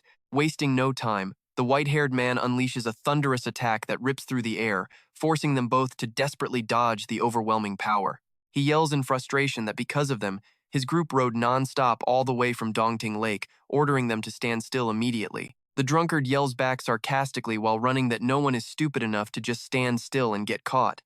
The shadowless divine thief spots an escape route and shouts for his partner to follow. A chase scene this intense needs its own professional escape insurance. The drunkard screams for help as death itself breathes down his neck. The shadowless divine thief calculates that even with his supreme movement skills, it would be almost impossible to shake a member of the 7 heavenly commanders on this treacherous, invisible path. Getting caught was just a matter of inking a bit. In this inking a bit, the shadowless divine thief makes a sudden move, leaving the drunkard behind to curse his teammates' cruelty. Just as the white-haired elder is about to capture him, a figure suddenly dives down from above, leaving the old man completely stunned. The shadowless divine thief smirks tauntingly. "Hey, old man, try and catch this," before decisively throwing the unconscious Yawner at him as a distraction. The white-haired elder panics, lunging to catch the girl, completely bewildered. He refused to let an innocent person get hurt. Seeing his target escape with such a despicable trick, the old man can only grit his teeth and roar the shadowless divine thief's name in absolute fury. That throw your partner to escape move really boosts your reputation, just in all the wrong ways. The shadowless divine thief flashes a smug smile and vanishes into the silent night. He doesn't forget to leave a parting shot. "I don't know which of the 7 heavenly commanders you are, but let's hope we never meet again." Hours later, when Du Yucheng and Feng Tian finally reached the secret chamber, the desolate scene before them left the Du Yugang utterly speechless. He stammers in disbelief. The arrangement is gone. Being a few hours late feels like he missed an entire season of the Secret Realm's events. Standing behind him, Feng Tian gravely explains that this arrangement and the ones to follow were all complementary martial arts techniques. If even one piece is missing, the entire set is useless. Du Yucheng clutches his head in despair, thinking of how everything he's worked for has suddenly fallen apart. But then, a wild thought flashes in his mind, and his entire demeanor shifts. A wicked smile spreads across his face as he thinks to himself this is a huge win. Because if the path to supremacy is closed, there's no way he can become the cult leader, and Feng Tian would have no reason to stay by his side. The thought of his impending freedom makes Du Yucheng burst into gleeful laughter. Ha ha ha, but his triumphant laughter dies in his throat when he sees the savage look on Feng Tian's face. His guardian is also laughing manically, muttering about a seal finally being broken. Du Yucheng is horrified, wondering if this is fate's way of pushing him onto the true demonic path. He suddenly remembers Feng Tian was only following his father's orders to make him the cult leader, and with the arrangement gone, his guardian is also free. He realizes with a bitter pang that to Feng Tian, he is now nothing more than a loose end to be tied up. Just as he tasted freedom, Du Yucheng flinches as an iron grip seizes his collar. Hearing that menacing call of master, he can only tremble and answer in terror. Feng Tian glares and roars, making Du Yucheng yelp back in shock. The guardian looks him dead in the eye, declaring loudly that the true demonic path has only just begun. Du Yucheng is in a complete panic, numbly wondering what on earth his guardian is talking about and what is really happening. That fleeting sense of freedom was snatched away by a plot twist he never saw coming. Feng Tian lowers his voice, revealing a shocking truth. The Heavenly Demon ancestor prepared for this. This is a contingency plan, a substitute for the third arrangement. And this backup plan is the Sovereign's demonic arts. It's like starting a game and immediately hitting a paywall meant to keep out casual players. Du Yucheng is stunned, cold sweat pouring down his face in sheer terror. He knows all too well how dangerous demonic arts are. They can completely corrupt a person's soul. He's seen that cruelty in his own sect members. He absolutely cannot practice it. Du Yucheng silently resolves against it, but he's caught in an impossible dilemma, unable to simply abandon the martial arts his own father left for him. Du Yugang's mind flashes back to the Tang family's frantic search for the fire dragon painting, certain it's a clue about the heavenly dragon. But Feng Tian casually dismisses it, saying the fire dragon painting is just an old Tang family scroll total garbage compared to their master's grand arrangement. Du Yugang nods grimly. You're right, but we still have to find out who did this. Staring at the wreckage, he clenches his fist, refusing to let his father's legacy be desecrated. Feng Tian offers an apology, admitting that whoever could break the arrangement must be a truly legendary master. He speculates that if it's a famous thief or that notorious drunkard, the chase could last a whole year. Du Yugang just grabs his head, despairing that learning demonic arts will sever his ties to a normal life forever. Suddenly, Feng Tian pulls out a pair of masks and explains, I was told to use these if anything went wrong with the arrangement. He adds, by the way, I have one too. Du Yugang sighs, holding the mask, feeling like his entire future is about to go up in flames. In the next instant, both of them are standing in a dead, scorched land, surrounded by rivers of molten lava. Du Yugang stares at the terrifying scene. The arrangement is in a place like this? I have to train in demonic arts here? As the volcano erupts, he roars in frustration. Father, what in the world have you prepared for me? Meanwhile, at the Tang family headquarters in Sichuan, the white-haired patriarch sits in silence, his aura absolutely overwhelming a final boss just waiting for his turn. When a subordinate offers him a meal, the old man just stares into the distance and asks a single question. Those two still haven't arrived? Back at the River of Fire, Du Yugang can't believe his eyes. The arrangement is really here? Sweat pours down his face, which is twisted in pure horror as he stammers, I actually have to learn demonic arts? In this place? Watching the volcano spew fire and ash, Du Yugang screams in agony, Father, what have you done? The air is thick with the choking smell of sulfur and oppressive, burning heat. Standing on a cliff's edge overlooking a vast sea of fire, Du Yugang is still completely shell-shocked. Is it really okay to practice martial arts in a place like this? But in stark contrast to his master's worry, Feng Tian is practically vibrating with excitement. Finally, Master, the demonic art is right before our eyes. Lost in his thoughts, Du Yugang suddenly slips and falls off the cliff, giving his guard the perfect opportunity to tease him. My lord, you seem to be leaving in quite a hurry. You must be that eager to obtain the demonic art, right? Du Yugang furiously grits his teeth, shouting, Isn't it your fault I slipped and fell in the first place? Feng Tian immediately drops the joking demeanor, stepping forward with a serious expression. To answer your expectations, Master, allow me to explain quickly. The arrangement in this place is the martial art of the fierce explosion demonic lord. The name alone sounds like it could crash the server, and it leaves Du Yugang completely stunned. Feng Tian continues to introduce the signature technique known as the Fire Dragon Blade, an extremely brutal fire-based martial art. He emphasizes its terrifying power, saying no one has ever withstood more than 3 of its moves. However, Du Yugang immediately spots a huge problem in the art's bloody history. Didn't he assassinate the Tang sect leader 500 years ago? Du Yugang collapses to the ground, filled with doubt. Why would the art of an assassin be left as part of the arrangement? Yeah, something about this whole system seems extremely unsafe. Feng Tian calmly explains that the previous sect leader was the one who challenged him to a death match, leading to that tragic end. He insists the true value of the Fire Dragon Blade is its immense power, strong enough to threaten a sect leader. Even so, the fear of the art's demonic nature still haunts the new sect leader's mind. He's worried he'll be consumed by its evil will. What if I end up going crazy and attacking my own people like he did? Seeing his master's hesitation, Feng Tian declares with absolute confidence that Aula Tianma's plan is completely flawless. Feng Tian explains in a low voice that Do Yugang mastering the Silver Soul Kill was all part of the previous sect leader's calculations. This was the orthodox ultimate technique of the sect leader from 500 years ago. Its pure attribute is meant to protect him from being corrupted by other demonic arts. Du Yugang is speechless. He remembers when he was a child and first mastered the Silver Soul Kill. His father never offered him a single word of praise. But the truth was completely different from what he'd always thought. In a faded memory, as a young Du Yugang was fast asleep, Aula Tianma silently approached his bed.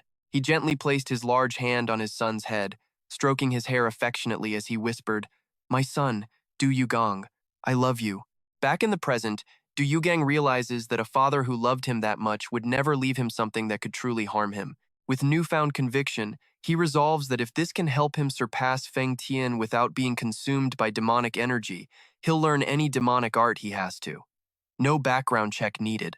Determined, Du Yugang steps through the giant stone gate, venturing into the deepest, darkest heart of the volcano. Before him spreads a sea of glowing red lava, radiating an incredible heat and an ancient, suffocating aura of power. Outside, a man with a cunning face quietly observes the volcano from afar, definitely the type to hang back and wait to loot the good stuff. He smirks confidently, knowing that while his mask may hide him from pursuers, no one should dare underestimate his true strength. He's certain a priceless treasure, on par with the Heavenly Dragon Blade, is hidden right here. Meanwhile, on the outskirts of Sichuan, a masked figure suddenly kicks down a door, causing someone to scream in shock. The Lulin King, the female assassin from the demonic sect, wakes up in a room full of unconscious bodies. She grinds her teeth in fury. Damn it. The awful truth hits her those bastards from the Tang family used sleeping poison on the entire village. The greatest shame of her life is that she fell asleep while on watch over the young sect leader. If the 5 demonic gods find out about this, her end will not be pretty. A mysterious figure in the shadows, sword in hand, coldly declares, "The price for losing the target and daring to play games with us is death." Her rage explodes. The female assassin rushes forward, kicking a man on the bed with full force as she screams, "Damn it, you were supposed to be on watch, you useless dog." This kick wasn't just powerful, it was literally spicy. While searching the area, she's shocked to discover Sun Ruolan hidden carefully beneath the bed.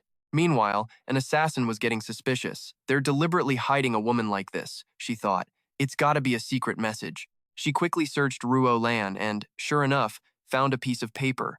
But instead of a critical secret, it was a sappy love letter. To Du Yugang, from the very first moment, I've liked you. Can you be my man? Reading those cheesy lines calling Du Yugang her sun and moon, the assassin furiously ripped the letter apart in disgust. She grabbed the sleeping girl's collar and yelled, "You damn lunatic! What the hell are you doing at a time like this?" The assassin frantically tore the room apart, hoping to find a real clue, but it was completely hopeless. She could only look up at the sky and scream the junior sect leader's name in utter helplessness. Meanwhile, under the quiet night sky, Du Yugang and Feng Tian were walking silently. Du Yugang thought to himself, Sun Ruolan is probably fast asleep by now, and he smugly believed that not letting Feng Tian dump her on the road was an incredibly wise decision. Before, he had insisted that Feng Tian leave her at the inn to avoid any more unnecessary trouble. Feng Tian's deep voice announced, "Master, we have arrived." Before them was a massive cave, with rivers of molten lava glowing red, radiating intense heat. The tension was thick, like heading into a final boss battle. Feng Tian pointed forward, confirming that the island in the middle of that fiery sea was where the next arrangement was hidden. Witnessing this terrifying scene, Du Yugang couldn't help but shudder and think, what kind of madman would leave a supreme technique in a crazy place like this? Feng Tian nonchalantly commented that all demonic practitioners were, by nature, not exactly normal people. Hearing that, Du Yugang shot his guard a sarcastic look, thinking, does he not realize that he himself is just as abnormal as the rest of them? Feng Tian pointed to the island and explained that all the secrets of the arrangement were within those stone pillars. He said the master would have to pass through a total of 3 trial stages. First, he had to consume a spirit pill crafted by the fierce blast demon lord himself. Seeing the pill radiate a brilliant golden aura, Du Yugang grew anxious. A spirit pill. Just looking at this thing, it was obviously no simple item. He nervously wondered if he was about to endure the same bone-deep agony as before. However, Feng Tian immediately reassured him that after taking the medicine, he wouldn't feel any pain at all. Instead, he would see the incantations carved onto the stone pillar. Finally, after removing your shirt, you will touch the embossed true fire dragon on the pillar. Feng Tian continued to instruct. He promised that upon completion, the master would officially control the power of the fire dragon. Du Yugang silently took the spirit pill and swallowed it without hesitation. He immediately sat cross-legged and began to cultivate, feeling an unusually cool and numbing spiritual energy spreading throughout his body. He silently marveled at his father's wondrous arrangement.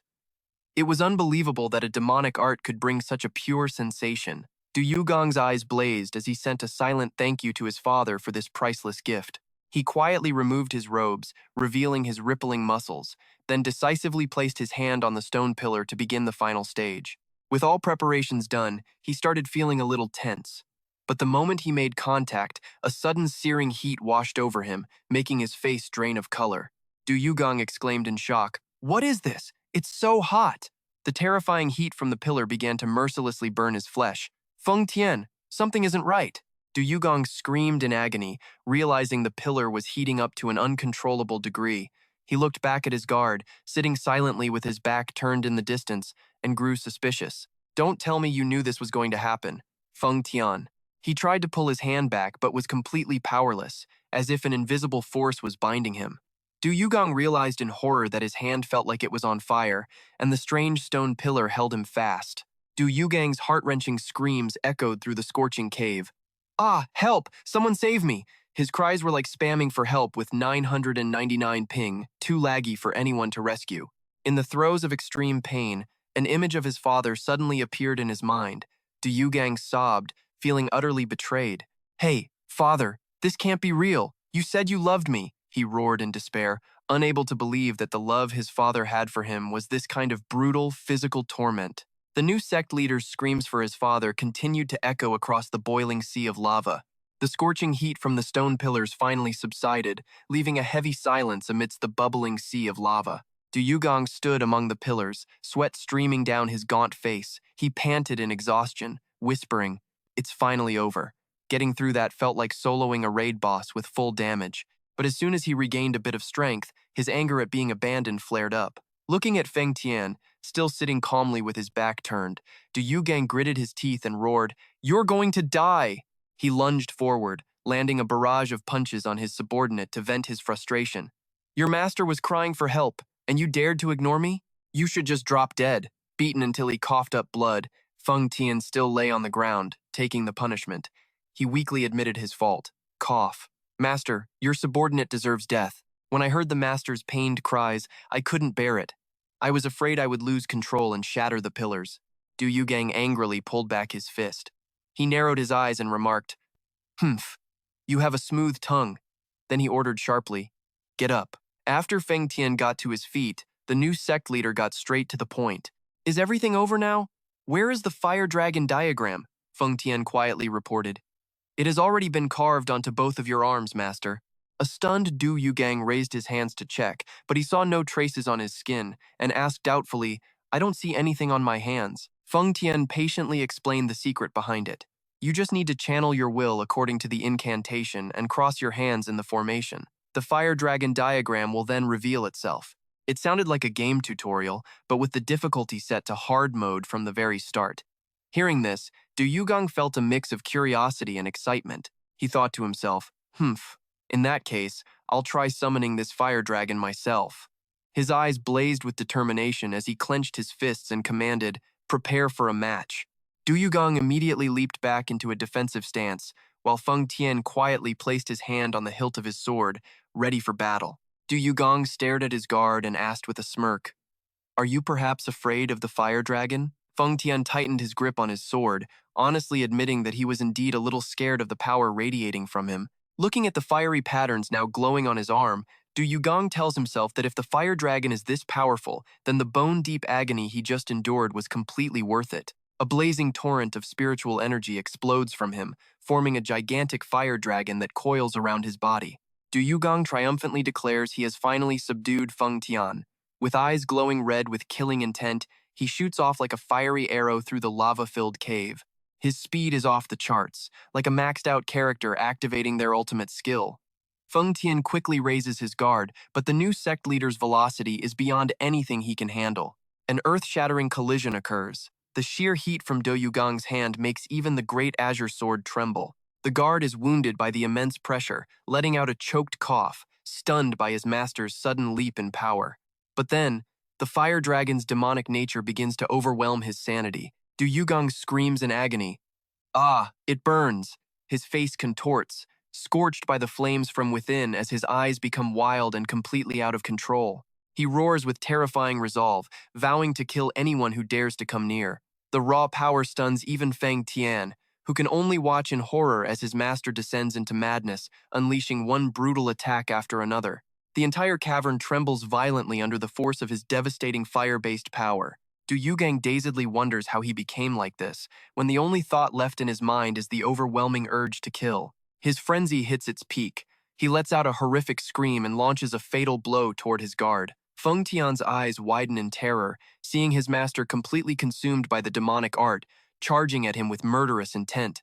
The atmosphere is stretched thin, ready to snap at any moment. One wrong move, and it's all over. In his rage, Du Yugang lunges forward, plunging his flaming sword straight through Feng Tian's chest. The guard's greatsword falls from his grasp, embedding itself in the hot stone floor of the cave. The flames on Du Yugang's hands slowly die down, leaving only his hands shaking violently, horrified by his own actions. Watching his loyal subordinate collapse, Du Yugang is utterly stunned.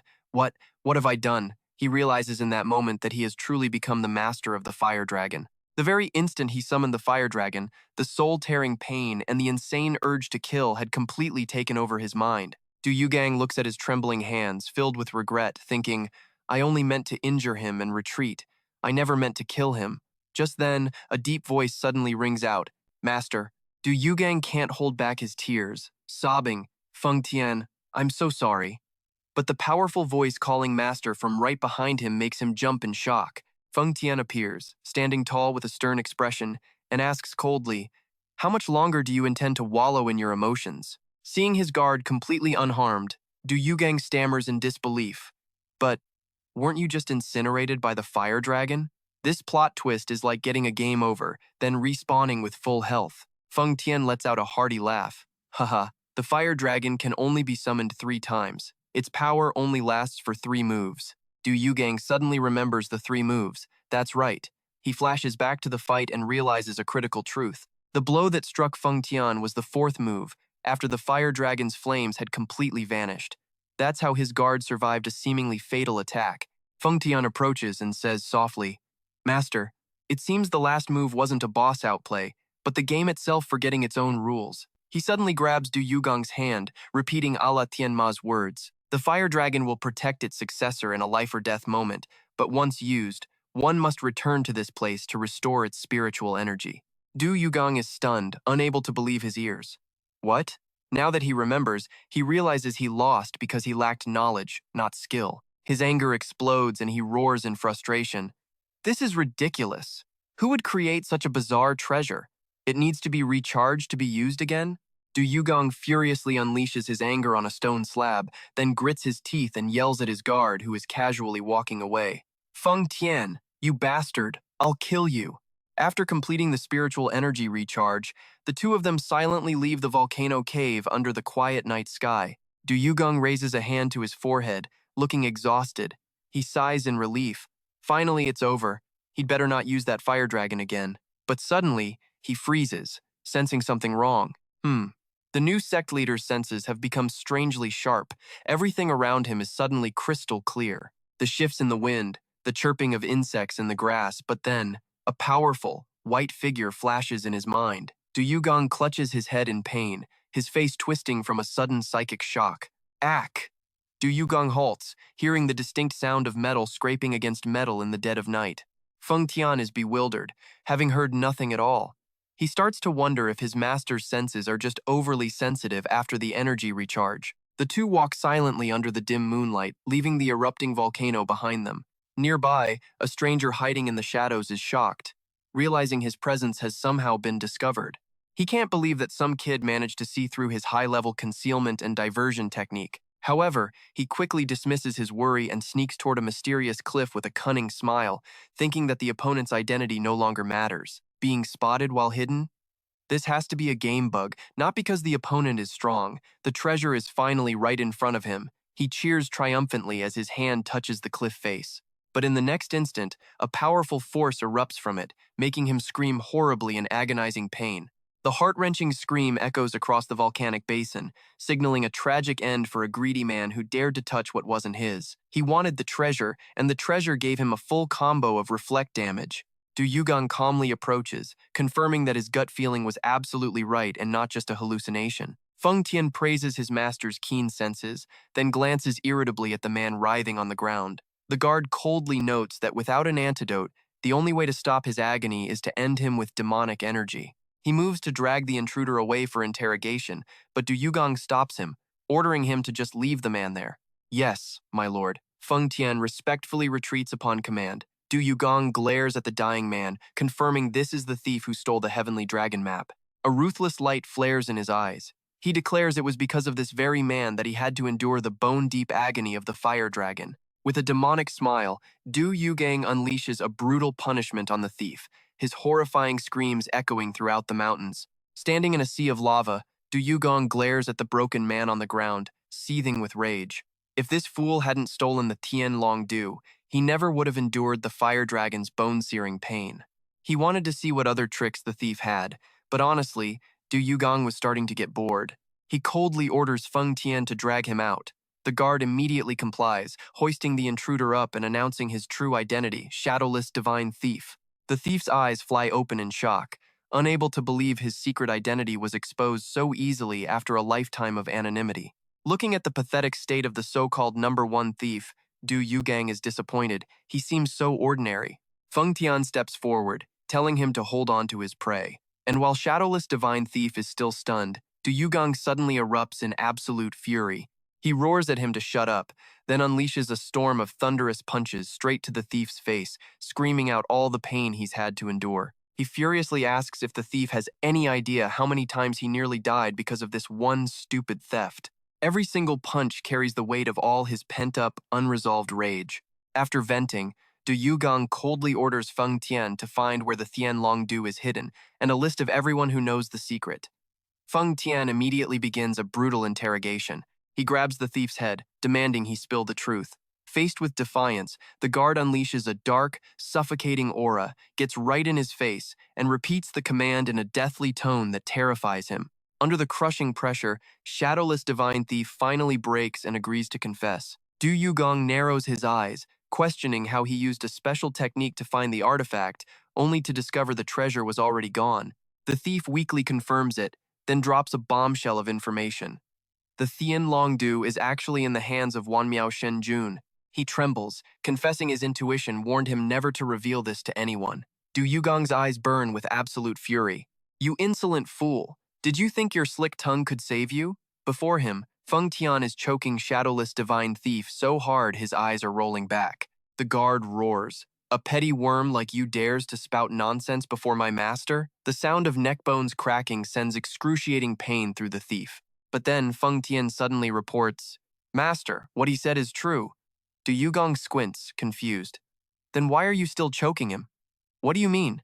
Feng Tian coldly explains that the thief's neck has no mark of someone who's held the Tianlong Du, a complete plot twist that flips the entire situation upside down. Du Yugang wonders to himself, then who could it be? Feng Tian suggests it could be an unknown master, but stresses they must now proceed with the fourth arrangement. The group quickly moves towards a lush bamboo forest at night. All right, let's move out, Du Yugang says. Watching shadowless divine thief sullenly follow, he remains wary. This guy is definitely still hiding something. Feng Tian applies more force on the thief, testing just how long he can endure the pain in silence. He chokes him, making the thief scream in agony. Dragged along and constantly interrogated, he must feel like an NPC forced into an inescapable side quest right after spawning. Seeing the bright red mark on the thief's neck, Du Yugang recognizes it. Is that the after-image seal he once carved on himself? Feng Tian declares that now, this man can never escape his grasp. To ensure secrecy, he suggests they both change clothes before moving on. Du Yugang completely agrees. He can't risk anyone else recognizing them, not just their faces, but their clothes have to change too. After changing into dark green robes, they move silently through the night. Feng Tian orders a subordinate to report on the martial world in 10 days, and the shadow vanishes. Deeper in the forest, he warns, Master, from here on, things get more complicated. He explains the forest is protected by an ancient formation, and only the correct path leads to the heart of their arrangement. Ordinary people who wander in would only get lost, not face any real danger. Du Yugang quietly observes the mystical surroundings, hand on his chin in thought, admiring the true power of ancient arts. Feng Tian leads Du Yugang to the middle of the forest, points to an empty space, and explains that the entrance is right between those two bamboo bushes. You can't see it from the outside, but the view out is perfectly clear. Facing this new realm, Du Yugang asks what kind of technique this is. The guard replies, Huyen Lin Then Kong. Just from the name, you know it's a top-tier art, like a final boss in disguise, an absolutely incredible technique. Feng Tian explains, Huyen Lin Then Kong allows the user to summon 4 spirit entities into physical form. The 4 spirits, black, white, red, and green, act on the caster's will with immense power. It demands profound energy, but for his master, that's no problem at all. Du Yugang smirks with satisfaction. This is definitely something to look forward to. He thinks he doesn't need a power that only brings suffering. Only by controlling the 4 spirits can one be a true master. The logic here is deceptively complex. The moment the thought crosses his mind, a terrifying killing intent washes over them. Feng Tian's eyes widen. Master, he yells, grabbing Du Yugang and leaping away. Instantly, a barrage of deadly light beams rips through the space, bombarding the spot where they just stood. Crimson slashes rain down, creating a world-shaking explosion. As the dust settles, 2 imposing figures are revealed, standing and waiting. Du Yugang's face twists in horror as he recognizes the man before him. It's an old man with white hair, holding a paper fan, radiating an overwhelming aura. Du Yugang blurts out, "What happened to Wan Miao Shenjun?" But looking at that insane aura, it's obvious this isn't going to be a friendly chat. With no warning at all, Feng Tianlao shoots forward like an arrow, great green sword in hand. Du Yugang Bang Hong knows something is off. Normally, Feng Tian would be yelling about murder, but this time, he charges in without a single word. A deafening blast rings out as Feng Tian's sword clashes with the old man's paper fan. Du Yugang grits his teeth, a haunting name spinning in his mind. Wait a second. That name, Wan Miao Shenjun, sounds way too familiar. Wan Miao Shenjun. Memories of bloody battles from the past come rushing back, and Du Yugang trembles, realizing the horrifying truth. If this is Wan Miao Shenjun, then he helped wipe out the demonic cult 20 years ago. He's one of the 7 celestial sovereigns. The Du Yugang breaks into a cold sweat, absolutely stunned to be facing one of the cult's oldest, deadliest enemies right here. The shriek of metal echoes through the bamboo forest. Feng Tian's great green sword and Wan Miao Shenjun's fan are locked in a fierce struggle, sending sparks flying everywhere. Watching from afar, Du Yugang Bang Hong finally realizes the opponent's true identity, a celestial sovereign. He can't believe his eyes as sweat pours down his terror-stricken face. Why would one of the 7 celestial sovereigns be here? The battle explodes with insane force, the shockwaves tearing through space and shaking the forest to its core. Du Yugang panics, wondering what in the world is going on as the fight spirals completely out of control. Even a legendary master like Wan Miao Shenjun is shocked, forced to admit that someone this powerful, someone he is struggling to handle, actually exists. The white-haired old man pours his energy into his paper fan, desperately fighting to block the earth-shattering power descending from above. He sees the tide turning against him. The old master worries that if this drags on any longer, he will be in very real danger. And then, Feng Tian vanishes, just gone, like a ghost, leaving the old man utterly terrified. A cold dread washes over him as a razor-sharp blade presses against the back of his neck.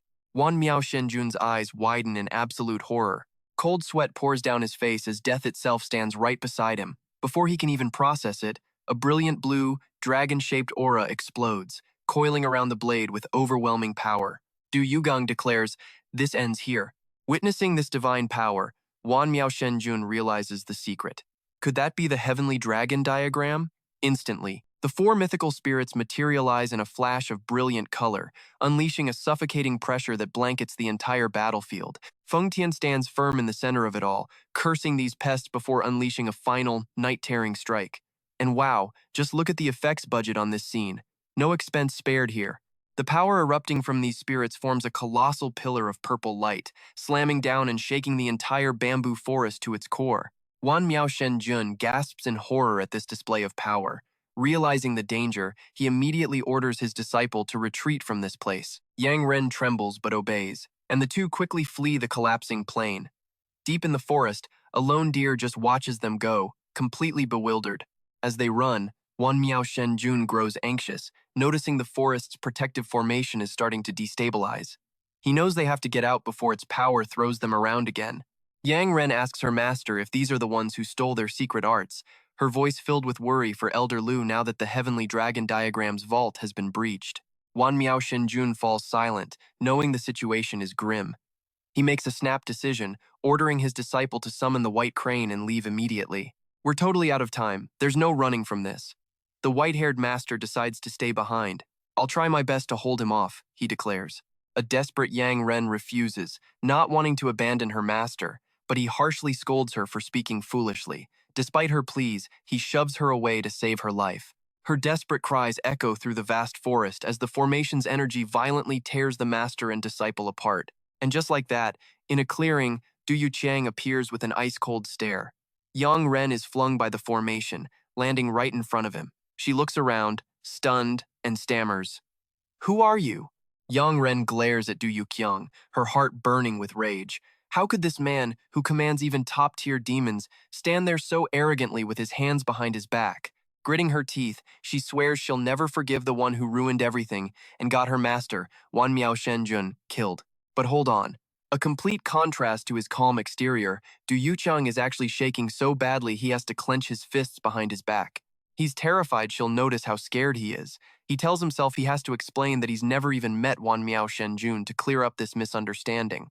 He barely gets a word out. "Wait, I just want to," before Yang Ren screams, "Die, you monster," and unleashes a powerful slash that rips through the air.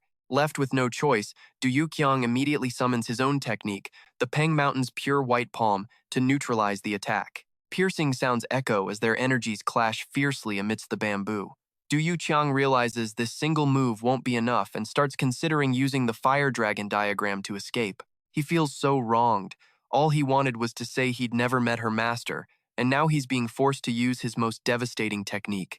To Yang Ren's furious demand of who killed her master, Du Yuqiang just gives a cold reply. "So what if I did?" To him, it meant she was lucky to be alive, but to Yang Ren, it sounded like a defiant confession. "So you're admitting you killed him?" The tension is insane, like running into a max damage boss. The air crackles. Things are about to get really, really messy. Seeing his opponent suddenly freeze, Du Yuchang thinks it's best not to drag this out. If he uses the fire dragon diagram, her life is forfeit. He clenches his fist, gathering energy for one final move to get away. "I can't stop," Yang Ren screams, rushing forward like a moth drawn to a flame. Du Yuchang moves with terrifying speed, a stream of blue energy cutting through the mist as he vanishes deep into the forest. Man, this scene is dripping with tension. The screen is just overflowing with drama. Standing in the bamboo forest, sweat streams down Du Yuchang's tense face. He thinks to himself, that was way too close to a fatal blow. And he was so lucky the forest's formation shielded him, saving his life. But then, another world-shaking burst of energy suddenly erupts, tearing space itself apart. Feng Tian roars with killing intent. "Die!" Tianwei's seventh lord. Seeing his subordinate's sudden arrival, Du Yuchang is completely caught off guard. Feng Tian. Even the guard is staring wide-eyed in shock when he sees his master. Master! Feng Tian moves like a phantom, his greatsword creating sharp, clean cuts through the thick fog. Du Yuchang is frozen amidst the debris, sweat pouring down as he feels a suffocating pressure right beside him. Master, get out of the way, Feng Tian bellows. Du Yuchang's heart pounds as he realizes the sword strike isn't for him, it's aimed directly behind him, and then it hits him. A horrifying truth starts to dawn in his mind. Right behind him, the dark figure of the old man with the paper fan has appeared out of nowhere. His eyes widen in terror as he realizes his most dangerous enemy is right on top of him, so Tianwei's seventh lord is right behind him. He literally just turned around and ran into the final boss. Talk about a jump scare. Feng Tian's attack was clearly aimed past him. Du Yuchang is stunned. If that's the case, the real enemy is right here. Wan Miao Shenjun emerges, his paper fan radiating a suffocating, killing intent that fills the air. Du Yuchang's eyes widen in absolute horror as he feels the immense pressure.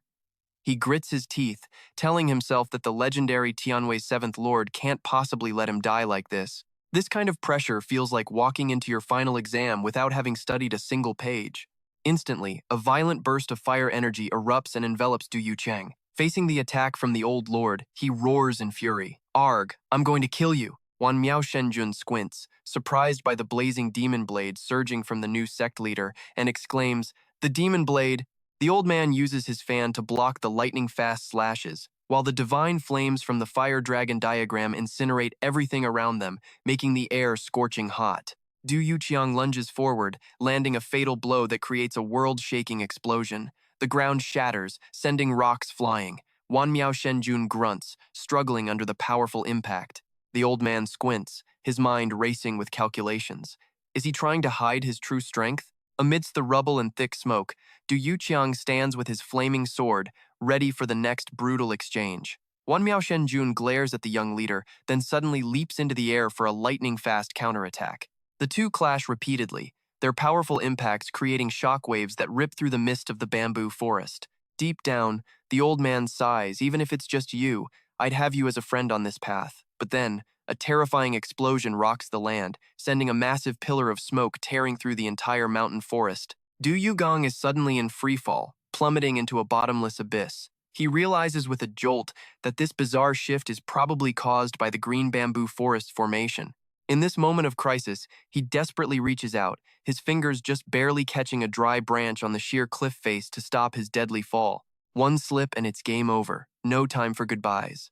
After a struggle, Du Yugang finally manages to steady himself on the narrow rock ledge. Just as he's catching his breath, a shout for master echoes through the air as an immortal crane swoops by. He recognizes a disciple of the Heavenly Might 7, rushing to save the white-haired old man. And just when you think you can breathe, the drama hits again. Du Yugang watches silently, thinking that even if they seize this arrangement, everyone is just fighting for their own dreams. He lets out a quiet sigh of relief, seeing the immortal crane Divine Lord is still alive. But then Feng Tian appears out of nowhere, his killing intent blasting the heavens. He roars that no one will escape, launching a devastating lightning attack straight at the crane. The brutal strike heavily wounds the immortal crane, sending it spiraling through the air. Seeing the destruction, Du Yugang realizes the formation's instability means the green bamboo forest is about to completely collapse. The atmosphere suddenly grows thick, heavy with unspoken threats. Feng Tian narrows his eyes, sensing a familiar aura. He coldly orders the shadowless divine thief to show himself now. Feng Tian materializes right behind the thief hiding in the forest, his voice like ice. Just as I thought, you're still lurking here. I'm pretty sure I told you to wait at the Mahanam cemetery. The shadowless divine thief breaks out in a cold sweat, realizing his plan to use the Heavenly Might 7 as bait has utterly failed. He can't believe Feng Tian slaughtered those masters and returned so casually. A single, decisive strike sends the thief crashing to the ground. Feng Tian looks down at him and declares, "You still have some use, so I'll let you live this time." Du Yugang calmly steps forward, giving a slight nod of approval. "Well done, Feng Tian." The shadowless divine thief trembles, bowing his head and begging for forgiveness. The old thief blames his own incompetence for letting the Heavenly Might 7 escape. He was knocked out so fast, he was out of the game before he even knew it. Du Yugang waves it off, saying that doesn't matter. He has a question about the arrangement.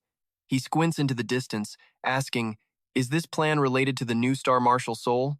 Feng Tian confirms it without hesitation, and a twisted truth is revealed in this secret cavern. Demonic beings are absolutely forbidden from entering. That rule just screams trouble. A major conflict is coming.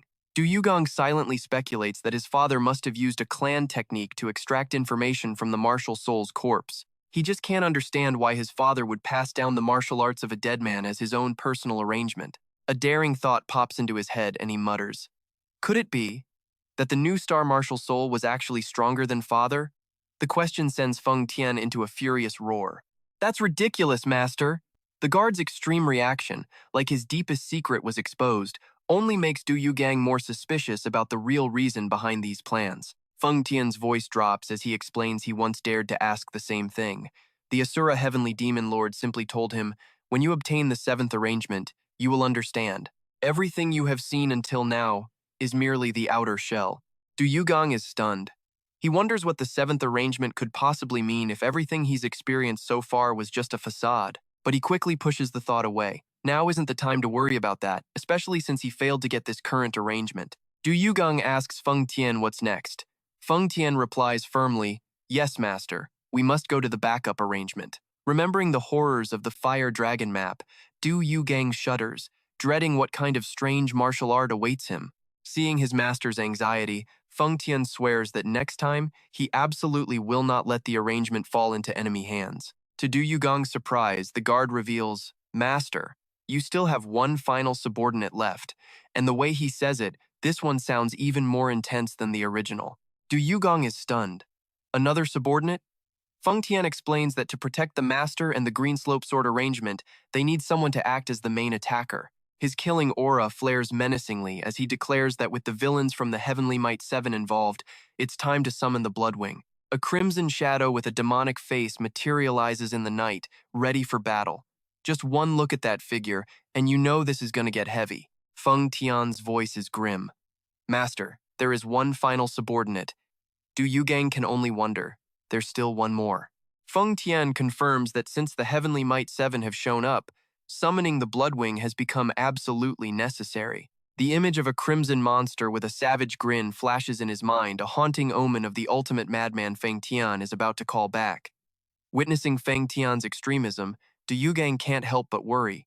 If Feng Tian is this unhinged, then just how insane is the Bloodwing going to be? Immediately after, Feng Tian lands a thunderous kick on the shadowless divine thief and roars, "Now, show your loyalty to the master." The thief is shocked, wondering how a mere thief who stole national treasures could ever be worthy. Feng Tian coldly snaps back, "So what?" He then explodes with rage, shouting, "Who said you were a subordinate? You are nothing. You have no title. Only two choices: die right here, or be loyal." The shadowless divine thief is so humiliated he could cry, unable to grasp the twisted logic of being forced into loyalty while being treated like trash. Still, he prostrates himself, swearing fealty to save his own life. But Feng Tian just keeps roaring, threatening to kill him because his oath wasn't sincere enough. He forces the thief to chant imperial praises, "Long live the master," for 10,000 years. This is some next-level boss logic, for sure. Left with no choice, the shadowless divine thief has to scream out the words in total shame. 10,000 years. 10,000 times 10,000 years. The shadowless divine thief pledges his undying loyalty. Du Yugang just facepalms, completely fed up with Feng Tian's absurd theatrics. When the thief dares to ask the master's name, his guard delivers another brutal kick, yelling that he isn't worthy to even hear it. Feng Tian orders him to go to Dabi Mountain immediately and deliver a message that the master is waiting in Luoyang, threatening to give him a taste of hell if he even thinks about disobeying. The shadowless thief trembled as he received his orders, quickly vanishing into the night. Du Yugang watched him go, marveling at the thief's lightning-fast escape speed. Feng Tian quietly reminds his master that once the fire dragon painting is used, he must return here to restore his spiritual energy. Hearing this, Yu Jiang scoffs with absolute disbelief.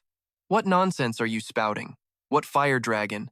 But Feng Tian just smiles, insisting he saw a flame erupt in midair that nearly obliterated the divine crane lord. That kind of speed proves he's maxed out his survival skills. Feng Tian's voice drops, stressing that the urgent matter now is preparing for what comes next, because the seven lords of Heavenly might have made their move. He declares he will serve his master with all his strength on the hard road ahead. Yugang tries to circulate his energy to check his power, but immediately screams in agony. Ah, you damn bastard. The scene quickly shifts to the majestic Dabishan Mountains under a quiet, dark sky. In a hidden corner, the shadowless thief is hiding, worried about the afterimage mark on his body. He's confident that once he uses his full-powered concealment technique, no one in the world can track him. He came here specifically to confirm whether the afterimage could see through his supreme invisibility art. 2 hours pass in silence. He gets cocky, sure that no one has found him and that he's escaped those demons for good.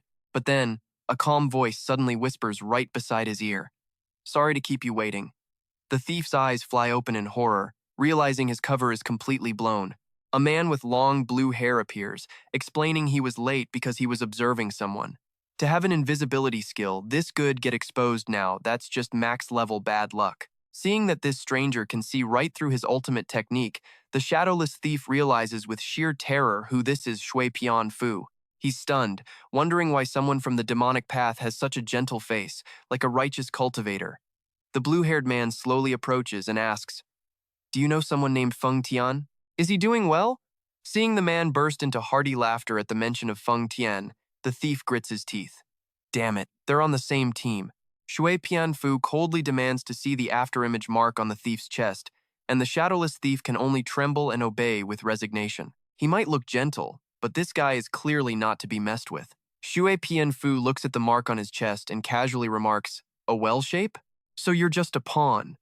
The thief angrily asks what the old man's message was, but is immediately cut down by Shui Pianfu's ice-cold stare. How dare you call him old man? You don't have that right. You are nothing but a grunt, absolutely humiliated. The shadowless thief seethes, cursing them all under his breath. They're all the same kind of bastard. Shui Pianfu coldly tells him to get dressed properly before they continue. In Luoyang, the Wanjing Pavilion glows brilliantly under the vibrant lanterns of the quiet night. Inside a luxurious room, Yugang broods, waiting for his new subordinate. He quietly wonders to himself, Is he almost here? This Shui Pianfu. I wonder what kind of person he is. A sharp knock on the door makes Feng Tian call out cautiously. Who is it? A woman with a graceful air pushes the door open, introducing herself as the proprietress. Seeing the dull atmosphere, she warmly offers to call upon the most beautiful courtesans to serve the two gentlemen. But her enthusiasm is met with a death glare and a cold dismissal from Feng Tian. Get out! Such a warm welcome, only to run into the world's most difficult customers. Talk about terrible luck. Rejected so harshly, the proprietress can only force a smile and excuse herself, adding that they should call her any time if they need anything. The moment the door closes, Feng Tian scoffs about cheap courtesans. The atmosphere becomes tense again. Yugang stands up, intending to get some air, but is immediately blocked by Feng Tian. The guard orders his master to sit down, threatening to kill him if he even thinks about escaping. Jiang furiously shouts back, telling his subordinate to sit down because things are not that simple. The tension in the room is so thick you could cut it with a knife. Jiang lets out a weary sigh, his heart heavy with anxiety about the person who is about to arrive. This feeling of unease just keeps growing. Shui Pianfu, I just hope he's only slightly insane. Suddenly, they both feel a strange aura approaching. Feng Tian squints. He's here. The presence is as fast as the wind and incredibly stealthy. Two dark figures stride down the hallway and stop right outside their door. Yugang holds his breath, his eyes lighting up as he realizes the critical moment has arrived. Shui Pianfu is here. Feng Tian gives a cold order, let him in. The door slowly opens, and a man with a calm bearing steps inside and bows respectfully. Long live the king, forever and ever. I have awaited your summons day and night. He drops to his knees, his voice clear as he announces. Shui Pianfu pays his respects to the great master. Seeing his new subordinate, Yugang can't help but let out a cry of excitement. He silently sizes him up with hope, a gentle face, a smile that looks nothing like a demon's. I can't believe I have such a normal subordinate. If only I had met him sooner. Shui Pianfu turns slightly to the shadowless thief and announces, Old man, I have returned the goo to the pawn you sent. This makes the thief tremble in absolute fear. Feng Tian strides forward, his voice a low growl. You've shown your true face to the master long enough. Put on the Juehuan now. Shui Pianfu respectfully complies. Yes, old man.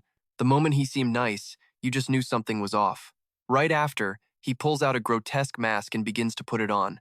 A torrent of crimson demonic energy erupts, transforming the once gentle face into a ferocious demon with a savage grin and razor-sharp teeth. He shouts with glee, "It feels amazing to wear the Zhui Huan again." Du Yugang is frozen solid, his face contorted in horror at this grotesque transformation.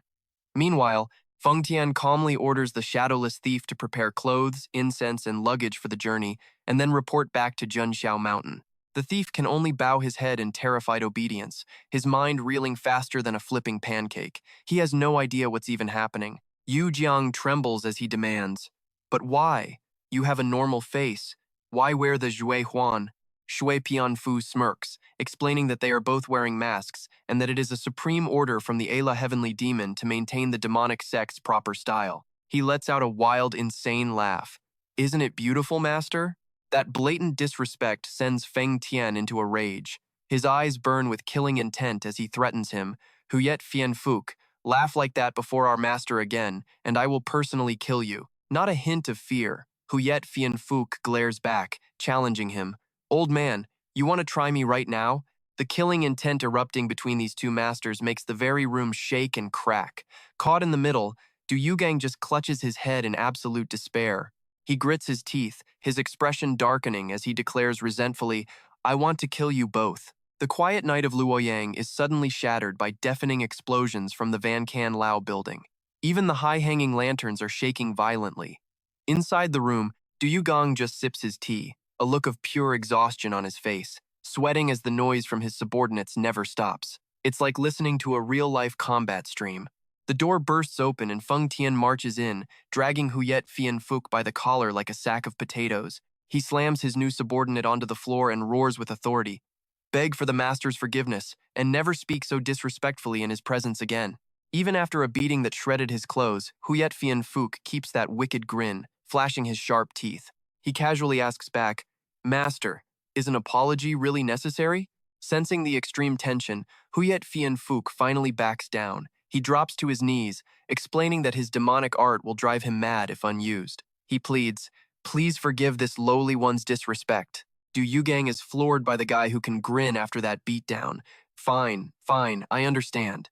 But Feng Tian isn't done. He points and scolds him, saying Huyet Fianfuk's rampage made their hidden identity masks useless, and he should pay with his life. But Huyet Fianfuk claps back. He argues that Feng Tian started the duel, which is why things got out of hand. Just then, a woman with purple hair and a powerful aura enters.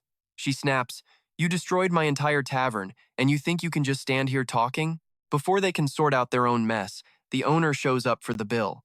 Du Yugang squints, realizing she must be the proprietor of this place. She furiously confronts them for causing chaos in Haomon territory. As Feng Tian moves, Du Yugang quickly intervenes, ordering his subordinate not to harm these people. "Explain it clearly, they're just commoners." Feng Tian bows in obedience, but his master's words only make things worse. The owner's face twists with rage as she narrows her eyes.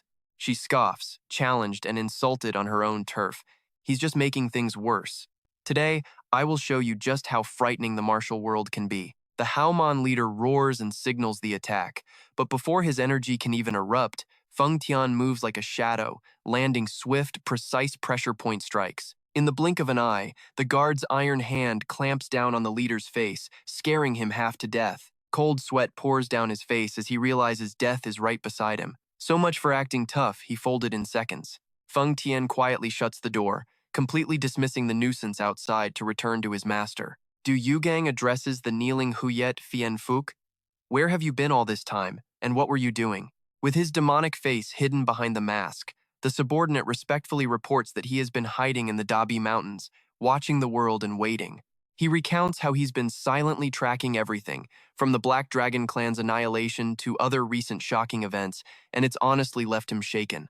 Huyet Fianfuk expected his master to collect the pieces and rule, but never anticipated the interference of the Heavenly Might 7 warlords. Huyet Fianfuk's eyes burn with madness. He clenches his fist, swearing a dark oath to personally wipe out the Heavenly Might 7 warlords. Du Yugang squints, full of doubt. He's thinking, this guy who just got beaten to a pulp by Feng Tian dares to talk about killing those legendary masters? He asks coldly, "How?" Huyet Fianfuk, still grinning like a maniac under his mask, states he'll kill them, whatever it takes. Du Yugang starts to wonder if this guy, when he unleashes his true power, could be even more terrifying than Feng Tian. Because even though he was easily defeated, the killing intent from him is still terrifying. He casually concludes, "All that matters is that they're all dead." Du Yugang asks, shocked, "How?" and gets a completely insane answer. By killing them well. Seeing that casual attitude and weird smile, Du Yugang finally snaps. "Are you messing with me right now?" Just then, Feng Tian steps forward, confirming that Huyet Fien Fuc does indeed possess the terrifying killing ability he claims. However, the loyal guard suggests a deeper strategy. Their real target shouldn't just be the old men of the Heavenly Might 7 warlords, but their community of young successors. Because once you completely eliminate the next generation, the enemy's foundation will be shaken to its core. This plan is chilling. They are playing for keeps. For Du Yugang, if his father's legacy falls into the hands of the 7 warlords, it would all be meaningless anyway. He thinks to himself, if he has to seize power by murdering innocent people, then he's no different from the brutal demonic cultists out there. No matter how important his dream is, he won't lose his humanity to achieve it. With determined eyes, he declares firmly, "I forbid it." Feng Tian immediately objects, saying any obstacle must be eliminated and those people would die sooner or later. But Du Yugang snaps, "My decision is final." Looks like he's sticking to the righteous path, no compromises. Feng Tian and Huyet Fien Fuc silently exchange a look. The guard thinks that despite their loyalty, they can't completely follow their master's will. He figures it's just the treacherous nature of the demonic cult. His subordinate's stubbornness finally makes Du Yugang snap.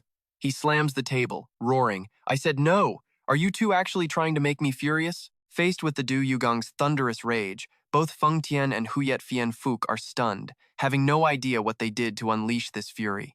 Du Yugang keeps yelling, "Don't kill them." Of course not. The fate of these scumbags, whether they live or die, is for me alone to decide. Witnessing their master's sudden explosion, Feng Tian drops to his knees, immediately accepting the order. Huyet Fien Fuc, also terrified, apologizes, blaming himself for not realizing the master wanted to deal with them personally. Feng Tian immediately orders Huyet Fien Fuc to carry out the command, and the demon man agrees with a sinister cackle. He promises that the arrangement will belong to their master, and he'll do whatever it takes to bring back the community of inheritors. One shout and the whole crew understands the rules, no more discussion needed. Once things settle down, Feng Tian reminds him, "Master, we must depart. It's time to claim the 4th backup arrangement." Du Yugang lets out a soft sigh of relief and asks about the next location, only to be met with a mysterious silence from his guard. Seeing Feng Tian just standing there with a dead serious face, Du Yugang can't help but wonder why he's being so quiet. Feng Tian gazes into the distance, where a huge golden Buddha statue looms over an ancient temple in the night, then finally reveals their destination. Tung San, Shaolin. Oh man, Shaolin, you just know this isn't going to be easy. On a peak of Tung San, an emergency meeting of the Green Forest Punishment Squad is underway inside a small house. Qin Tian Then Quan, leader of the 7 Heavenly Lords, cuts right to the chase. He flashes back to the day he found the Toad Sage Divine Doctor. The doctor demanded to rejoin the righteous path in exchange for forming this task force, and suspicion grew when they found the bodies of the Hoang-Oa sect leader and Dian Gon. Though the scene pointed to the 5 demon gods, making everyone blame the demon cult, the new demon lord had just taken power. His first priority would be stabilizing his own faction. This raises the possibility of a third party pulling the strings. From the Black Dragon Gang to the Sichuan Tang clan, one by one, they've all been wiped out, and it's all been orchestrated by Feng Tian and his so-called master. The abbot of Shaolin, Bat Lin, quietly chants a sutra. A demon-slaying beast has truly appeared. Quan Sun also worries this is a plot to push the righteous sects into a direct conflict with the demon cult. Looks like someone is secretly trying to crank this drama up to a whole new level. The Sword King completely agrees and decisively renames their team, preparing for a full-scale war. He assigns the Than Than sect to monitor the border and asks the Ghost Gate to spread the news to the other sects. Elder Lei Genzi of the Than Han sect quietly nods, accepting the order. The Sword King declares with unshakable faith that the righteous path has always united to save the martial world, and this demon-slaying decisive squad will be no different.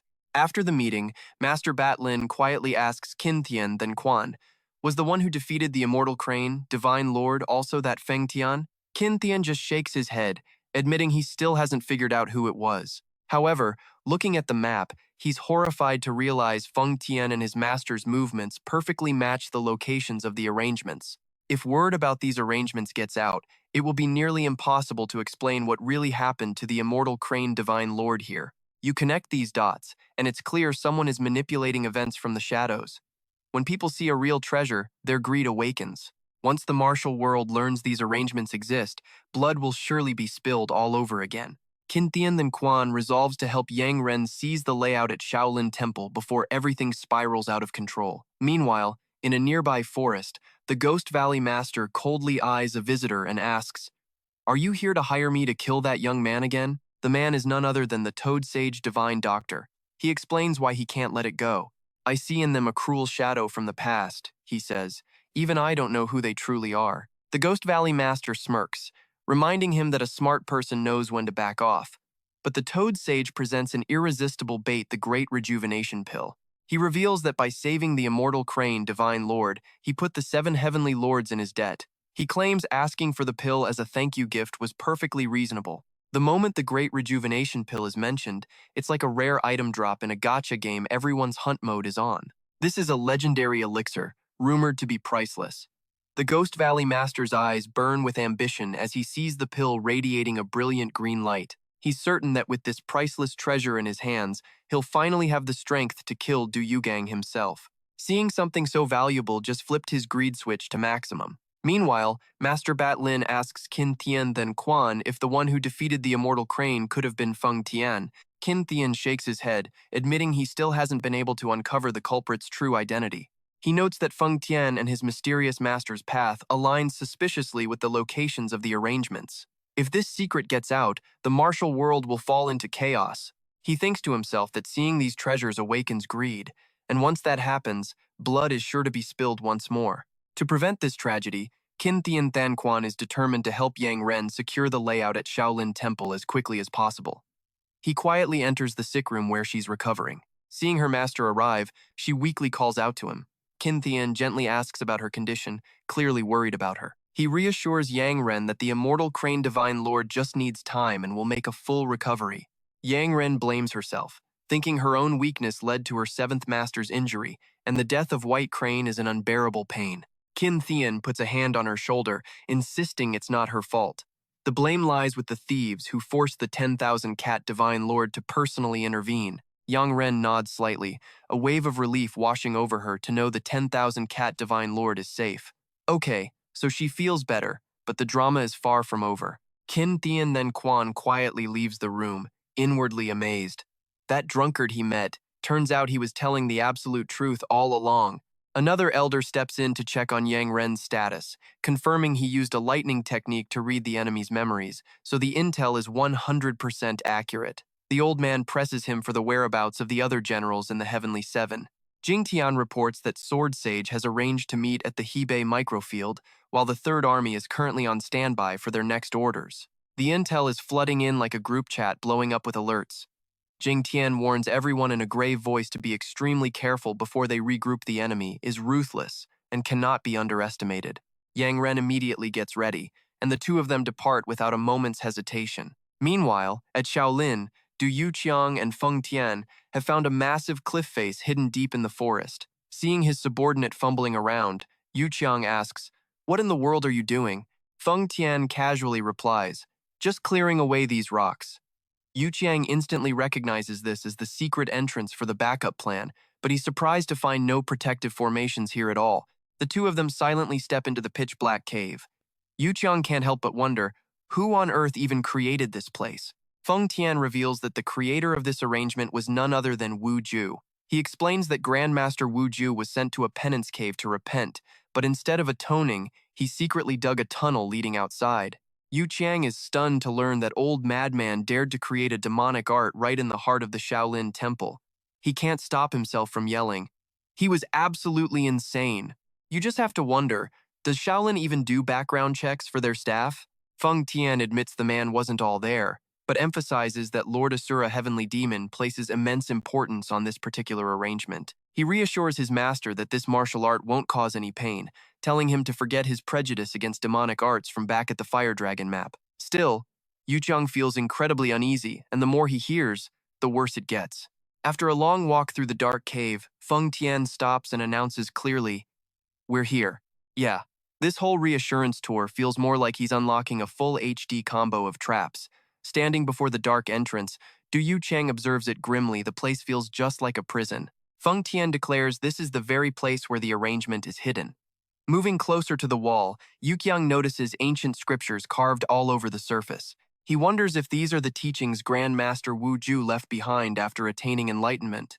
Even though he created demonic arts, Wu Ju was still a monk from the Shaolin Temple, after all. Du Yuchang begins to carefully read the words etched on the cliff face. Reaching nirvana is nothing special. Just place your inner energy at the center, gently insert and withdraw the body. Repeat this over and over, and by patiently enjoying the feeling, one will truly find bliss. The suggestive words leave Du Yuchang utterly speechless.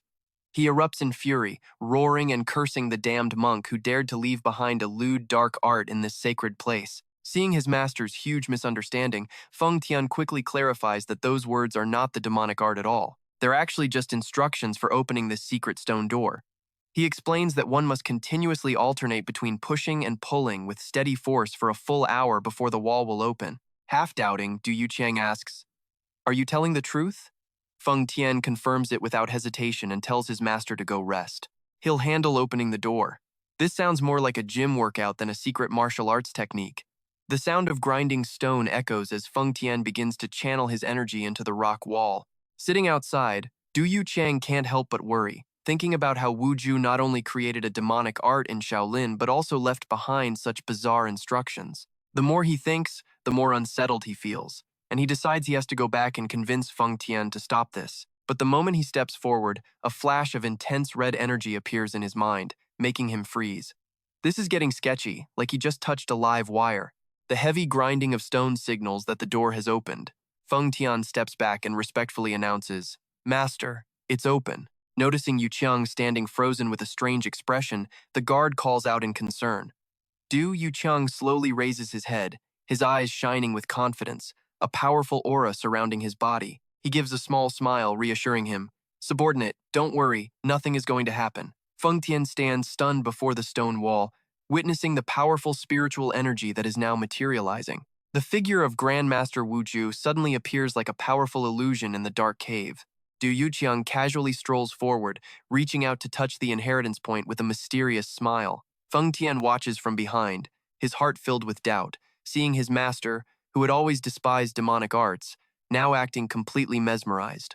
He thinks to himself he had hesitated before, wondering if he should destroy this place. And now his master, who just moments ago rejected demonic arts, is smiling as if enchanted. This can't be happening. In Feng Tian's mind, the words of Lord Asura Heavenly Demon from years ago echo back. Back then, the former cult leader had stressed that the fourth arrangement, the spirit swap divine art, was of critical importance and must only be received by his own son. He emphasized that it must absolutely not fall into the hands of Shaolin. When Feng Tian asked why, Asura Heavenly Demon revealed that Wu Ju was actually a crazed zealot, and what he left behind was the most terrifying demonic art in all of history. However, the true purpose wasn't for Yu Qiang to learn the demonic art itself, but to take the hidden essence concealed within it. Feng Tian curiously asked for the name of this horrifying art and received a powerful reply from the cult leader. Its name is the Ma Ye Xuan Shen Gong, the demonic night mysterious divine art. A brilliant light engulfs Du Yuqiang as the inheritance process begins. His father's final haunting warning echoes: if Du Kung acquires this power, the entire world will be dragged down into hell. Asura Heavenly Demon had once told Feng Tian that what they needed from this arrangement was the hidden essence, not the demonic art itself. When the guard had asked about the most terrifying demonic art in history, the former cult leader coldly revealed its name, Ma Ye Xuan Shen Gong. Just hearing the name makes you think you'll be logged off for good after mastering it. His father continued to warn, if Du Kung gets this, the entire world will be forced to look towards hell. Back in the present, inside the dark cave, Du Yuqiang lets out a soft groan. As he feels the heka fond of Grandmaster Wu Ju's illusion on his head, all the anxiety in his heart suddenly vanishes, replaced by a strange and solemn feeling. Even though he feels something is deeply wrong, Yu Qiang realizes he is completely unable to resist this power. He silently wonders, could this be some kind of soul-stealing evil art that controls the mind? The spectral image of an old monk speaks softly. This is a piece of the Mada Heyan Then Kong. Are you in agony? Du Yugang quietly responds, no. The old man smiles, revealing his name. I am Vojiak. Before the legendary master, he bows respectfully, saying, Du Yugang is honored to meet Master Vojiak. Noticing his discomfort, Vojiak gently asks if he would rather be somewhere else, telling him to simply close his eyes. He's told to picture the one place he truly wants to be. Too bad there is no safe logout option. And though none of this makes sense, Du Yugang quietly does as he is told. Instantly, the sound of crashing waves fills the air. He is no longer in that suffocating cave, but on a vast blue sea beneath a brilliantly colored sky. Du Yugang's eyes fly open in shock. Before him, fishermen are hard at work pulling in their nets, while children laugh and splash freely in the cool, refreshing water. Looking around in a daze, Du Yugang realizes where he is: the beautiful, picturesque Hainan Island. Master Vojiak calmly explains that this is the place Du Yugang has always craved. A place free from the martial world's feuds, filled only with simple joy. Du Yugang is stunned. The monk can see right into his soul. He knows Du Yugang desperately wants to leave the demonic path for a life of peace. Vojiak confirms that in this space, he knows everything. Du Yugang admits he was wrong, thinking the Ma Da Huyen Then Kong was an evil art. But the monk reveals why everyone fears it. It can nullify any martial art. Hearing that, Du Yugang just wants to quit this life for good. Nullify all martial arts? Du Yugang is absolutely staggered by this earth-shattering secret. Instantly, horrific images of the real martial world flash through his mind: a blood-soaked battlefield, the desperate screams of men cutting each other down in a senseless frenzy. Sword blades pierce through flesh without mercy, leaving behind nothing but death, hatred, and despair. Master Vojiak silently observes the carnage. He notes that deep down, those who chase power are just driven by insecurity and fear.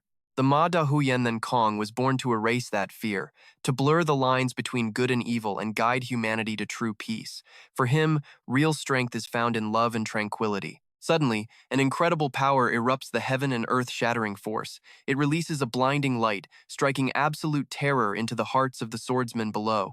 Brilliant butterflies, the 7 butterflies, suddenly materialize, fluttering around the warriors in midair. One of them swings his sword to cut them, but the creature simply phased through his blade, untouched and mysterious. A second later, his eyes bulge in terror. Blood and some strange fluid erupt from his mouth as his body is seized, and he collapses in absolute agony. As the shimmering butterflies float past, the warriors drop their weapons, collapsing in utter shock.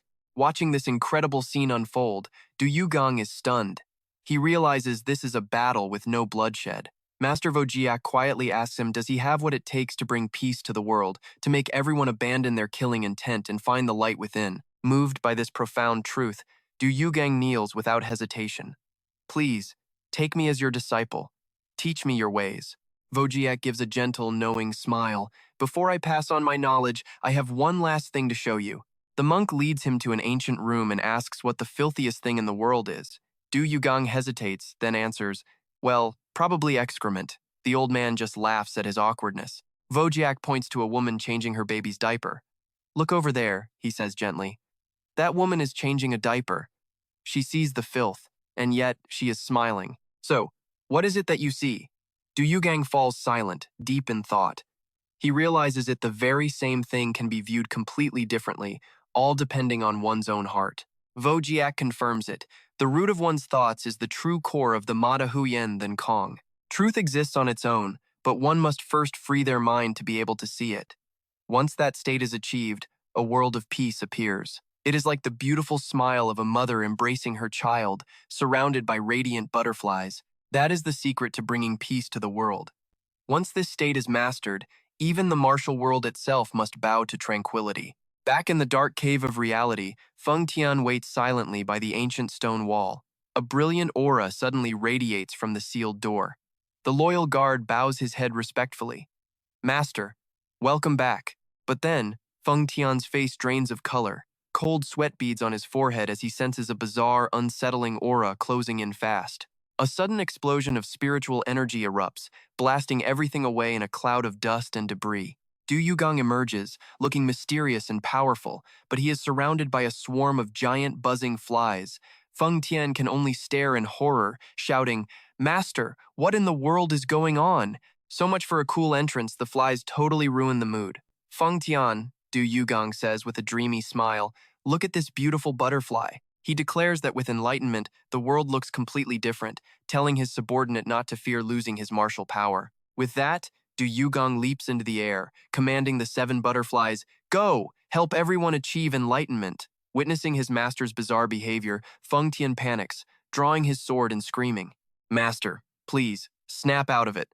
But the new sect leader just glides away at an insane speed, practically tearing through the air. His follower is left gasping for breath, probably rethinking his entire career path. Feng Tian's eyes are wide with terror, sweat pouring down his face. He simply cannot believe what he is seeing. Floating in midair, Yugang breaks into a chilling, utterly satisfied smile. He murmurs to himself, "So, this is enlightenment." Feng Tian is just frozen on the spot, covering his mouth in absolute, helpless shock. A moment later, Yugang shoots off like an arrow, heading straight for the magnificent Shaolin temple, looming in the morning light. The guy below has no idea what is happening, only that trouble is coming, and fast. Looking down, Yugang clicks his tongue mockingly. Running away? How disappointing, Feng Tian. He lands silently in the middle of a training yard where hundreds of Shaolin disciples are deep in their practice. Watching the monks lost in their forms, Yugang just shakes his head. Tsk, tsk. Followers of Buddha, still clinging to your precious martial arts? He approaches one of the masters with a cryptic smile. "Allow me to show you the way." While the younger disciples are still clueless, completely baffled by his arrival, the true masters hidden away in their chambers already feel it an absolutely terrifying power that is about to be unleashed. Yugang suddenly unleashes the heaven and earth-shattering force, sending a massive shockwave that shakes the ancient temple to its core. He looks down at the stunned crowd and declares, "I will teach you all what true repentance really means." Gazing down at the practicing disciples, Yugang just clicks his tongue in disdain. "Tiska, tieska, followers of Buddha, still clinging to your martial arts?" he says with a demonic smirk, his voice cutting through the air. "Let me show you the way." As he speaks, a training monk freezes mid-motion, sensing a bizarre, unnatural energy washing over the temple. The presence of this uninvited guest instantly puts every grandmaster in the Shaolin temple on high alert. Jingtian Shenjun squints, his face etched with worry, while another elder sits in grim silence by the tea table, the mood heavy with dread.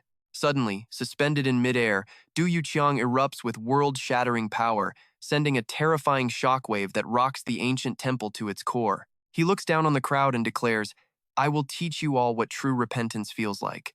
A jet-black aura explodes from him, blanketing the entire Shaolin complex in a ghastly, oppressive atmosphere. From a distance, the Shaolin elder Pang Huang clutches his mouth, gasping for air, unable to withstand the suffocating pressure. Drenched in sweat, the old man's face contorts in pure terror as he shouts, "What in the world is this horrific stench?" The corners of his lips are turning red. Everyone knows this is just the beginning of the end.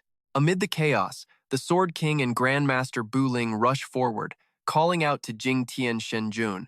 Seeing the utter shock on their faces, Jing Tian immediately responds. The Sword King urgently asks about the situation, only to receive a bone-chilling answer from Grandmaster Bu Ling.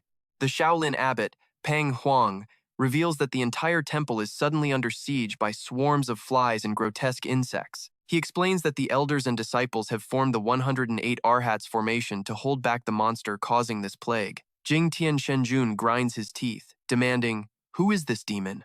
And with that, everyone understood this was no ordinary enemy. Grandmaster Bu Ling explains in a low tone, "He's shrouded in black qi, so I couldn't see his face, but he sounds like a man in his 20s. Hearing this, Jing Tian anxiously asks about the sect's casualties. But before he can even get an answer, the horrifying screams of disciples echo through the temple, making both masters freeze in sheer terror. "Those are the disciples!" Jing Tian Shenjun's eyes fly wide open. Realizing the situation is critical, he gives the order, "We can't wait any longer. Let's go now." The 3 grandmasters tear across the courtyard, its ground already cracked and covered in a deathly black mist.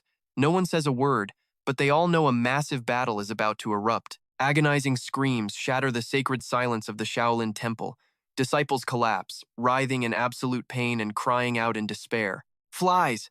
They're getting in my eyes!" The scene is a nightmare. Monks are violently vomiting a strange substance, their bodies completely unable to fight back. In the eye of the storm stands Du Yuqiang, a demonic look and a crazed smile on his face. "Listen up," he roars.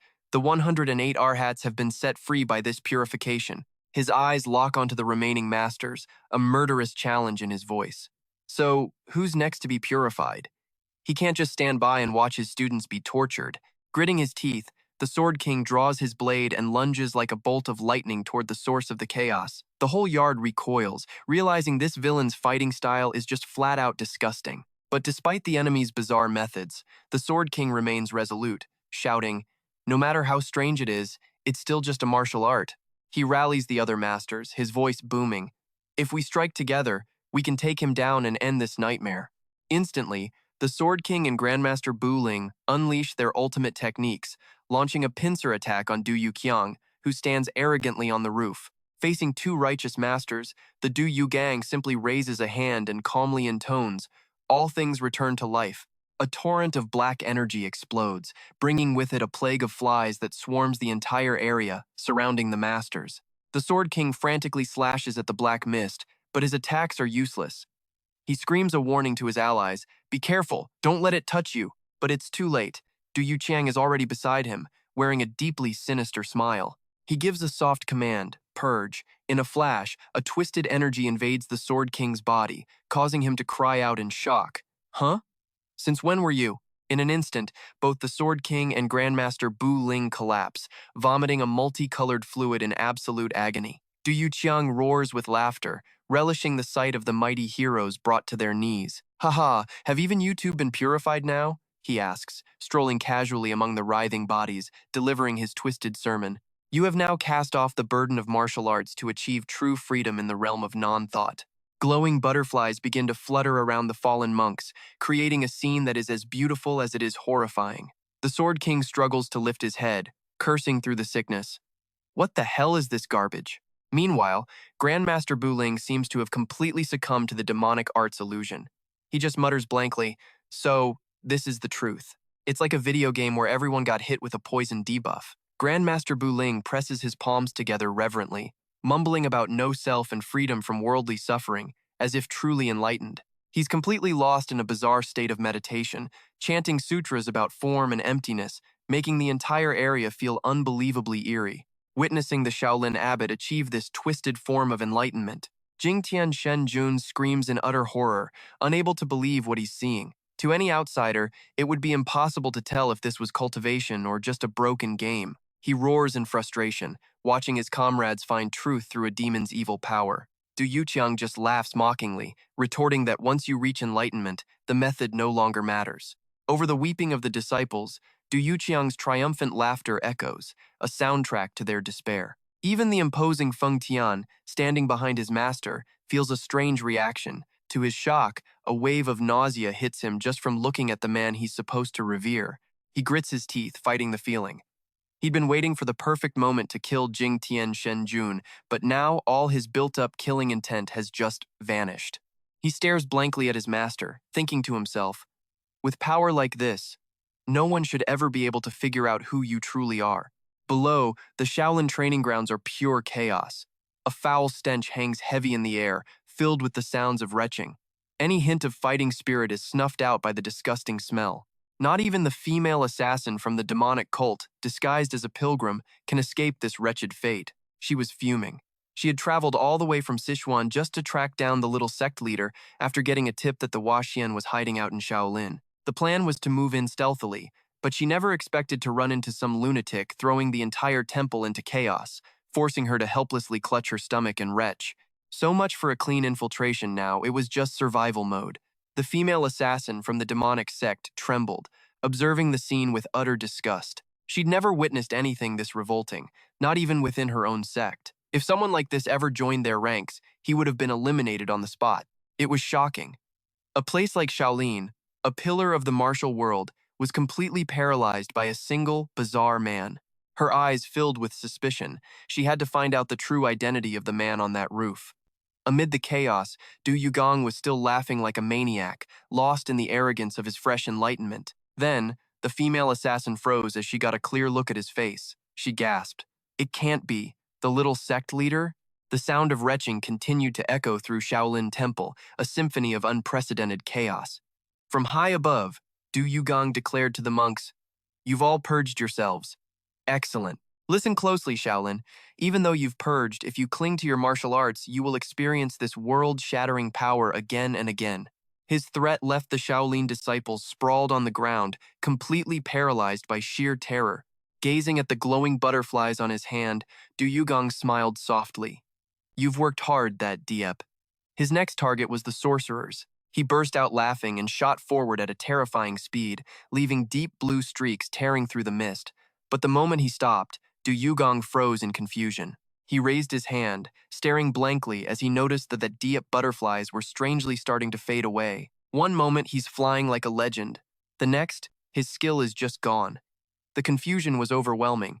Du Yugang's eyes flared brightly before returning to normal as he let out a gasp. Suddenly, a nauseating stench hit his nostrils, making him cover his mouth and retch violently. Stunned, Du Yugang stared down at his trembling hands. What is that smell? He had just mastered the Mada Huyen Then Kong. Then, flashes of the insane things he'd done while hallucinating began to flood his mind. He remembered babbling about beautiful butterflies and forcing monks to confess their sins. The horrifying realization hit him he had just completely destroyed his own image. The memory of himself laughing maniacally while demanding everyone purge themselves returned like a nightmare, making his face drain of all color. Feng Tian appeared behind him, announcing respectfully, "Master, you've returned. First, let's move from this spot." Realizing the absolute humiliation of his bizarre enlightenment, Du Yugang grabbed his head and let out a blood-curdling scream. He bolted from the scene as fast as an arrow, fleeing in utter shock and shame with tears streaming down his face. Feng Tian silently watched his master flee, sweating as he considered the terrifying power of the Ma Da Huyen Then Kong. Deep in the forest, Du Yugang stood frozen, his face dark with humiliation. He sobbed to himself, "Feng Tian, even you look terrified. I could just die right now." He trudged away in utter despair, trying to escape the grim reality. Standing under a raging waterfall, Du Yugang screamed in absolute frustration. "Arg! I can't believe the Mada Huyen Then Kong is such a disgusting, evil technique." Crying and cursing, the new sect leader despaired, wondering if a single decent demonic art even existed in this world. Suddenly, a piercing metallic sound rang out, putting him on high alert, and then in his mind's eye, through the white spray of the falls, a giant spider with blazing red eyes suddenly materialized. It was the spirit of the sage Chudu. The ancient being's voice boomed in his head. "O thou who has grasped the hidden power of the Chudu Hyen Kong, I, the sage Chudu, congratulate you on reaching enlightenment." The old sage stressed that only those who have experienced extreme suffering and seen the unseeable could ever reach this legendary state. Du Yugang was stunned, his mind flashing back to his recent bizarre actions, extreme suffering and seeing the unseeable. As his brain finished processing the memories, it all clicked into place. Instantly, countless techniques and incantations began flooding his mind, just like when he first trained in the Chudu Huyen Kong. Everything was happening so fast, but Du Yugang knew he couldn't take this new surge of power lightly. Ultimate techniques like the Chudu Cannon, Dragon Head, Chudu Long Spirit, and Fire Dragon all received a massive upgrade. Even his Fukan Kwai, the movement technique, broke clean past its limits. He recalled how this very technique helped him escape from Feng Tian before. Now, he couldn't help but wonder just how much faster he had become. All his skills leveling up at once felt like unlocking a secret combo. Under the bright sun, Du Yugang strained, hoisting a massive boulder in the rushing river to train his body. His eyes blazed with immense power as he felt his own monumental leap in strength. Feng Tian stood waiting silently on the bank, bowing respectfully. "It seems you've achieved enlightenment? Congratulations, master." Du Yugang simply replied, Thanks," as he quietly put on a fresh set of clothes. He remembered these clothes were prepared by the phantom thief. Du Yugang narrowed his eyes at his subordinate and asked pointedly, "Where did you send him?" Feng Tian quietly reported the new personnel arrangement. The phantom thief had decided to become a messenger, tasked with tailing the blood bat and reporting every move of the 7 Heavenly Might army. Du Yugang let out a small sigh, silently pitying the poor thief's unfortunate fate. Suddenly, he noticed a small item in his hand and asked, "What's in this pouch?" Feng Tian replied respectfully, "Perfume." Instantly, Du Yugang's expression darkened, his eyes blazing as he stared daggers at his guard. "You prepared perfume? Don't tell me you already knew the truth about the Mada Huyen Then Kong and didn't say anything?" Facing his master's fury, Feng Tian quickly bowed his head to explain. This subordinate was also unaware. "Master, it was just an order from the Allah Tian Ma." He roared with rage. This isn't funny at all. What is with that attitude? Do you want me to use the Mata Huyan then Kong again? Unable to contain his rage, the new sect leader lunged forward, throwing a flurry of punches. Then just die. Today, one of us isn't walking away from this. The sharp sounds of impact echoed through the forest as master and subordinate began a fiery chase. It wasn't about winning or losing anymore, just dodging to survive. Meanwhile, in a majestic palace brightly lit against the night sky, the atmosphere was incredibly tense. An old man with a ferocious expression suddenly slammed his hand on the table, roaring with pure fury. Are you just going to stand there and watch him roam the world? Why have you let Du Yugang live for so long? This old man is none other than Kim Oa Ma Quan, master of the glorious 5 demon gods. Facing his wrath is a man with an air of indifference, the sect leader himself, Xiao Dian Ma Jun, the 16th leader of the demonic cult. Seeing the young leader's composure, Kim Oa Ma Quan judges him silently. He can only say such things because he doesn't understand Feng Tian's true strength. His mind flashes back to a terrifying memory, back when Asura Ma was alive. Back then, only Feng Tian could approach him without revealing any presence, before coldly pressing a sword to his throat. That feeling of a blade at your neck before you even know who's there, a fatal blow waiting to happen. It wasn't just a threat, but a stark warning about the unbridgeable gap in their power. Kim Oa Ma Quan recalls his own caution back then.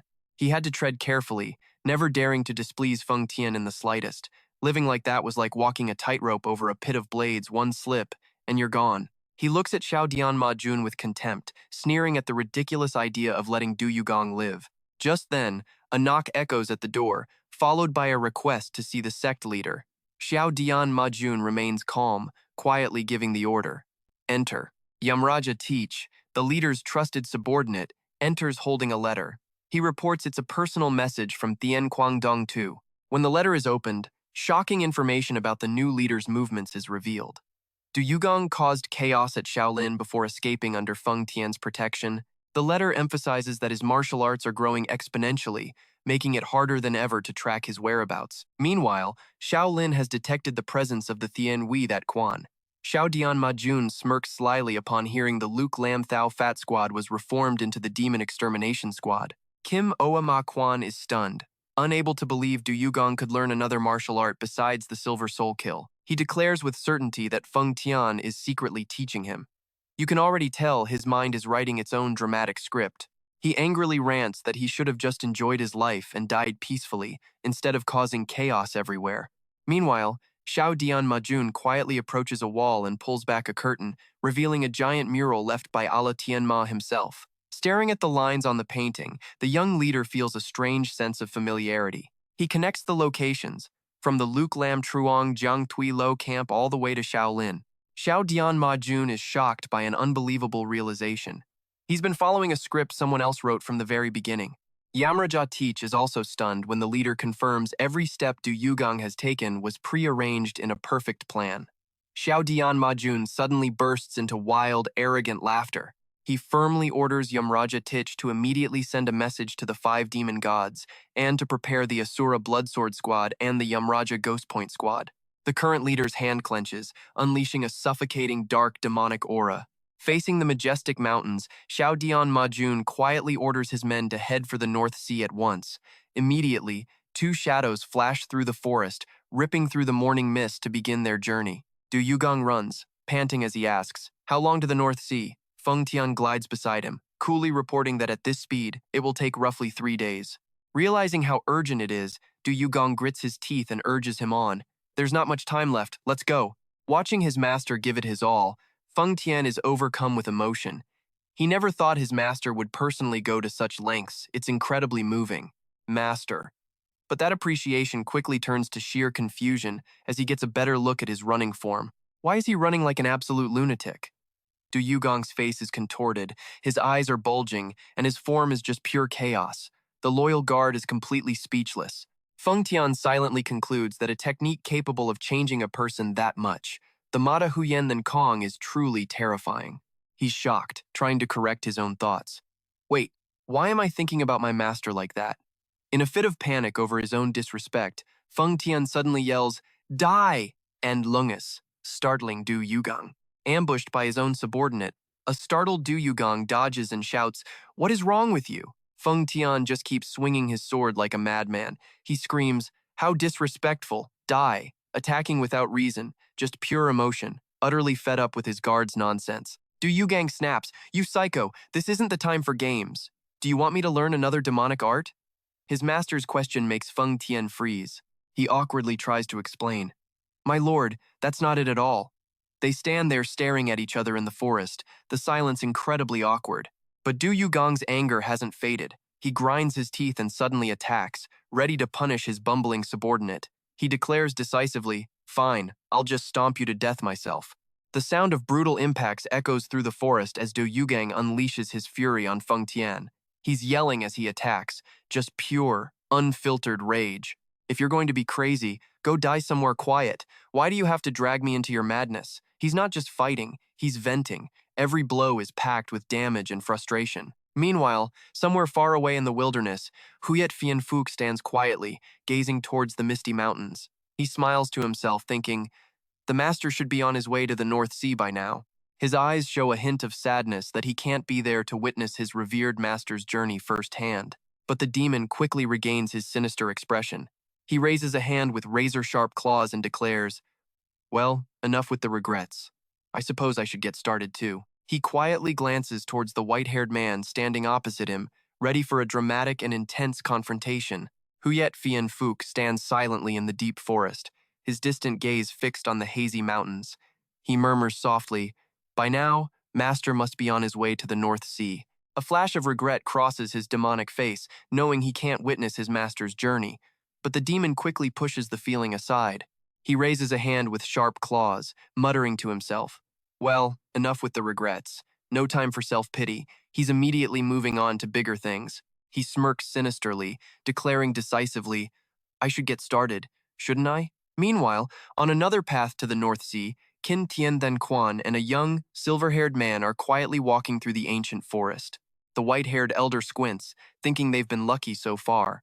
The road to the North Sea has been suspiciously quiet, but of course, that's never a good sign. He worries the enemy is just gathering their full strength for one epic final showdown. The younger man chimes in, confident that their own 5 armies will have gathered by then, ready for anything. He asks if his master, the sword sage divine lord, went ahead in disguise, and the old man simply nods in confirmation. Gyeongcheon divine lord sighs in relief. Just having the sword sage around makes him feel way more secure. I mean, with a name like that, you know the guy's stacked, just waiting for a boss to fight. And just like that, a blood-curdling scream shatters the peace, putting both of them on high alert. The silver-haired man realizes it's a woman's desperate cry for help. Pinpointing the sound, he and his master take off. They find a young woman desperately clinging to flimsy vines on a sheer cliff face. She's a sobbing, panicked mess, begging for anyone, absolutely anyone, to save her life. Seeing how desperate the situation is, the young man prepares to jump down, but Gyeongcheon Divine Lord stops him cold, ordering him to wait. The old master doesn't hesitate for a second.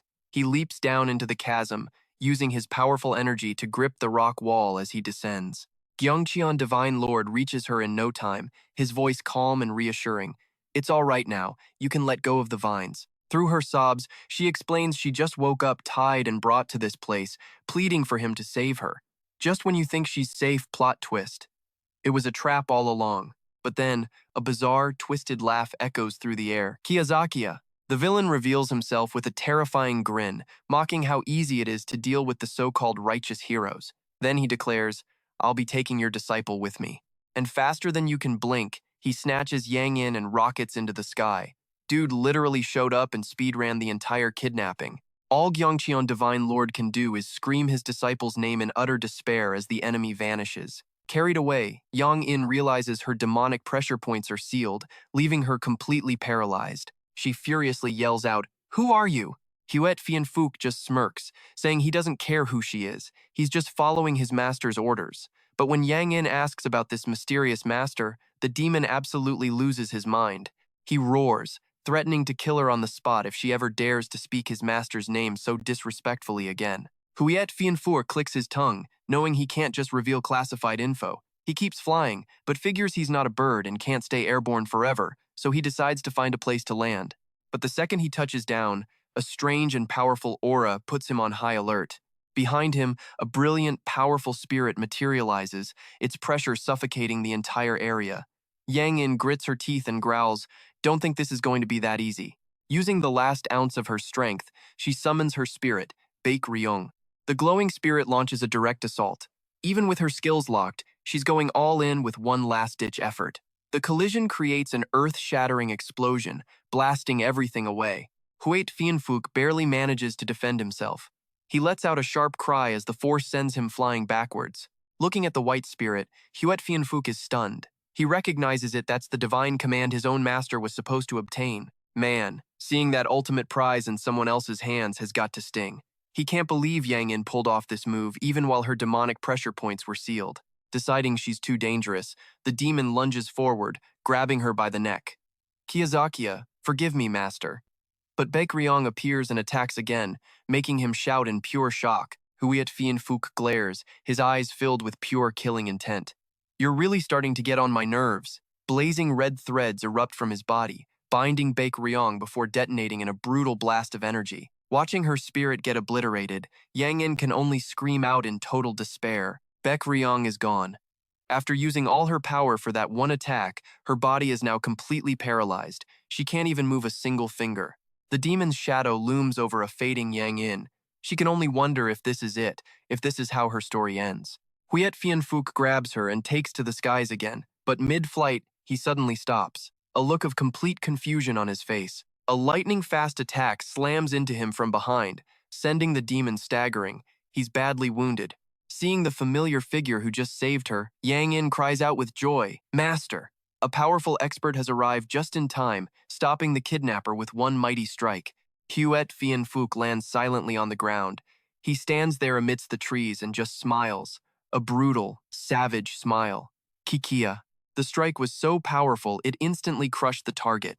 Elsewhere, by a campfire, Du Yugang pensively asks about Huet Fianfuk's current strength and whereabouts. Feng Tian stares quietly into the flames, stating with absolute certainty that he's on par with one of the 7 commanders of heavenly might. Hearing this, Du Yuyang's eyes narrow with worry. "So he's not as strong as I thought, huh?" He does a quick mental calculation. Without the 2 masters who fell at Shaolin, the enemy still has 5 other legendary masters. A knot of worry forms in his stomach. He actually hopes Huet Fianfuk is still alive. Seeing his master so concerned about a mere subordinate, Feng Tian suddenly snaps, yelling that a leader shouldn't waste compassion on such a worthless underling. Insulted, Du Yuyang roars back, his voice filled with rage. "Shut your mouth!" Feng Tian immediately softens his tone, saying that because Huet Fianfuk serves him, he won't be defeated so easily. Cut to another scene. Huet Fianfuk is lying broken in a pool of his own blood. Du Yuyang silently prays that the crazy fool doesn't just let out a few last kikiyas before dying for good. Dude's on the brink of death and they're still talking about him. A guy can't catch a break. But Feng Tian remains completely confident, insisting the demon will not die. He reveals the secret technique Huet Fianfuk practices is the 4 forms golden lock art. Instantly, the man's shattered flesh and bones begin to writhe, grotesquely contracting to rebuild his body. A blazing red torrent of spiritual power erupts, enveloping the dark figure as he regenerates amidst the wreckage. Feng Tian explains that no matter how pulverized the user's body becomes, this art allows for recovery at a truly terrifying speed. Amid the dark night, Huet Fianfuk rises to his feet, that familiar, savage Kiyazakiya smile showing beneath his demon mask. Feng Tian stares at his master and declares he will see his grand ambition fulfilled. Feng Tian states with absolute certainty that Huet Fianfuk will not die. He reveals to his master that the demonic man's cultivation technique is none other than the 4 forms golden lock art, and right on cue, the man's shredded muscles and shattered bones begin to twitch and twist, unnaturally pulling themselves back together to reform his body. It's like his health bar just empties and instantly refills. Feng Tian stresses that no matter how crushed his body gets, this technique allows for an unbelievable rate of regeneration. A torrent of crimson spiritual energy explodes outwards, shrouding the shadowy figure as he rapidly heals within the rubble. Huet Fianfuk stands tall once more, flashing that chillingly familiar grin under his demon mask. He will complete his master's grand plan, no matter what. At the same time, while Huet Fianfuk is keeping Chu Dongyan busy, another group acts on Feng Tian's command, the Green Forest Alliance and the Changjiang Waterway Camp. The Lulin King, Bang Huang, gazes at the imposing estate and exclaims, I can't believe we've actually made it to the Ghost Valley's main headquarters. Ton Yurklan smirks. She remarks that when Feng Tian gives an order, no one in their right mind would dare to defy it. The order is absolute. Still, the Lulin King worries, since they only brought a handful of core members. Facing the full might of Ghost Valley could be a suicide mission. He sighs, just hoping to minimize their losses. But Nirglan beats her chest confidently, telling him not to worry because she, Ngundirm Kyo, is here. Just then, a subordinate rushes over, frantically reporting to the Grand Camp Master, Dongfeng Virn, with an update from the scouting team. Seeing the drastic change in Dongfeng Virn's expression, the Lulin King quickly asks if something serious has happened. Dongfeng Virn confirms with a low voice that the situation is incredibly grave. The Valley Master and all of Ghost Valley's key fighters are completely absent. The Camp Master's face splits into a wicked grin. This place is now nothing but an empty house. Hearing the shocking news, the Lulin King tightens his grip on his massive axe, his face a mask of pure astonishment. The Lulin King hefts the axe onto his shoulder and lets out a sinister laugh. It's been a while since he got to raid an empty house, and his blood is pumping. His eyes gleam. This is a jackpot. Meanwhile, deep in the forest, a messenger pigeon glides through the mist, landing on the hand of the Ghost Valley Master. He squints, taking the message and muttering to himself, but as he reads the contents, his face twists in horror. The Lulin King and the EC Dragon King launched a surprise attack on Ghost Valley, and his assassins have been almost completely annihilated. He grinds his teeth in rage, unable to understand why those two major leaders would be there, targeting his main headquarters. The Ghost Valley Master is forced to accept a bitter truth. If it was those bandits, they wouldn't just slaughter his men, they would have looted every last asset Ghost Valley owned. It's already too late to turn back. His eyes burn with pure killing intent. He declares with finality, "Now, there is only one path left for us." Leading his remaining assassins, he thrusts his hand forward, giving the order, "Advance and kill Dukung and seize the Dari Hua Nan." After losing his home, he's going all in. There's nothing left to lose. While the Ghost Valley attackers and Dukung's ambush party are on the move, a very strange rumor begins to spread like wildfire across the land. In taverns everywhere, people are buzzing with gossip. A massive, chaotic battle at the Shaolin Temple? One man confirms it with certainty, saying a friend of his, disguised as a pilgrim, witnessed the entire event with his own 2 eyes. The news that the Heavenly Might 7 armies, countless masters, and even the full force of Shaolin couldn't stop a single monstrous man sends shivers down everyone's spine. And they've given this man a title worthy of his power, the Dark Demon Emperor. But contradicting those bloody rumors, another stranger tale begins to make the rounds. A guest in a tea house is puzzled by what he's hearing about the Shaolin incident. He mutters, "That's different from the rumor I heard. It seems the Dark Demon Emperor is more like the incarnation of another Buddha." The stories spread faster than any lightness skill, each person adding their own twist. People whisper that this demon emperor simply shouted a single phrase, causing the Shaolin high monks to achieve enlightenment on the spot, all while the other masters around them could do nothing but vomit from the overwhelming spiritual pressure. The strangest part? Despite the world-shaking chaos, apparently not a single person was injured. The news of the monks' mass enlightenment leaves the public completely stunned. Another man asks doubtfully, "The combined Heavenly Might 7 armies couldn't even defeat him. Is this Dark Demon Emperor truly a reaper back from hell itself?" Standing in the freezing winter air, Dukung squints, deep in thought as he hears about his new title. He quietly wonders to himself, who in the world is the Dark Demon Emperor? Feng Tian glides to his side, reporting clearly, "Master, we are about to reach the North Sea Green Ice Valley." The man himself has no idea what's going on, but the world has already given him a title. To avoid drawing unwanted attention, the two decide against using the Shadow Flash body technique, instead moving with normal lightness skills through the white snow. Dukung silently hopes the Heavenly Might 7 armies haven't reached the valley yet. He gives a firm order. "Tell me the details of the arrangement at the Green Ice Valley now." Feng Tian respectfully replies, explaining that the entry process is similar to the one at Dongting Lake. According to the guard, they must follow an underwater tunnel to reach the first entrance. From there, they have to navigate a small path to finally reach the place known as the Ice Cavern. Feng Tian continues, introducing their target. He reveals that inside the Ice Cavern lives a spirit beast called Bungvarng. The main objective this time is to slice it open and retrieve its inner core. Hearing this, Dukung smirks confidently. This arrangement sounds pretty simple, doesn't it? But Feng Tian immediately throws a bucket of cold water on his confidence. stating this is the most difficult task they've ever faced. The guard solemnly recounts a memory from the new star martial soul. He had said he'd never felt such chaos as when he faced the secret of this place. It's a profound paradox. You obtain the inner core, but it's as if you never got it. You possess martial arts, but it's as if you have none at all. Legend says this ice cave was once home to an immortal maiden, but she's long gone, and even the path to find it has vanished. The conflicting stories leave Du Yugang stunned, demanding answers. But Feng Tian just shakes his head, admitting he doesn't know either, earning him a scolding for being so useless. Done with the silence, Du Yugang snaps. Well? Stop hesitating and answer me already. With a dead serious look on his face, Feng Tian quietly confesses the reason he couldn't attack the Ice Echo Spirit Beast. It was simply too cute. A stone-cold assassin, defeated by cuteness. The answer is so absurd that the new sect leader is shocked enough to fall right into the snow. Thinking his guard has to be joking, Du Yugang bursts out laughing. Ha ha ha, Feng Tian, when did you learn how to make jokes? But when he sees Feng Tian's expression hasn't changed one bit, he squints and asks for the real reason. The guard just confirms it again. Completely deadpan, the Ice Echo was genuinely too adorable to kill. He says it like it's a universal truth, leaving everyone baffled. Du Yugang's eyes widen in horror, and he screams in pure helplessness, "Are you being serious right now?" Feng Tian explains that the spirit beast resonates with other inner cores, making it impossible for an opponent to even form the intent to kill. He suspects the giant spider core he swallowed is causing this strange reaction. Defeated before the fight even begins, worried, Du Yugang asks, "If even you can't do anything, then what are we supposed to do?"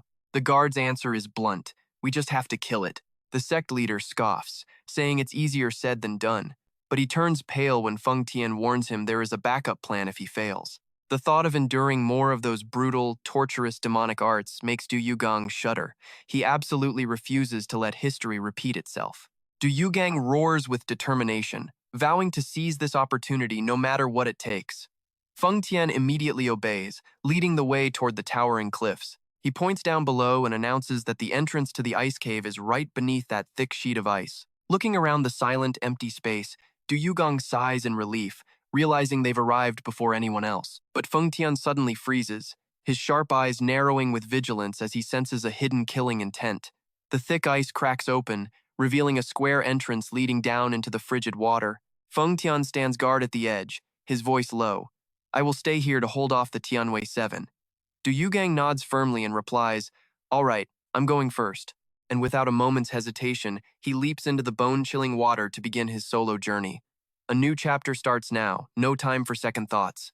After navigating a dark underwater tunnel, Du Yugang surfaces, taking a deep breath to recover his stamina. The moment his feet touch the ice, he freezes in astonishment as a terrifyingly cold aura envelops the entire space. Seeing ice quickly forming on his robes, Du Yugang thinks, "I need to melt this before moving." He hurriedly circulates his energy to fight off the encroaching cold. Water from his clothes keeps dripping down, its sound echoing along the path. As he ventures deeper, a magnificent sight makes him realize he's truly reached the hidden grotto. At the end of the icy hall, a colossal spirit orb emanates a mystical blue light, radiating an immense sense of power. The space is dead silent, but the pressure is as heavy as a mountain. Du Yugang cautiously steps deeper into the cold cave, a place where sharp icicles hang from the ceiling like countless deadly blades. He squints at the mystical blue light from the massive orb and lets out a gasp of awe. This is the hidden grotto. Getting closer, he finally sees the Ice Echo spirit beast curled up silently. Looking at the tiny creature with its glowing red eyes, Du Yugang can't help but feel skeptical. This is the beast that even Feng Tian couldn't kill? Despite the hesitation in his heart, he immediately draws his blade, sweat trickling down his determined face. His eyes turn sharp as he screams in his mind, "I don't care how cute you are, I'm taking your inner core." Big words, but his hands still tremble from the cuteness overload. Meanwhile, in a dense forest, Jingtian Shenjun looks worriedly at his disciple, asking in a low voice, "Yang Ren, are you okay? How are your broken meridians?" Yang Ren quietly stands up, offering a faint smile to reassure her master. "It doesn't hurt anymore," she replies softly. Jingtian Shenjun sighs softly, looking at his disciple with a pained expression. "You hide it so well that even I, your master, sometimes forget about your condition. If I could, I would have let you rest." But Yang Ren firmly cuts him off. "It's all right, master." Deep down, however, she is burning with the will for revenge. She grinds her teeth and thinks, The one who started this is still alive, constantly returning. I can't waste any more time. This time, I will end this for good. Suddenly, a savage, manic laugh echoes through the air from high above. Shui Pianfu, with his enormous black wings, glides through the sky, looking down on them with a mocking gaze. You two seem to be having a leisurely time. Instantly, a barrage of pitch-black needles rains down on the ground. Jing Tianxinjun and Yang Ren move like lightning, dodging the thunderous attacks that pierce the trees. He's spamming area of effect skills right from the get-go, not giving them a chance to breathe. In the dust, the demonic figure flips upside down mid-air, revealing a treacherous face with a deadly smile. Jing Tianxinjun roars in fury. "You bastard! You've fallen right into my trap!" Immediately, a blast of sword energy tears through the mist from behind, leaving Xiu Pianfu utterly shocked. A man with a long beard appears suddenly, launching a fatal blow with a powerful war cry aimed right at the demon. A secret boss appears with perfect timing, instantly doubling the tension. Xue Pianfu struggles to dodge the lightning-fast sword strike that tears through the forest. He lands on the ground, sweat pouring down his face as he feels the suffocating pressure from this new opponent. Looking closely at the man's appearance and aura, the demon is shocked as he realizes his identity. This man is the sword sage, Jian Shenjun. Trapped between two legendary masters, Huet Fianfuk could only marvel at the situation. To think I'd have to face two of the 7 heavenly martial army alone. Even in this life-or-death scenario, he flashed a defiant, savage grin. "Looks like today is the day I die. Ha!" Seeing no way out, a crazed look ignited in his eyes. He made a grim decision. "If this is the end, I'm taking one of them to hell with me." He moved like a phantom, launching himself straight at the younger man nearby in a final, suicidal gambit. The silver-haired warrior's eyes widened in shock at the demon's sudden, desperate attack. An earth-shattering explosion of inner power erupted moments later. Blinding light and a ferocious shockwave engulfed the entire mountain forest. Far off, by a quiet stream, Oatin Thunwai watched the scene unfold with a troubled gaze. He sighed softly to himself. I knew this was going to happen. Voan Thun Tho stood by the stream, clicking his tongue as he eyed the wreckage, thinking, "Tusk, tusk." The moment that maniac started laughing, I should have seen this coming. Well, time for you to reincarnate. And with that, he was ready to bolt, survival skills on full display. But just as he turned to leave, Huet Fianfuk rose from the debris right behind him, radiating pure killing intent. The demon roared in fury. Who was that clicking their tongue? Huet Fianfuk glared at Voine Tun Tho and demanded, "Hey, you! Did you see anyone around here making that noise?" Absolutely terrified, the thief could only stammer. The demon paused, then asked about Do Dukung's whereabouts. Voan Thun Tho quickly reported that his master had likely reached the North Sea by now. Realizing the 7 heavenly martial army might clash with his master, Huyet Fianfuk gave a decisive order. "We're heading to the North Sea as well." While secretly relieved he wasn't caught, Voan Thun Tho still had to tremble and obey. He'd just cheated death, but now he had to follow the boss. Karma hits hard. But then, Huet Fianfuk suddenly leaned in close, a deadly smile on his face, and delivered one final threat. "Next time you dare click your tongue, I will kill you." Sweat poured down Voan Thun Tho's face as he could only weep, "Yes, sir," in absolute terror. Meanwhile, in a snow-white mountain range, Qin Tian Thun Quan and Dung Yun were moving fast. Dung Yun apologized guiltily. "I'm sorry, master. You were only protecting me, and now." Qin Tian Thun Quan brushed off the injury, reassuring his disciple. "Don't worry, a wound like this is nothing. Besides, we're almost at the Green Ice Valley." But just as he finished speaking, an immense wave of power descended, tearing through the air itself. Dung Yun screamed in panic. "Who is that?" Amidst the white snow, Feng Tian appeared, greatsword in hand. He unleashed a fatal blow, completely blocking the old master's path. King Tian Tan Quan realized his comrades Tu Zhao Tan Quan, Mai Chuk Tan Quan, and Ngopsian Tan Quan were already in position to pin down the enemy. He quietly assessed the oppressive aura. It was definitely Feng Tian's, despite his face being hidden by a sophisticated human skin mask. Knowing the situation was critical, he urged Dung Yun, "We'll handle this fiend. You just jump into the lake." Dung Yun obeyed without hesitation. "Yes, sir." She leaped into the freezing water's surface. No time to second guess. Feng Tian's eyes narrowed with killing intent as he charged into battle at terrifying speed. The clash of steel echoed violently as the lone guard fought against the masters of the 7 heavenly martial army. Their combined power exploded, ripping through the snowy mist. An intense, chaotic battle raged to protect the entrance to the secret cave. Meanwhile, Dung Yun swam through an underwater tunnel and surfaced inside the ice grotto. She took a deep breath to recover after the long dive through bone-chilling water. But the brutal cold of this place hit her instantly, and her clothes began to freeze solid. No time to adapt. Dung Yun was horrified to realize that not just her clothes, but her human skin mask was also completely frozen. Seeing the disguise was now useless and cumbersome, she told herself, "Fine, this will be easier anyway." She decisively tore off the disguise. Beneath the mask, Dung Yun's true face was revealed sharp, beautiful, with long black hair. She hardened her resolve. If I can make the enemy lower their guard, then dressing like this is a small price to pay.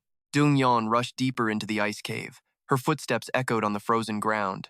Seeing a man up ahead, she realized his goal with a jolt.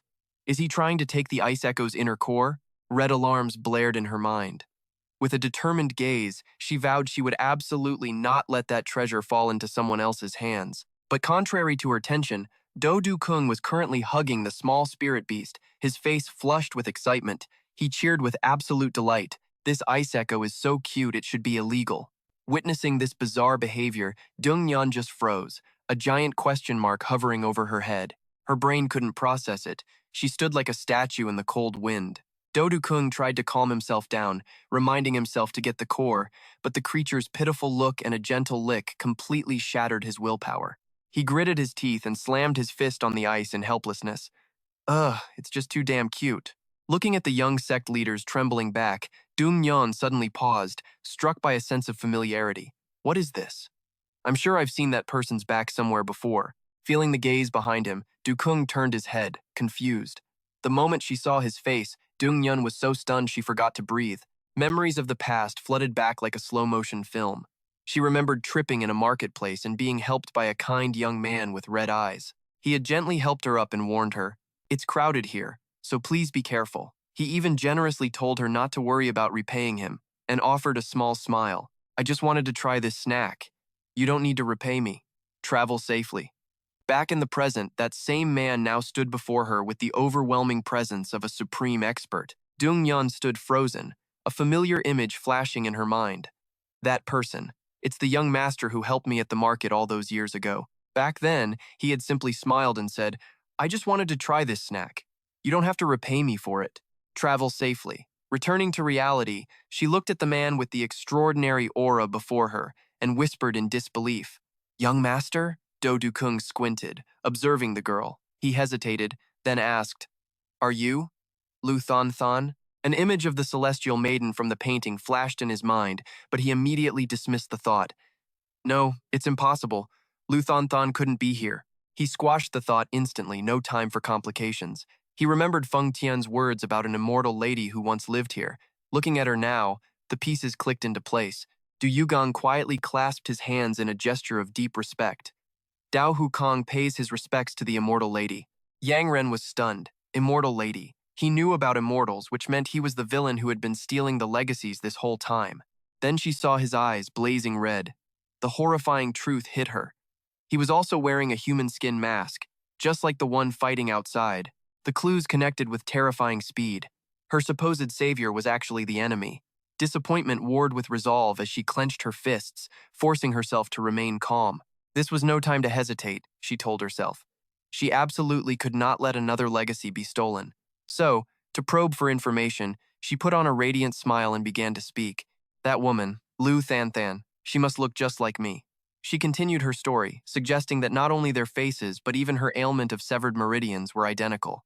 Du Yugang was surprised. She knew about his condition. A genuinely intrigued smile spread across his face. How interesting. Could you tell me more about that woman? Seeing her hesitate, he waved a hand generously. Well, if you don't want to, you don't have to. Panic surged through Yang Ren. She'd been too careless, nearly blowing her whole plan. She quickly regained her composure and smiled back at him. No, I will tell you. A cold sweat ran down her back. She was terrified by the fact that he didn't seem to suspect her in the slightest. She wondered silently, doesn't he suspect anything at all? But Du Yugang simply thought this immortal lady was a very chatty person. To build trust, he decided to reveal his shocking identity. I am the young lord of the demonic sect. The news hit Yang Ren like a thunderclap, leaving her completely speechless. She couldn't believe it. This handsome man standing before her was the son of Aula La Tianma, a legendary villain not seen in a century, the head of the demonic sect, considered the source of all evil. Yang Ren was bewildered. The Du Yugang? He looks nothing like a bloodthirsty monster. Noticing her shock, Du Yugang quietly added, "But I have no intention of becoming the sect lord." He said it with a sigh of relief, as if a huge burden had been lifted. Yang Ren asked blankly, "What?" He just gazed into the distance, opening up about his incredibly simple dream. "My wish is to live a normal life." Du Yugong explained that the demonic sect is a cold and ruthless place. At the slightest provocation, they call for someone's death. He confessed with brutal honesty that he lacked the confidence to endure becoming the leader of such a cruel organization. He remembered his father fondly. Luckily, he was a very kind person. The memory was so completely warped it was almost hilarious. Du Yugang recalled his father patting his head on his first day of training, but in Yang Ren's mind, she saw a demon lord measuring his son's skull, calculating the force needed to crush it. He continued, saying that after his father died, he left a loyal subordinate to protect him. But it was that very subordinate who forced him into this chaotic martial world against his will. Though he sometimes felt everything he went through was a bit extreme, he still believed it was his father's way of showing how much he cared. He smiled with a touch of nostalgia. After all, he was the type of person who never liked to show his feelings on his face. Looking at his calm expression, Yang Ren gritted her teeth, her fists trembling. She cursed him internally for being such a convincing liar, but she was trapped in a fierce internal struggle. She realized she couldn't bring herself to kill him, and wondered if she should let him go. Just then, Du Yugong let out a long sigh. "Ah, the thing giving me a headache isn't just my subordinate, it's the legacy too." And with that, Du Yugong casually recounted his bizarre accomplishment. "Before coming here, I got the legacy from Shaolin, but their martial arts are truly disgusting." He said everyone there was vomiting uncontrollably, total chaos. He told the story like a bad food review. Hearing this, Yang Ren broke into a cold sweat from shock. She thought to herself, "What in the world is he talking about? I was at Shaolin right before this. There is no way something that huge could have happened." Shaking off her confusion, she looked the new sect lord dead in the eye and said, "Your story is interesting. But before I pass on my ultimate technique, I must confess something." Du Yugang narrowed his blazing red eyes, his expression turning serious as he shot back, "What do you want to confess?" At that exact moment, outside the cave, the battle raged on through the white snow. The sharp clash of weapons tore through the mist. Feng Tian stood tall, facing off against a whole group of powerful masters all by himself. Witnessing that terrifying strength, a member of the demonic sect gasped in shock. "I can't believe he's fighting 5 of the 7 heavenly imperial guards alone. He's a monster." The group's morale plummeted instantly. Others started to panic, and one of them roared out a question. "We came here to kill the young lord. So what are the heavenly imperial guards doing here? Heavenly light child, are you setting us up?" The blue-haired woman struggled to explain. "The demonic sect lord's letter only mentioned going to the North Sea. I didn't see this coming either." Despair completely enveloped the group of masters. One of them whispered in fear, "We're done for. It's taking 5 of them just to hold Feng Tian back." The old man beside him bitterly agreed. "It seems this place will be our grave. If I knew it would end like this, I would have ignored that letter." Seeing Feng Tian's monstrous power, one of the demonic sect members trembled. Maybe it's not too late to run, he thought. The idea died instantly. He knew he couldn't escape. But their leader narrowed his eyes and admitted with bitterness that he also desperately wanted to run. But for all of them, there was no longer a way back. He reminded the group not to forget the goo poison. Their master planted inside them a vicious parasite created by forcing toxic creatures to kill each other until only one survived. Once you've swallowed that poison worm, your life can be taken from you at any moment. The only reason they managed to survive and escape the new Star Marshal Soul back then was because of the bitter rivalry between the former sect lord and their master. However, the situation has now completely changed. The current sect lord, the little demon lord, has appointed their master as an elder. They grit their teeth in frustration, with no idea when their crazed master will come for their heads. The thought sends a chill colder than the Arctic wind down their spines. In this life or death situation, a bold idea flashes through their minds. Perhaps this is their chance. Facing his confused comrades, the leader declares it plainly, "The enemy of my enemy is my friend." He plans to join forces with them to take down Feng Tian together. However, another member remains cautious, fearing Feng Tian is still hiding his true power. Since his duty is to protect the young cult leader, he probably isn't fighting with everything he's got. They deliberate, searching for the safest path. After quietly observing the battle, they realize the Heavenly Might 7 armies can hold out a little longer. A vicious plan is finally hatched. He decisively announces, "We will capture the young cult leader currently at the bottom of the lake." The group's hearts pound at the news, like hearing about a high-stakes deathmatch. The plan is perfect, but one thing still bothers them. The leader stares down the female member, demanding information about the young cult leader who threw the Shaolin into chaos. She just sweats bullets, insisting that while it sounds absurd, he has to believe her. The female cult member continues, revealing the terrifying power of their new leader. She says he can manipulate anything corrupted in this world, from mold and insects to the vilest filth. This bizarre dark art is what paralyzed the Shaolin Temple, forcing them to close their doors. Hearing this, the underlings are stunned, thinking the whole story is just completely ridiculous. She calmly explains that while it sounds unbelievable, this frozen wasteland has no filth for him to control. And in reality, not a single person at Shaolin actually died from his technique. The men are still skeptical about whether Du Yugang is truly at the bottom of the lake. But with nowhere else to look, the group acts decisively. They shoot across the ice like lightning, heading straight for the ice cave to capture their target. Meanwhile, inside the cold, secret cavern, the atmosphere between the two suddenly becomes tense. The air is thick, like a drama about to hit its most intense plot twist. Yang Ren looks directly at Do Yugang and gravely announces that before she can teach him the ultimate technique, she must confess a certain truth to him. Do Yugang narrows his eyes suspiciously and asks, "What does she want to confess?" But before he can even react, Yang Ren strikes with lightning speed, hitting a vital pressure point, leaving him utterly stunned and defenseless. Du Yugong's eyes widen in horror, cold sweat running down his face as he feels a powerful force locking his meridians. Yang Ren coldly states that because she was always in disguise, he could never have recognized her true identity. She declares she is the successor of the Heavenly Might 7 armies he's been searching for all this time. Yang Ren glares at him, filled with rage. She believes Du Yugang's story about causing chaos at Shaolin was nothing but a shameless lie. Her trust just plummeted faster than stocks after a market crash. She claims that she herself just left the Shaolin Temple, and if he had really caused trouble there, there's no way he could have escaped completely unscathed. To her, too many huge events happening in such a short time is just absurd. Yang Ren closes in, her killing intent flaring as she seethes, "You cunning bastard, I almost believed your lies." Du Yugang freezes, shocked, wondering to himself, "You're the successor of the Heavenly Might 7 armies?" But their successor was clearly a man. While he's lost in confusion, Yang Ren silently approaches the coiled Ice Echo spirit beast. She suddenly gathers a deep blue energy in her palm and lands a devastating blow directly on the small creature. The Ice Echo's agonizing scream echoes throughout the cold cave. Fresh blood splatters as Yang Ren attacks relentlessly, roaring with finality, "Die!" The powerful attack tears through the air, gravely wounding the poor spirit beast in an instant. Witnessing the horrific scene, Du Yugong's eyes widen in terror. He screams in absolute desperation, "Don't!" But it was too late. The small spirit beast had completely collapsed under the righteous disciple's hand. Du Yugang trembles as he criticizes her.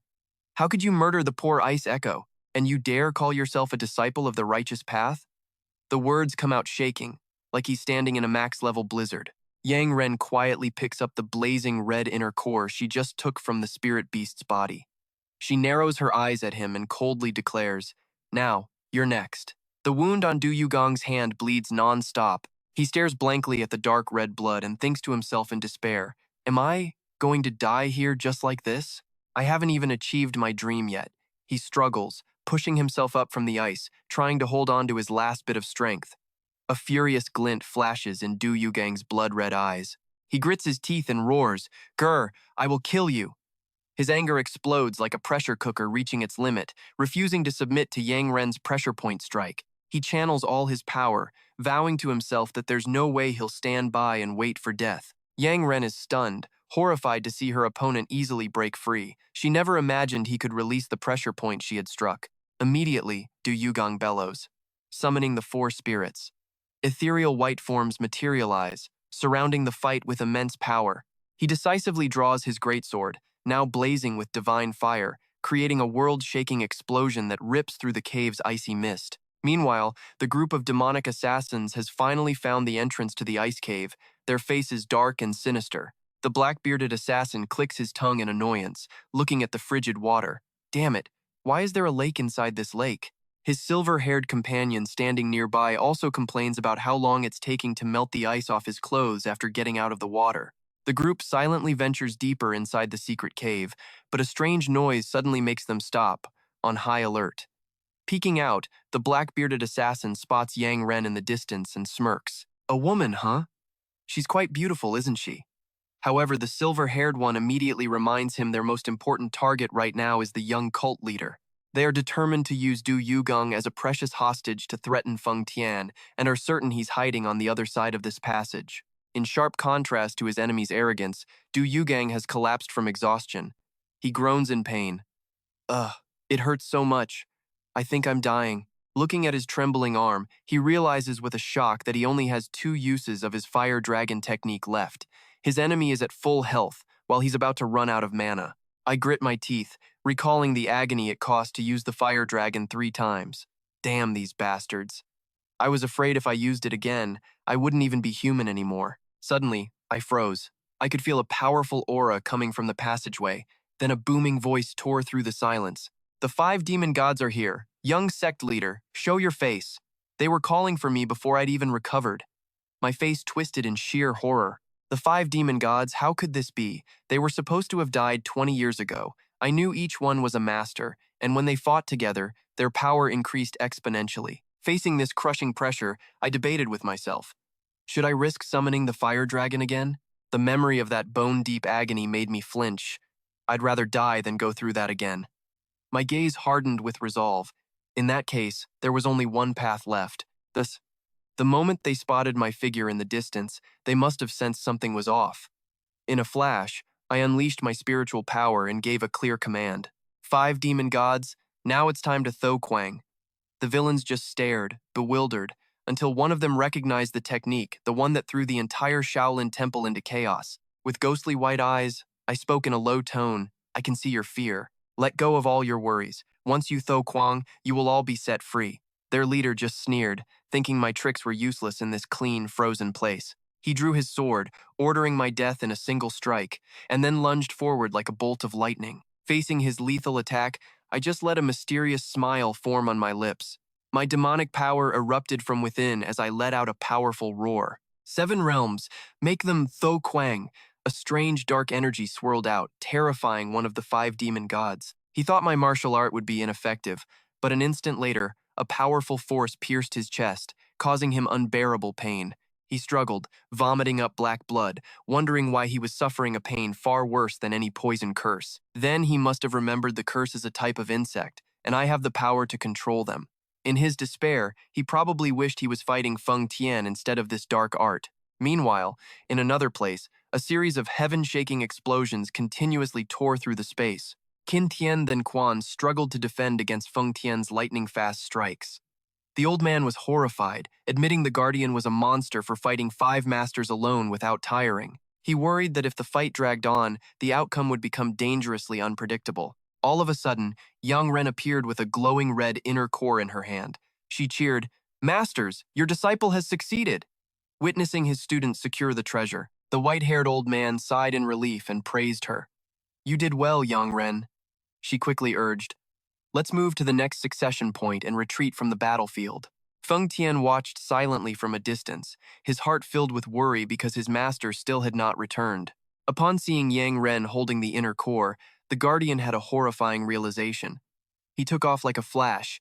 With only one thought in his mind, his master was in danger. A massive wave of deep blue energy suddenly erupted with fierce intensity, ripping space apart. Witnessing the sudden blast, Feng Tian screamed in terror, "Master!" And amidst a roar of arrogant laughter, I emerged, my overwhelming aura making my enemies freeze in fear. I narrowed my eyes, sensing something was wrong. Feng Tian's presence just vanished. Looking at the trembling men before me, I quietly made an observation. What a pity. I was planning on making him fight all of you. I grinned, a demonic smile spreading across my face. Well, there's no other way. I'll just have to take care of you 5 demon gods myself, right now. One of the 5 demon gods collapsed in agony. He must have been thinking, after surviving for so long, was he really going to die such a disgraceful death? A 5-colored liquid poured from his mouth as he heaved in utter humiliation. I walked over and gently placed my hand on his head. The defeated man looked up in shock. Why? Why aren't you killing me? I simply looked back at him with an expression of compassion. Such ugly words. You just need to Tho Kwang.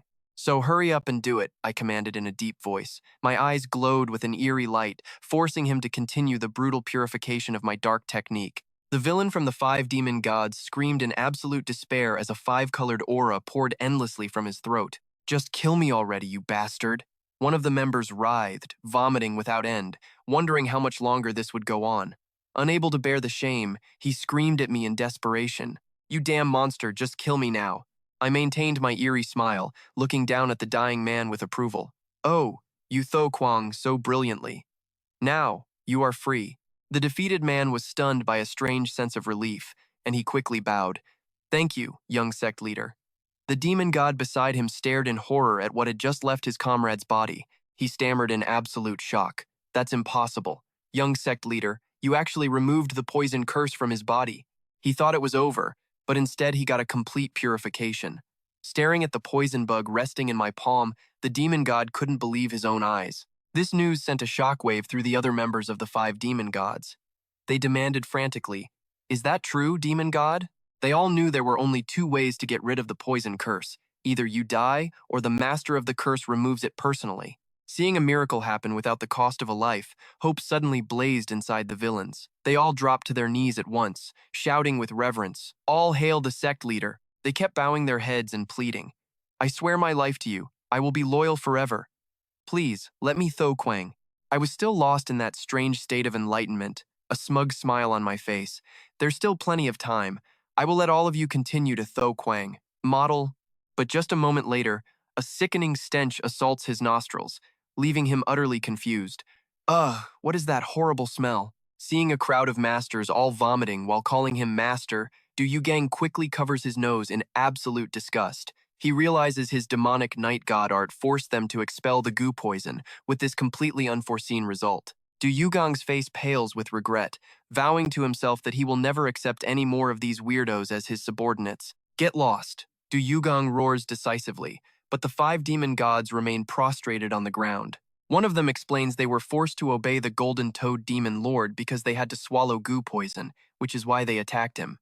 He sincerely pledges their absolute loyalty and begs the new sect master to remove the remaining poison from the others. Their persistence drives Yugang mad, and he clenches his fists, shouting, "Who said you could call me master?" He threatens that if they don't get out of his sight immediately, he won't hesitate to take their lives one by one. Seeing the young master's resolve, the villains finally retreat, fearing that if they stay any longer, that madman Feng Tian will barge in and make things even worse. Getting kicked out but still begging to follow him talk about some seriously hardcore fans. Standing alone in the icy cave, he feels completely defeated, slamming his fist against the rock wall to vent. Yugang bitterly tells himself he's not only stuck with weird followers but has also lost a precious inheritance to his enemy. He just can't understand how his life became such a miserable mess. Suddenly, a strange sound rips through the air, putting Yugang on high alert. Was that the cry of an ice echo? A bizarre shadow appears among the sharp ice pillars, confusing him because the ice echo spirit was supposedly already defeated. He squints, trying to see, and wonders in confusion where that sound could possibly be coming from. Meanwhile, outside on a cliff glowing in the sunset, Bloodfan appears, his red cloak fluttering dramatically in the wind. From behind, a figure rushes forward, calling out. The great leader of the Shadowless Thieves runs up and asks, "Hey, boss, where is the master?" Seeing the man remain silent, he mockingly asks if his boss has gone deaf. Instantly, Bloodfan flies into a rage, shouting, "Shut up!" and unleashes a lightning-fast strike, making the thief cry out in pain. He smirks sadistically, observing that it seems their revered one has not yet appeared in this place. Feng Tian gazes thoughtfully at the silent lake, concluding that Yugang is likely on his way to the next inheritance site. Standing nearby, Bloodfan lets out a sly, cunning laugh. So, the heir of the 7 celestial fates has already claimed his inheritance. He then reveals a fascinating bit of information. Their own heir isn't actually a man, and she accidentally revealed her true form right here. Bloodfan clicks his tongue, complaining about their troublesome first mission, but suddenly stops when he feels a disturbance from under the water. The drama's not even over, and a plot twist is already swimming up from the depths. A sudden burst of energy erupts from the lake's core, sending massive columns of white water into the air. Bloodfan squints with suspicion.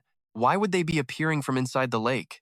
Emerging from the freezing water are the 5 demon gods, looking absolutely pathetic and reeking of that same foul stench. Witnessing this strange sight, the shadowless thief whispers to Bloodfan, asking why Lord Feng Tian didn't just kill them all. Bloodfan coldly shoots back a scornful question of his own.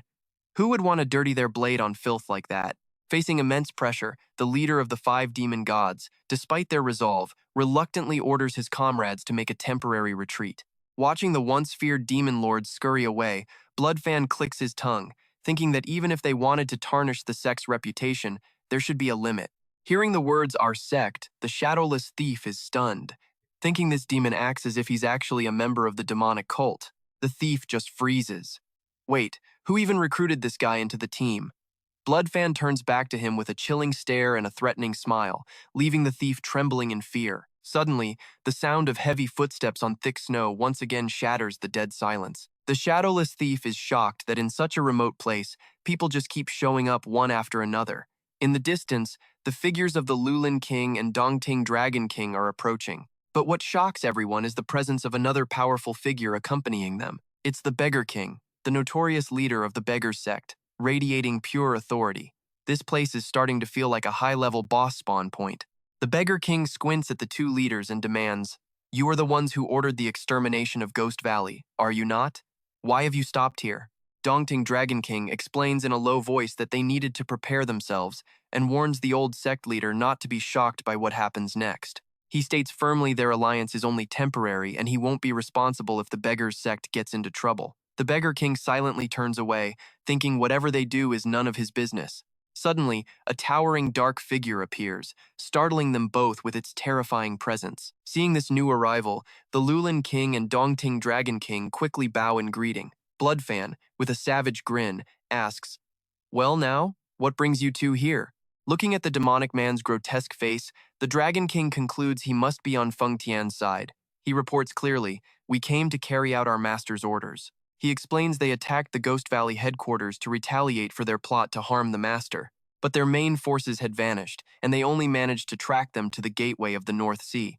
The moment they heard master, they went on the attack without asking questions.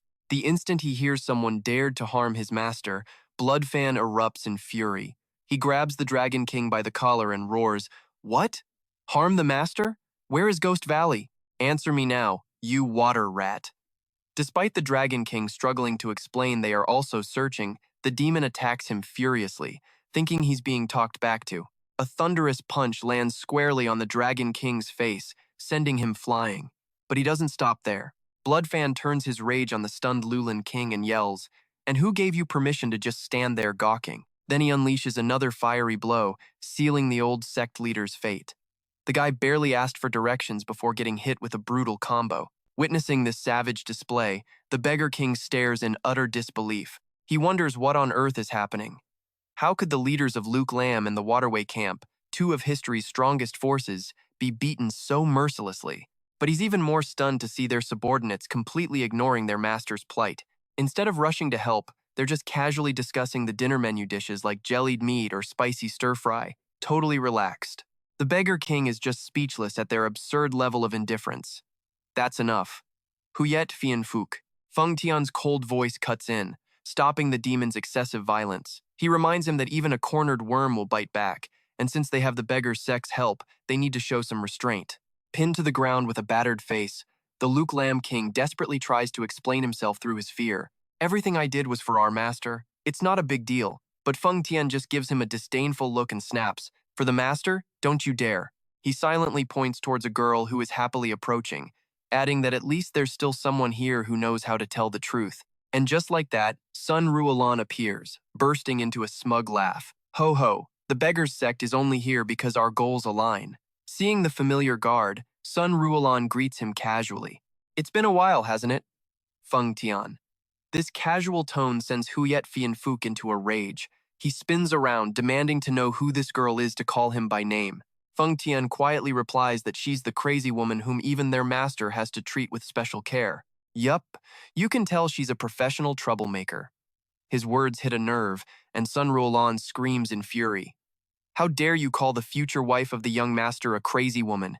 She glares, pointing a finger right in Feng Tian's face, demanding he watch his mouth. In front of the two bewildered martial arts masters, Sun Ruolan begins daydreaming about how Yugang suddenly vanished after reading the love letter she secretly wrote him. She beams with a satisfied smile, deluding herself into thinking that his action was a clear sign that he had accepted her feelings. But Sun Ruolan's disrespect in using the master's full name drives Huyet Fianfuk insane. He roars with killing intent, "How dare you say the master's name?" He lunges forward to punish her, but Sun Ruolan screams out, "Don't you touch me, I'm his great lady now." The shocking declaration stops the demon man dead in his tracks, absolutely stunned. Feng Tian can only shake his head in exhaustion, confirming that this woman's mind really isn't normal. In the dead of night, Sun Ruolan lets out a series of demonic laughs, her eyes rolling back white in a fit of mania. She mutters madly, "Du Yugang is mine. I am his great lady. And now?" Sun Ruolan is tied up and gagged, only able to let out helpless muffled cries while sitting cross-legged in the cold winter air. Feng Tian stands watching, noting that both her demonic and mute acupoints have been sealed, leaving her unable to move or speak. Looking at Sun Ruolan's pathetic state, the guard can't help but wonder how a beauty like her ended up this way, recalling that this is the same crazy woman their master always handles carefully. Huyet Fianfuk, standing beside him, has to nod in agreement, admitting he's never seen anyone so insane. But Feng Tian immediately mocks him, saying all he needs to do is look in a mirror to see a real madman. Meanwhile, the beggar king approaches Dongdin Longvuang with a grave expression. The old sect leader narrows his eyes. "Dongdin Longvuang, I have a question for you. Why is the world's #1 divine thief over there? Is that really the shadowless divine thief?" Longvuang lets out a soft sigh, thinking that this whole situation is just getting stranger and stranger. He explains that he'd accepted the infamy of allying with an evil sect because he heard the Waterway Camp planned to level Ghost Valley. But now, with mountain bandits, water pirates, and the most famous thieves in the world gathered here, the situation is completely out of control. Before the Alliance can even fight, it already feels like a chaotic underworld marketplace. As the Beggar King quietly observes, a sense of unease grows within him. Despite having some goodwill towards them before, he now glares at Longvuang, demanding the truth about who these evil men are. Suddenly, a chilling voice rings out from right behind them. "You called for me?" Both the Beggar King and Longvuang are horrified, unable to believe someone snuck up on them completely undetected. The Beggar King breaks into a cold sweat. He realizes that you can't judge the true power of this demon-masked man by his movements alone. You turn around, and a boss-level NPC has just spawned right behind you. Huyet Fianfu cracks a savage smile, announcing loud and clear, "You're talking about someone extremely wicked and evil. Well, that's me. You called me, and now you're going to ignore me?" His face turns ferocious as he roars at the scoundrels to hurry up and speak. But just as his murderous aura peaks, Huyet Fianfuk suddenly freezes, sensing something off. He narrows his eyes, muttering about the appearance of a ghostly shadow. Then, quick as a flash, he bolts, leaving a trail of dust in the silent night. He was about to go off on the boss, but got pulled into an urgent quest. The Beggar King and Dongdin Longvuang are still stunned, wondering what ghostly shadow he was talking about, as Huyet Fianfuk vanishes like a phantom. The demon man reappears beside Feng Tian, reporting that the enemy's elite reconnaissance team has finally shown themselves. Huyet Fianfuk grits his teeth in fury, learning that the little-faced demon lord dared to point a sword at their master. He demands to personally fight him to protect their master's dignity, but Feng Tian immediately stops him. He orders the demon man to stay and wait while he himself goes to greet their master. He was all hyped for a fight, but got benched instead. Huyet Fianfu clicks his tongue, muttering that the ice cave should be all cleaned up by now. His words make Feng Tian suspicious, and he asks if there was something in the cave so dirty it needed cleaning. The demon man's nonsensical chatter is immediately shut down by the guard's sharp, commanding shout. Feng Tian orders Huyet Fianfuk to prepare fresh clothes and perfume to welcome the master back. While the demon man is still confused about these bizarre requests, Feng Tian throws a thunderous punch, forcing him into absolute silence. Inside the cave, I was stunned when another giant ice vong dropped from the ceiling. But unlike the others, this one seemed gentle. It approached me, almost friendly. I saw the sadness in its eyes. I gently stroked its head and apologized for failing to protect its companions earlier. The spirit beast keeps nudging, Du Yugang with its head, trying to signal something. He squints at it and asks, "Why do you keep pushing me? You want me to get on your back?" Seeing Bang Vong nod in confirmation, he silently climbs on and lets it guide him through a secret passage hidden in the cave ceiling. I was amazed at how complex this passage was. One wrong turn in here, and any stranger would be lost for good. Finally, a brilliant light appeared at the end of the tunnel. I couldn't help but wonder if this was where the Ice Vong was taking me. Coming here without the spirit beast would have been a death sentence. I was stunned to realize it wasn't just one, but a whole pack of them. I whispered to myself, wondering what on earth this place was. The giant Ice Vong brought me before a block of eternal ice, sealing a sword that pulsed with blue energy. Suddenly, a powerful voice echoed around me. Only a person with a kind heart, led by an Ice Vong, can retrieve the Heaven Soul. This felt like I was in some kind of twisted personality test. I looked around, shocked, wondering if this woman's voice belonged to the immortal Feng Tian had mentioned.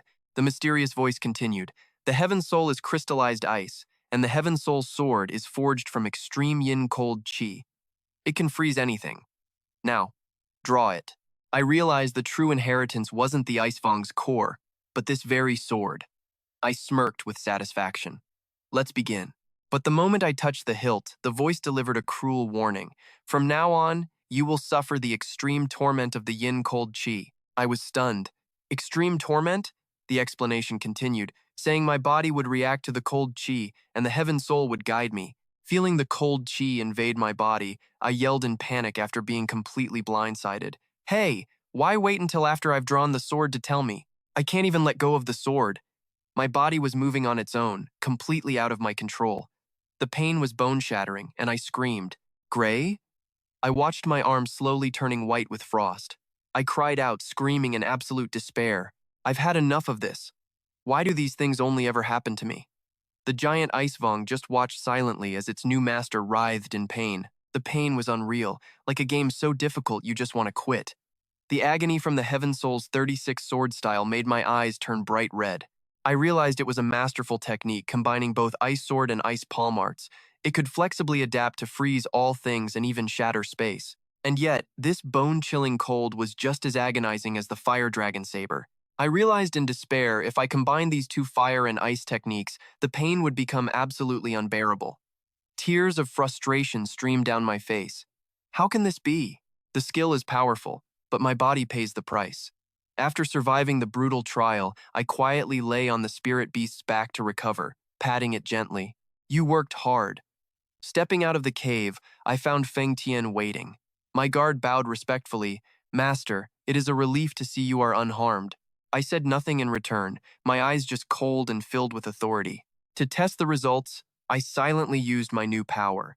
With just a light touch from my hand, a giant boulder was instantly frozen solid. But I silently judged its power wasn't as great as the fire dragon's. It wouldn't be enough to stop Feng Tian. As expected, he shattered the ice with one move, congratulating me. I narrowed my eyes, asking about the situation outside. I was told that Blood Fan Fu, the shadowless divine thief, and the men of Lu Lin King had all arrived at the North Sea. Hearing that Lu Lin and the Waterway Camp had also appeared, I suspiciously asked why. Feng Tian explained they wanted to destroy Ghost Valley to prove their unwavering loyalty to me. I narrowed my eyes, stating those bandits had no reason to meddle. When Feng Tian insisted it was loyalty, I snapped, "You're the one who ordered them, aren't you?" I furiously scolded my subordinate for letting them cause trouble everywhere without my direct command. Facing my rage, Feng Tian just bowed, admitting they deserved death. Then he suddenly produced a strange item, trying to change the subject. "Ah, yes, master." He was still being scolded but tried to use some new drama to ease the tension. Seeing the new clothes and perfume in his hand reminded me of my humiliation at Shaolin. I glared, reminding him how he fled when I used the demonic night divine art. "You thought it was filthy, didn't you? Disgusting?" Faced with my killing intent, my guard stammered that since it was the best martial art, he knew I'd be safe. I couldn't stand his deceitful excuses. I roared, "You bastard! Stop your lecturing!"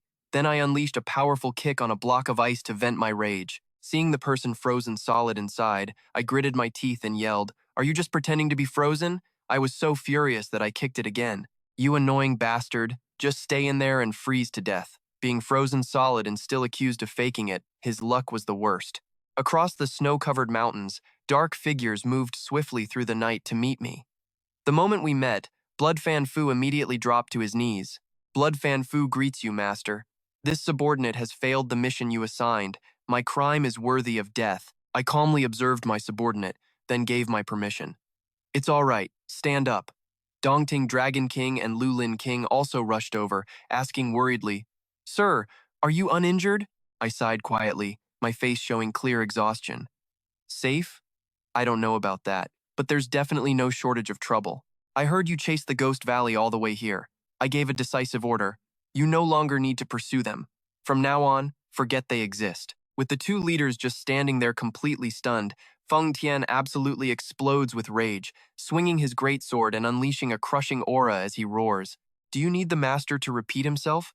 Terrified by the guard's killing intent, both men slam their heads on the ground, begging for forgiveness and promising total obedience. Meanwhile, Du Yugang quietly looks over at Hut Kai and Sun Ruolan, feeling a wave of relief seeing that they're both still safe.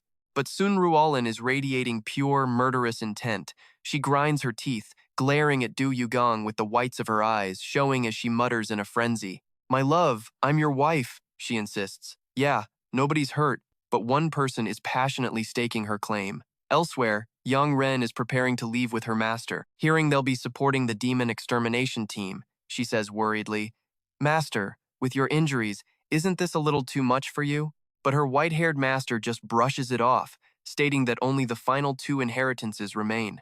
He places all his hope on his disciple, saying if she gets it, she'll become the true #1 martial artist in the world. Yang Ren clenches her fist, her eyes shining with fierce determination at the thought of facing Du Yugang one more time. The race for ultimate power is on, and the tension in the air is thick enough to cut. Back with the Du Yugang just holds his face in utter despair, watching his followers go crazy and cause chaos all over the forest. He can only sigh in exhaustion. These lunatics. Du Yugang thinks, standing in the forest looking completely helpless and tired, how on earth did it come to this? It all started a few hours earlier, when the 3 of them were traveling to the North Sea. Huyet Fien Phuc, with his eerie face, quietly approached Feng Tian to speak. Hey, boss, I have a question. Feng Tian keeps walking, coolly asking over his shoulder, What is it? The demon man hesitates for a moment, then confesses, No matter how I think about it, this feels incredibly strange. He stares at Du Yugang's ridiculously clumsy figure running ahead and wonders, Master, why is he running like a complete idiot? And yup, asking a question that stupid gets you an instant, unannounced beatdown. The disrespectful comment immediately sets Feng Tian off. With absolutely no warning, the guard unleashes a thunderous blow, making Huyet Fien Phuc cry out in agony. Feng Tian glares with pure killing intent and roars, Are you looking to die today? He then unloads a series of brutal attacks on the new subordinate. Witnessing the sudden violence, a panicked Du Yugang shouts, Feng Tian, what are you doing? Stop right now. It was just an innocent question. But Feng Tian hasn't cooled down one bit, declaring loudly, Master, I am going to kill Huyet Fien Phuc. From this moment on, just consider him to have never existed. A stunned Du Yugang intervenes. But why kill him? He suspects the demon must have committed some unforgivable crime to deserve this. So he yells, Huyet Fien Phuc, tell me the truth. Did you massacre innocent villagers or something?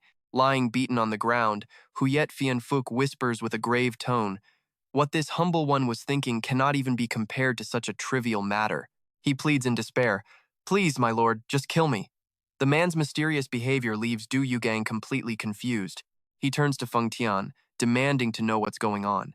The guard grits his teeth, his killing intent suffocating the air as he roars, Yes, master, Huyet Fien Phuc dared to call you an id.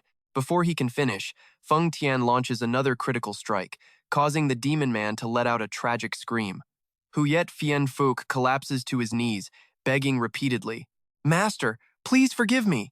But Feng Tian's fury hasn't subsided in the slightest. He wildly continues to land heavy blows on the new recruit, roaring, You deserve to die. You deserve to die. Standing nearby, Du Yugang lets out a weary sigh, his face etched with fatigue from this long journey of pointless trouble. It's like he's traveling with 2 portable chaos generators. His patience has finally run out. The Du Yugang glares and shouts, If this is what you 2 want, then I'll grant your wish. He lunges forward, unleashing all of his pent-up frustration on his 2 bumbling subordinates. Just die, you 2 bastards. Die and get out of my sight. The brutal sounds of a beatdown echo through the moonlit forest, marking yet another chaotic night for the group. He got so annoyed he's handling them himself. Who needs enemies? The party finally reaches Liu Ning at Heishan Mountain in the dead of night. Standing before the towering mountain range, Du Yugang silently observes the ancient temple in the distance, thinking, is this the location of the final inheritance? But the anger inside him still hasn't faded. He continues to land punishing blows on his two kneeling followers. Because of you two idiots, I'm a full day late, Du Yugang seethes. If I can't get the inheritance, are you two going to take responsibility? Under the master's suffocating pressure, Feng Tian, though in pain, tries to reassure him. Master, please do not worry. This inheritance is created by a complex formation. It's not easy to break, so it won't disappear. Hearing this, Du Yugang squints resentfully. It had better be that way. Suddenly, a burst of energy tears through the night, and a dark shadow lands in a flash, kneeling before Du Yugang. It's Wu Yingshen Tu, the phantom thief, bowing respectfully. Wu Yingshen Tu greets the master. Seeing the thief's timid posture, Du Yugang quietly gives an order. All right, stand up. But Wu Yingshen Tu just trembles, not daring to lift his head.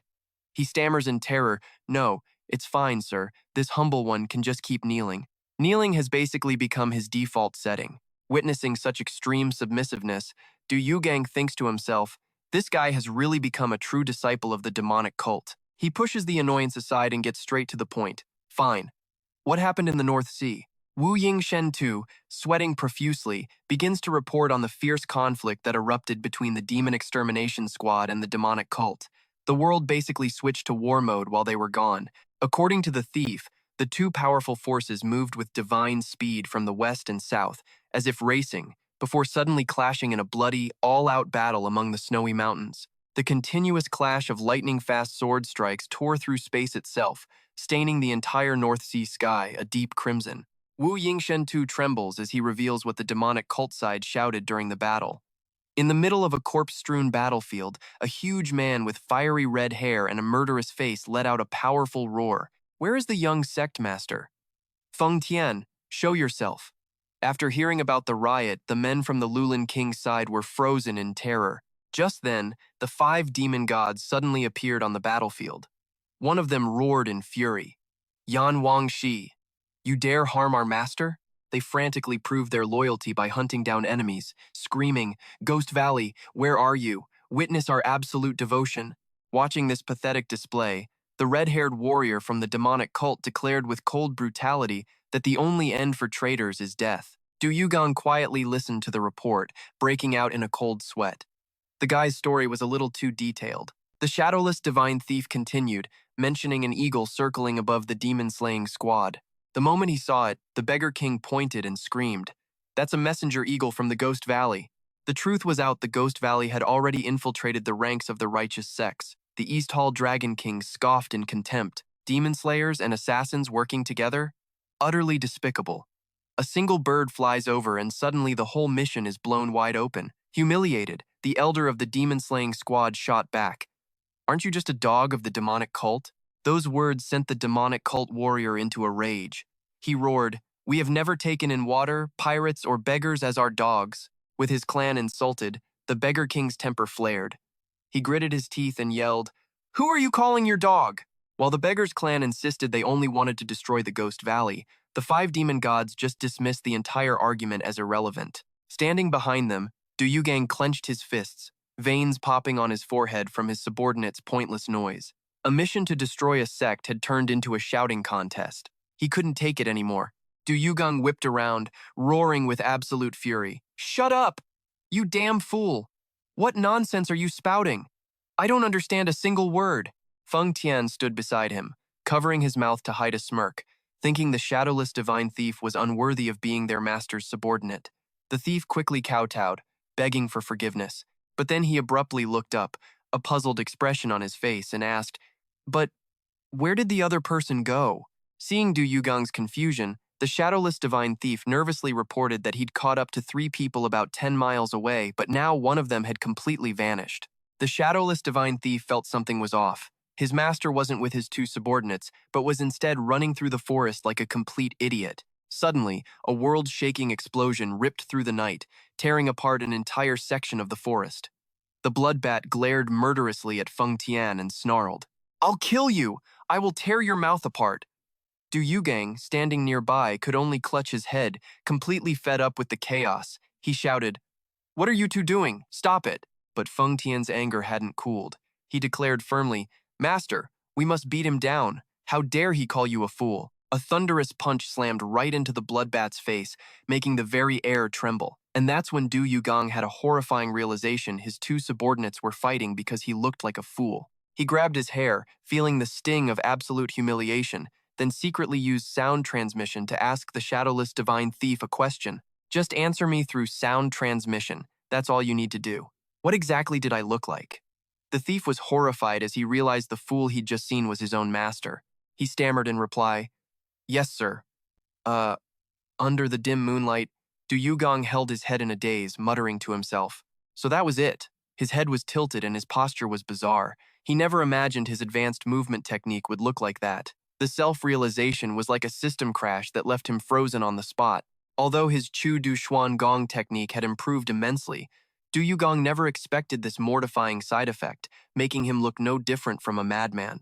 Seeing his two subordinates still standing frozen after their fight, his anger finally boiled over. He roared, "You call yourselves my trusted men, and you just stood there watching?"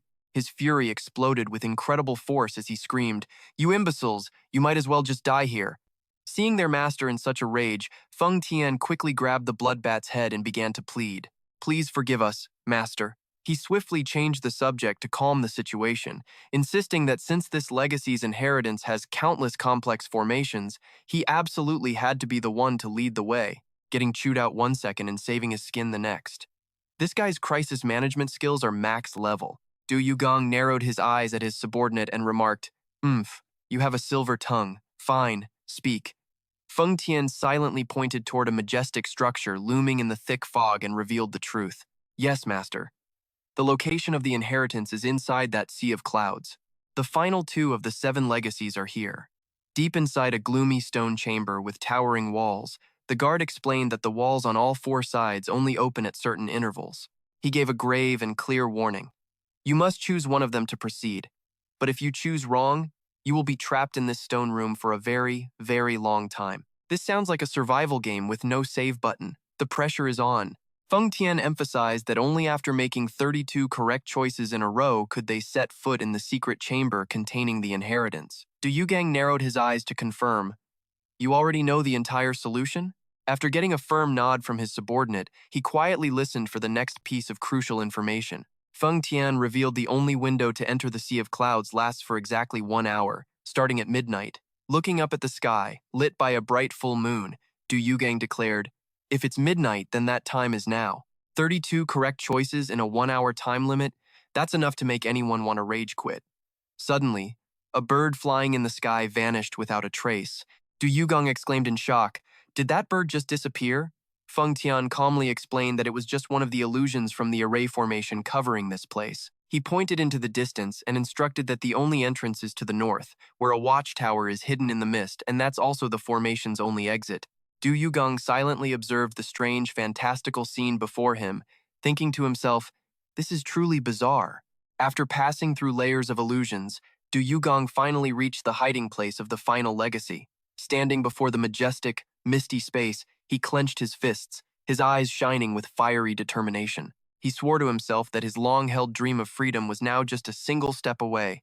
The heavenly god king watched Yang Ren struggling and then mused aloud.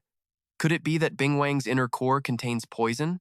I've studied a bit of medicine, and that would be my guess. The elder sighs, his face etched with worry. Why now?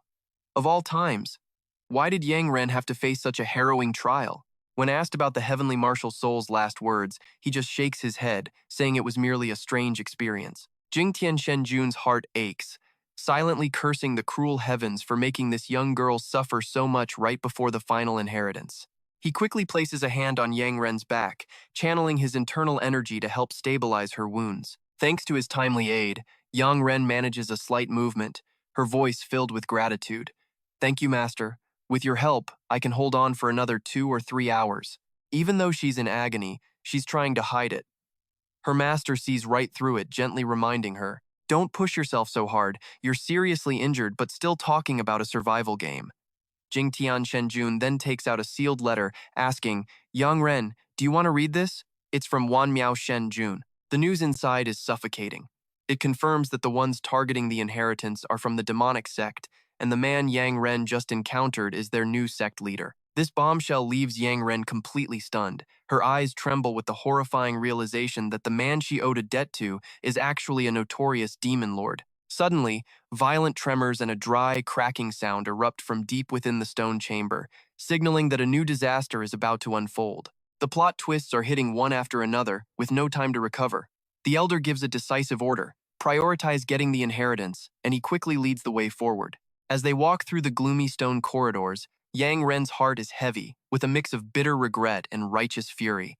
She mentally scolds herself for the heartless act of killing the innocent Icevong to absorb its core, while also feeling utterly humiliated, convinced that Du Yugong's sincere words were nothing but a web of cunning lies. The sound of heavy stone grinding and moving continues to echo through the chamber. Yang Ren grits her teeth against the pain, thinking to herself that this must be some kind of divine punishment for her past actions. Meanwhile, back at the formidable headquarters of the demonic sect, the tension is thick enough to cut. Elder Ghost Hand Tian Shang exclaims, How is this possible? Have the 5 demon gods betrayed us? The Golden Toad Demon Lord squints with absolute confidence, stating firmly that this is just a ruse. He personally planted a poison curse on them, making betrayal completely impossible. He waves off any suspicion that his poison was neutralized, even flying into a rage when questioned. Didn't I just say it's impossible? Sitting in the main seat, the little-faced demon lord calmly speaks, reassuring his underlings and steering the meeting back to the main topic. He reveals Du Yugong's next destination is Liaoning and asks the elders for a plan. The primordial hand worries that if their enemy grows stronger, he'll become uncontrollable, proposing they mobilize most of their forces to wipe him out. However, the Yaksha godly demon fears such a massive operation will be spotted by the righteous faction. One side wants to go all in, while the other fears discovery, a classic case of internal discord. He warns that if they are found, the demonic sect will have to fight the righteous faction directly, an unacceptable outcome that would let Du Yugang reap all the benefits. At that moment, Lu Bao Venerable proposes a truly audacious idea. What if they simply blow up the entire area?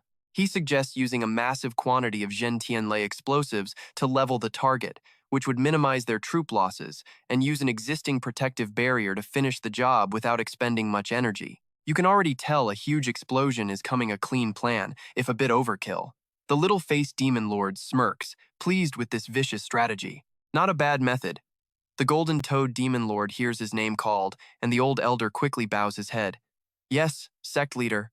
The current sect leader coldly commands the Golden Toad Demon Lord to take a team to Liaoning and confirm the true allegiance of the 5 demon gods. But he doesn't stop there, mobilizing all his core forces regardless of conspiracy or betrayal. Next, Primordial Hand, Lu Bao Venerable, Ghost Hand Tian Xiang, and Yaksha Godly Demon, take your men to Liaoning. Faced with his absolute authority, the elders roar their compliance in unison. Finally, his gaze lands on a man with slicked-back blue hair. And lastly, Kang Tian Shen Mo. The little-faced demon lord commands decisively, lead the soul-snatching Heavenly Soul Army to Liaoning. Kang Tian Shen Mo respectfully accepts. But the Golden Toad Demon Lord is still uneasy, quietly asking the sect leader about the army's loyalty, since they were once loyal to the previous leader. He suspiciously asks if they've all been cursed with the poison, only to be met with a cunning smile from his leader. They have already sworn their loyalty to me, so you have nothing to worry about. The old elder offers a slight smirk. This is interesting. The soul-snatching Heavenly Soul Army is a unit known for its incredible teamwork, capable of tripling its combat power when fighting together. And here's the ultimate irony. The very army created by the previous leader to protect, Du Yugong, is now being sent to kill him. His bodyguards have become his execution squad. The little-faced demon lord waits smugly for the chaos about to erupt, ready to remove this thorn from his side. Meanwhile, on a misty snow-capped mountain, a female demonic sect assassin quietly reads her orders. Bury Du Yugong, alive with the Zhen Tianlei. She realizes her group arrived too late when the Liaoning branch leader reports that all the explosives have already been planted in this location. One step behind, and they're now just spectators to the grand explosion. The female assassin squints, asking about the blast radius. The answer: the entire surrounding area of Yunhai and Wanglu is targeted. She gives a curt command. Excellent. Proceed. The branch leader immediately moves to prepare the activation of this deadly trap. Staring into the distance, the female assassin silently prays with resentful rage that this time all of them will just die and finally be out of her sight. On the other side, Yugang continues his solemn journey forward, completely oblivious to the horrifying trap waiting just ahead of him. Yugang trudges through the dark stone chamber and asks for confirmation, "Is this the 31st room?" Feng Tian respectfully replies, confirming that after just one more chamber, they will reach the final inheritance. He remembers the bone-deep, excruciating pain he has had to endure to get this far. Tears well up in Yugang's eyes as he tells himself the suffering is finally about to pay off. He eagerly pushes forward, but a strange energy pulse stops him dead in his tracks, so close to the end, and the game still throws another curveball at him. A sharp, dry crack echoes through the air, shattering the silence. A heavy stone door suddenly slams shut, blocking their path. Yugang panics, yelling, "The stone door is closing. What's going on?" Feng Tian reasons that if this place is attacked from the outside, its offensive array will immediately activate. Fuk loomed menacingly at his side. He smirked, figuring the Yu-7 must have stirred up some trouble outside. Suddenly, a volley of arrows shot out from the shadows, raining down on them. They were seeking a legacy, not getting ambushed in a survival game. Quick as lightning, Feng Tian and Fuk swung their swords, deflecting the arrow storm to protect their master. Drenched in sweat, Yugang noticed something was wrong with the architecture around them. The stone chamber was spinning, and the entire space began to shake violently. Massive stone walls shifted and spun around them chaotically at a terrifying speed. The entire chamber moved like a colossal machine, with debris falling and tearing through the darkness. Through the gaps, Yugang glimpsed the outside world, but it was quickly hidden again. He struggled to keep his balance, his breath ragged, as the chamber's bizarre shifts completely disoriented him. When the shaking finally stopped, Yugang gasped, "Is it over?" The dust settled, revealing a vast open space right in front of them. Yugang's eyes widened in horror. Imposing figures were already standing there, waiting for them. It was the great masters of the righteous faction, their overwhelming presence pressing down as they glared with icy eyes. Upon seeing his group, Feng Tian then Quan roared with fury. "You scoundrels!" In stark contrast to his master's seriousness, Fuk just burst into wild laughter. Standing beside the masters, a weakened Yang Ren still gritted her teeth, cursing the demonic sect. One side furious, one side laughing, and the man in the middle just frozen in shock. Wasting no time, Feng Tian moved like a flash, his greatsword tearing through the air as he charged forward. The resounding up in the dark chamber, Feng Tian poured all his strength into every slash his face powers collided, igniting a fierce battle in the dark chamber. Feng Tian poured all his strength into every slash, his face glowing with murderous intent. Caught in the crossfire, Yugang thought to himself, "The killing intent is so strong it's making my hair stand on end." Mid-fight, Feng Tian roared, "Die, you insects!" Suddenly, the entire stone chamber began to shake violently once more, and large cracks started spreading across the massive walls. Yugang realized the secret mechanism was activating again. He was stunned as the giant stone blocks moved chaotically. He realized with horror the chamber was spinning again, the whole space turned upside down, sending everyone flying and free-falling into the deep darkness of the twisting passage. Yugang struggled for balance between the shifting walls, realizing Feng Tian had been thrown far away from him. The guard only had time for one desperate cry of master, before vanishing into the darkness. Standing in the endlessly rotating chamber, Yugang cried out in shock. "It's still spinning?" A mid-combat auto-spin feature talk about the most annoying boss environment ever. The dizziness and chaos sent the new sect leader into a rage. He roared in pure frustration. "When will you be satisfied? Stop it right now!" As if answering his command, the chamber abruptly stopped with a dry crack. Amidst the rubble and thick dust, Yugang silently scanned his surroundings and noticed a figure lying collapsed ahead. One shout and the system obeyed, a little convenient but effective. Moving closer, he squinted and realized it was Yang Ren. Yugang gritted his teeth, cursing the deceitful woman. Seeing her lying there, gasping for every painful breath, he couldn't help but let out a bitter, sarcastic remark. He pointed at her, his voice dripping with contempt. "In the ice cave, you pretended to be a fairy. This time, are you pretending to be unconscious?" Yang Ren slowly opened her eyes. Memories of his confession in the ice cave flooded back, and she wondered in shock Was everything he told me in the cave real? Witnessing his rival's pathetic state, Du Yugang just stood there silently, with his arms crossed. He figured this was the price she paid for shamelessly stealing the inheritance. But then, Yang Ren unexpectedly whispered through her tears, "I'm sorry." She painfully admitted she was wrong to think his stories and dreams were just lies. Du Yugang looked down at the gasping girl with deep suspicion. His voice was a sharp sneer. "With just that empty apology, you want me to spare your life? Trying to act this pitiful is honestly laughable." Yang Ren lowered her gaze, her breath catching as she replied, "Begging for my life? I can see why you'd think that. If you knew who I was, you'd see I'm actually pathetic." "Honestly," she said, "I don't know much about this so-called path of righteousness in the martial world." She sadly recalled her one and only wish. As long as she and her masters could cure her fatal 7 yin severed meridians, she couldn't care less about any grand ideals. The story suddenly shifted from a rivalry to one of shared pain. Yang Ren admitted bitterly, "You are a young sect leader, yet you refuse to give up on your dream." "Me? I just want to live a little longer. I never should have laughed at your dream." Seeing her slowly fading, Du Yugang began to waver, a cold sweat running down his face as he questioned himself. Is this really the genius of the righteous path, the one who stole the inheritance, the vicious demoness he knew? He couldn't connect the image of the strong, murderous woman from before with the weak person now begging for her life. His brain was lagging, unsure which version to believe. Yang Ren collapsed onto the stone floor, her ragged coughs shattering the silence. Du Yugang decisively turned to walk away, gritting his teeth. No, she must be trying to trick me again. I won't fall for it. But her whispered words, "I just want to live a little longer," echoed in his mind. Du Yugang froze, his face contorting from the intense inner conflict. He clenched his fists, screaming in his thoughts, "I just wanted to live a normal life." Gritting his teeth, Du Yugang made a difficult decision.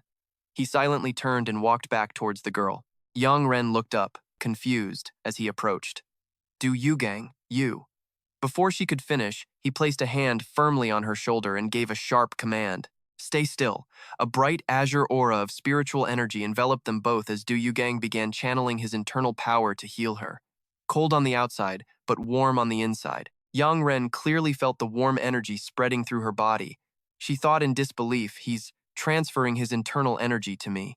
Weak and overwhelmed, she whispered words of gratitude. "Thank you." But Du Yugang's face remained an icy mask, completely devoid of emotion. He shot back with a cold snort. "Humph, I have no desire to speak with you." Though his words were dismissive, inside his mind, he was kicking himself. "I must be out of my mind. Why did I end up helping her?" Du Yugang thought to himself that even after saving her life, she'd probably just try to steal his inheritance the first chance she got. He growled, blaming her for everything.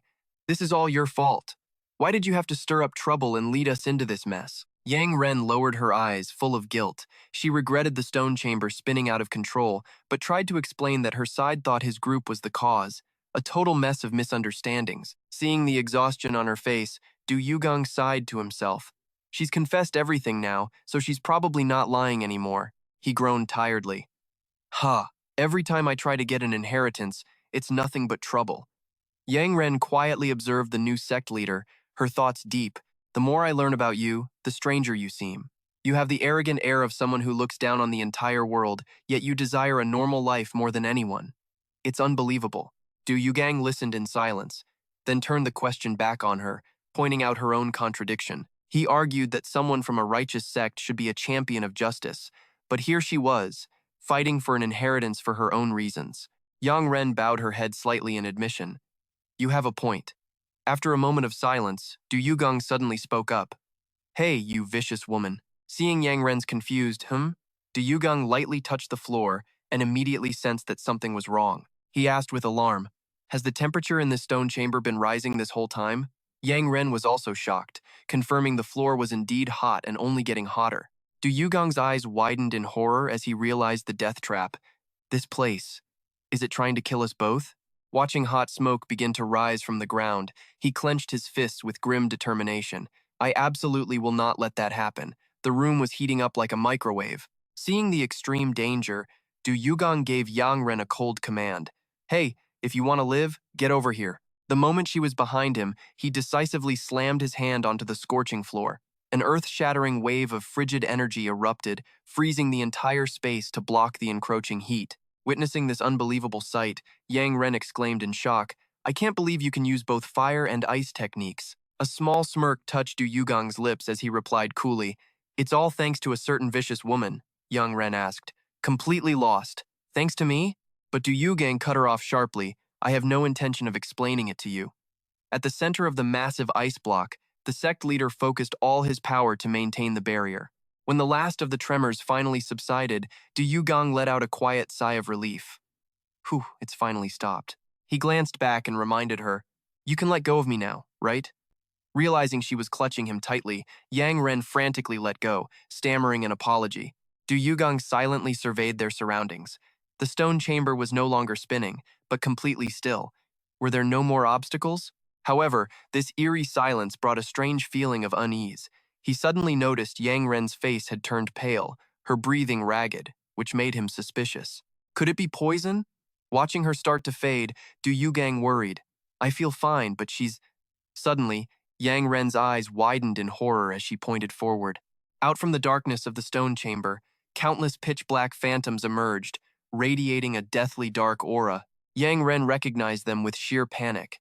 Black spirits, evil creatures with glowing eyes and sharp fangs, were slowly advancing towards them, their suffocating, killing intent enveloping them both. A black spirit let out a savage roar. "All of you will die in this place." Yugang clenched his fists. "And we'll end the video here. I hope to get lots of likes and shares. That way I'll be motivated to work on more amazing series."